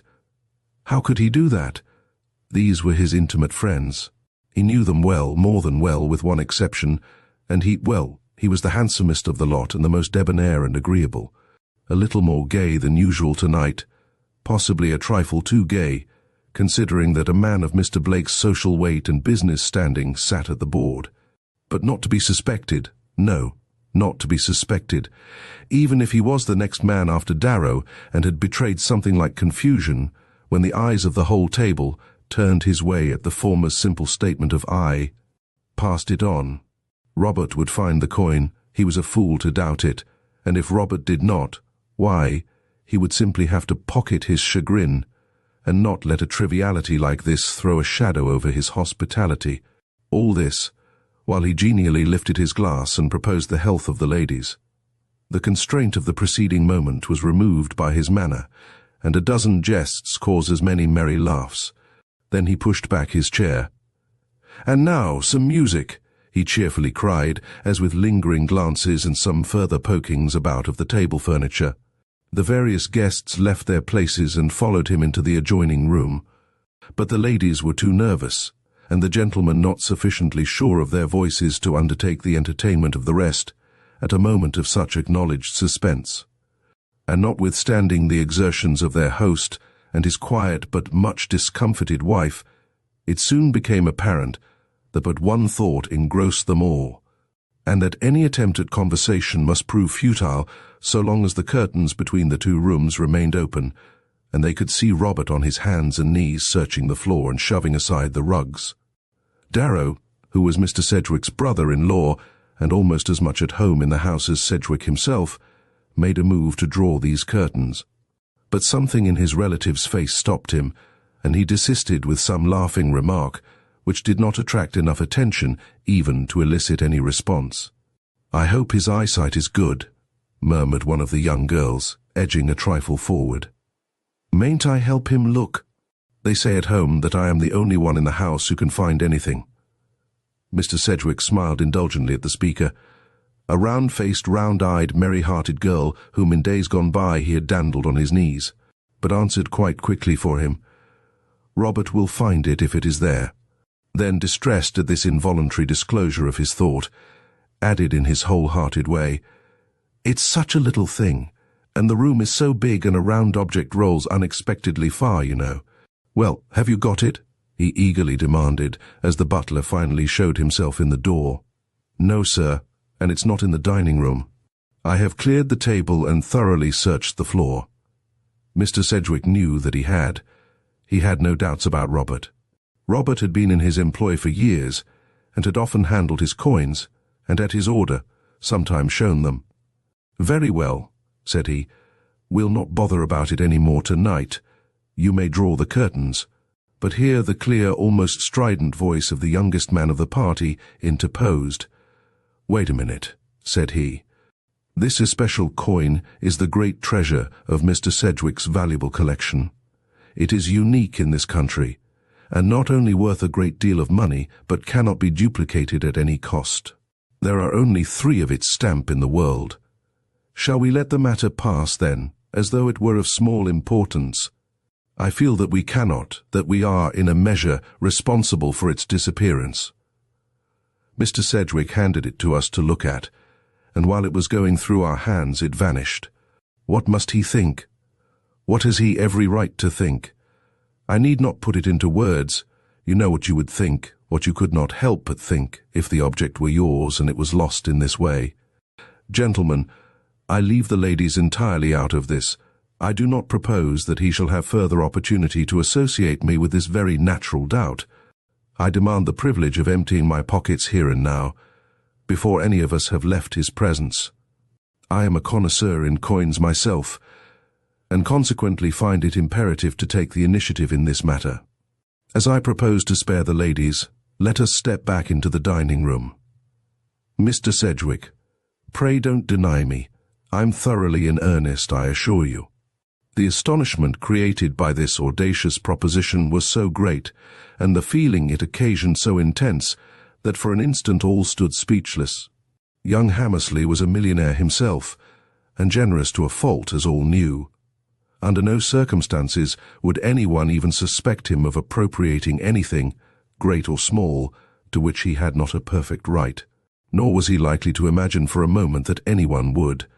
That he could make such a proposition then, based upon any such plea, argued a definite suspicion in some other quarter, which could not pass unrecognized. In vain Mr. Sedgwick raised his voice in frank and decided protest. 2 of the gentlemen had already made a quick move toward Robert, who still stood, stupefied by the situation, with his hand on the cord which controlled the curtains. "He is quite right," remarked one of these, as he passed into the dining room. "I shouldn't sleep a wink tonight if this question remained unsettled." The other, the oldest man present, the financier of whose standing and highly esteemed character I have already spoken, said nothing, but followed in a way to show that his mind was equally made up. The position in which Mr. Sedgwick found himself placed was far from enviable, With a glance at the two remaining gentlemen, he turned towards the ladies now standing in a close group at the other end of the room. One of them was his wife, and he quivered internally as he noted the deep red of her distressed countenance. But it was the others he addressed, singling out, with the rare courtesy which was his by nature, the one comparative stranger, Darrow's niece, a Rochester girl, who could not be finding this, her first party in Boston, very amusing. "I hope you will appreciate the dilemma in which I have been placed by these gentlemen," he began, "and will pardon," but here he noticed that she was not in the least attending. Her eyes were on the handsome figure of Hugh Clifford, her uncle's neighbour at table, who in company with Mr. Hammersley was still hesitating in the doorway. As Mr. Sedgwick stopped his useless talk, the two passed in, and the sound of her fluttering breath, as she finally turned a listening ear his way, caused him to falter as he repeated his assurances and begged her indulgence. She answered with some conventional phrase which he forgot while crossing the room, but the remembrance of her slight satin-robed figure, drawn up in an attitude whose carelessness was totally belied by the anxiety of her half-averted glance, followed him into the presence of the four men awaiting him. 4? I should say 5, for Robert was still there, though in a corner by himself, ready, no doubt, to share any attempt which the others might make to prove their innocence. "The ladies will await us in the music-room," announced the host on entering, and then paused, disconcerted by the picture suddenly disclosed to his eye. On one side stood the two who had entered first, with their eyes fixed in open sternness on young Clifford, who, quite alone on the rug, faced them with a countenance of such pronounced pallor that there seemed to be nothing else in the room. As his features were singularly regular, and his almost perfect mouth accentuated by a smile as set as his figure was immobile, the effect was so startling that not only Mr. Sedgwick, but every other person present, no doubt, wished that the plough had never turned the furrow which had brought this wretched coin to light. However, the affair had gone too far now for retreat, as was shown by Mr. Blake, the elderly financier whom all were ready to recognize as the chief guest there. With an apologetic glance at Mr. Hammersley, the impetuous young millionaire who had first proposed this embarrassing procedure, he advanced to an empty side table and began, in a quiet, business-like way, to lay on it the contents of his various pockets. As the pile rose, the silence grew. The act in itself was so simple, the motive actuating it so serious and out of accord with the standing of the company and the nature of the occasion. When all was done, he stepped up to Mr. Sedgwick, with his arms raised and held out from his body. "Now accommodate me," said he, "by running your hands up and down my chest. I have a secret pocket there which should be empty at this time." Mr. Sedgwick, fascinated by his look, did as he was bid, reporting shortly, "You are quite correct. I find nothing there." Mr. Blake stepped back. As he did so, every eye, suddenly released from his imposing figure, flashed towards the immovable Clifford, to find him still absorbed by the action and attitude of the man who had just undergone what to him doubtless appeared a degrading ordeal. Pale before, he was absolutely livid now, though otherwise unchanged, to break the force of what appeared to be an open, if involuntary, self-betrayal. Another guest stepped forward, but no sooner had he raised his hand to his vest pocket than Clifford moved, and in a high, strident voice totally unlike his usual tones remarked, "This is all very interesting and commendable, no doubt, but for such a procedure to be of any real value it should be entered into by all. Gentlemen, his rigidity was all gone now, and so was his pallor. I am unwilling to submit myself to what, in my eyes, is an act of unnecessary humiliation. Our word should be enough. I have not the coin." Stopped by the absolute silence, he cast a distressed look into the faces about him till it reached that of Mr. Sedgwick, where it lingered, in an appeal to which that gentleman, out of his great heart, instantly responded. One should take the word of the gentleman he invites to his house. We will excuse you, and excuse all the others from the unnecessary ceremony which Mr. Blake has been good enough to initiate. But this show of favour was not to the mind of the last-mentioned gentleman, and met with instant reproof. "Not so fast, Sedgwick. I am the oldest man here, and I did not feel it was enough simply to state that this coin was not on my person. As to the question of humiliation, it strikes me that humiliation would lie, in this instance, in a refusal for which no better excuse can be given than the purely egotistical one of personal pride. At this attack, the fine head of Clifford rose, and Darrow, remembering the girl within, felt instinctively grateful that she was not here to note the effect it gave to his person. "I regret to differ," said he. "To me no humiliation could equal that of demonstrating in this open manner the fact of one's not being a thief." Mr. Blake gravely surveyed him. For some reason the issue seemed no longer to lie between Clifford and the actual loser of the coin, but between him and his fellow guest, this uncompromising banker. "A thief," repeated the young man, in an indescribable tone full of bitterness and scorn. Mr. Blake remained unmoved. He was a just man, but strict, hard to himself, hard to others. But he was not entirely without heart. Suddenly his expression lightened. A certain possible explanation of the other's attitude had entered his mind. Young men sometimes have reasons for their susceptibilities which the old forget. If you have such, if you carry a photograph, believe that we have no interest in pictures of any sort tonight, and certainly would fail to recognize them. A smile of disdain flickered across the young man's lip. Evidently it was no discovery of this kind that he feared. "I carry no photographs," said he, and bowing low to his host, he added in a measured tone which but poorly hid his profound agitation, "I regret to have interfered in the slightest way with the pleasure of the evening. If you will be so good as to make my excuses to the ladies, I will withdraw from a presence upon which I have made so poor an impression." Mr. Sedgwick prized his coin and despised deceit, but he could not let a guest leave him in this manner. Instinctively he held out his hand. Proudly young Clifford dropped his own into it, but the lack of mutual confidence was felt, and the contact was a cold one. Half regretting his impulsive attempt at courtesy, Mr. Sedgwick drew back, and Clifford was already at the door leading into the hall, when Hammersley, who by his indiscreet proposition had made all this trouble for him, sprang forward and caught him by the arm. "Don't go," he whispered. "You're done for if you leave like this. I was a brute to propose such an asinine thing, but having done so, I am bound to see you out of the difficulty. Come into the adjoining room. There is nobody there at present, and we will empty our pockets together and find this lost article if we can. I may have pocketed it myself in a fit of abstraction." Did the other hesitate? Some thought so, but if he did, it was but momentarily. "I cannot," he muttered. "Think what you will of me, but let me go."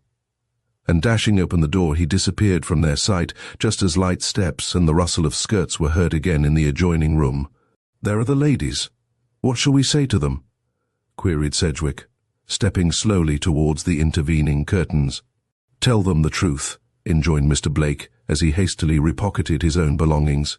"Why should a handsome devil like that be treated with any more consideration than another? He has a secret if he hasn't a coin. Let them know this. It may save someone a future heartache." The last sentence was muttered, but Mr. Sedgwick heard it. Perhaps that was why his first movement on entering the adjoining room was to cross over to the cabinet and shut and lock the heavily panelled door which had been left standing open. At all events, the action drew general attention and caused an instant silence, broken the next minute by an ardent cry. "So your search was futile?" It came from the lady least known, the interesting young stranger whose personality had made so vivid an impression upon him. "Quite so," he answered, hastily facing her with an attempted smile. "The gentleman decided not to carry matters to the length first proposed. The object was not worth it. I approved their decision. This was meant for a joyous occasion. Why mar it by unnecessary unpleasantness?" She had given him her full attention while he was speaking, but her eye wandered away the moment he had finished and rested searchingly on the other gentleman. Evidently she missed a face she had expected to find there, for her colour changed, and she drew back behind the other ladies with the light, unmusical laugh women sometimes use to hide a secret emotion. It brought Mr. Darrow forward. Some were not willing to subject themselves to what they considered an unnecessary humiliation, he curtly remarked. "Mr. Clifford, "There, let us drop it," put in his brother-in-law. "I've lost my coin and that's the end of it. I don't intend to have the evening spoiled for a thing like that. Music, ladies, music and a jolly air. No more dumps." And with as hearty a laugh as he could command in face of the somber looks he encountered on every side, he led the way back into the music room. Once there, the women seemed to recover their spirits, that is, such as remained. One had disappeared. A door opened from this room into the main hall, and through this a certain young lady had vanished before the others had had time to group themselves about the piano. We know who this lady was, possibly we know too why her hostess did not follow her. Meanwhile, Mr. Clifford had gone upstairs for his coat, and was lingering there, the prey of some very bitter reflections. Though he had encountered nobody on the stairs, and neither heard nor saw anyone in the halls, he felt confident that he was not unwatched. He remembered the look on the butler's face as he tore himself away from Hammersley's restraining hand, and he knew what that fellow thought, and also was quite able to guess what that fellow would do, if his suspicions were farther awakened. This conviction brought an odd and not very open smile to his face, as he finally turned to descend the one flight which separated him from the front door he was so ardently desirous of closing behind him forever. A moment, and he would be down.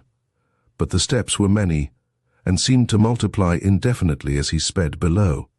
Should his departure be noted, and someone advance to detain him, he fancied he heard a rustle in the open space under the stairs. Were anyone to step forth, Robert or, with a start, he paused and clutched the banister. Someone had stepped forth, a woman. The swish of her skirts was unmistakable. He felt the chill of a new dread.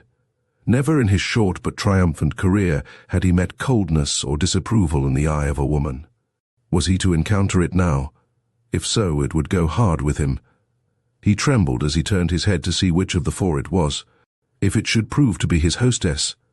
But it was not she, it was Darrow's young friend, the pretty inconsequent girl he had chatted with at the dinner table, and afterwards completely forgotten in the events which had centered all his thoughts upon himself. And she was standing there, waiting for him. He would have to pass her, notice her speak. But when the encounter occurred and their eyes met, he failed to find in hers any sign of the disapproval he feared, but instead a gentle womanly interest which he might interpret deeply, or otherwise, according to the measure of his need. That need seemed to be a deep one at this instant, for his countenance softened perceptibly as he took her quietly extended hand. "Good night," she said. "I am just going myself." And with an entrancing smile of perfect friendliness, she fluttered past him up the stairs. It was the one and only greeting which his sick heart could have sustained without flinching, just this friendly farewell of one acquaintance to another, as though no change had taken place in his relations to society and the world. And she was a woman, and not a thoughtless girl. Staring after her slight, elegant figure, slowly ascending the stair, he forgot to return her cordial greeting. What delicacy, and yet what character there was in the poise of her spirited head!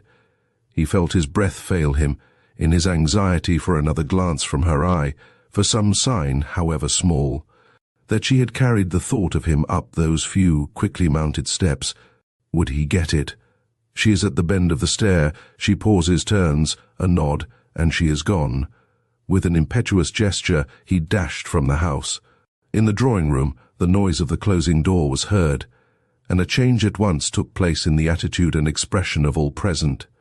The young millionaire approached Mr. Sedgwick and confidentially remarked, "There goes your precious coin. I'm sure of it. I even think I can tell the exact place in which it is hidden." His hand went to his left coat pocket once too often. "That's right. I noticed the action also," chimed in Mr. Darrow, who had stepped up unobserved.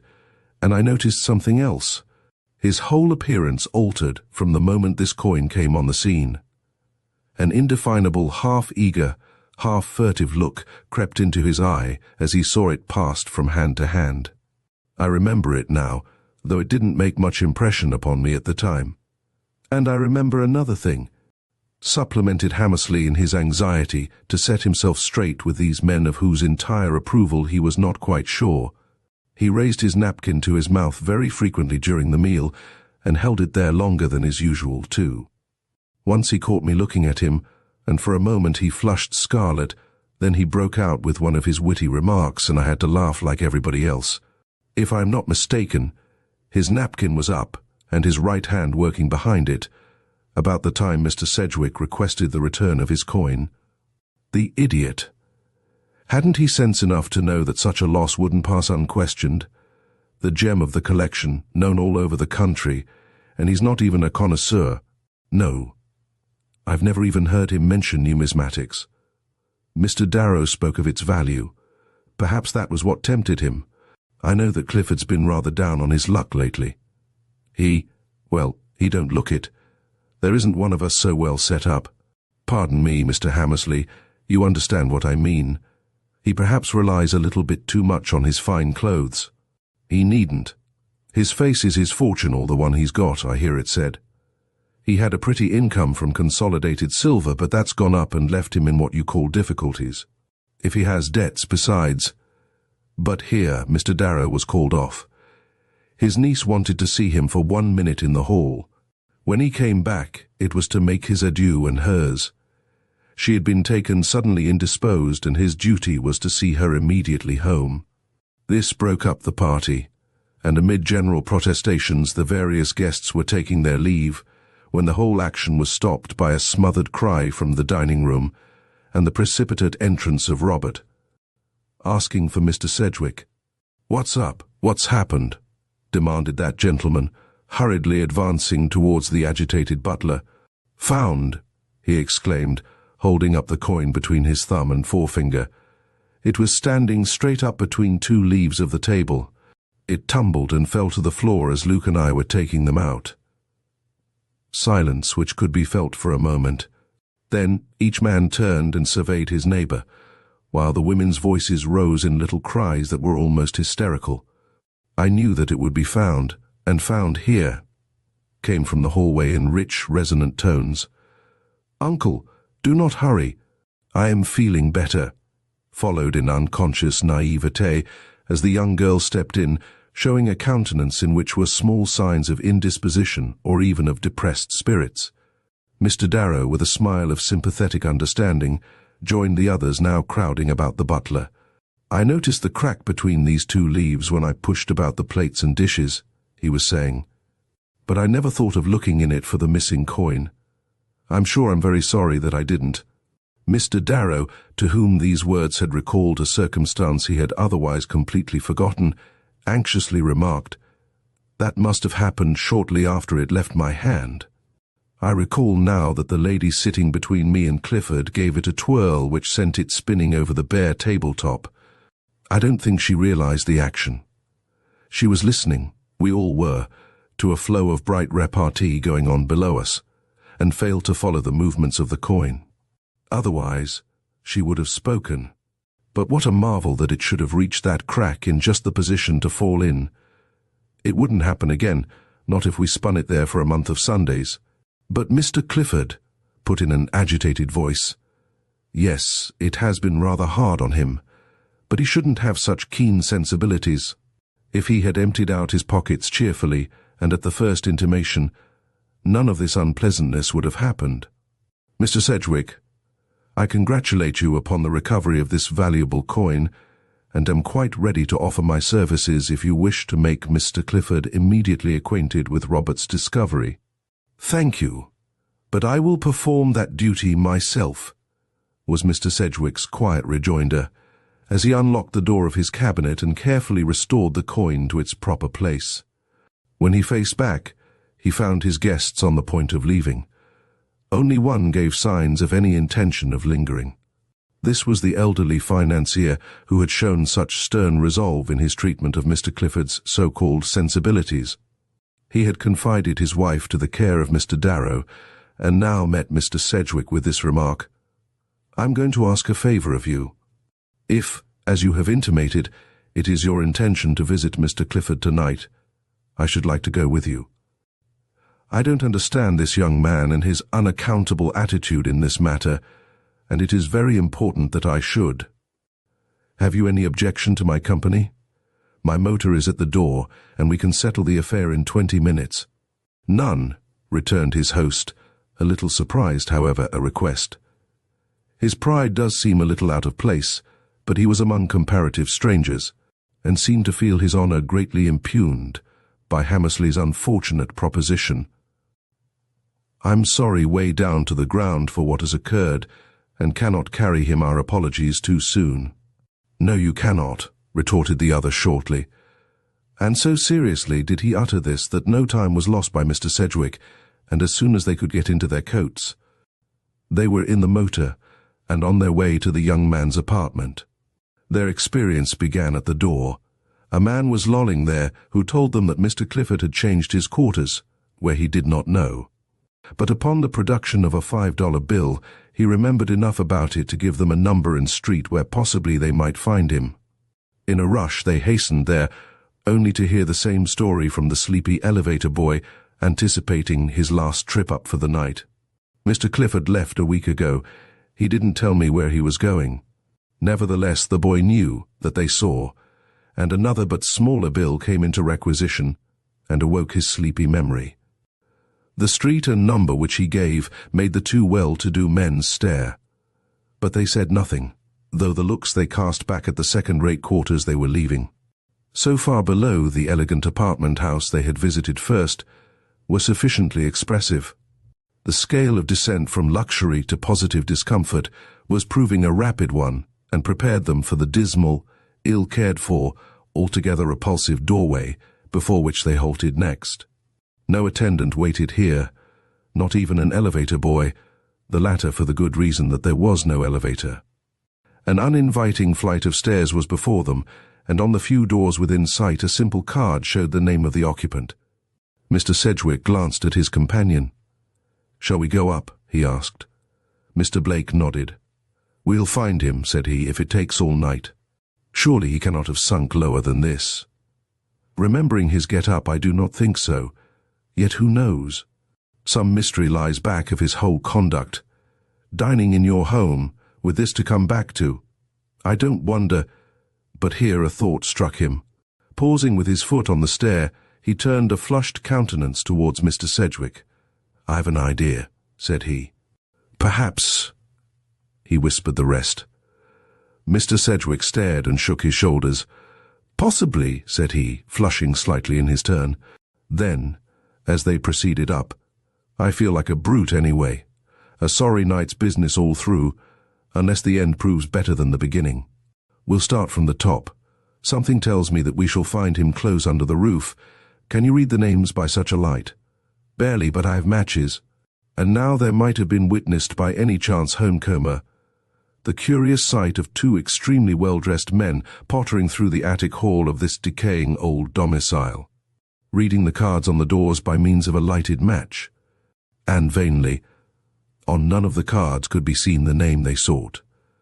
"We're on the wrong track," protested Mr. Blake. No use keeping this up, but found himself stopped, when about to turn away, by a gesture of Sedgwick's. "There's a light under the door you see there untagged," said he. "I'm going to knock." He did so. There was a sound within, and then utter silence. He knocked again. A man's step was heard approaching the door, then again the silence. Mr. Sedgwick made a third essay, and then the door was suddenly pulled inward, and in the gap they saw the handsome face and graceful figure of the young man they had so lately encountered amid palatial surroundings. But how changed, how openly miserable, and when he saw who his guests were, how proudly defiant of their opinion and presence. "You have found the coin," he quietly remarked. "I appreciate your courtesy in coming here to inform me of it. Will not that answer, without further conversation? I am on the point of retiring, and even the hardihood of a very visible despair gave way for an instant as he met Mr. Sedgwick's eye.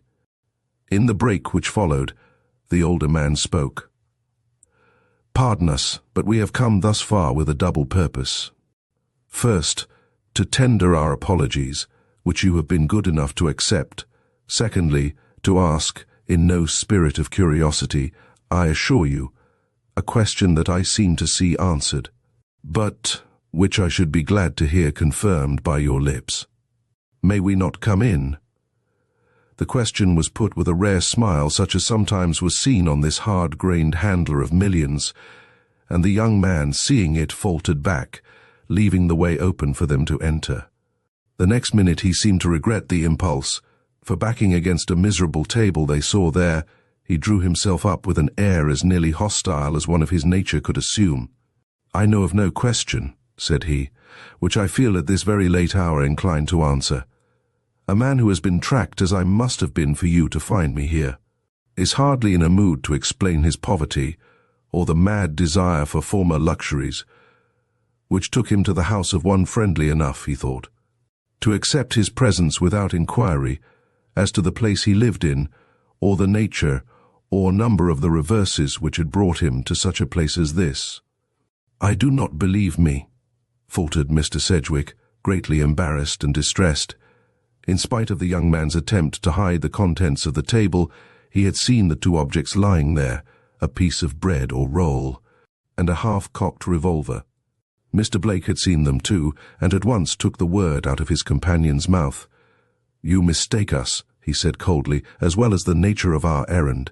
We are here from no motive of curiosity, as I have before said, nor from any other which might offend or distress you.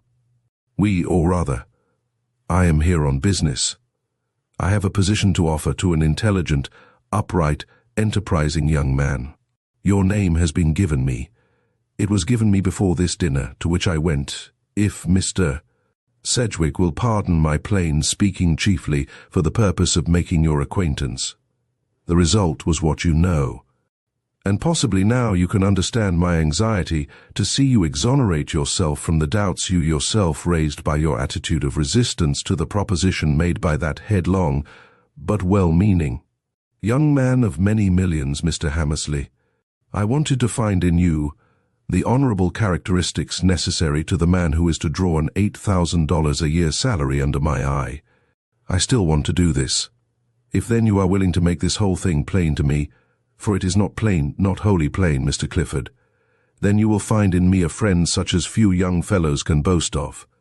For I like you, I will say that, and where I like—" The gesture with which he ended the sentence was almost superfluous, in face of the change which had taken place in the aspect of the man he addressed.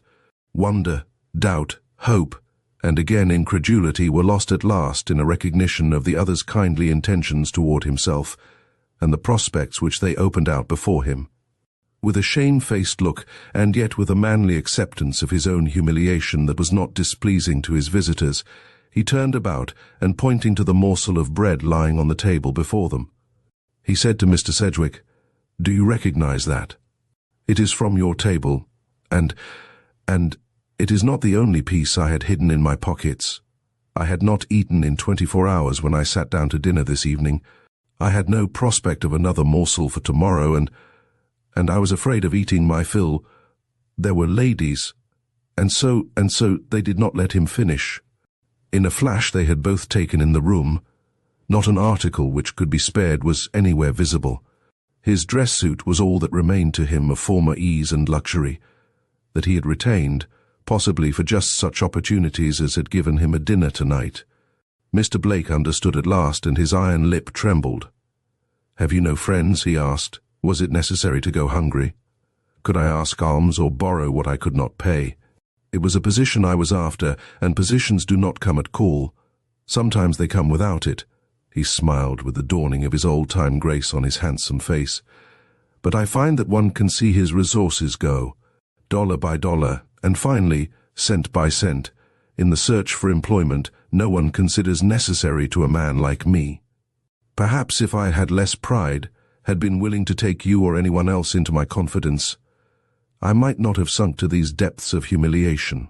But I had not the confidence in men which this last half-hour has given me, and I went blundering on, hiding my needs and hoping against hope for some sort of result to my efforts. This pistol is not mine. I did borrow this, but I did not mean to use it, unless nature reached the point where it could stand no more. "I thought the time had come tonight when I left your house, Mr. Sedgwick, suspected of theft. It seemed the last straw, but a woman's look has held me back." I hesitated. "And now you know the whole," said he.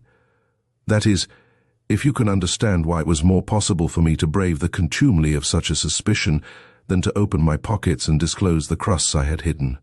"There. I can understand," said Mr. Sedgwick. "But the opportunity you have given us for doing so must not be shared by others. We will undertake your justification, but it must be made in our own way, and after the most careful consideration, Mr. Blake?" "Most assuredly. And if Mr. Clifford will present himself at my office early in the morning, we will first breakfast and then talk business." Young Clifford could only hold out his hand, but when, his two friends gone, he sat in contemplation of his changed prospects. One word and one only left his lips, uttered in every inflection of tenderness, hope, and joy. "Edith! Edith! Edith!"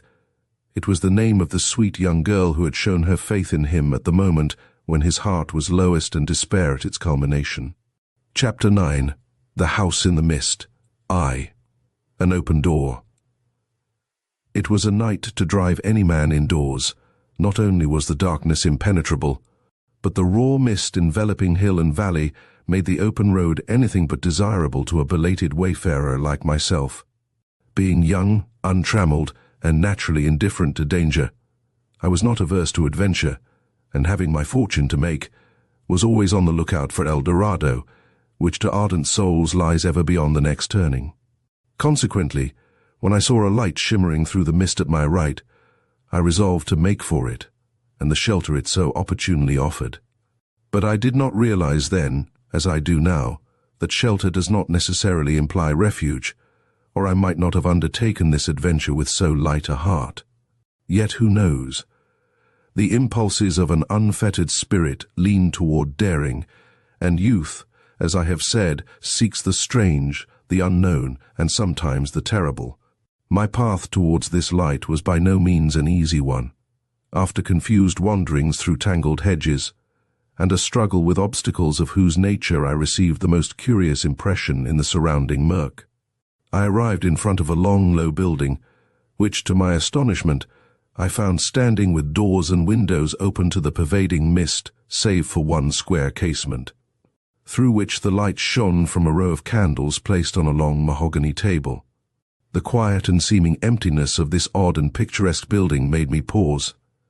I am not much affected by visible danger, but this silent room, with its air of sinister expectancy, struck me most unpleasantly, and I was about to reconsider my first impulse and withdraw again to the road, when a second look thrown back upon the comfortable interior I was leaving convinced me of my folly, and sent me straight toward the door which stood so invitingly open.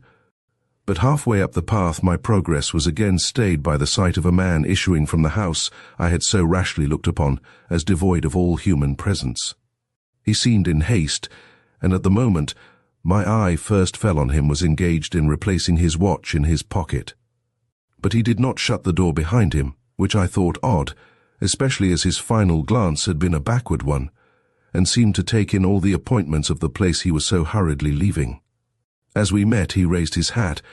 This likewise struck me as peculiar, for the deference he displayed was more marked than that usually bestowed on strangers, while his lack of surprise at an encounter more or less startling in such a mist was calculated to puzzle an ordinary man like myself. Indeed, he was so little impressed by my presence there that he was for passing me without a word or any other hint of good fellowship, save the bow of which I have spoken. But this did not suit me. I was hungry, cold, and eager for creature comforts, and the house before me gave forth not only heat, but a savory odor which in itself was an invitation hard to ignore. I therefore accosted the man. "Will bed and supper be provided for me here?" I asked. "I am tired out with a long tramp over the hills and hungry enough to pay anything in reason." I stopped, for the man had disappeared. He had not paused at my appeal, and the mist had swallowed him. But at the break in my sentence his voice came back in good-natured tones, and I heard, "Supper will be ready at 9, and there are beds for all. Enter, sir. You are the first to arrive, but the others cannot be far behind." A queer greeting, certainly, but when I strove to question him as to its meaning, his voice returned to me from such a distance that I doubted if my words had reached him any more than his answer had reached me. Well, thought I, it isn't as if a lodging had been denied me. He invited me to enter, and enter I will. The house, to which I now naturally directed a glance of much more careful scrutiny than before, was no ordinary farm building, but a rambling old mansion, made conspicuously larger here and there by jutting porches and more than one convenient lean-to.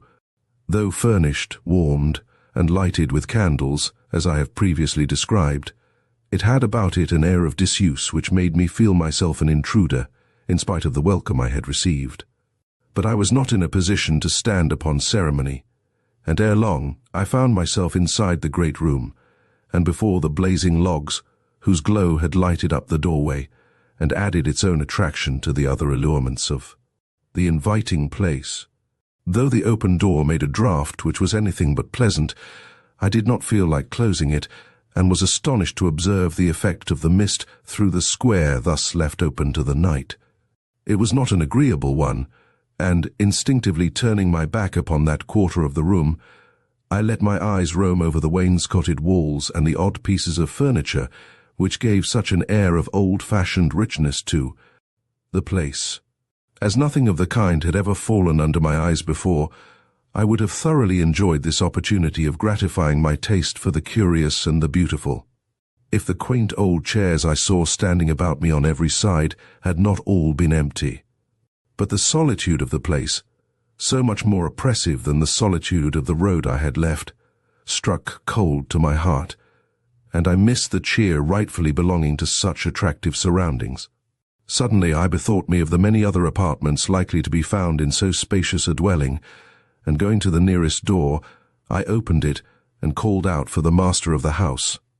But only an echo came back, and returning to the fire, I sat down before the cheering blaze, in quiet acceptance of a situation too lonely for comfort, yet not without a certain piquant interest for a man of free mind and adventurous disposition like myself. After all, if supper was to be served at 9, someone must be expected to eat it. I should surely not be left much longer without companions. Meanwhile, ample amusement awaited me in the contemplation of a picture, which, next to the large fireplace, was the most prominent object in the room. This picture was a portrait, and a remarkable one. The countenance it portrayed was both characteristic and forcible, and so interested me that in studying it I quite forgot both hunger and weariness.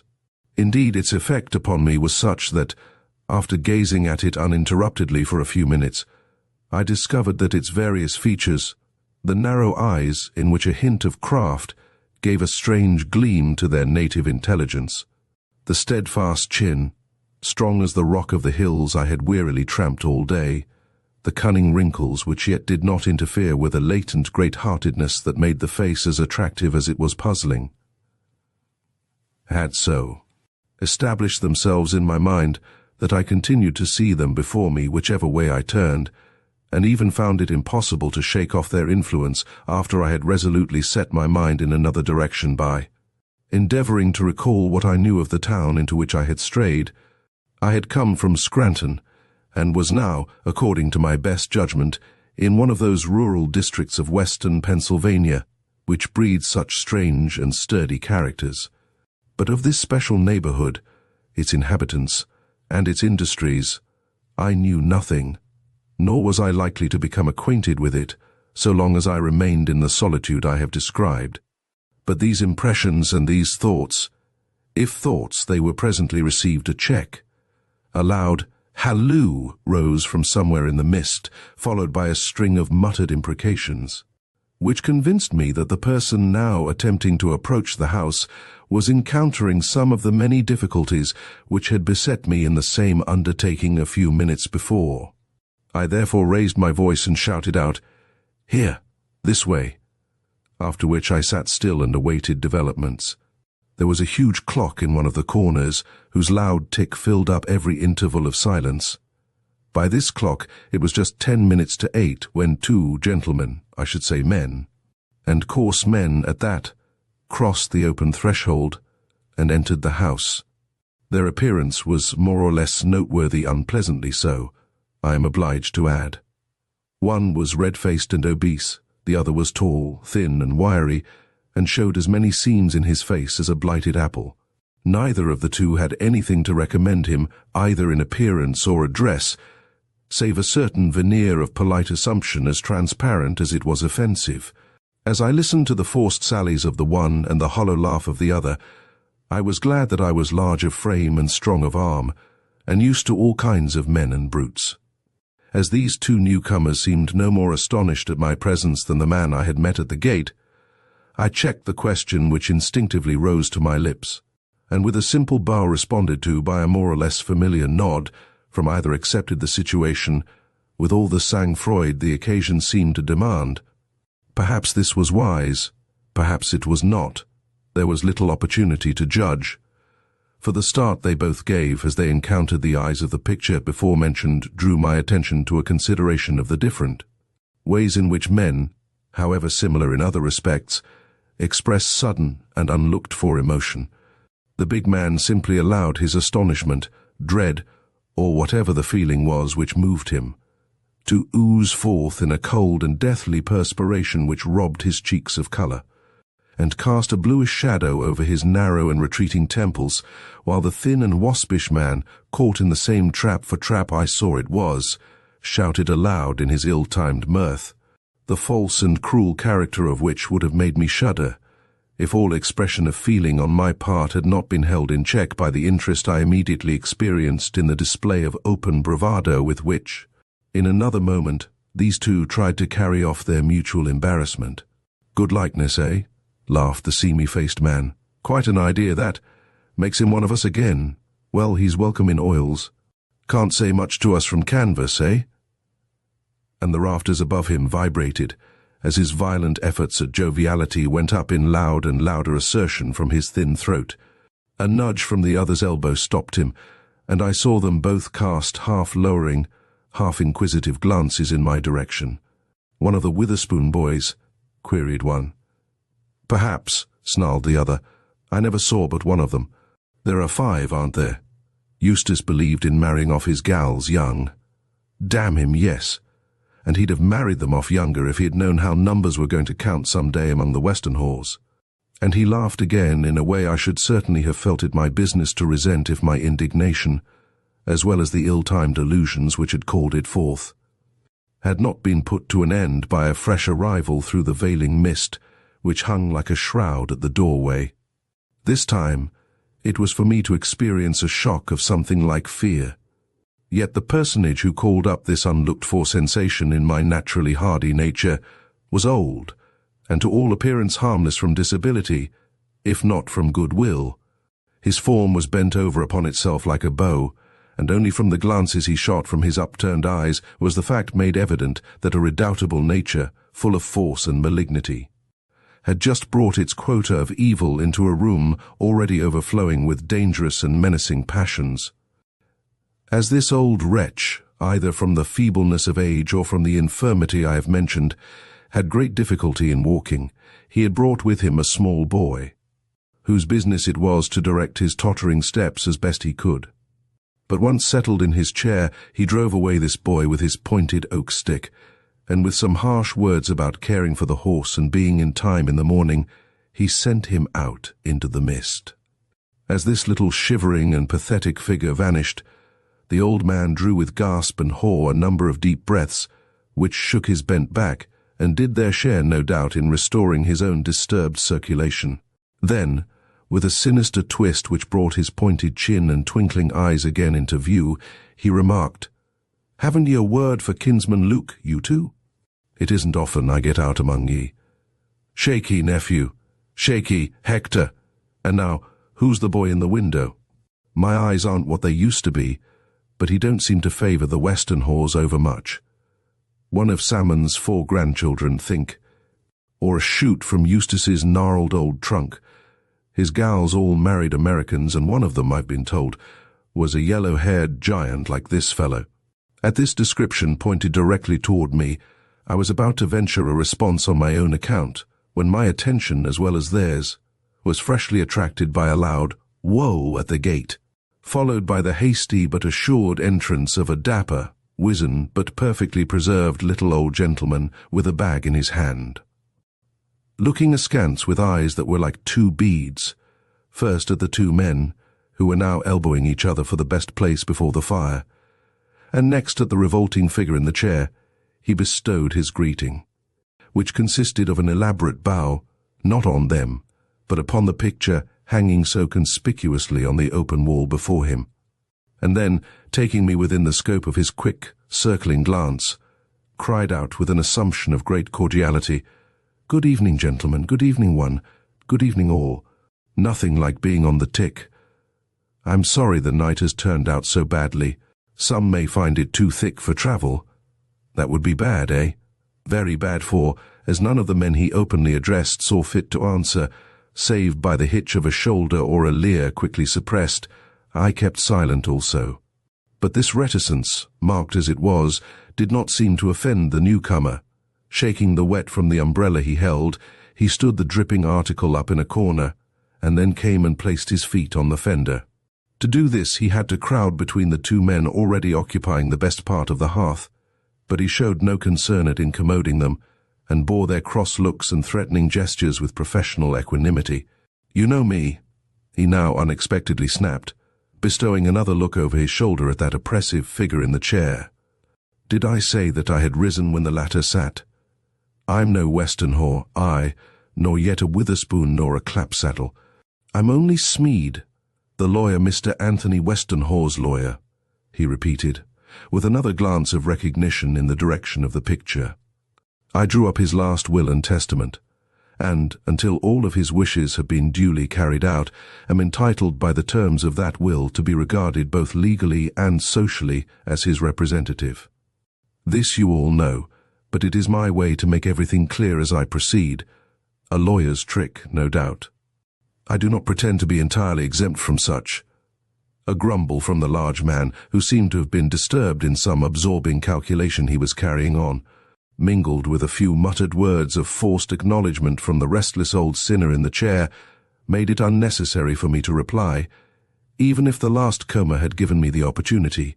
"It's getting late," he cried, with an easy garrulity rather amusing under the circumstances.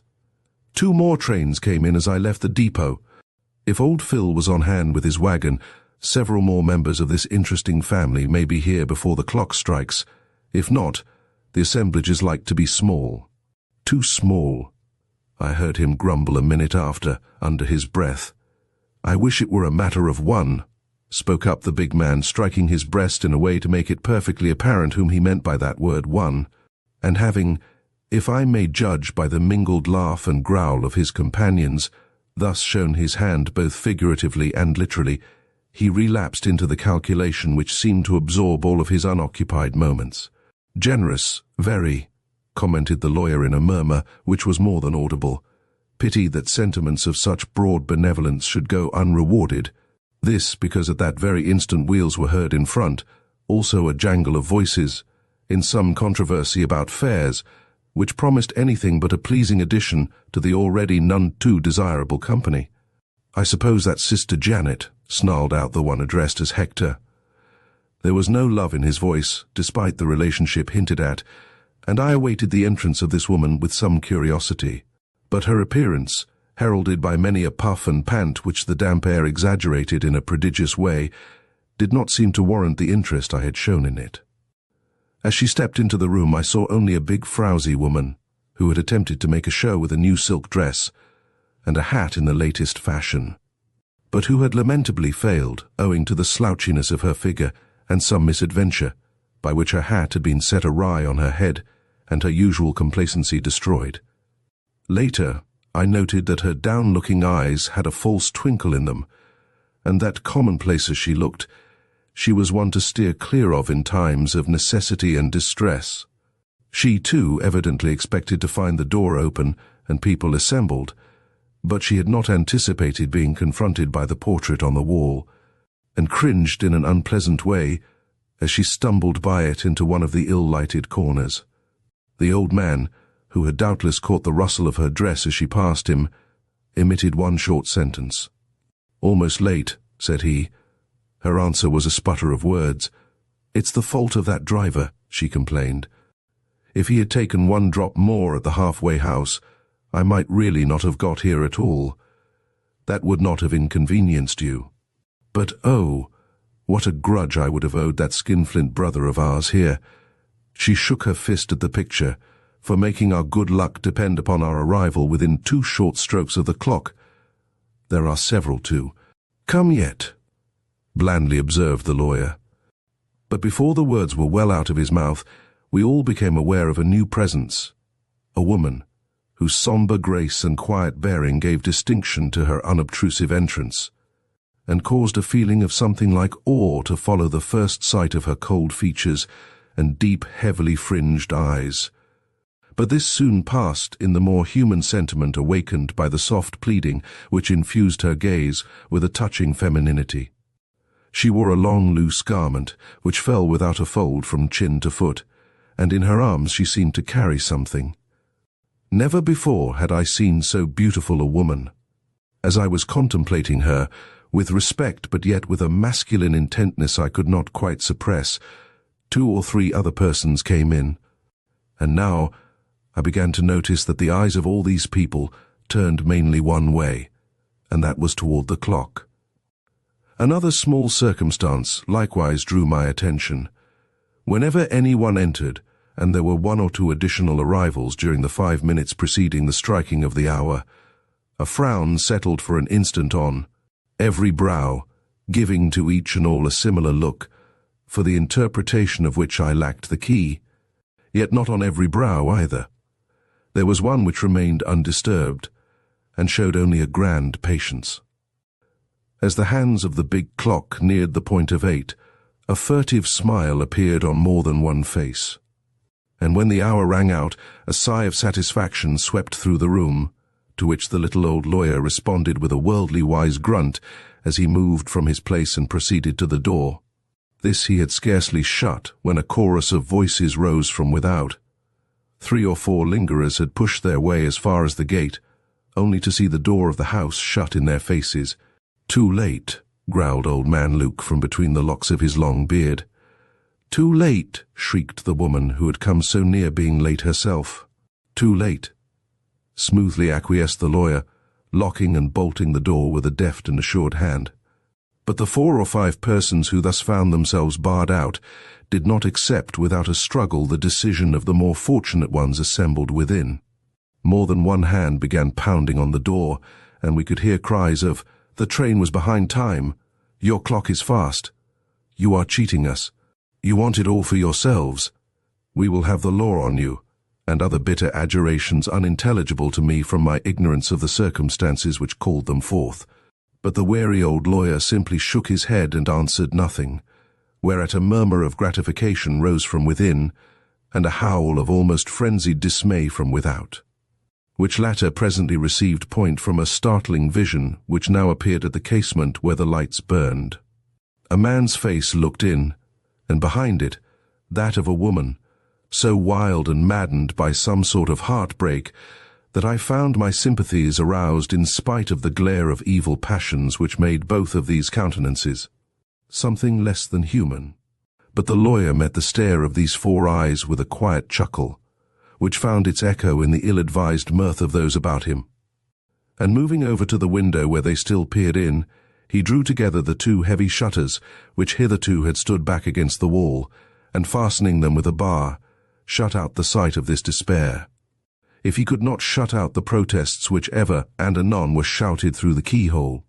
Meanwhile, one form had sat through this whole incident without a gesture, and on the quiet brow from which I could not keep my eyes, no shadows appeared save the perpetual one of native melancholy, which was at once the source of its attraction and the secret of its power. Into what sort of gathering had I stumbled? And why did I prefer to await developments rather than ask the simplest question of anyone about me? Meantime, the lawyer had proceeded to make certain preparations.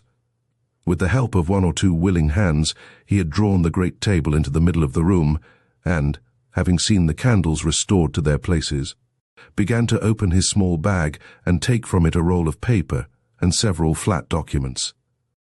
Laying the latter in the center of the table and slowly unrolling the former, he consulted, with his foxy eyes, the faces surrounding him, and smiled with secret malevolence. As he noted that every chair and every form was turned away from the picture before which he had bent with such obvious courtesy on entering. I alone stood erect, and this possibly was why a gleam of curiosity was noticeable in his glance, as he ended his scrutiny of my countenance and bent his gaze again upon the paper he held. Heavens, thought I, what shall I answer this man if he asks me why I continue to remain in a spot where I have so little business? The impulse came to go. But such was the effect of this strange convocation of persons, at night and in a mist which was itself a nightmare, that I failed to take action and remained riveted to my place, while Mr. Smead consulted his roll and finally asked in a businesslike tone, quite unlike his previous sarcastic speech, the names of those whom he had the pleasure of seeing before him. The old man in the chair spoke up first. "Luke Westenhaw," he announced. "Very good," responded the lawyer. "Hector Westenhaw," came from the thin man. A nod and a look toward the next. "John Westenhaw." "Nephew?" asked the lawyer. "Yes." "Go on, and be quick. Supper will be ready at 9. "Eunice Westenhaw," spoke up a soft voice. I felt my heart bound as if some inner echo responded to that name. "Daughter of whom?" "Hudson Westenhaw," she gently faltered. "My father is died last night. I am his only heir." A grumble of dissatisfaction and a glint of unrelieved hate came from the doubled-up figure whose malevolence had so revolted me. But the lawyer was not to be shaken. "Very good. It is fortunate you trusted your feet rather than the train. And now you, what is your name?" He was looking not at me, as I had at first feared, but at the man next to me, a slim but slippery youth whose small red eyes made me shudder. "William Witherspoon." "Barbara's son." "Yes." "Where are your brothers?" "One of them I think is outside here," he laughed. "The other is sick." The way he uttered this word made me set him down as one to be especially wary of when he smiled. But then, I had already passed judgment on him at my first view. "And you, madam?" To the large dowdy woman with the uncertain eye, a contrast to the young and melancholy Eunice. "Janet Clapsaddle," she replied, waddling hungrily forward and getting unpleasantly near the speaker, for he moved off as she approached, and took his stand in the clear space at the head of the table. "Very well, Mistress Clapsaddle. You were a Westenhaw, I believe." "You believe, sneak-faced hypocrite that you are," she blurted out. "I don't understand your lawyer ways. I like plain speaking myself. Don't you know me and Luke and Hector, and most of us, indeed, except that puny white-faced girl yonder whom, having been brought up on the other side of the ridge, we have none of us seen since she was a screaming baby in Hildegard's arms. And the young gentleman over there," here she indicated me, "who shows so little likeness to the rest of the family, he will have to make his connection to us pretty plain, before we shall feel like acknowledging him, either as the son of one of Eustace's girls, or a chip from Brother Salmon's hard old block." As this caused all eyes to turn upon me, even hers, I smiled as I stepped forward. The lawyer did not return that smile. "What is your name?" he asked shortly and sharply, as if he distrusted me. "Hugh Austin," was my quiet reply. "There is no such name on the list," snapped old Smead, with an authoritative gesture toward those who seemed anxious to enter a protest.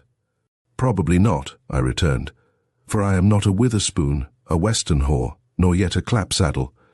I am merely a chance wayfarer passing through the town on my way west. I thought this house was a tavern, or at least a place I could lodge in. The man I met in the doorway told me as much, and so I am here. If my company is not agreeable, or if you wish this room to yourselves, let me go into the kitchen. I promise not to meddle with the supper, hungry as I am. Or perhaps you wish me to join the crowd outside. It seems to be increasing." "No, no," came from all parts of the room. "Don't let the door be opened.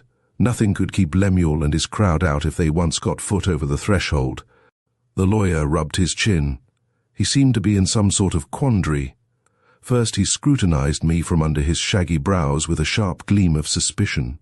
Then his features softened, and with a side glance at the young woman who called herself Eunice, perhaps because she was worth looking at, perhaps because she had partly risen at my words, he slipped toward a door I had before observed in the wainscoting on the left of the mantelpiece, and softly opened it upon what looked like a narrow staircase. "We cannot let you go out," said he, "and we cannot let you have a finger in our viands before the hour comes for serving them. So if you will be so good as to follow this staircase to the top, you will find it ends in a room comfortable enough for the wayfarer you call yourself. In that room you can rest till the way is clear for you to continue your travels. Better we cannot do for you. This house is not a tavern, but the somewhat valuable property of—" He turned with a bow and smile, as everyone there drew a deep breath, but no one ventured to end that sentence. I would have given all my future prospects, which, by the way, were not very great, to remain in that room.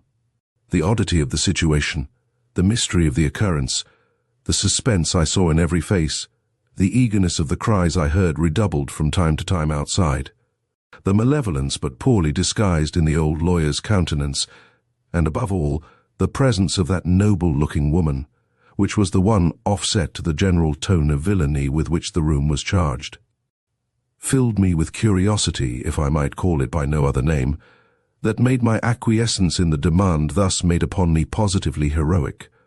But there seemed no other course for me to follow, and with a last lingering glance at the genial fire, and a quick look about me, which, happily, encountered hers, I stooped my head to suit the low and narrow doorway opened for my accommodation, and instantly found myself in darkness. The door had been immediately closed by the lawyer's impatient hand.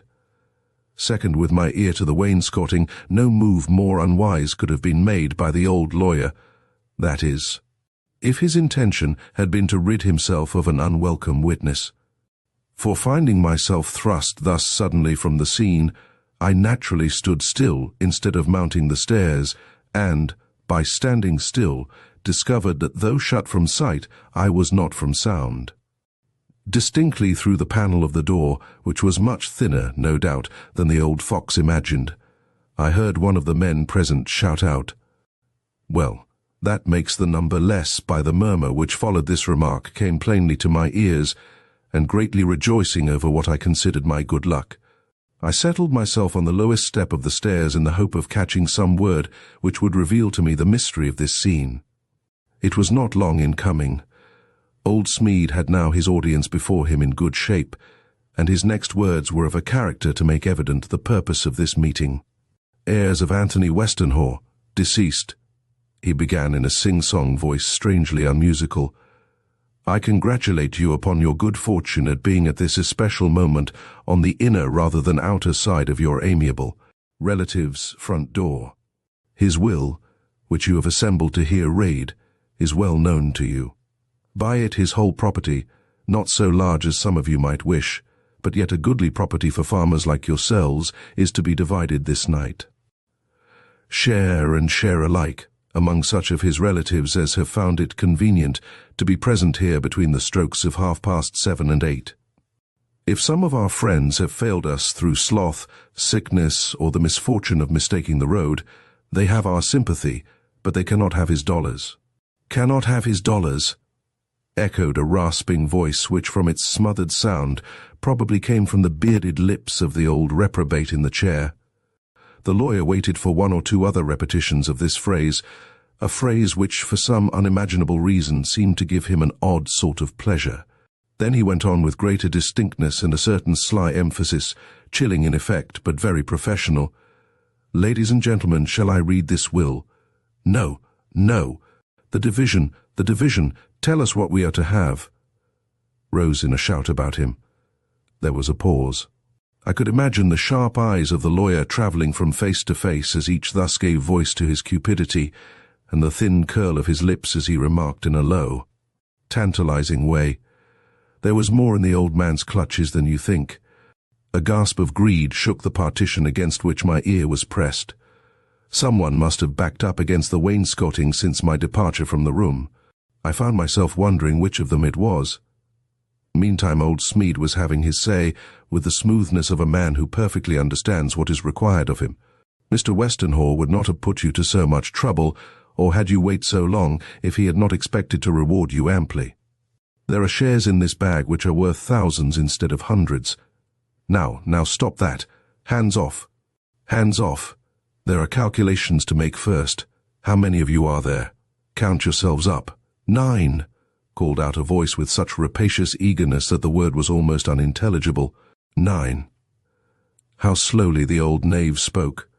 What pleasure he seemed to take in the suspense he purposely made as exasperating as possible. Well, if each one gets his share, he may count himself richer by $200,000 than when he came in here tonight. $200,000. They had expected no more than 30. Surprise made them speechless, that is, for a moment. Then a pandemonium of hurrahs, shrieks, and loud-voiced enthusiasm made the room ring till wonder seized them again, and a sudden silence fell, through which I caught a far-off wail of grief from the disappointed ones without, which, heard in the dark and narrow place in which I was confined, had a peculiarly weird and desolate effect. Perhaps it likewise was heard by some of the fortunate ones within. Perhaps one head, to mark which, in this moment of universal elation, I would have given a year from my life, turned toward the dark without, in recognition of the despair thus piteously voiced. But if so, no token of the same came to me, and I could but hope that she had shown by some such movement the natural sympathy of her sex. Meanwhile the lawyer was addressing the company in his smoothest and most sarcastic tones. Mr. Westenhall was a wise man, a very wise man, he droned. He foresaw what your pleasure would be, and left a letter for you. But before I read it, before I invite you to the board, he ordered to be spread for you in honor of this happy occasion. There is one appeal he bade me make to those I should find assembled here. As you know, he was not personally acquainted with all the children and grandchildren of his many brothers and sisters. Salmon's sons, for instance, were perfect strangers to him, and all those boys and girls of the Evanses branch have never been long enough this side of the mountains for him to know their names, much less their temper or their lives. Yet his heirs or such was his wish. His great wish must be honest men, righteous in their dealings and of stainless lives. If, therefore, any one among you feels that, for reasons he need not state, he has no right to accept his share of Anthony Westenhall's bounty, then that person is requested to withdraw before this letter to his heirs is read. Withdraw. Was the man a fool? Withdraw. These cormorants, these suckers of blood, these harpies and vultures. I laughed as I imagined sneaking Hector, malicious Luke, or brutal John responding to this naive appeal, and then found myself wondering why no echo of my mirth came from the men themselves. They must have seen much more plainly than I did the ludicrousness of their weak old kinsman's demand. Yet Luke was still, Hector was still, and even John and the 3 or 4 others I have mentioned gave forth no audible token of disdain or surprise. I was asking myself what sentiment of awe or fear restrained these selfish souls, when I became conscious of a movement within, which presently resolved itself into a departing footstep. Some conscience there had been awakened. Someone was crossing the floor toward the door. Who? I waited in anxious expectancy for the word which was to enlighten me. Happily it came soon, and from the old lawyer's lips. "You do not feel yourself worthy?" he queried, in tones I had not heard from him before. "Why? What have you done that you should forego an inheritance to which these others feel themselves honestly entitled?" The voice which answered gave both my mind and heart a shock. It was she who had risen at this call, she, the only true-faced person there.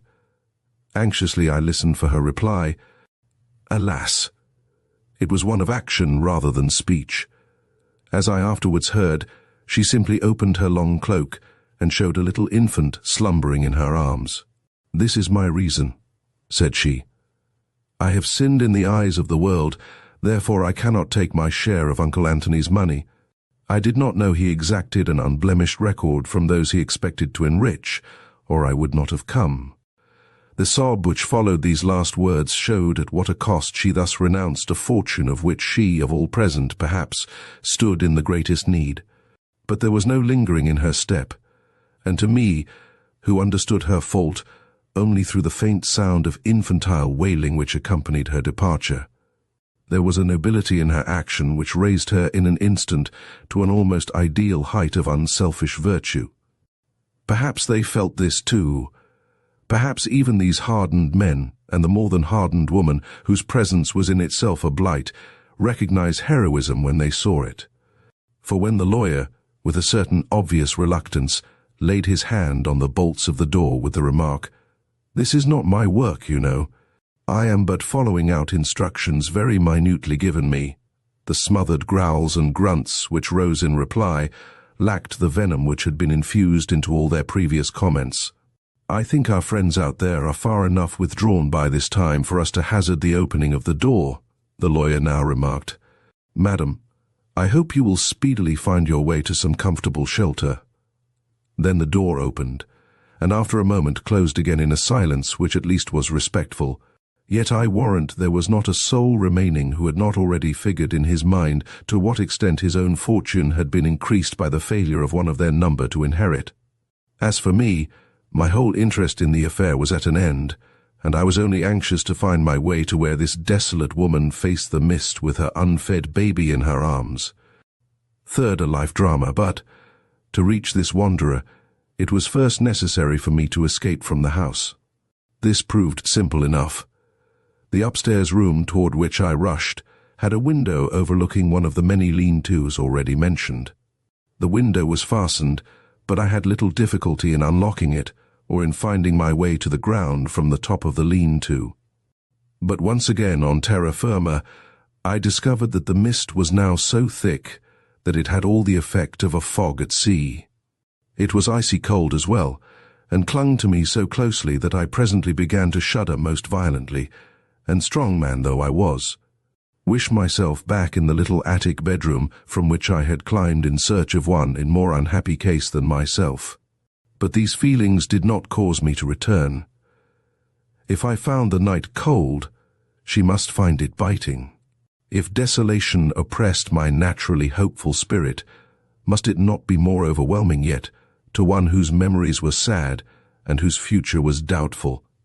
And the child, what infant could live in an air like this? Edging away from the house, I called out her name, but no answer came back.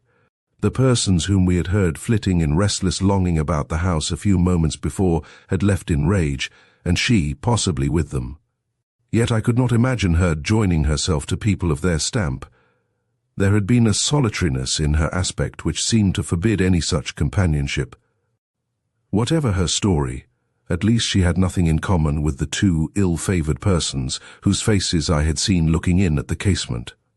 No, I should find her alone, but where? Certainly the ring of mist surrounding me at that moment offered me little prospect of finding her anywhere, either easily or soon. Again I raised my voice, and again I failed to meet with response. Then, fearing to leave the house lest I should be quite lost amid the fences and brush lying between it and the road, I began to feel my way along the walls, calling softly now, instead of loudly, so anxious was I not to miss any chance of carrying comfort, if not succor, to the woman I was seeking. But the night gave back no sound, and when I came to the open door of a shed, I welcomed the refuge it offered, and stepped in. I was, of course, confronted by darkness, a different darkness from that without, blanket-like and impenetrable. But when after a moment of intense listening I heard a soft sound as of weariful breathing, I was seized anew by hope, and, feeling in my pocket for my matchbox, I made a light and looked around. My intuitions had not deceived me. She was there. Sitting on the floor with her cheek pressed against the wall, she revealed to my eager scrutiny only the outlines of her pure, pale profile, but in those outlines and on those pure, pale features, I saw such an abandonment of hope, mingled with such quiet endurance, that my whole soul melted before it. And it was with difficulty I managed to say, "Pardon, I do not wish to intrude, but I am shut out of the house also, and the night is raw and cold. Can I do nothing for your comfort or for the child's?" She turned toward me, and I saw the faintest gleam of pleasure tremble in the sombre stillness of her face, and then the match went out in my hand, and we were again in complete darkness. But the little wail, which at the same instant rose from between her arms, filled up the pause as her sweet "hush" filled my heart.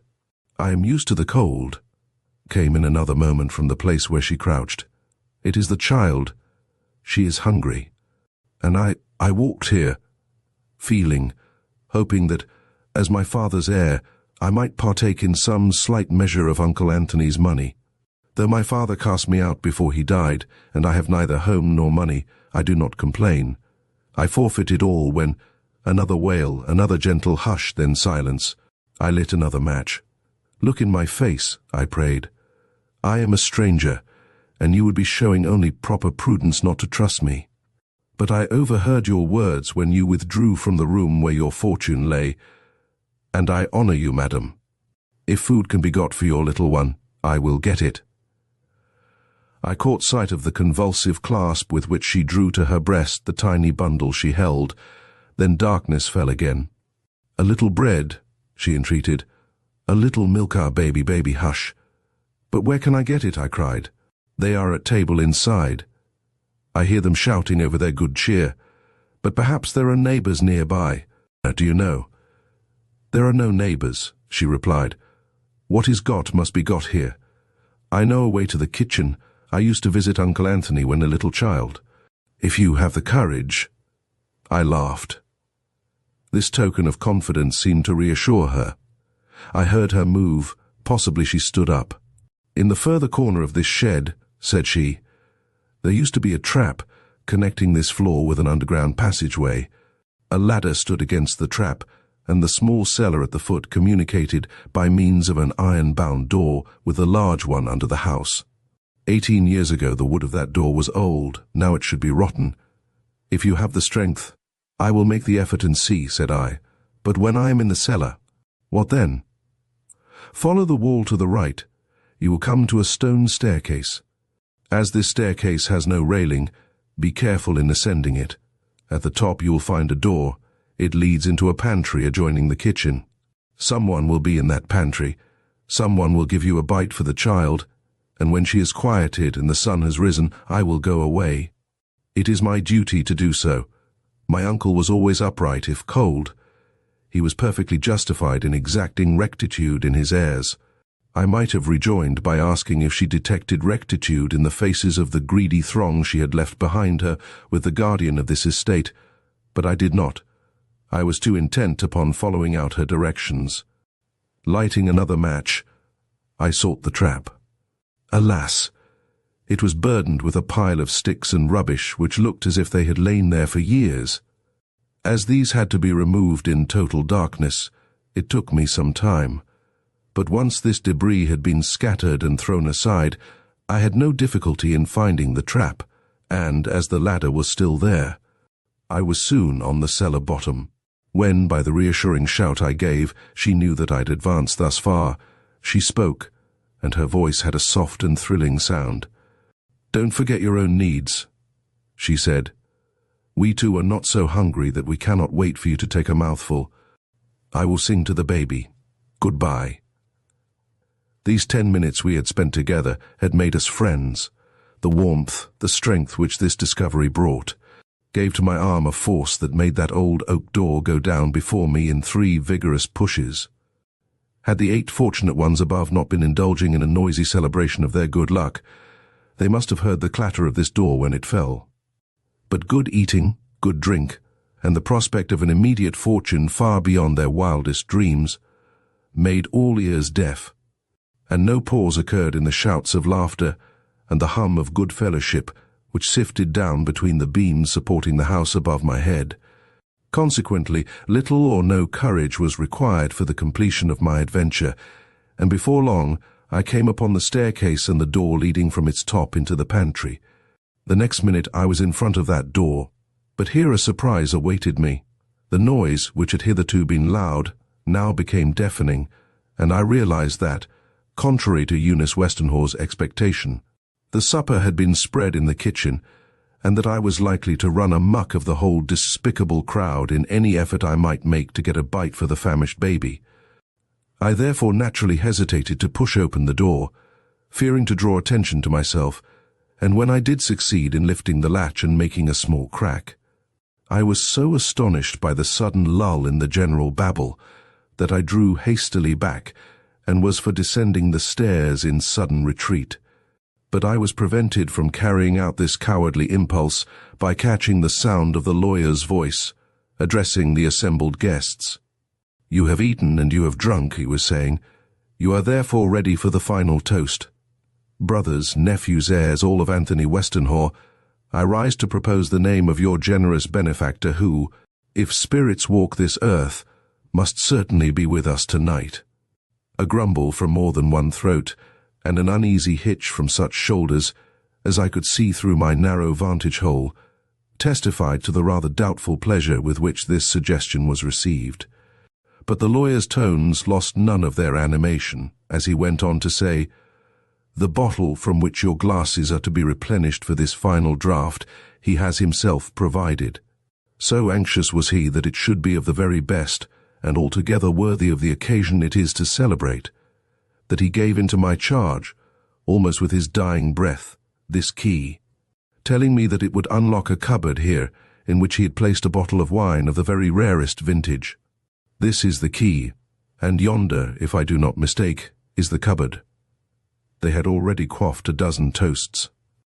Perhaps this was why they accepted this proposition in a sort of panting silence, which remained unbroken while the lawyer crossed the floor, unlocked the cupboard, and brought out before them a bottle, which he held up before their eyes with a simulated glee almost saturnine.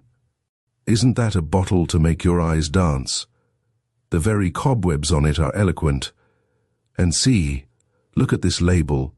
Tokay, friends, real Tokay. How many of you ever had the opportunity of drinking real Tokay before?" A long, deep sigh from a half-dozen throats, in which some strong but hitherto repressed passion, totally incomprehensible to me, found sudden vent, rose in one simultaneous sound from about that table, and I heard one jocular voice sing out, "Pass it around, Smead. I'll drink to Uncle Anthony out of that bottle till there isn't a drop left to tell what was in it." But the lawyer was in no hurry. "You have forgotten the letter, for the hearing of which you are called together.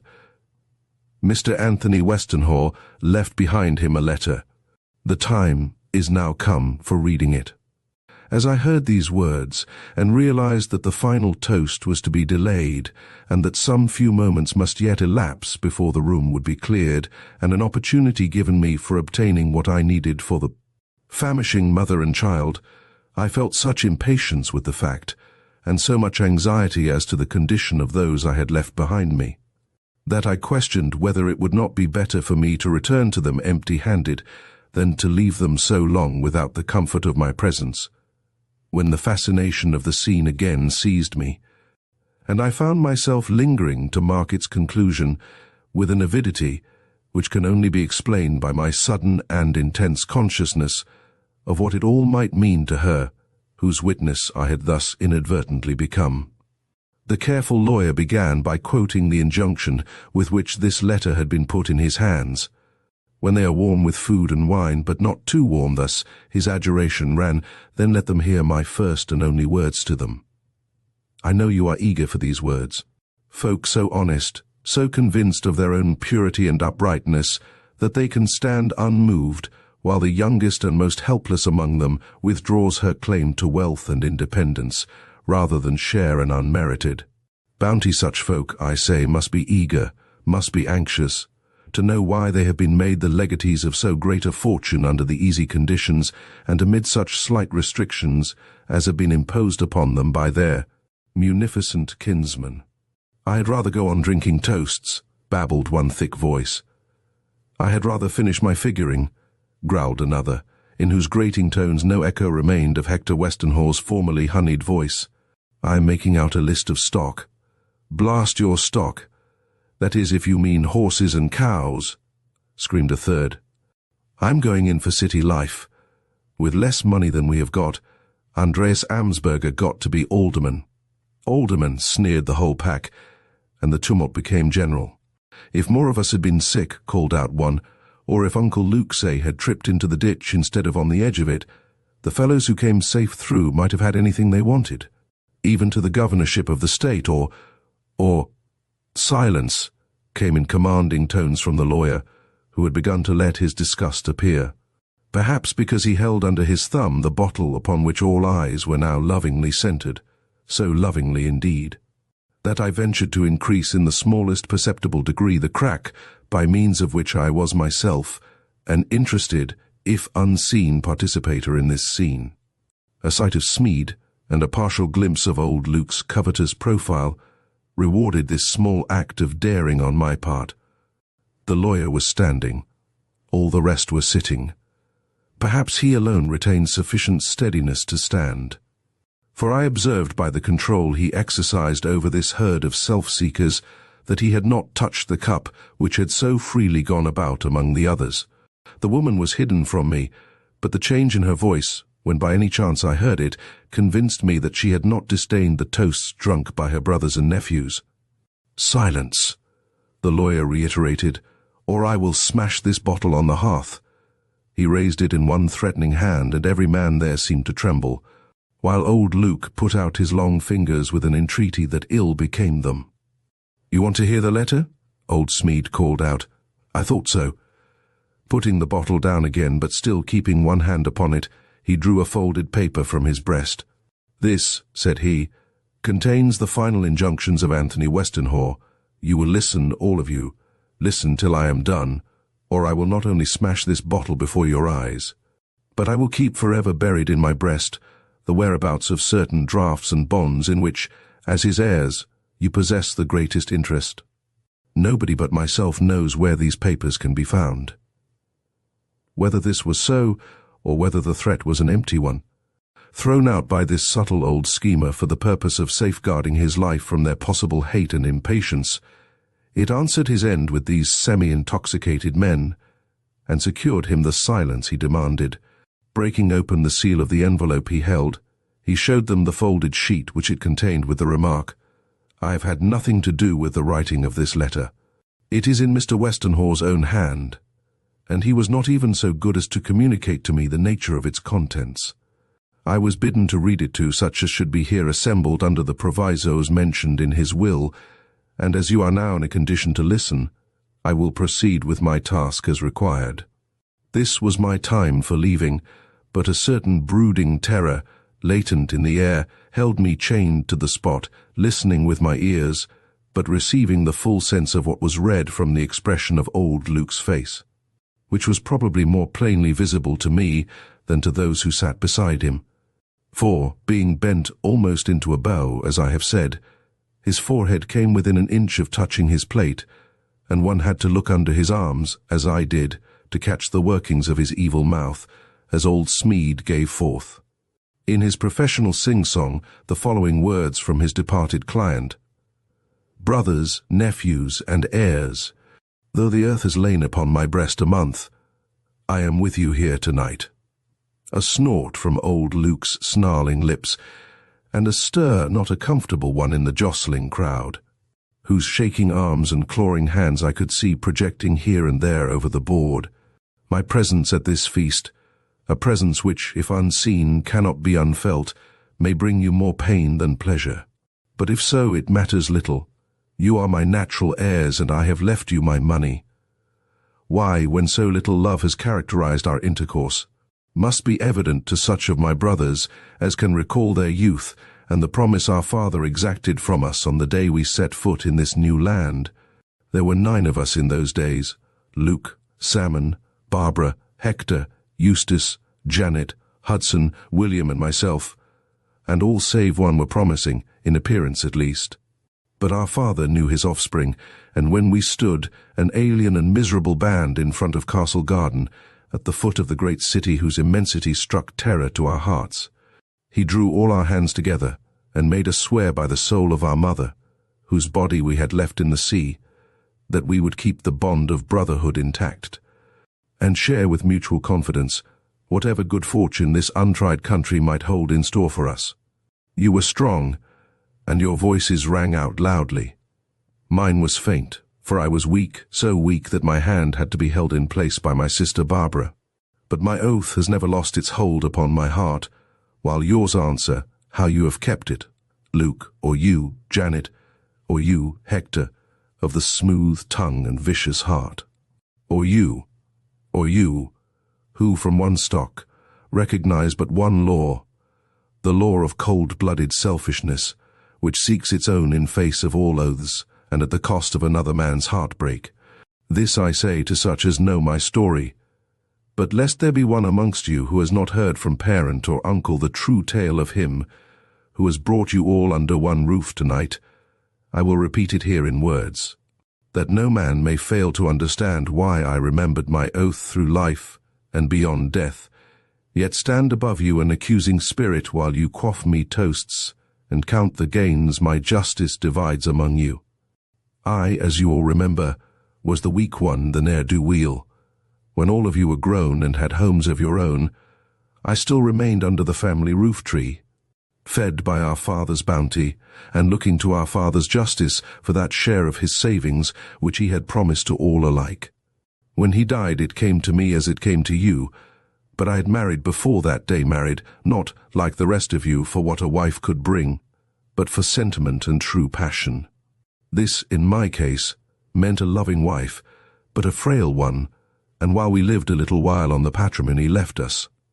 It was far too small to support us long without some aid from our own hands, and our hands were feeble and could not work.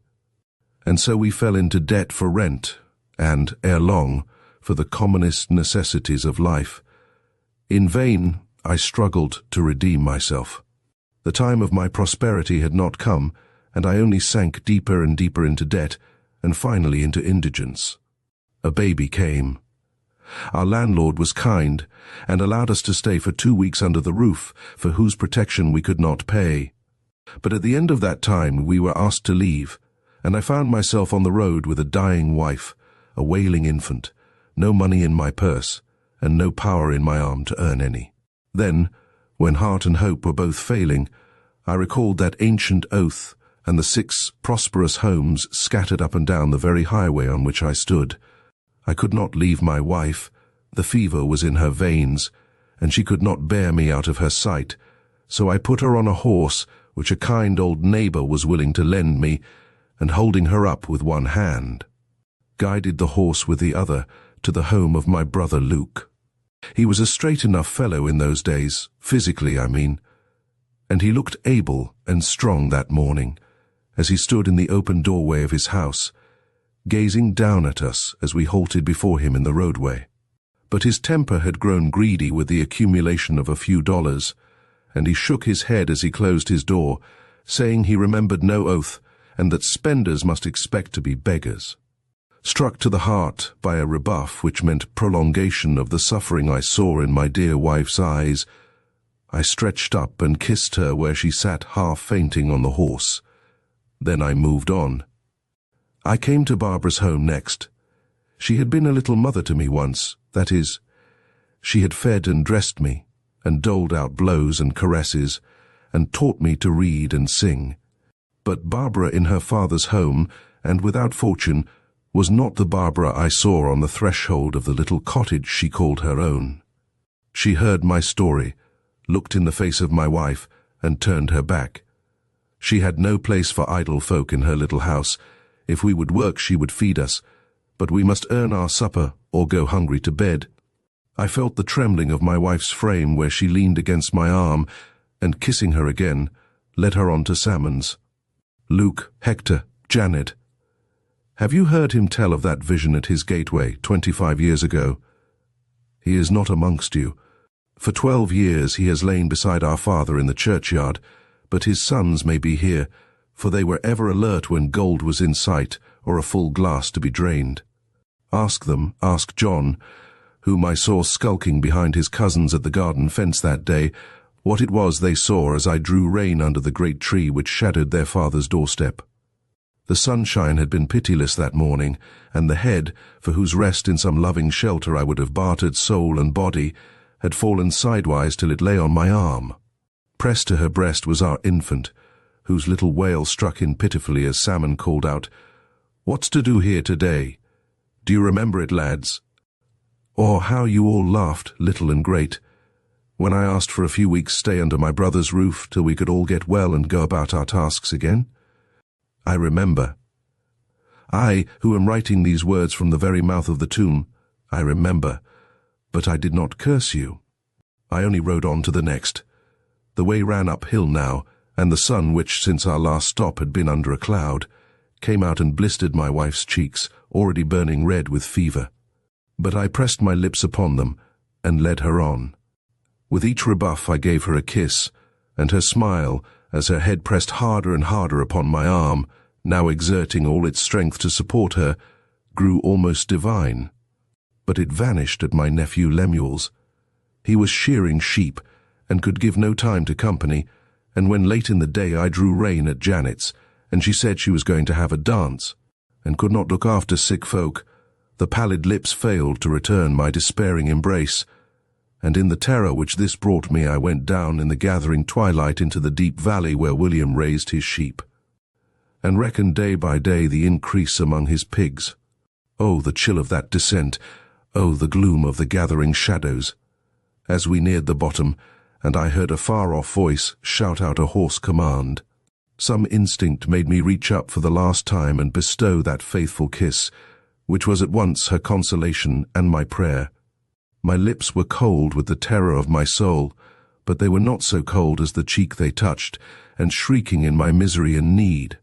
I fell before William where he halted by the horse trough, and he was always a hard man, was William, and it was a shock to him, no doubt, to see us standing in our anguish and necessity before him. But he raised the whip in his hand, and when it fell, my arm fell with it, and she slipped from my grasp to the ground and lay in a heap in the roadway. He was ashamed next minute, and pointed to the house nearby, but I did not carry her in, and she died in the roadway. Do you remember it, Luke? Do you remember it, Lemuel? But it is not of this that I complain at this hour, nor is it for this I ask you to drink the toast I have prepared for you. The looks, the writhings of old Luke and such others as I could now see through the widening crack my hands, unconsciously made in the doorway, told me that the rack was at work in this room, so lately given up to revelry. Yet the mutterings, which from time to time came to my ears from one sullen lip or another, did not rise into frightened imprecation or even into any assertion of sorrow or contrition. It seemed as if some suspense common to all held them speechless, if not dumbly apprehensive, and while the lawyer said nothing in recognition of this, he could not have been quite blind to it. For he bestowed one curious glance around the table before he proceeded with old Anthony's words. Those words had now become short, sharp, and accusatory. My child lived, and what remained to me of human passion and longing centered in his frail existence. I managed to earn enough for his eating and housing, and in time I was almost happy again. This was while our existence was a struggle. But when, with the discovery of latent powers in my own mind, I began to find my place in the world and to earn money, then your sudden interest in my boy taught me a new lesson in human selfishness. But not as yet new fears.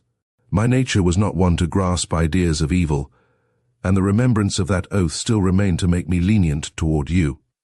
I let him see you, not much, not often, but yet often enough for him to realize that he had uncles and cousins, or, if you like it better, kindred. And how did you repay this confidence on my part? What hand had ye in the removal of this small barrier to the fortune my own poor health warranted you in looking upon even in those early days as your own? To others' eyes it may appear none. To mine, ye are one and all his murderers, as certainly as all of you were the murderers of the good physician hastening to his aid. For his illness was not a mortal one. He would have been saved if the doctor had reached him, but a precipice swallowed that good Samaritan, and only I, of all who looked upon the footprints which harrowed up the road at this dangerous point, knew whose shoes would fit those marks. God's providence it was called, and I let it pass for such, but it was a providence which cost me my boy and made you my heirs.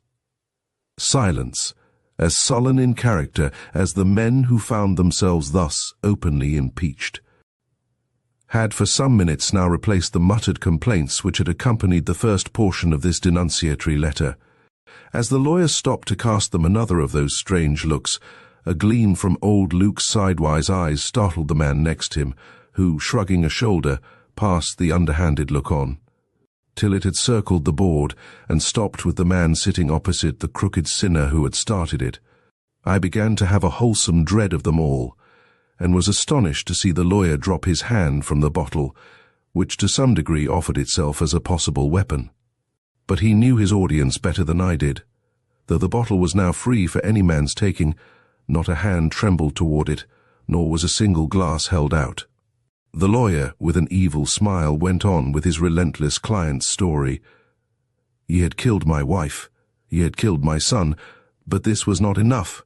Being lonesome in my great house, which was as much too large for me as my fortune was, I had taken a child to replace the boy I had lost. Remembering the cold blood running in the veins of those nearest me, I chose a boy from alien stock, and for a while knew contentment again. But as he developed and my affections strengthened, the possibility of all my money going his way roused my brothers and sisters from the complacency they had enjoyed since their road to fortune had been secured by my sons. Death, and one day— Can you recall it, Hudson? Can you recall it, Lemuel? The boy was brought in from the mill and laid at my feet dead. He had stumbled amongst the great belts, but whose was the voice which with the loud halloo had startled him? Can you say, Luke? Can you say, John? I can say, in whose ear it was whispered that 3, if not more of you were seen moving among the machinery that fatal morning. Again God's providence was said to have visited my house, and again you were my heirs. Stop there, broke in the harsh voice of Luke, who was gradually growing livid under his long grey locks. Lies! Lies! Shrieked Hector, gathering courage from his brother. Cut it all and give us the drink, snarled one of the younger men, who was less under the effect of liquor than the rest. But a trembling voice muttered, Hush! And the lawyer, whose eye had grown steely under these comments, took advantage of the sudden silence which had followed this last objurgation, and went steadily on.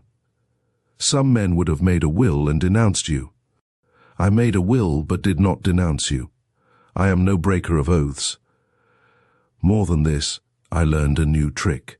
I, who hated all subtlety, and looked upon craft as the favorite weapon of the devil, learned to smile with my lips while my heart was burning with hatred.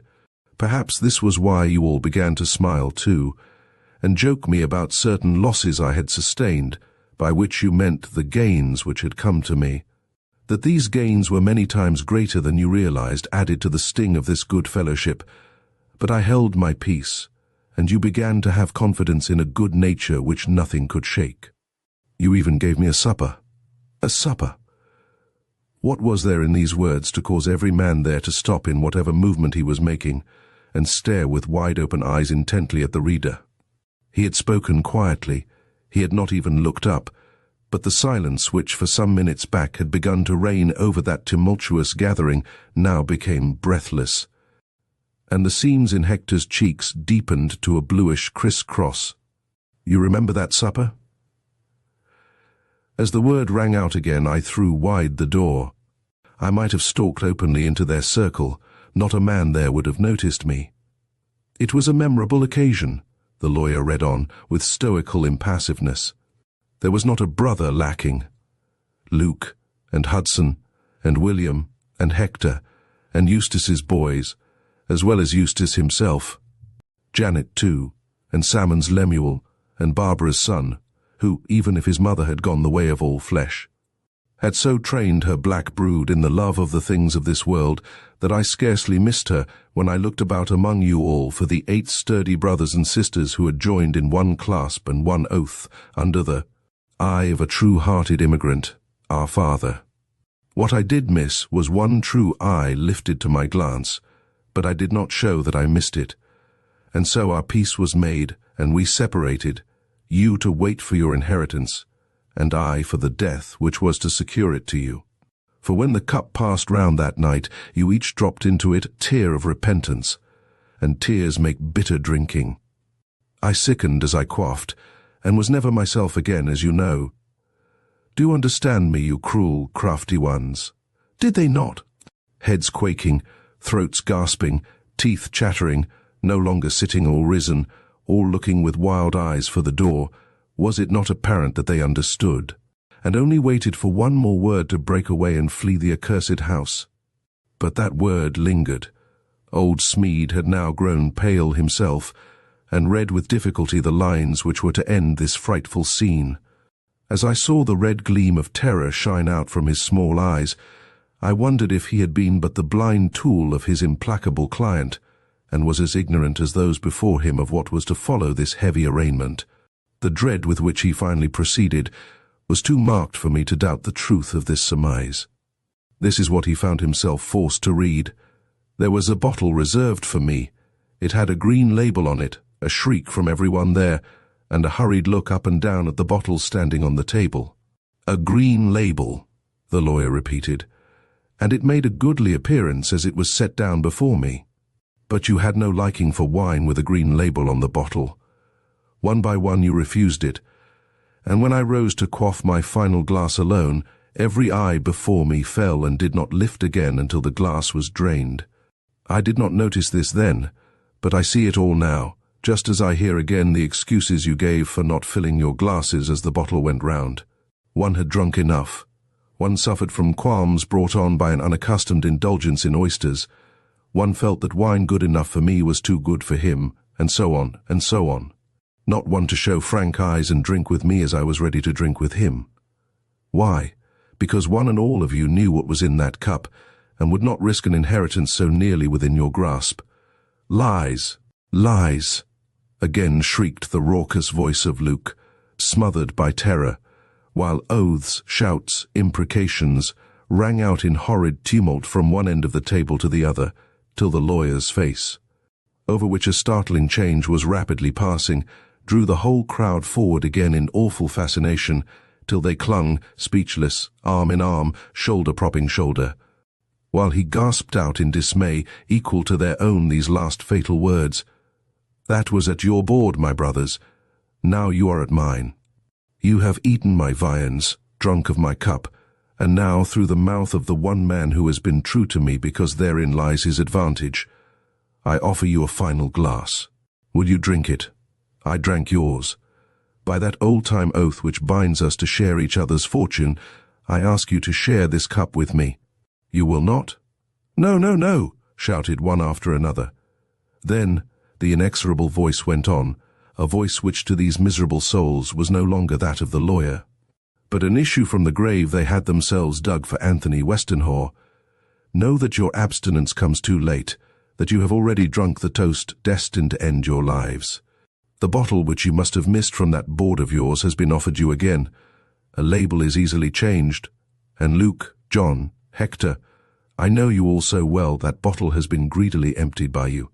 And while I, who sipped sparingly, lived 3 weeks, you, who have drunk deep, have not 3 hours before you, possibly not 3 minutes. Oh, the wail of those lost souls as this last sentence issued in a final pant of horror from the lawyer's quaking lips.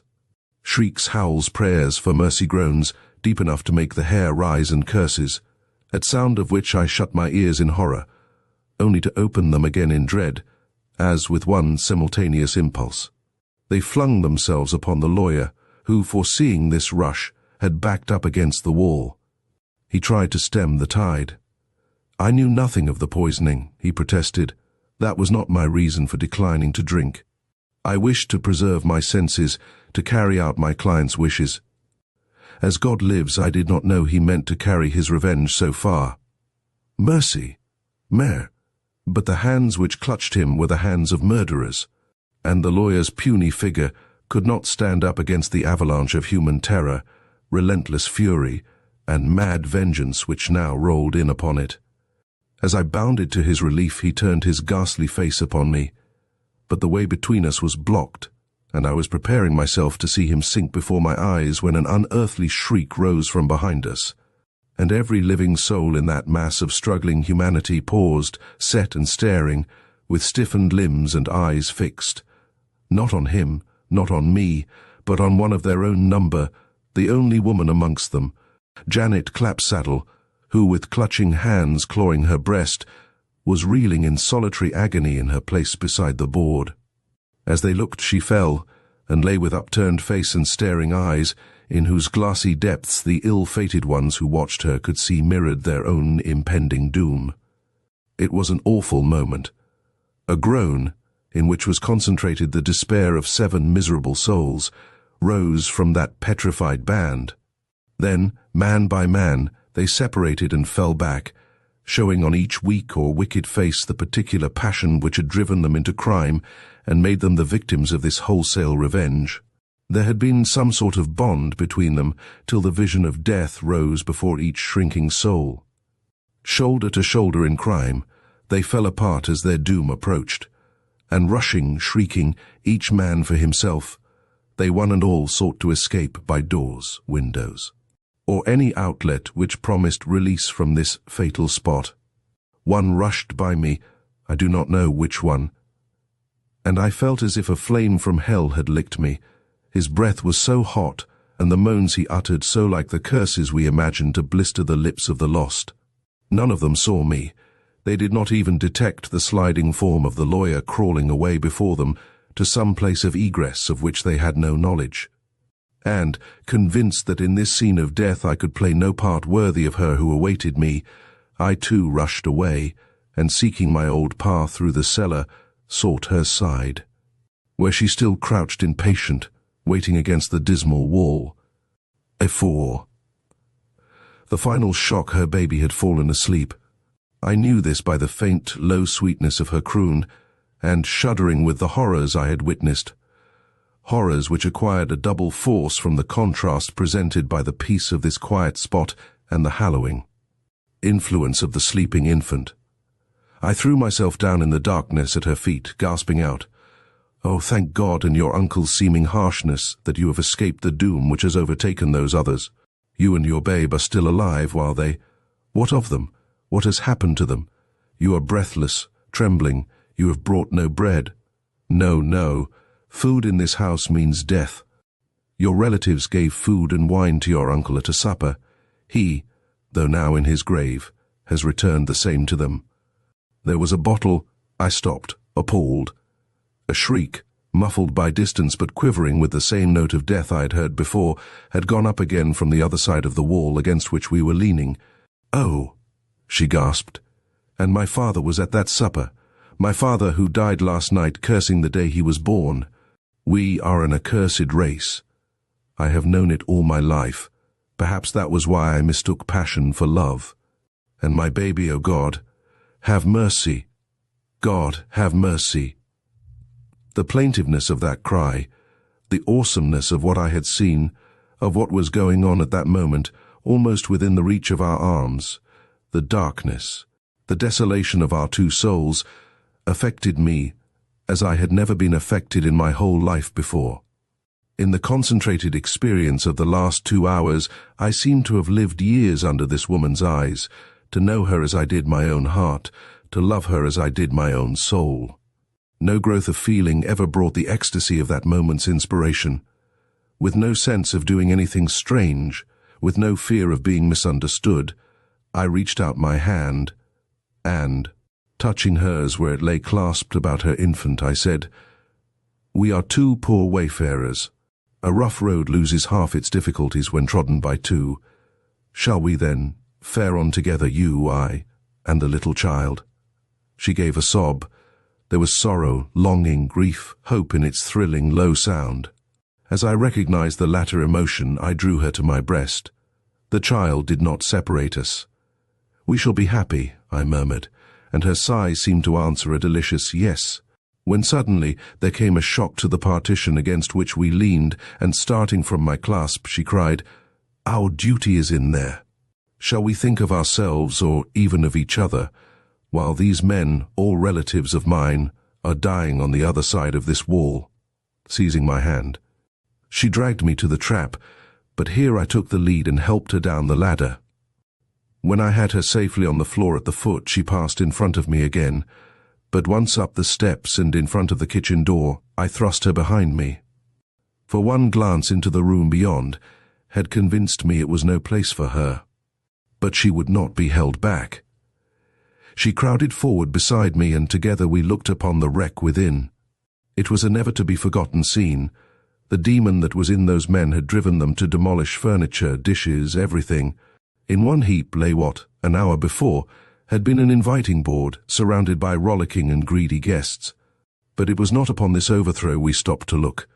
It was upon something that mingled with it, dominated it, and made of this chaos only a setting to awful death.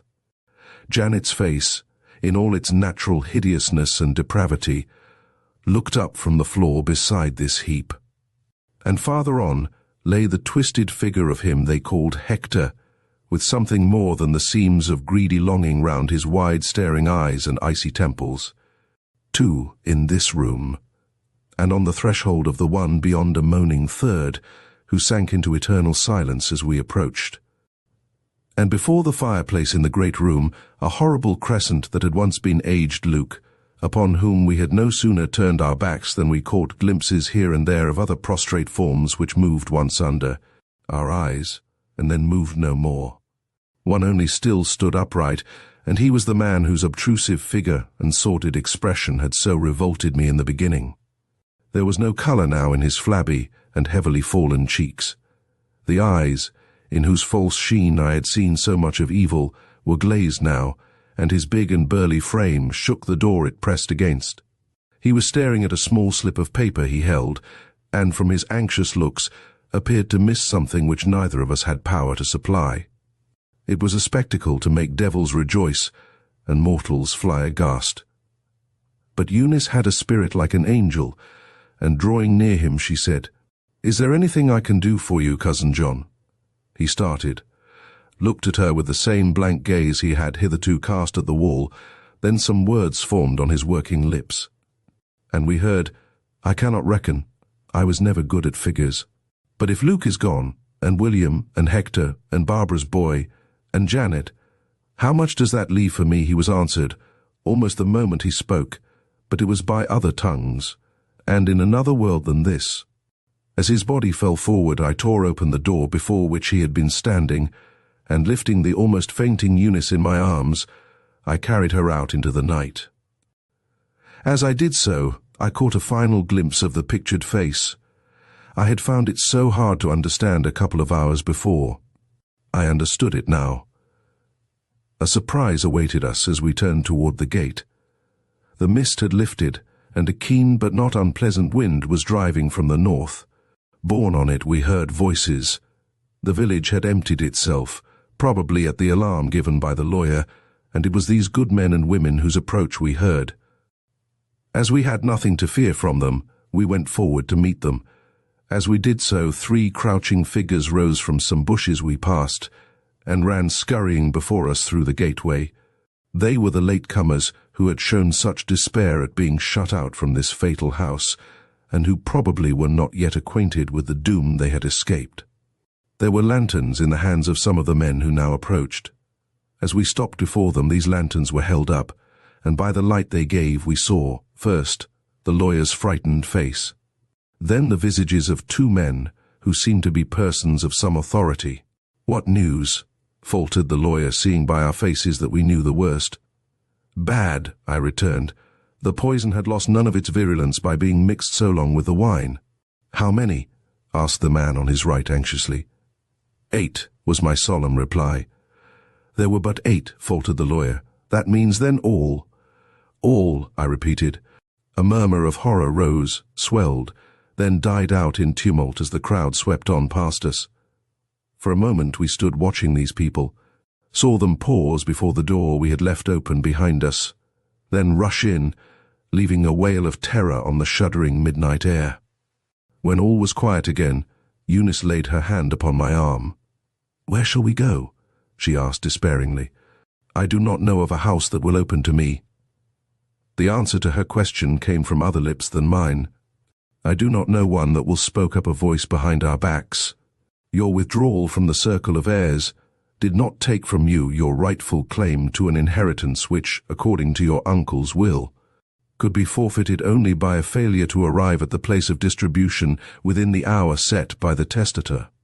As I see the matter now, this appeal to the honesty of the persons so collected was a test by which my unhappy client strove to save from the general fate such members of his miserable family as fully recognized their sin, and were truly repentant. It was Lawyer Smead. He'd lingered behind the others to tell her this. She was then no outcast but rich, very rich.